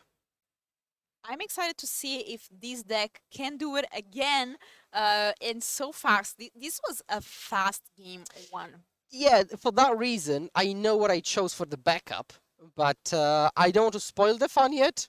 It may or may not contain blue-white control. Polski Wolf is asking why Storm has 61 cards. So Polski Wolf, because Mark registered 61. I mean, literally. That's factual? Yeah. Literally, he registered 61 cards in the main deck. So for some reason, he decided that that's the best option. That's odd. Yeah. An odd number. Literally, yeah. So today we have 9 rounds. This is round 8. One more after this one, and 6 and 3 advances to day 2. Currently, these players are already locked into day 2, now trying to stay undefeated, as both Tony Martos and Mark Tobias are 7-0. Tony with Rakdos mid-range and Mark with Storm Herald combo. I've heard actually this kind of rationale for playing 61. So let's imagine you play 20 lands in your deck, but 20 lands is a bit too many. 20 is too many. So you play 19, but 19 is not enough. So if 19 isn't enough and 20 is too much, you just play 61 cards, kind of splitting the probabilities a bit, and there you go. So now players are shuffling up. The Rakdos player on the play.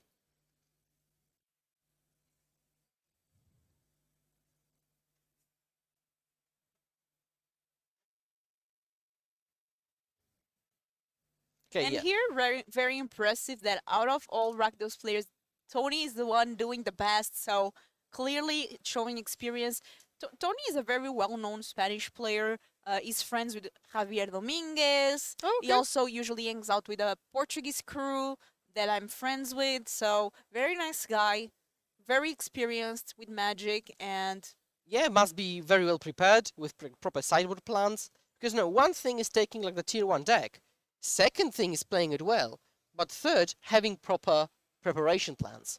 Like for each matchup, you know, how to adapt in the face of the unknown, like in this case. And I know a lot of fans of both players here rooting for them.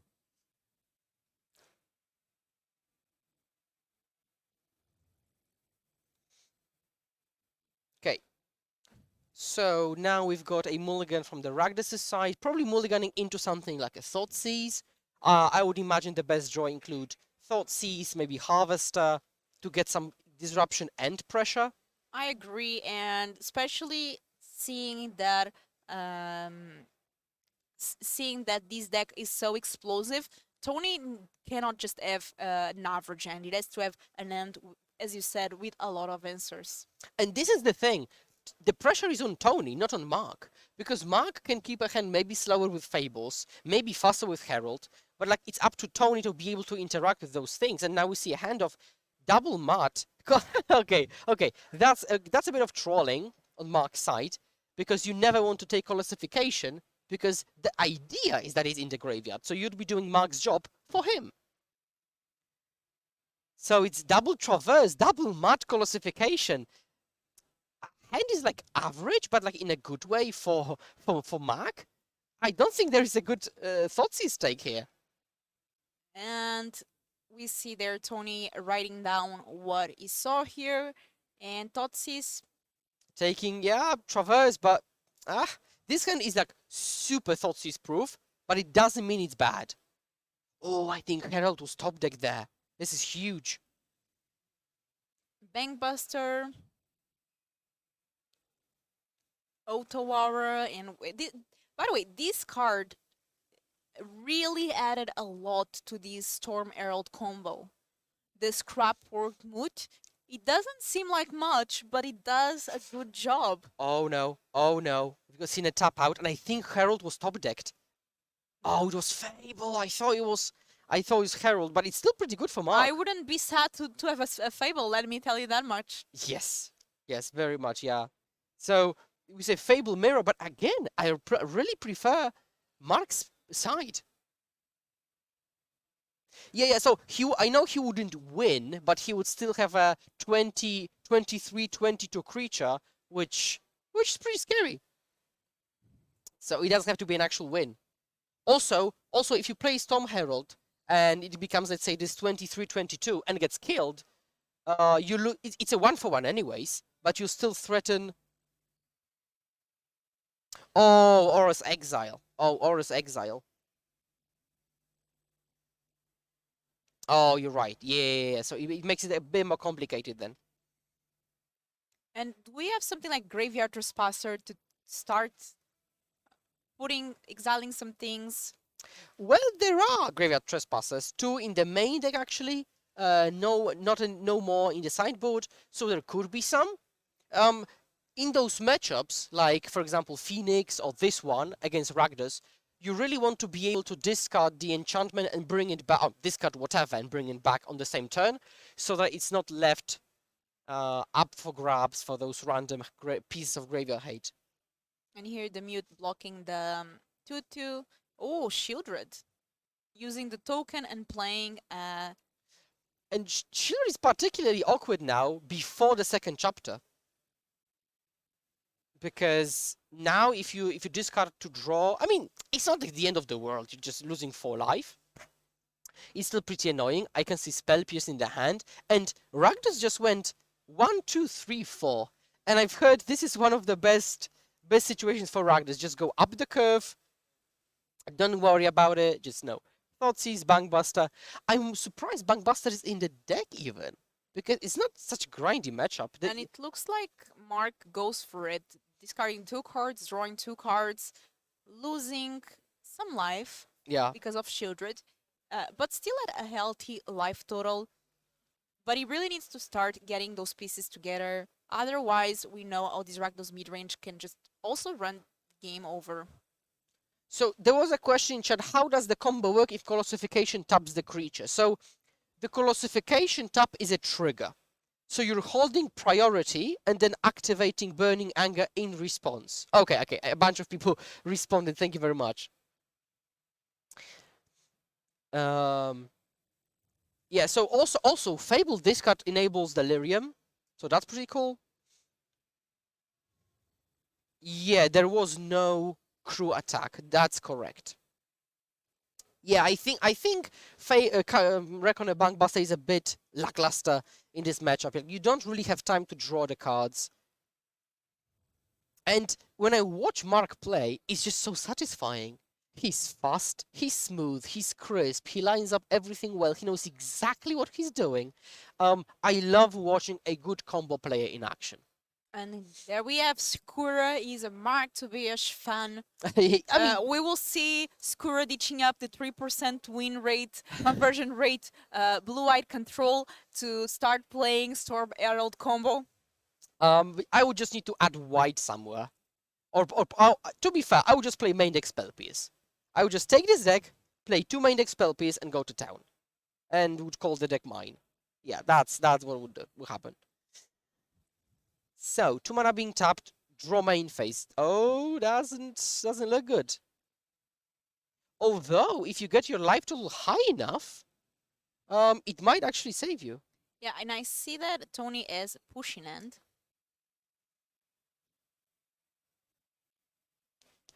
And here deciding what to do, attacking with Shieldred. Yeah, just jumping, saving the life total. We have a castle, 3 mana. mana. Ooh. Okay, that's a good Go one. blank. Just here, Mark not only has to discard 2 cards, it has to exile a whole graveyard after that. This has to be GG. I mean, so if it was like pre-chapter 2 of Fable, might not, because you would just discard the 2 cards you need. But now post chapter 2, difficult. So for all the Rakdos fans, let's go. For all the Mark fans, oof. But isn't it great to have a game 3? That's true. That's true. We can watch game 3, see if Mark does anything else on the play. It's not technically over yet. Mark is still at 10 life, but it might be pretty over. Yeah, Mark can use this turn as a setup. Probably like Chump Shieldred or something. But also needing to survive. And we do have Ive as one of the lands that can be a 3/3. That's true. So that's one of the reasons I said that you should only discard the cards on the turn you want to go off if possible. Because of those incidental pieces of graveyard height. And so go blank, Hive, Trespasser. Also that Reflection of Kikijiki now can copy something. Yeah. Now, interestingly, if you copy a land, an animated manland, the copy is a land, not a creature. That's an important piece of info I have found. So now, lining up the lands, I think Colossification is indeed in hand, and Storm Herald is in hand.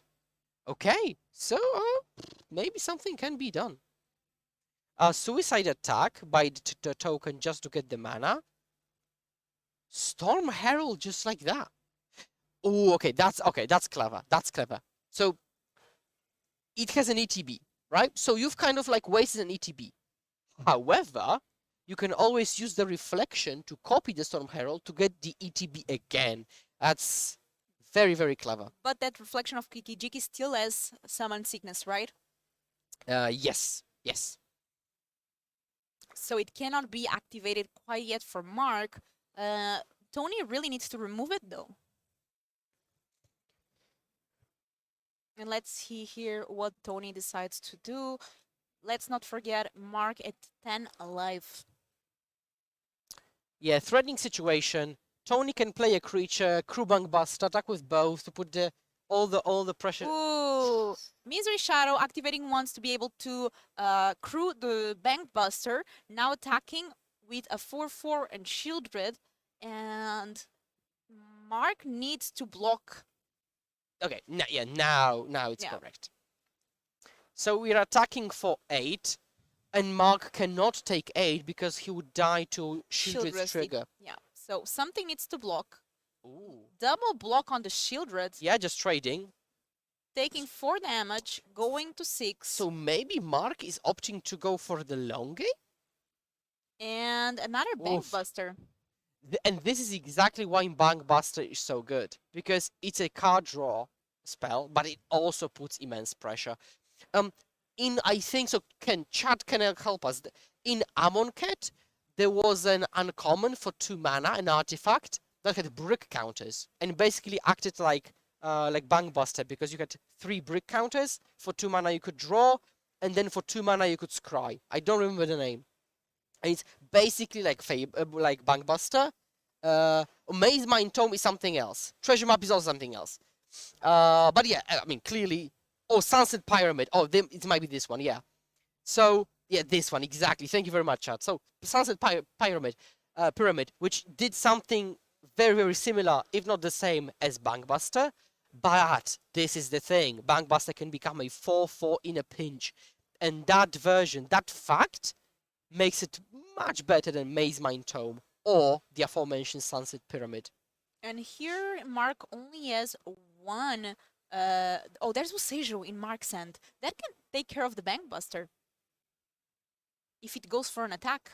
That's true, that's true. Is that green mana? Yes, Yeah, there's a treasure. There's a treasure and a Carpulson Forest. Yeah, yesterday I played in sealed against Matej Zatlkaj, actually. We were playing against each other, and he had the Sunset Pyramid, and I thought, no, I mean, you've got a Bankbuster. That's cheating. I can't beat that. Thoughtseize. If it was two lands classification, that classification would have to be discarded. And here, Tony just passing, having access to the Bankbuster. Yeah, Gaze, Flashback. I'm not sure. Well, actually, if there was the burning thing within those top cards, like the burning thing and classification in top 3, you ditch them and top deck Herald.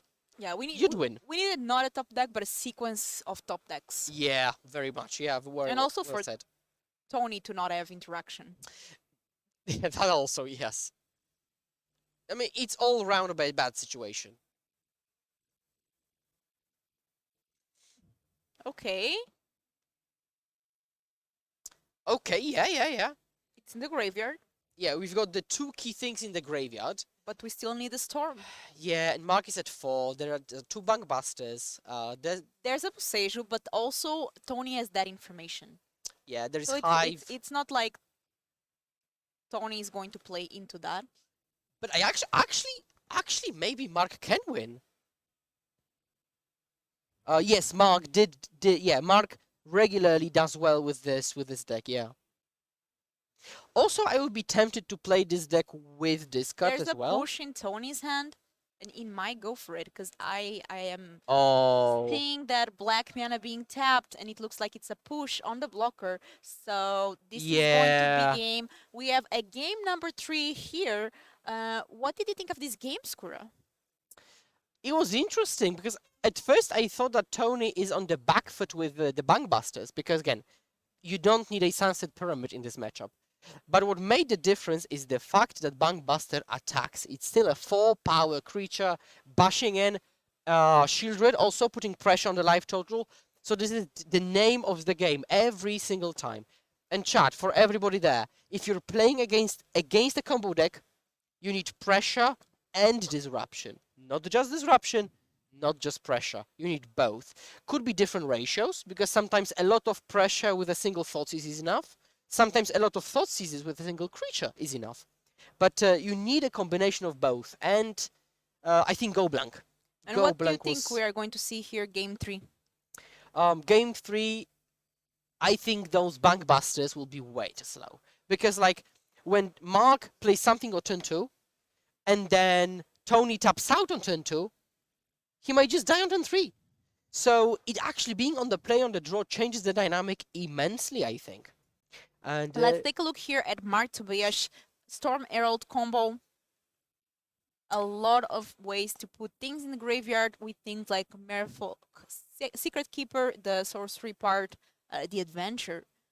And we have also Sitar Wayfinder that worked very well as a blocker as well, and allowing ways to put things in the graveyard.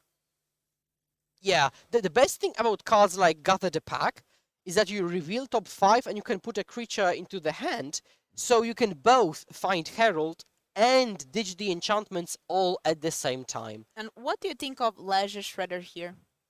So this deck isn't that good at triggering it, although if you go Ledger Shredder turn 2 and turn 3, let's say 2-drop plus Traverse, 2-drop plus Gaze, that's pretty good. Also, when you put Traverse on the stack like that, you can connive away something that creates Delirium, so that's a pretty cool trick. Also, it's a 1/3 blocker, so I think it strikes this perfect balance between being a blocker for early game and providing that card selection and ditching cards. And here we have the list for Martos, the Rakdos mid-range. Pretty what we have seen here, pretty much. Artless Act, it's an interesting choice of removal. Anything that stands your chance. I see Itsugo, which is also a way to exile things, but maybe a bit too late, right? Yeah, Hidetsugu is really... Oh, nice. Totsi is getting spell pierced. Yeah, that's what I really like seeing. Get that spell piece in. Now a setup card. Yes, a setup card, exactly. This is exactly the way that Mark Tobias wants to start the game. Oh, just misses on the land completely. Woof. What do we see in hand? I think we see Colissification. Oh, we see the whole combo. There is land, 3, Herald, Colossification, and Burning. And how can we put those spells, though, in the graveyard? And that's the question Mark has to find the answer to. He's got Gaze in the graveyard, so we can upkeep, maybe use it. But for now, no way. So, unfortunately, even though the whole combo is in hand, it's in hand. Okay. Another Totsis. Okay, I think this one is going to be an easy one. Yeah. Take Herald, and now it's an uphill battle for Mark. And here we see Tony writing down.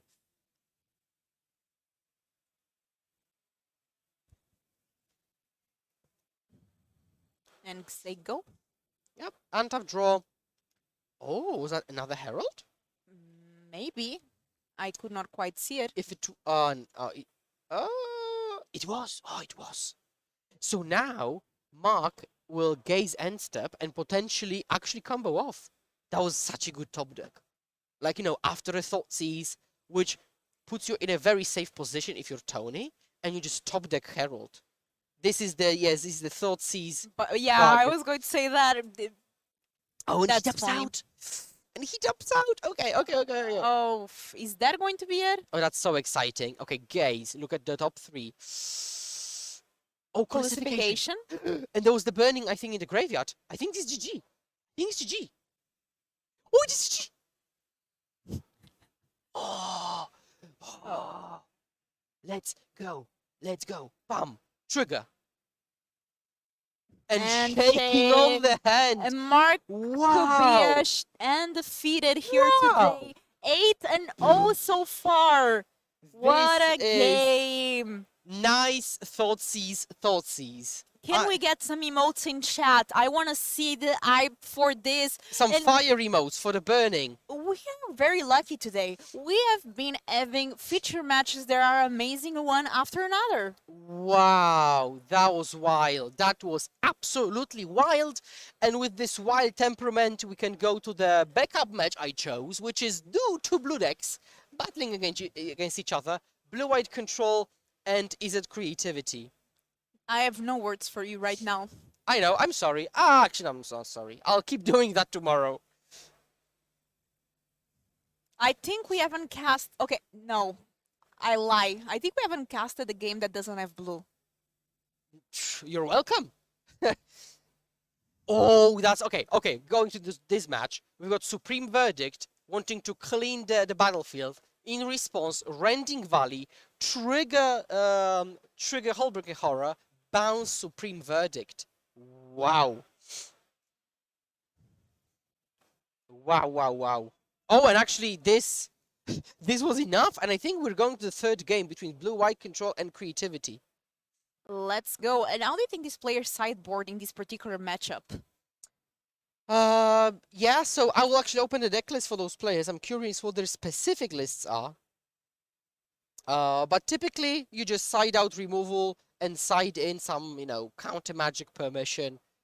Oh, actually, I still haven't shaken off that previous game. Double Thoughtseize into win anyways was just wild. And Skura is shoken here. I am shooketh. Shooket. Yeah. Okay.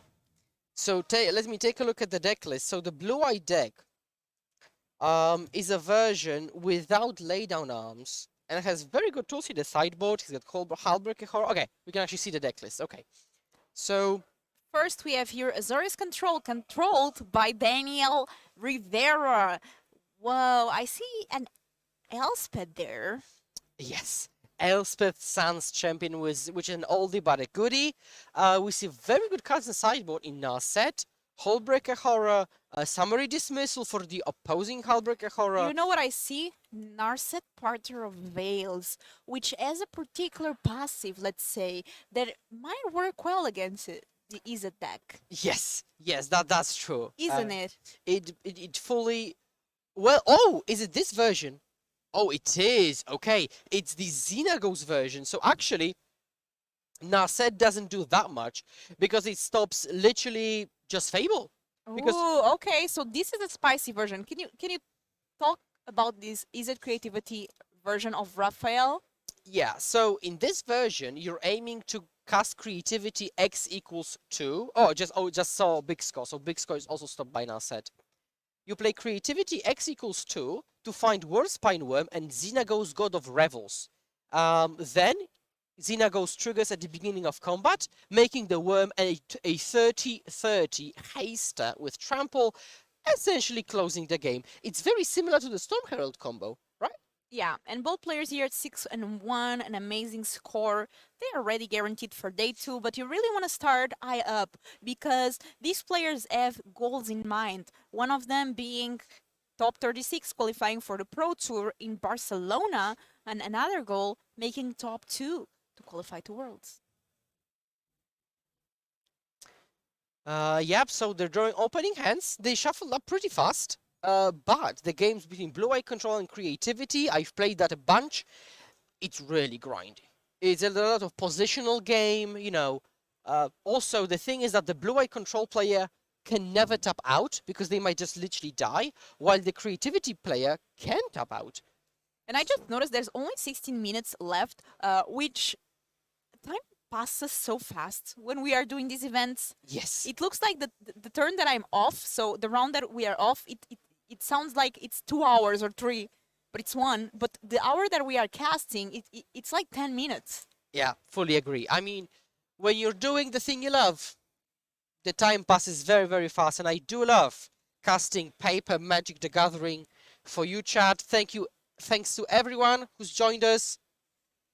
It's been a fun weekend. Fun Saturday. One more day ahead of us. They say do what you love and you won't have to work a day in your life.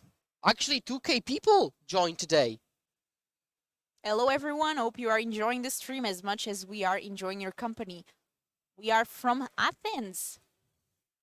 From Athens, indeed we are. And we have a baby shark. Yes. You can sing it, that's fine. No. I won't do that. Chat doesn't deserve it.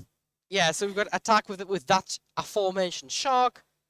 Nothing else happening. Just trading land drops, which is like a very popular thing for control mirrors. Now, Fable with 1 mana up, so it just has to be with like a Dispute or Spell Pierce backup.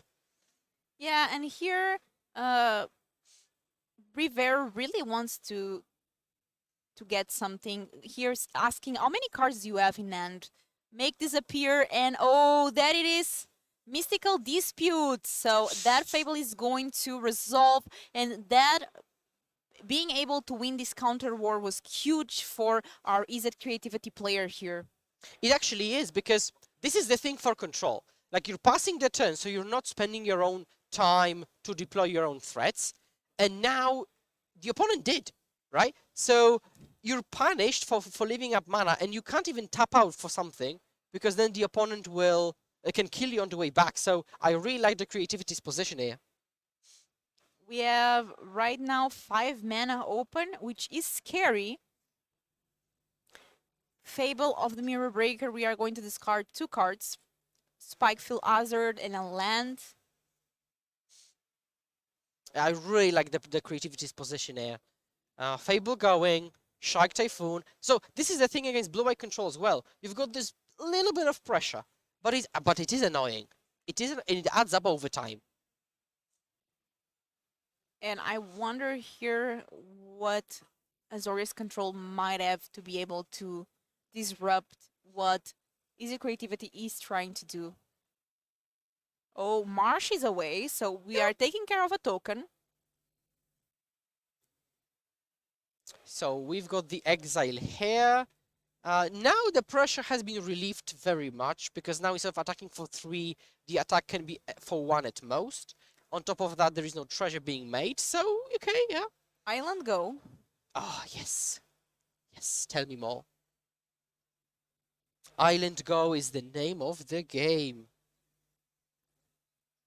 That's probably one of the sentences I've said the most in my Magic life.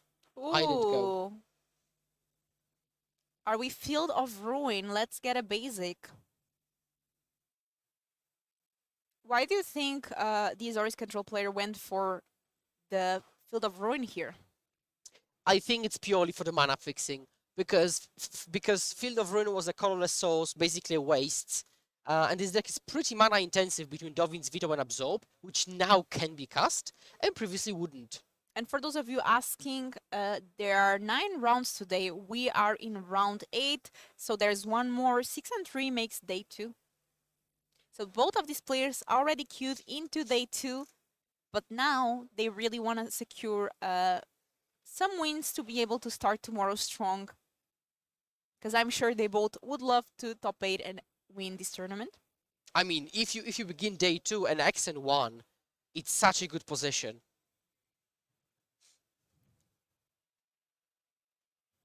We have here the Fable flipping. We have now Reflection of the Kiki Jiki. And I really like this signed card. Yeah, also, when you're signing those cards, make sure to sign both sides. You don't want to have like a signed front half, you flip it, yeah, and it's not.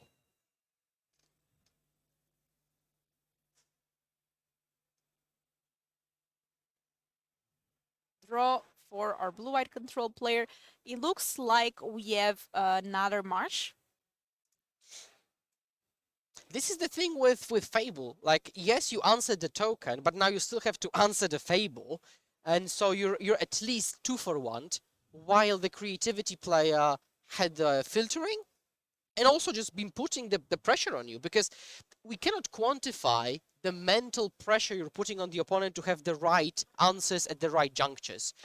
And one of the cards I see that is really important from exit creativity here is make disappear, so having access to counter. And we see Mirex making yeah, Mirex is such an interesting addition. Sometimes I see Mirex, sometimes I see Mutavault. And why do you think Mirex plays here? Yeah, so Mirex is basically a way to get a token. Like Mutavault can be sacrificed to creativity. Mirex makes tokens that can be sacrificed to creativity. You could just kill with it, and this actually might be one of the ways, because right now there's 3 power at least coming across, potentially like incrementally 1 more every single turn. And the blue-white player has to do something about it. That's the downside, and it pains me to say this, but it's a downside to playing control. You actually have to keep answering everything, and that's the upside of playing creativity, because most of the time you're control anyways, but you can go, boop, I won. Yeah, and actually we see here once again that Marsh make disappear using the casualty in the baby shark, and Rivera cannot pay for it. Untap, draw. Yeah, I don't like the blue-white player's position here. Land, go. Probably, but it won't really end well. So we would need some, like... We can make another Mirex, and we can copy the Mirex as well, right? Yes, yeah, we could, yeah. So are we going to get a win by... Mirex bid down? Oh my god. Yeah. Are we even counting the poison counters? We do have the poison counters there. Yeah, we do. Yeah, the votes will be listed on YouTube later on this weekend. YouTube Legacy European Tour, you can find the whole tournament there. Like, as the control player, I would feel terrible for losing to Mirex. I mean, you're halfway there because also, there's already 5 poison counters. Crucially, the control but player... these might change the game. If these resolves, And it probably will because it's uncounterable. Yeah, and I don't think Is It Creativity plays something like Divide by Zero. Yeah, let me take a look, but this version Otawara, maybe? doesn't. Yeah, there is an Otawara in the list. Oh, wait. Oh, okay, chat. This creativity list plays 3 Myrics. It's not like a one of like sometimes we see Mutavolt. It's literally 3 Myrixes, and we see big score now. Once the control player is tapped out. Now it is safe to tap out after combat or mid combat because there is no Xenagos World Spy worm coming, so that's good. But yeah, 3 Myrixes, wow. This might change the game. These cards collate so quickly, because now every time you cast a spell, you're able to bounce things. Yeah, and also, I'll just double check the wording, but I think what you could do is play Supreme Verdict, trigger, bounce your own horror. Yeah, you could play Supreme Verdict, trigger, bounce your own horror, sweep the board, and still have the horror available. So now it's Dispute, counter, bounce Fable, which isn't the best position to be in. Just you have so much mana available. Yeah. What cards can we see in Rivera's side? Are those lands?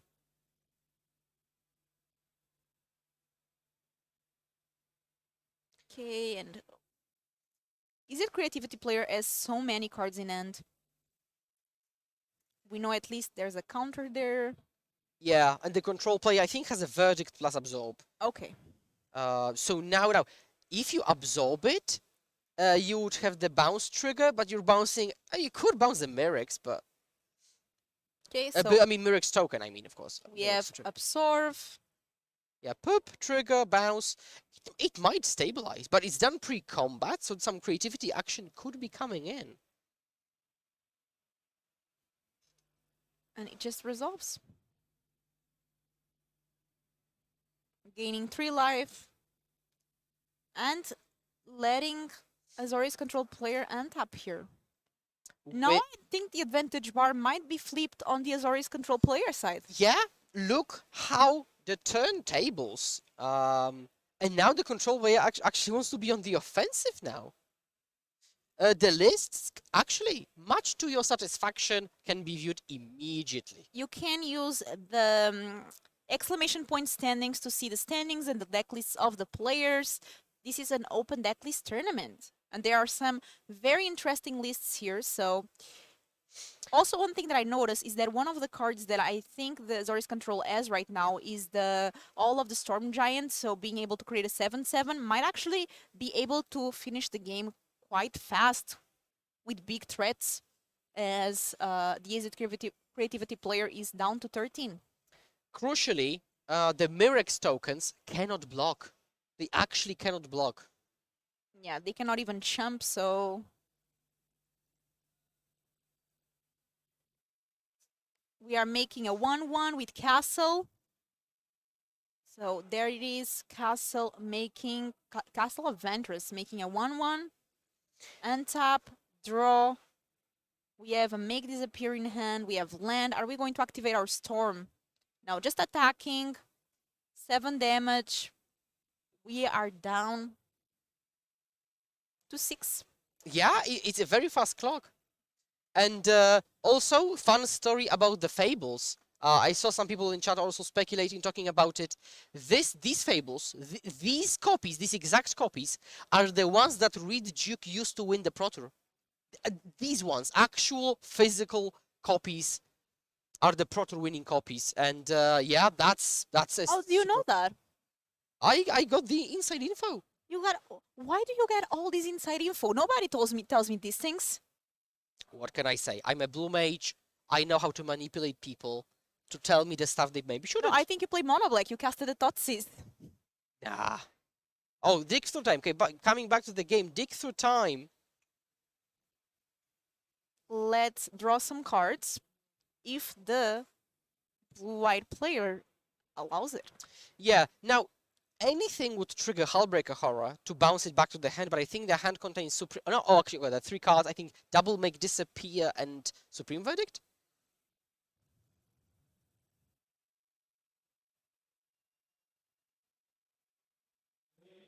Okay, that's another cool thing from the chat. So Reduke lent 4 copies of the Fables he used to win the Pro Tour with, and he lent a single copy per French player so that everyone can play with one. That's super cool.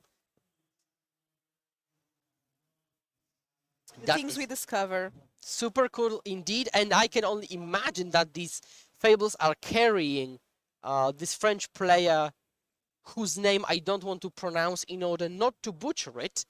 I can try. Elf Trio. Trio. Probably, yeah. Or just R. I don't know, they skip half the letters anyways, it's probably R. R-L. I'm sure a lot of French people in the chat right now rooting for Rio, and a lot of people also rooting for Rivera. Vigo Rivera. It seems like a Spanish name. Yeah, he does seem like it. Also with a nice full foil blue-white deck. Yeah, so now the time is approaching the finish line in the round. 7 are the poison counters on Rivera's. Okay, I like the... Now, Alco Twitch, you're assuming we know what the sound is, but thankfully I do know that. So it's a R. Oh, it seems to be at least. Name butchered. Ryu. The French community will not forgive me for this one. I apologize. Pardon me. And we are... Okay, so can Rivera finish this game? All le bleu. All le bleu, Funky. I see an end full of cards. Just that order completely flipped the game. Yeah, I mean, this game has been all about the horror ever since it came down. And it still is. Is he just passing? Okay, tapping a bunch of mana and then their own Hullbreaker. But the thing is that Vigo can play anything to trigger and bounce the other one.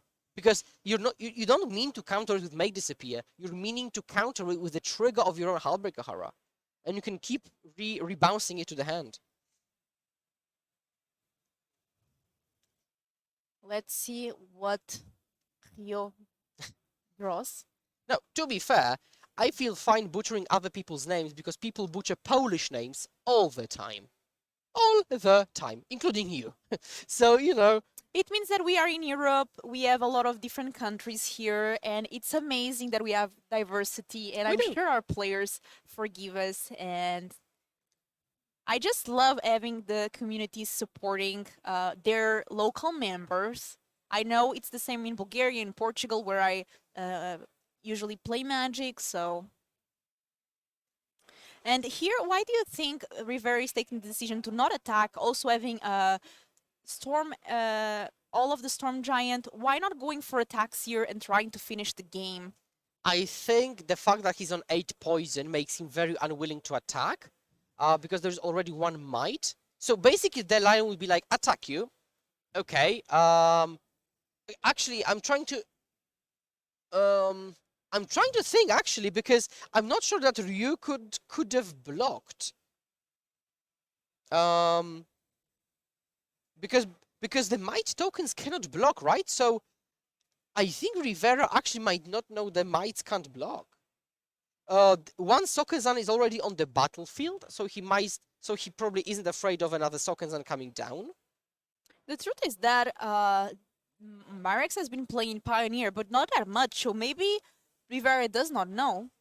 Or maybe just playing it really safe, because that's usually what blue-white mages do. Yeah, playing around Typhoon makes sense, because there are 2 in the sideboard. Now we got End Step, make a Typhoon, okay. It's an ability, so it doesn't trigger... It's sometimes easy for us to think, oh, like, why doesn't it go for it? But it's true that this is an open deck list, so players are playing around what the opponent has, right? And playing it safe here, making sure he doesn't make a mistake that will cost him the game. But we are in this weird position where it's the blue-white player who wants to get across the finish line for the remaining 4 damage. which is weird in the macro perspective that a blue-eyed player wants to finish the game by damage, but also in the micro perspective that Ryu was the one putting immense pressure on Rivera. So very interesting game. So we are, oh, okay. Looks like we are going to transform finally that land. Yeah, and now try to go for the kill. Oh, 2 more mana tapped. Yeah. Oh, okay, no, it's full mana. Bam. Shake off the hand. And looks like your blue-eyed control deck is actually doing really good. I'm sure you are proud. Good games. Now Rio at 6-2 and Vigo Rivera at 7-1. So very nice. Both of these players already made day 2, by the way. Yes, they so both. Don't be sad for a French player, because I'm sure he's happy to make day 2 and he can still be with a great score for tomorrow. Do we have a backup feature match? They're literally just scooping up. They're okay, literally just scooping up. That's perfect timing. So let's get the camera to us, and we have players to watch here. So the players to watch, some of them are doing okay. So which ones are still incontestant for day 2? We have Gregor Sklovosky at 5-2 with Demon Ropes. That was decent. That was decent. That was decent, yeah. Ah, see, I'm becoming Polish. You're helping me out. That was good. Andre Mengucci is out. Arne 5-2-1, so he's still in for. He needs to win that last round. Johnny Manuel de Praz is gone. Martin Juza as the winner in now. Yep. Maybe we'll show it in the feature match. I don't know. Our other casting duo is going to choose the feature matches. We have Martin Deng 5-3, also needing the win. Ilya Dragon 4-2-1. Unfortunately, is not able to move on to day 2. Lucas that decided to bring the Omnat to light list 4-2-1. Unfortunately, not also able to make it into day 2. Samrov 3-5 and Andres Santos 1-4 drop. So we still have a couple of players from the players to watch that are in contestant for day 2, but none of them locked day 2 yet. Yeah, I mean, this is, I mean, so much gas all day. I mean, weird combo decks, interesting situations, back and forth, you know, players winning on 4 cards, you know, after a bunch of mulligans, you know. I mean, flipping games around like this blue-eyed versus creativity game.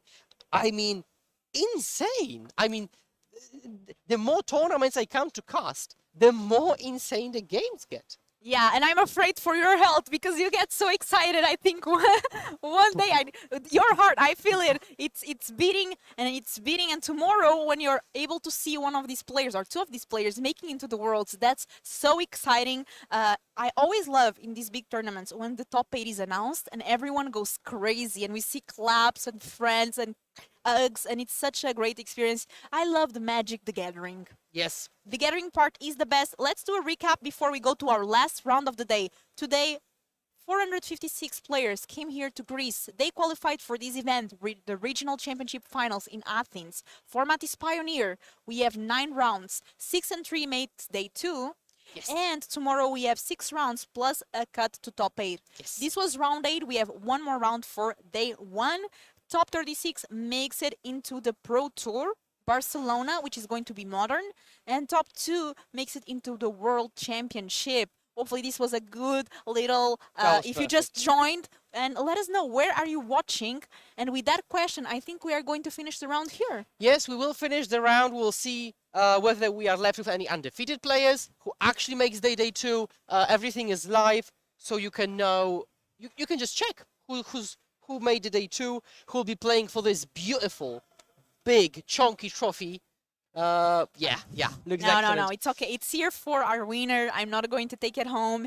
And for those of you that are curious, my name is Filipa, and this is Skura, also known as Island in Front, Polish Magic caster, commentator, writer, influencer. Stop it. And that's it for round 8. The last one for us. The last one for us. Next for one, the day. Matej and Will will take it away. And yeah, thank you very much for this round. And see you next time. We'll see you tomorrow. We'll see you right back with Matej and Will.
Hi, we are here with Jack. He is the scorekeeper of this event, and we are here for asking him, what is a scorekeeper?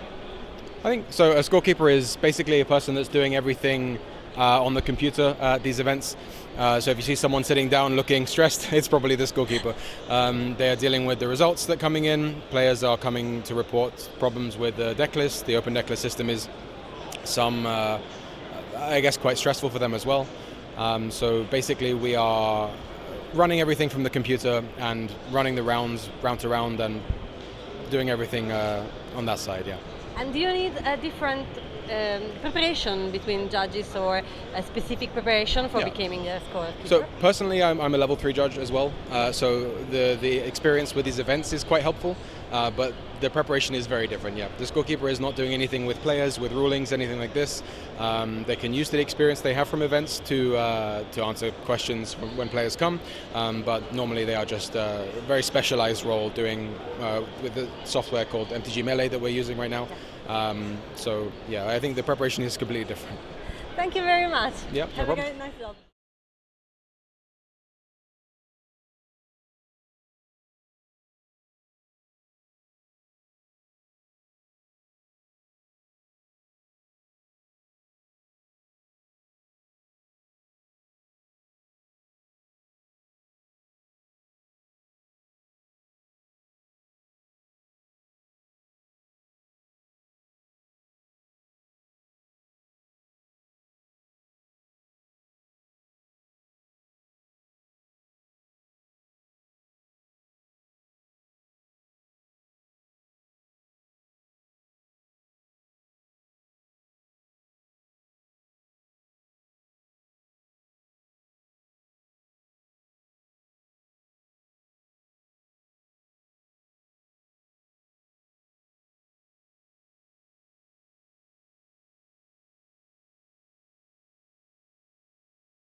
Welcome back, ladies and gentlemen, for round number 9, the penultimate round to see who is going to be able to get into day number 2. Remember, this is the Regional Championships of Europe. My name is Will Hall, better known on the internet as WillHallExp, and this is the one and only Big Z, Matej, Zatlkaj, and we're going to be taking you through the penultimate round to see who gets to get into day number 2.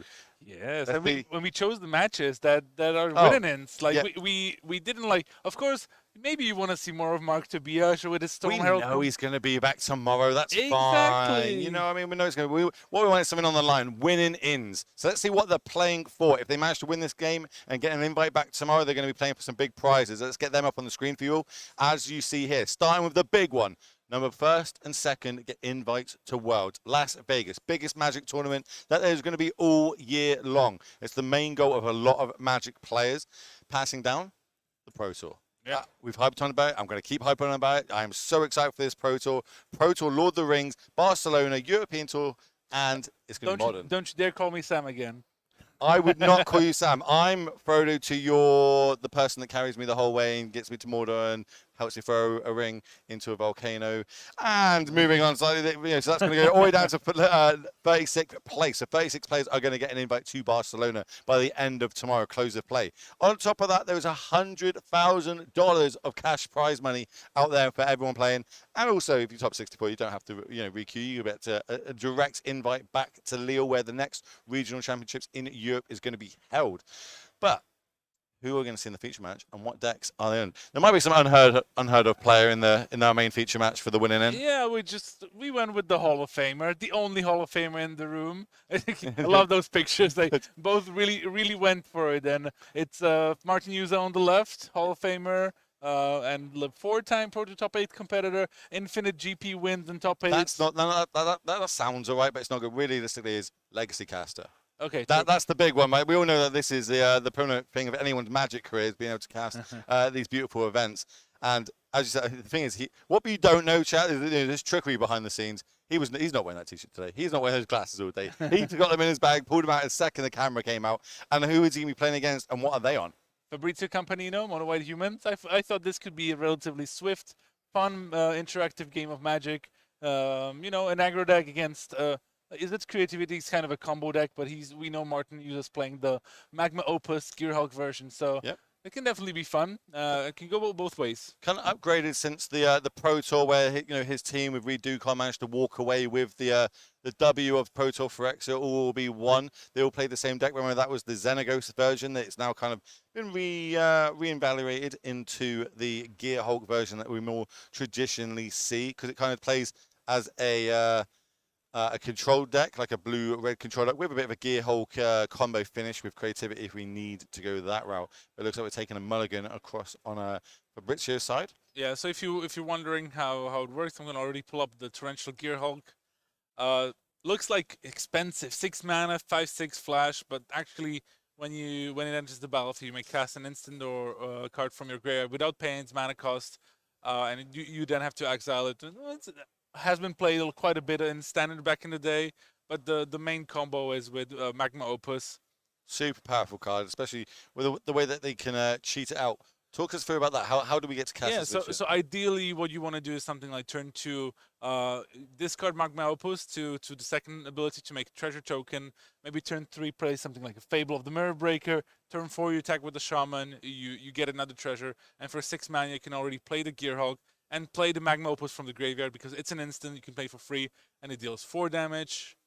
You tap 2 permanents, you create a 4/4 element, you draw 2 cards. It does a lot of things. The value that you get is almost Cruel Ultimatum-like. Yeah, it's a huge swing of how much, especially if the other player's got a bit of a board state, and you can kind of get rid of it with all the damage that is dealt. So we're going to have another look at opening hand here. We are on a mulligan to 6, remember, on the right of your screen, and also on the draw. Looks like we're going down to 5, though, not where you want to be when you've got a winning in for day number 2 at the regional qualifier. Yeah, Championship. Martin has had to be battling. I think he was 3-2 and 3-3, and we had to basically win out, because the 3 losses is the most you can give. So now Can Martin make it 3-0? But when his opponent mulliganing, he must be feeling pretty good. You got to feel good about that, especially in game one. Remember, this is an open deck list tournament. All players have access to your opponent's deck. At the beginning of each round, you get 3 minutes to review it. Once you've reviewed it, you'll get to have another look at it during sideboarded matchups. And he also has some decent cards as well. Yeah, he's got like 4 Fire Impulse, 2 Volcanic Spite, some Spike Field Hazards. Of course, the Fables that we already mentioned. Even Make Disappear. So he can be pretty good. And especially the one aspect of his deck that we didn't really mention was the Indomitable Creativity. He's also as a 4 in a deck. So if you make some treasures through your Fables or even something like Stern Lesson, that's a card that he's playing 4 of. Which draws you to discard a card. You get a Power Stone. You can Creativity into multiple Gear Hulks for removal spells, value, and just swing at your opponent. That's why I feel a lot of the players have kind of shifted towards this deck, right? Like, you're not all in on a combo. You can actually cast your Gear Hulks after turn 6. You can try and play that sort of value play instead of trying to get the big one-shot. Martin got to be happy, though, with his opponent going down to 5. But while they're shuffling up and trying to redraw that opening 7, I'm going to remind everybody at home that there was 456 players turning up this weekend live in Greece, Athens. We are trying to see who is going to be invited back tomorrow. Everyone with a 6-3 record or better, we believe, is going to turn back up. And they're going to have their best chance to play and try and get one of those 36 Pro Tour slots. Remember, that Pro Tour is Barcelona. And it is the Lord of the Rings one. I am absolutely buzzing for it. I think the more important bit than it being Lord of the Rings is that it's modern. That makes a lot of people very excited. We have a modern Pro Tour again. I'm very happy there's a modern Pro Tour for it. I tell the truth, I wish this was a modern finals. I'd love to see modern being played through and through. But Pioneer will have to do, as we are off to the races, Martin starting with the basic mountain, which, fun fact for everybody at home, is one of the 3 cards in his deck that he doesn't own and had to borrow this weekend. Really? He had to borrow 2 basic forest mountains, and I can't remember what the 3rd card was, but he was telling me about it. He's like, I don't have any basic mountains. I don't want to use the ones in the box. So someone nicely lent him these beautiful betas. As we're going to see a Thalia come down, that is going to get Spike Hazarded. Oh, not Spike Hazarded. Fiery Impulsed off the battlefield. A perfect start for Martin as well against an opponent on a mulligan, removing their first two creatures, and just being able to develop his board. Sure, what is he doing? He's gonna meme on us somehow. Maybe looking for a Goblin Shaman token. Well, I did give him some Goblin Shaman tokens. I'm just saying. But if he still got them or not is a different question. Yeah, he also, yesterday, when he was putting the deck together during dinner, he suddenly, out of his deck box... Come on, one time. No, Martin, no! I gave you Goblin Shaman tokens purposely for this moment, and you let me down, Martin. Yeah, but he found these ones that he said he must have stolen someone, because he said he doesn't own any. But yeah, there's the Goblin Shaman and Adeline on the other side of the board. Note to self, never let Martin... be a feature match ever again. He's let me down. I thought we were friends. Thought he was going to help me out here, show my tokens, but no, I understand. You're saying that as if people are flocking to buy. No, they're not for sale. Of course, they're not for sale. Course. You've got to. Too valuable. Do you know actually you have to trade me a Nurse's Tower for one? That's the stipulation. God. Are you trying to buy up all the Urza lands so that no one can play them? One way or another. Stop that deck from being playable. Sure. Okay, let's see how Mike can go about here. Obviously, we've got a token on the battlefield. If he does have a creativity, he could use that option. Not much in the graveyard to be able to try and get back, though. Obviously, he wants to get the super powerful Magma Opus. He's probably thinking he has the creativity. He's still, I think, deciding on the second chapter of the Fable of the Mirror Breaker. Also, a safe attack here. Adeline on the other side only being a 1/4 currently. True. Yeah, it's a free attack. And Fable Trigger. We're going to discard these 2 here. So it's Stern Lesson and a whole the Storm Giants. Mine sees it. We're going to get ourselves a treasure token. No blocks. Okay. Oh, I suppose it could get finished off with a Fiery Impulse or something like that. So, exactly. I like it. I like it. No downside. Loads of upside. Yeah. And we're passing the turn back. This mulligan to 5 really hurting us here in game number 1. 1 drop. What we got? I do like these basics as well, by the way. Just got for out of the Kamigawa ones. The Neon Kamigawa basic lands look beautiful. Shafet Dunes. That's a Hopeful Initiate. Yep. Coming down to the battlefield. Can do some things if it grows, right? It can destroy artifacts or enchantments. This is a little line, right? Obviously, we're playing the creature before combat because we want to try and grow the Adeline for when we get in there with it. Obviously, it does have Vigilance. Okay, Fire Impulse though on the hopeful initiate there. Yeah, that's going to reduce Adeline's power down to just 2, so 3 damage coming across to Martin, dropping him down to, I believe, 17. Like just, yeah, 17. Maybe 16, but our spotter down there on the tables are all over it, clearly. Yeah, I think he took maybe Steam Vents. I took a hit for 2 early in the game. Yes. But we have judges there. They're going to figure out the life totals, so we're going to be just fine. People asking if Martin's queued for Barcelona. He is not queued for Barcelona currently. Obviously, with a win here, gives himself the best possible chance of getting one of them tomorrow.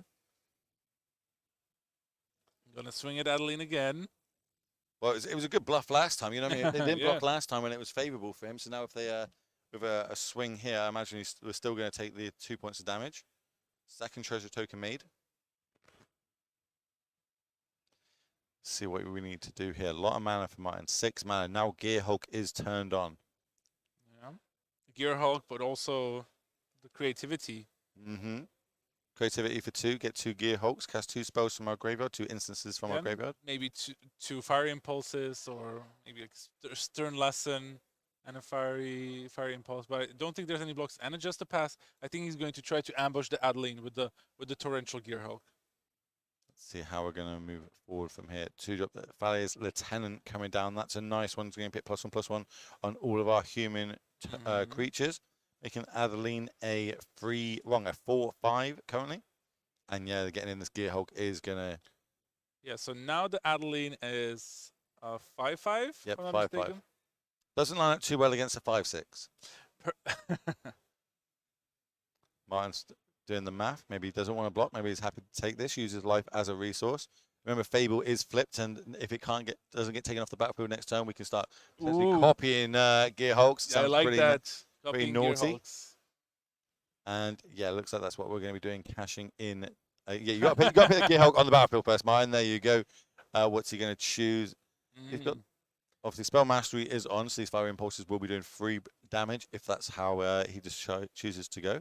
Yeah, he can definitely go both ways.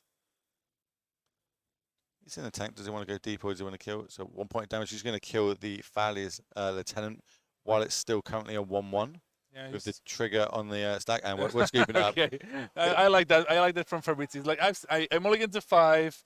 You're just gonna Gear Hulk value me in my combat. I've seen enough. It's rough on a Molder 5. You know what I mean? He put up a very good fight for a Molder 5, but didn't manage to get there. So we are going to go to a game at number 2. Let's see if we can get the sideboards up on the screen for you all.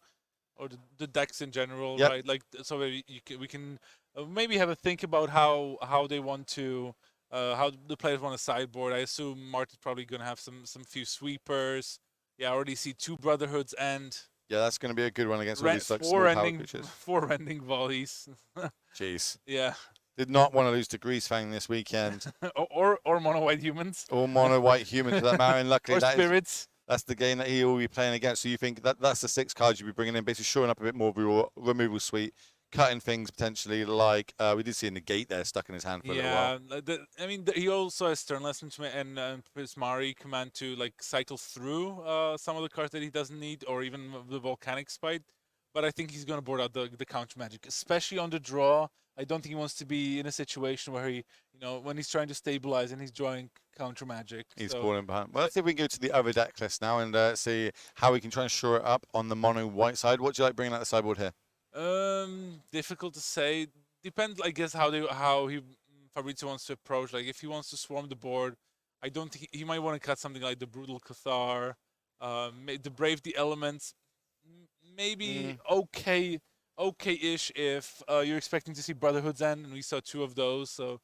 Well, remember, it is an open deck list tournament, so both players right now are looking at each other's deck list, deciding what sort of a chess game to play. What are they going to be bringing in? How do I kind of counter that, or do I expect them to bring that in and I don't try to counter it, try and big brain them? Yeah, I could see Raydan, God of the Worthy, coming in because it's going to stuff creativity for 1. It's going to make it 2 more expensive. What's your thoughts on Rest in Peace in this matchup? Obviously, Gear Hulk is kind of the main game plan in these decks. Spell Mastery is a bit of a thing. Is that going to be too slow? Not what we want to be doing on the play? I don't like bringing these cards. Okay, that's why I'm asking you. That's why I'm asking you. You know what I mean? It's a great question. It's a common thing that someone at home watching could be falling into, and you're going to obviously give them a great reason why you're not a fan of it. I think in general, people who are not very experienced and trying these, they tend to over-sideboard matchups. Happens on Arena quite regularly. Yeah. And it's just knowing your role in the matchup, right? Like, are you the control player, the aggressor? If you board in rest in peace, so to speak, you're going to have to board out potentially some of your threats. And that's why I was thinking maybe like Fabrizio wants to bring in something like a wedding announcement. It's really slow, but if Martin is like overloading on like Brotherhood's End and 1-for-1 removal spells, wanna try to go a bit slower. The problem is that it's so slow. Like also rest in peace is pretty slow. That like Martin can maybe just overpower him with the creativity and like all these things. So I'm curious. Yeah, I'm curious. Hard casting magma opuses. Even just a Fable is like pretty decent match against the wedding announcement. It's gonna block the small guys for a bit and then create some value anyway. So not too sure.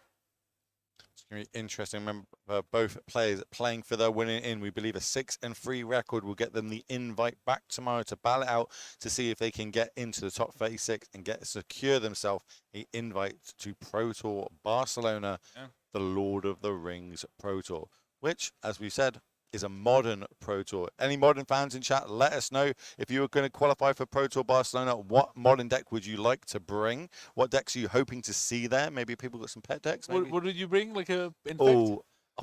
Your pet deck? I say that Crusader is really well positioned right now. I'm a big fan of Yawgmoth, though that tends to be my modern deck of choice currently. I like the Undying Effect sort of creature combo list. We've got back-to-back prime times. So big food deck. That would be a good one with. I believe there's a Samwise Gamgee sort of combo food deck about to enter modern when those cards start being legal. My favorite card in the set reads Affinity for Food. Love it, just like as you get from a Hobbit. Bring the Tide, Blue Black Mill, a Bosch, Boris or Bosch. Is it Gandalf? Let's go. I'm all about that. I'll take it all day long. I love anything that's got flavor text to Lord of the Rings. Sign me up. Just sign me up. We've got a Jund. Is that Boomer Jund or is that like Saga Jund? Let us know. Abzan Hobbits. These are the sort of names I want to see on the Pro Tour. Just like lined up. Yeah, they're playing Abzan Hobbits in the 4-0 currently in the meta. Hammer Time. Boomer Jund for life. Cool. Got you. Merfolk. Okay, we've got some Neek Q fans in here. There's always Merfolk fans. It's actually really good at the minute. With that new Lord, the new Lord being able to give itself flash, give you your creatures able to sack and counter spells. Does have a lot of plan. Vodalian Hexcatcher, you mean, right? Yeah, Hexcatcher, that's the one. Jeskai Breach. Okay, that's one that we see Corey, who will be actually casting the PT, I believe. He's a big fan of that deck. Sauron Control. That's it, you've won. That's the flavor text. Sauron Control all day long.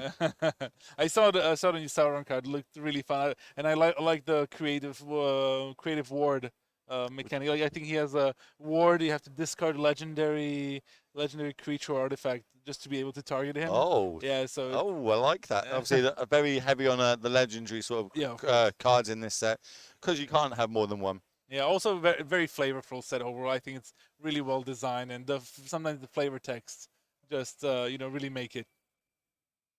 Yeah, I love the flavor. The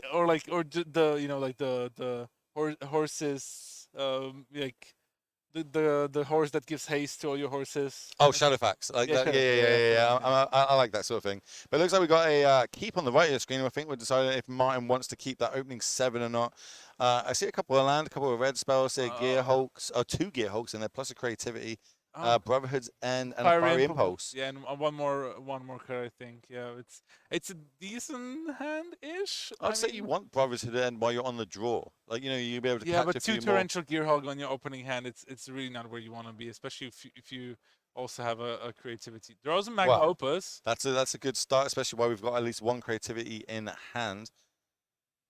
Just starting off, what's this going to be? Are we going to go for a battle? Invasion? Yeah, Invasion of Gobakan. Let's go. Can you I will. Gobakan? What plane is that? It's the plane where there's I think from War of the Spark there was a shield, like Planeswalker, a Teo shield mate, something like that. Okay. And so it's a plane where they have consistent like Desert Storm and their shield mages that protect the cities. I love it. Yeah, it's pretty cool. I don't think we've been there like properly yet, and so there might be a set. Well, it ends the battlefield. It gets to pick a card from Martin's hand. We get to look at it, and that card will be getting taxed. And this is perfect actually because the invasion of Goba can actually exile the card, so Martin cannot use the secondary mode of like discarding. So it's almost like a thought season. Yeah, sense, that's right. good. Got to love that. Unfortunately, we don't have any pressure on the battlefield, but we have kept our opening 7 better than we had game 1. Martin just playing the Steam events tapped, preserving that life total a little bit more. Not sure if he's got a 3rd land in hand though. I think he's gonna.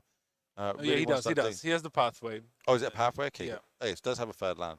Yeah, but no, there's no pressure yet. But it's gonna start coming as the mono white deck is not gonna skip a big. Okay.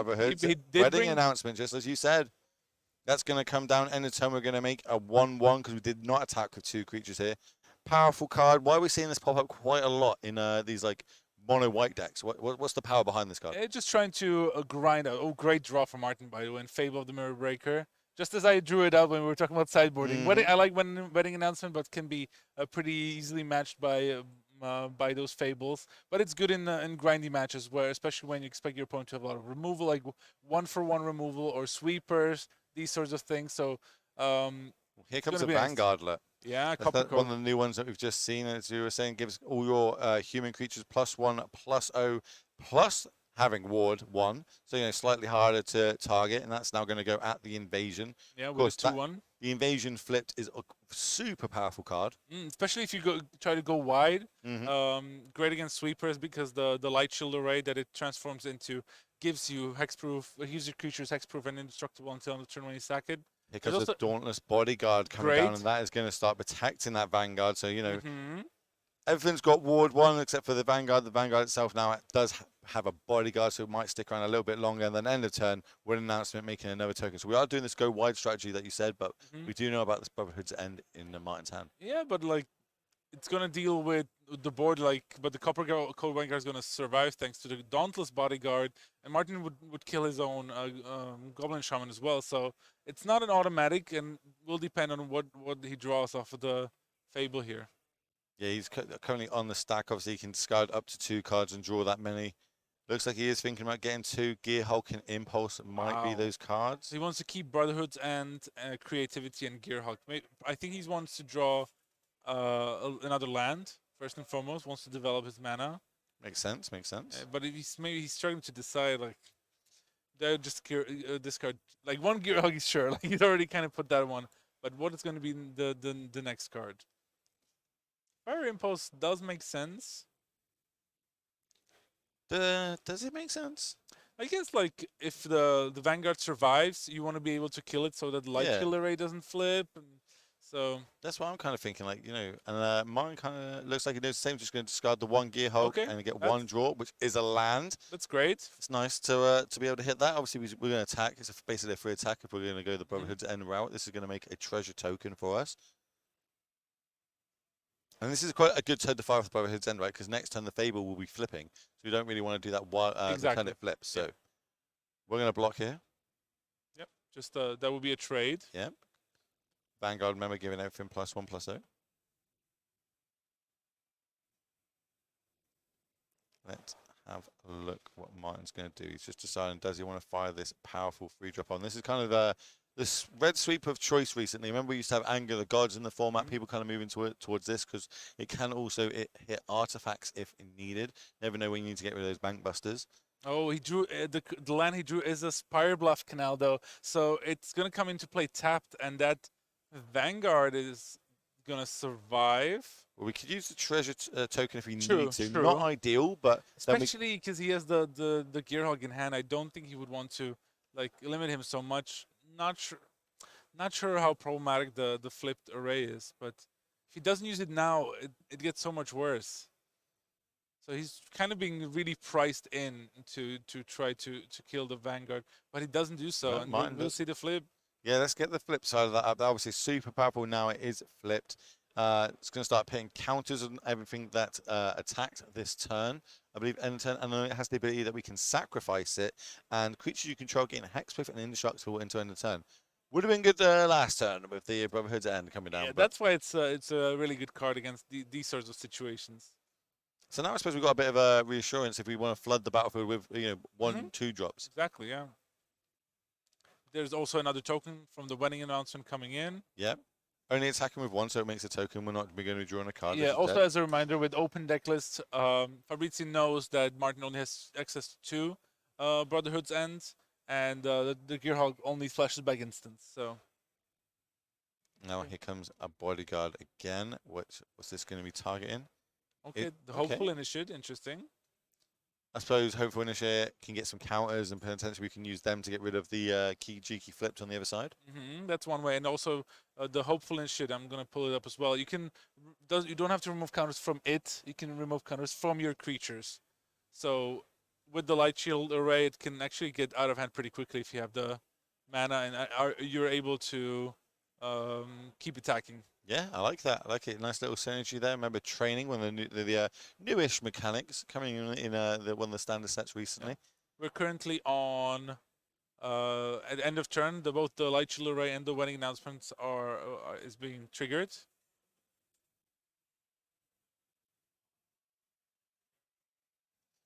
Gearhulk, Fiery Impulse, Creativity. So he's going to go for now. Interesting. Before that counter goes on it, we're going to put a token on the battlefield. Yeah, and the Dauntless Bodyguard is protecting the Hopeful Initiate there. So he basically sacrificed the Copper Cove Vanguard because he wants to keep the Light Shield array around to protect it further. I think the last card in Fabrizio Campanino's hand is an Genjo. Okay. But now his board is so much bigger though. Between the flipped wedding announcement, giving +1/+1 to everything, and if Fabrizio starts attacking, might be a problematic. Okay, we're gonna see creativity for 1. Gearhulk, so this is going to get back another one of the Fiery Impulses from the graveyard. It's the only target instant that we can cast at the minute. Obviously, Martin having to think what he needs to play around open deck, so you know that there's Brave the Elements in the 75 that he's playing against. Yeah, you're already showing that he's. There's the Gearhulk, showing that he's kept in the Make Disappears. I think this is really valuable information for Fabrizio. Something that some people just starting off maybe wouldn't take notice of. But obviously, all these cards flipped do give a little bit of information of how your opponent has sideboarded, which might become relevant if we do get to go to a game at number 3. Remember, Martin Juza, Hall of Famer, 1 game up currently. Gearhulk's going to flash back the Fiery Impulse. That's going to get rid of the Bodyguard, which I imagine is going to get sacked in response. Yeah, but. And just pass the turn back. How can we start pressing our advantage? There was a big 5/6 Gearhulk on the other side. Yeah, Thalia's Lieutenant would be nice to put some counters on so that he could deal with the Gearhulk with the Hopeful Initiate's ability. Yeah. But I think we're just going to see an attack, and again, just probably going to finish off the Gearhulk. Not counting the number of Gearhulks. Already 1 in the graveyard. I'm trying to work out how are we putting counters on it? On what? On to get rid of the Gearhulk. Yeah. No, like with the Light Shield array. If he was able to got you. Attack enough, but I think now with the we're almost attacking these in, so we have to sacrifice them to make sure yeah, they the survive. the initiative is going to get blocked by the Gearhulk, so it's not long for this world. But we can sacrifice it and give it indestructible. I'm not really sure this attack's great. Yeah, it's not, but yeah, block. Genjo, there we go. Okay, we got to do what we got to do to get that off the battlefield. We're not going to be able to win the game otherwise. Play a land for the turn, put a +1/+1 counter on it, and untap. Martin looking for his 6th land, doesn't find it, finds a Make Disappear. Yeah, and this is exactly what you spoke about. Yeah. Exactly what you spoke about. Yeah, and look, and now Fabrizio also on that longer game plan has the Castle Ardenvale, has the 4th planes to go alongside it, so he's going to be able to start churning out actually 2/2s thanks to the flip wedding announcement. There's a creativity off the top, I believe. Again, Martin just having to pass a turn, token getting made, end of turn. Yeah, this is thanks to the Light Shield array, the damage is going to add up really quickly. And we're going to come across 4 points damaged. Martin Juza going down to 11 life points. Counter's going to be put on both of these creatures. Didn't get a good look at what that was. Maybe, it's always a Fable the Breaker. Always Fable the Breaker. We've seen this card so much this weekend. Coming down the powerful Saga. It's going to bring along with it a 2/2 Goblin Shaman token. Probably on defense. Oh, 3 mana. I think Adeline was drawn for the turn. Yep, Adeline is going to come down. Is that going to resolve? Looks like it's going to. Martin has the option to obviously sacrifice that Goblin Goblin token to make the Make Disappear happen twice. Not sure I advise that. I don't think he is going to go for it, but he might. You never know. These tokens are really adding up on the other side. And this kind of long game plan is panned out well from. Really, yeah, it's like they kind of flip their roles in that sense, and the mono white deck has been able to milk a lot of the card advantage out of his cards. I think Martin's thinking about Adeline. He is deciding does he want to counter or not. If he counters, chat saying he's dead, so I imagine that's right because chat never wrong. So he lets Adeline resolve. Another token gets made as it attacks. A lot of damage coming across here. Remember, they've all got +1/+1 from that flip word announcement. We're just going to do a chump block. This is going to be 3, 4, 5, 6, 7 damage coming across. Yeah, end of turn. Then all the counters come on. There's a Wrath effects. We're safe to that. He even forgot. Yeah, there we go. He needs to add more counters to that, and it's like, does Martin even want to give more information to? I think we'd need to like be ditching an Opus here, right? If we could ditch that into the graveyard, potentially we could do some sort of shenanigans with a Gear Hulk, but yeah, not looking good. The invasion of Gobakan that exiled that Magma Opus was just absolute clutch. I think the game would have looked much different if there was different turn to play. And Martin's still explaining what he's deciding, like what his outs are. I found a Magma Opus, but I don't think it's going to be enough. Yeah, might be a little bit too late. Maybe they could have gone land, cycled that, made a choice token, creativity, just Gear too far Hulk. behind, I think. Well, we'll get to go to a game number 3. Everyone knows I love a game number 3, especially at high-level Magic, and even more on the line here of who is going to get to go to day number 2 live in Athens tomorrow. Moving and looking at this mono white sideboard. We saw the word announcements come in and do an absolute work on that game there. Do you think we're going to mix anything up on play draw? Potentially, do you think like things like Destroy Evil to get Gear Hulk out of the way? Destroy Evil is piquing my interest a little bit, just because it can deal with both Fable and Gear Hulk. But it feels like with Mono White, especially once you're on the draw, you really need to be proactive. There is a tough to say. One answer in the main. Obviously, we do have a giant killer that potentially could get off the battlefield. Just if we want to try and shore that up, I guess. Yep. Let's see if we can go across to Martin Cyborg and see what he's got. Anything play draw dependent, or just keep him to these running bodies and Brotherhood's End? I like the Brotherhood's End and running body. I wonder what would Martin sideboarded out, because he kept those Make Disappears. I'm pretty sure he probably boarded out a Negate. Yeah, I'm pretty sure that one's going to be coming out as well. Maybe. And Prismatic Command, probably not, but yeah, he's definitely going to have a bunch of removal spells, so, something like Talia is not going to be that punishing. You saw them Make Disappear stay in the main, so obviously they get a lot better when you're on the play, being able to potentially hit a 2-drop, 3 drops moving forward. If you're just tuning in, welcome. Where have you been? This is the last round, round number 9. 456 players turned up this weekend to all battle out to try and get to day number 2. That is the first goal. 6-3 records is needed for that, and both these players on your screen are 1 game away from either sorrow, heartbreak, or being able to be excited to come back tomorrow and battle it out to try and get one of the 36 Pro Tour slots for Pro Tour Barcelona with the Lord of the Rings Pro Tour.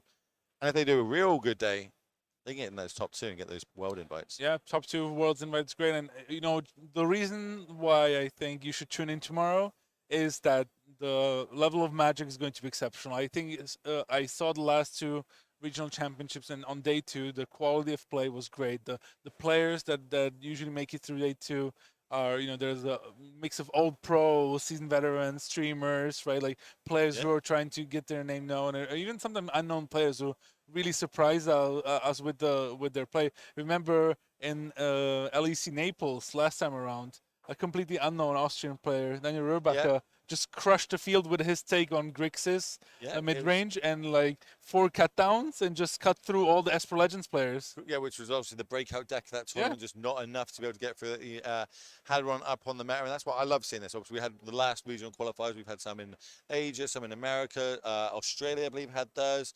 So no, not yet. I think not no. got So, those? I think those ones are next week.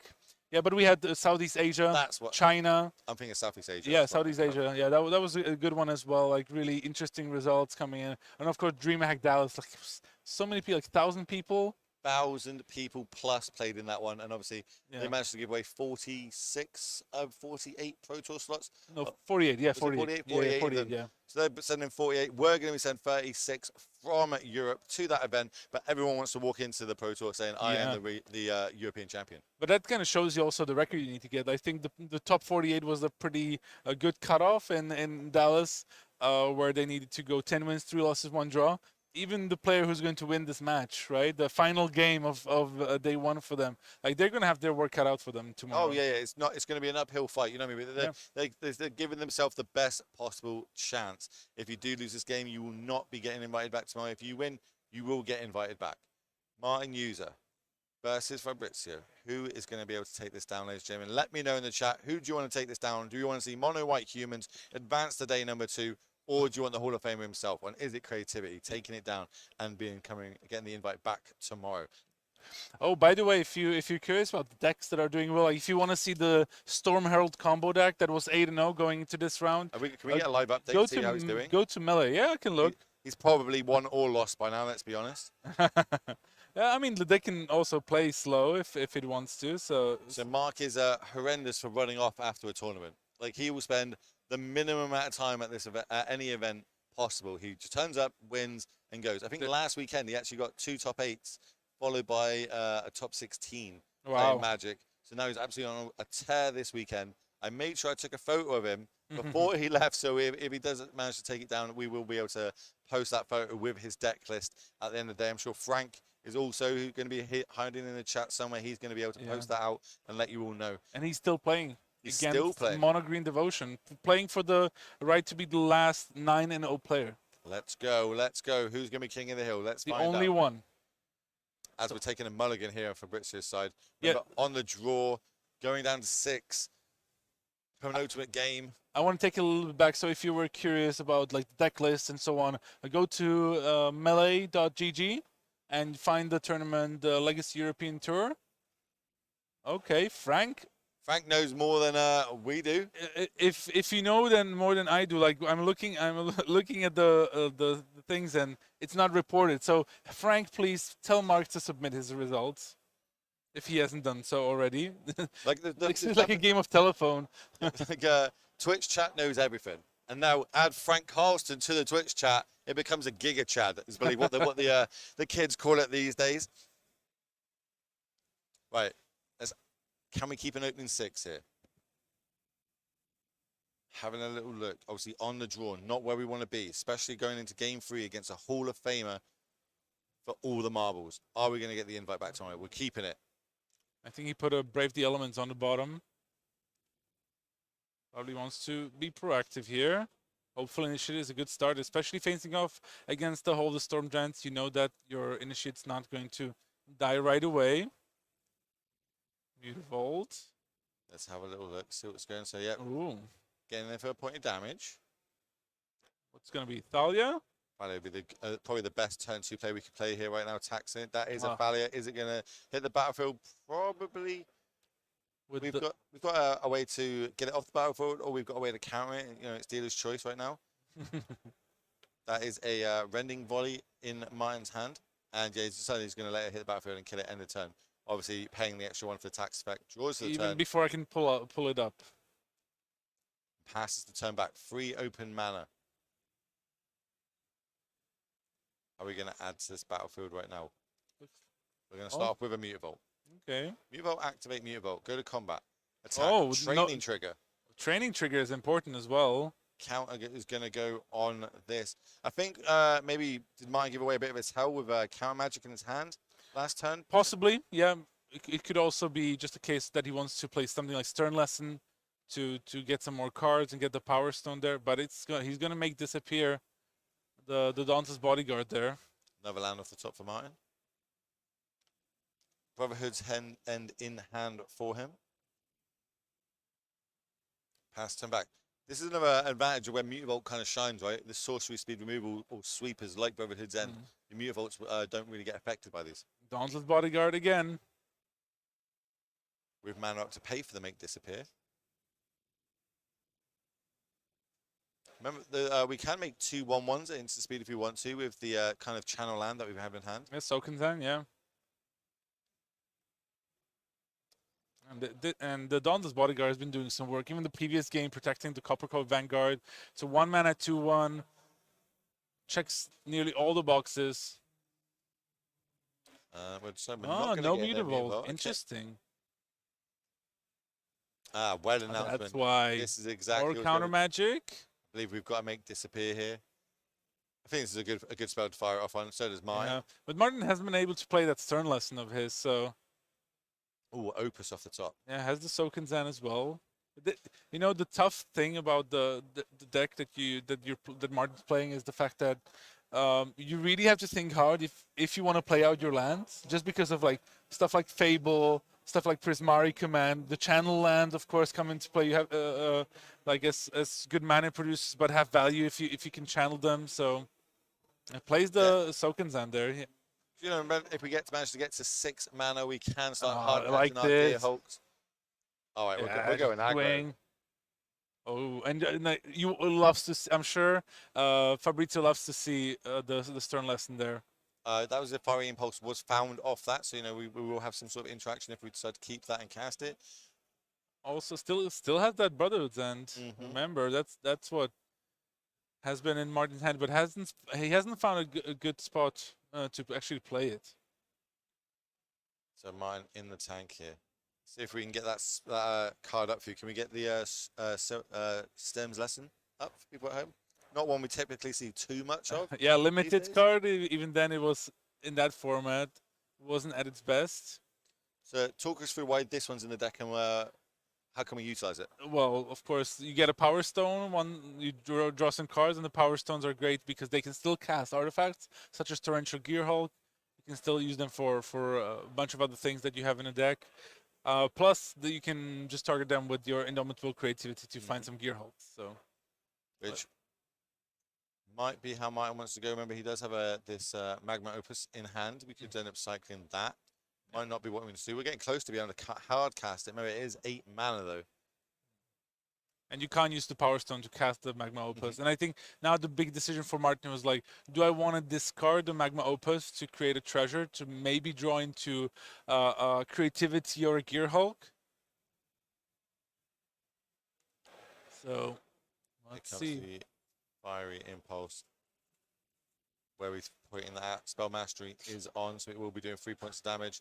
So we're targeting the Initiate, yeah, but he's gonna protect that with the Bodyguard. I'm surprised Martin didn't go after one of the Mutavaults, just because of those can't be hit by the Brotherhood's End. But on the other hand, if he plays the Brotherhood's End, the Dauntless Bodyguard protects the Initiate. So red card drawn for the turn. I think it might be a red in volley. Okay. One's on how he wants to tap his mana. There's the Brotherhood's End. Pass. Martin on the 7. Don't forget. Yeah, these Mutavaults have been doing some work. Indeed. One of my favorite cards of all time. 2 cards in hand. I guess what's going through the head is, do we want to animate these Mutavaults, leave them open to removal, or do we want to start trying to pip things on the battlefield and potentially have them countered by, I don't know, we've got enough mana to pay for Brotherhood's End, but that's what's could be going through their head here. A lot on the line. Remember, whoever wins this, we believe is going to get invited back tomorrow for day number 2 here live in Athens at the Regional Championships. Yeah, tomorrow morning, actually. I think the first round's going to start 9 a.m. local time. Yep. Remember, we're in the Eastern European time zone. So it's that is actually 8 a.m. Central European time, 7 a.m.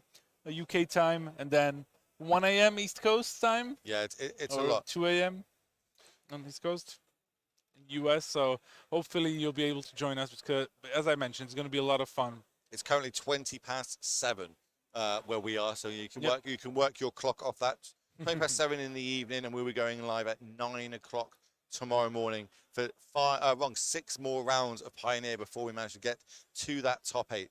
That top 8 tomorrow will have people playing for world invites. We'll be trying to bring you both semi-finals back to back in their entirety. It does depend on the players if they have to catch flights, etc. But that's a tomorrow problem. Today, for both these players here, they need to get to tomorrow. I wouldn't worry about that too much. No, we got a lot of matches got to be played before we get to there, and it looks like Mutavault being animated. Just one though. There's something else coming. Maybe like a wedding announcement. Would be a great follow-up. Or Thalia. Thalia's good. Coming down. Thalia's very good. Mine does have a fiery impulse. You can take out one of these two. Do you like taking out the Mutavault here or the Thalia? I wonder. I think that's also what's going through Martin's mind right now. I think he's going to get the Opus into the graveyard. Generate himself a treasure token. So now a creativity off the top will be pretty good for him. As a live draw. Okay, so he's tapping the 2. Can't use the Power Stone for it. All right. Big draw step. Fable the Mirror Fable's Breaker. good. Fable plus an Impulse, kind of ideal. We can get the Thalia off the battlefield, also generate ourselves a blocker. Down to 5 though. It's so low though. He also has the whole Storm Giant as well. It's a decent blocker, but he's going to tap 4. Yep, definitely needs to tap 4 for that. Yeah, I don't think you can use the Power Stone mana to pay the extra tax on Thalia.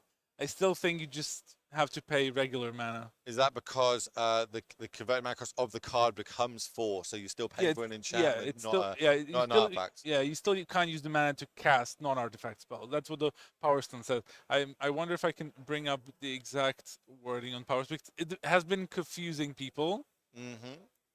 Is interesting. Obviously, there are judges down on the floor. They're there to pick up on these interactions. You can always ask a judge what's happening and moving forward. Giving away a little bit of information though, if we don't want to go that route by mine. So Martin's going to go this way round. Oh, Renning Volley. Renning Volley, get rid of it, and then we're going to play the Fable. So now empty-handed for mine. Yeah, not a great spot, to be honest. Can we do anything here to punch it? It looks like animating 2 Mutavaults is going to be the game plan. They're going to turn trade. Mine's going to drop to 3. Can we add something to this battlefield? Fabrizio, just the land. Another land and go. Nail biting magic. They said that's a Gear Hulk. That's a Gear Hulk off the top in the nick of time. He's not gonna loot that one away. No. That's why we pay you the big money for your expert opinion. Huge draw step there for him. 2 mana. And that's already so suspicious, right? Your opponent draws a card, takes up the Fable, and like, I'm going to keep this one. I think Fabrizio knows exactly what the card is that Martin has drawn. Yeah. Can he do something about it, though? That's the question. He's going to have an uphill battle. Remember, mine is at 3 life, so it is super low. 20 on the other side of the battlefield, but Martin might have just drawn the card to get him into day number 2. Both these players need that 6th win desperately to get invited back tomorrow. A draw is going to be no good. They need to win here. Gear Hulk off the top. Here comes the Lieutenant. Okay. Going to come down just as a 1-1. And it's such a big brain play by Fabrizio. Knows what he's playing around Pass. here. Doesn't even want to put the counter on the Mutavault. And here it comes. Yeah. So there's the Magma Opus. So Gear Hulk, end of turn. Talk to us about this one. What's all the gazillion modes that happen on this card? So it's tap 2 permanents, divide 4 damage. There's also draw 2 cards and make an elemental. So quite a few things. There you have the cards. So you first deal 4. Okay, we had a giant killer. That's going to take it off the battlefield, but the damage might have been done already. Yeah, it was chopped down, but 2 cards drawn. I think there's another creativity. Yeah. And it's still the 4/4 token state there. Yeah, let's. Martin's already getting a little too excited. Quite nobly so, though. He is going to be able to get himself into day number 2 with that Gear Hulk off the top. Empty-handed. Needed to hit something big. Found something big. Creativity. Yeah, creativity for 2.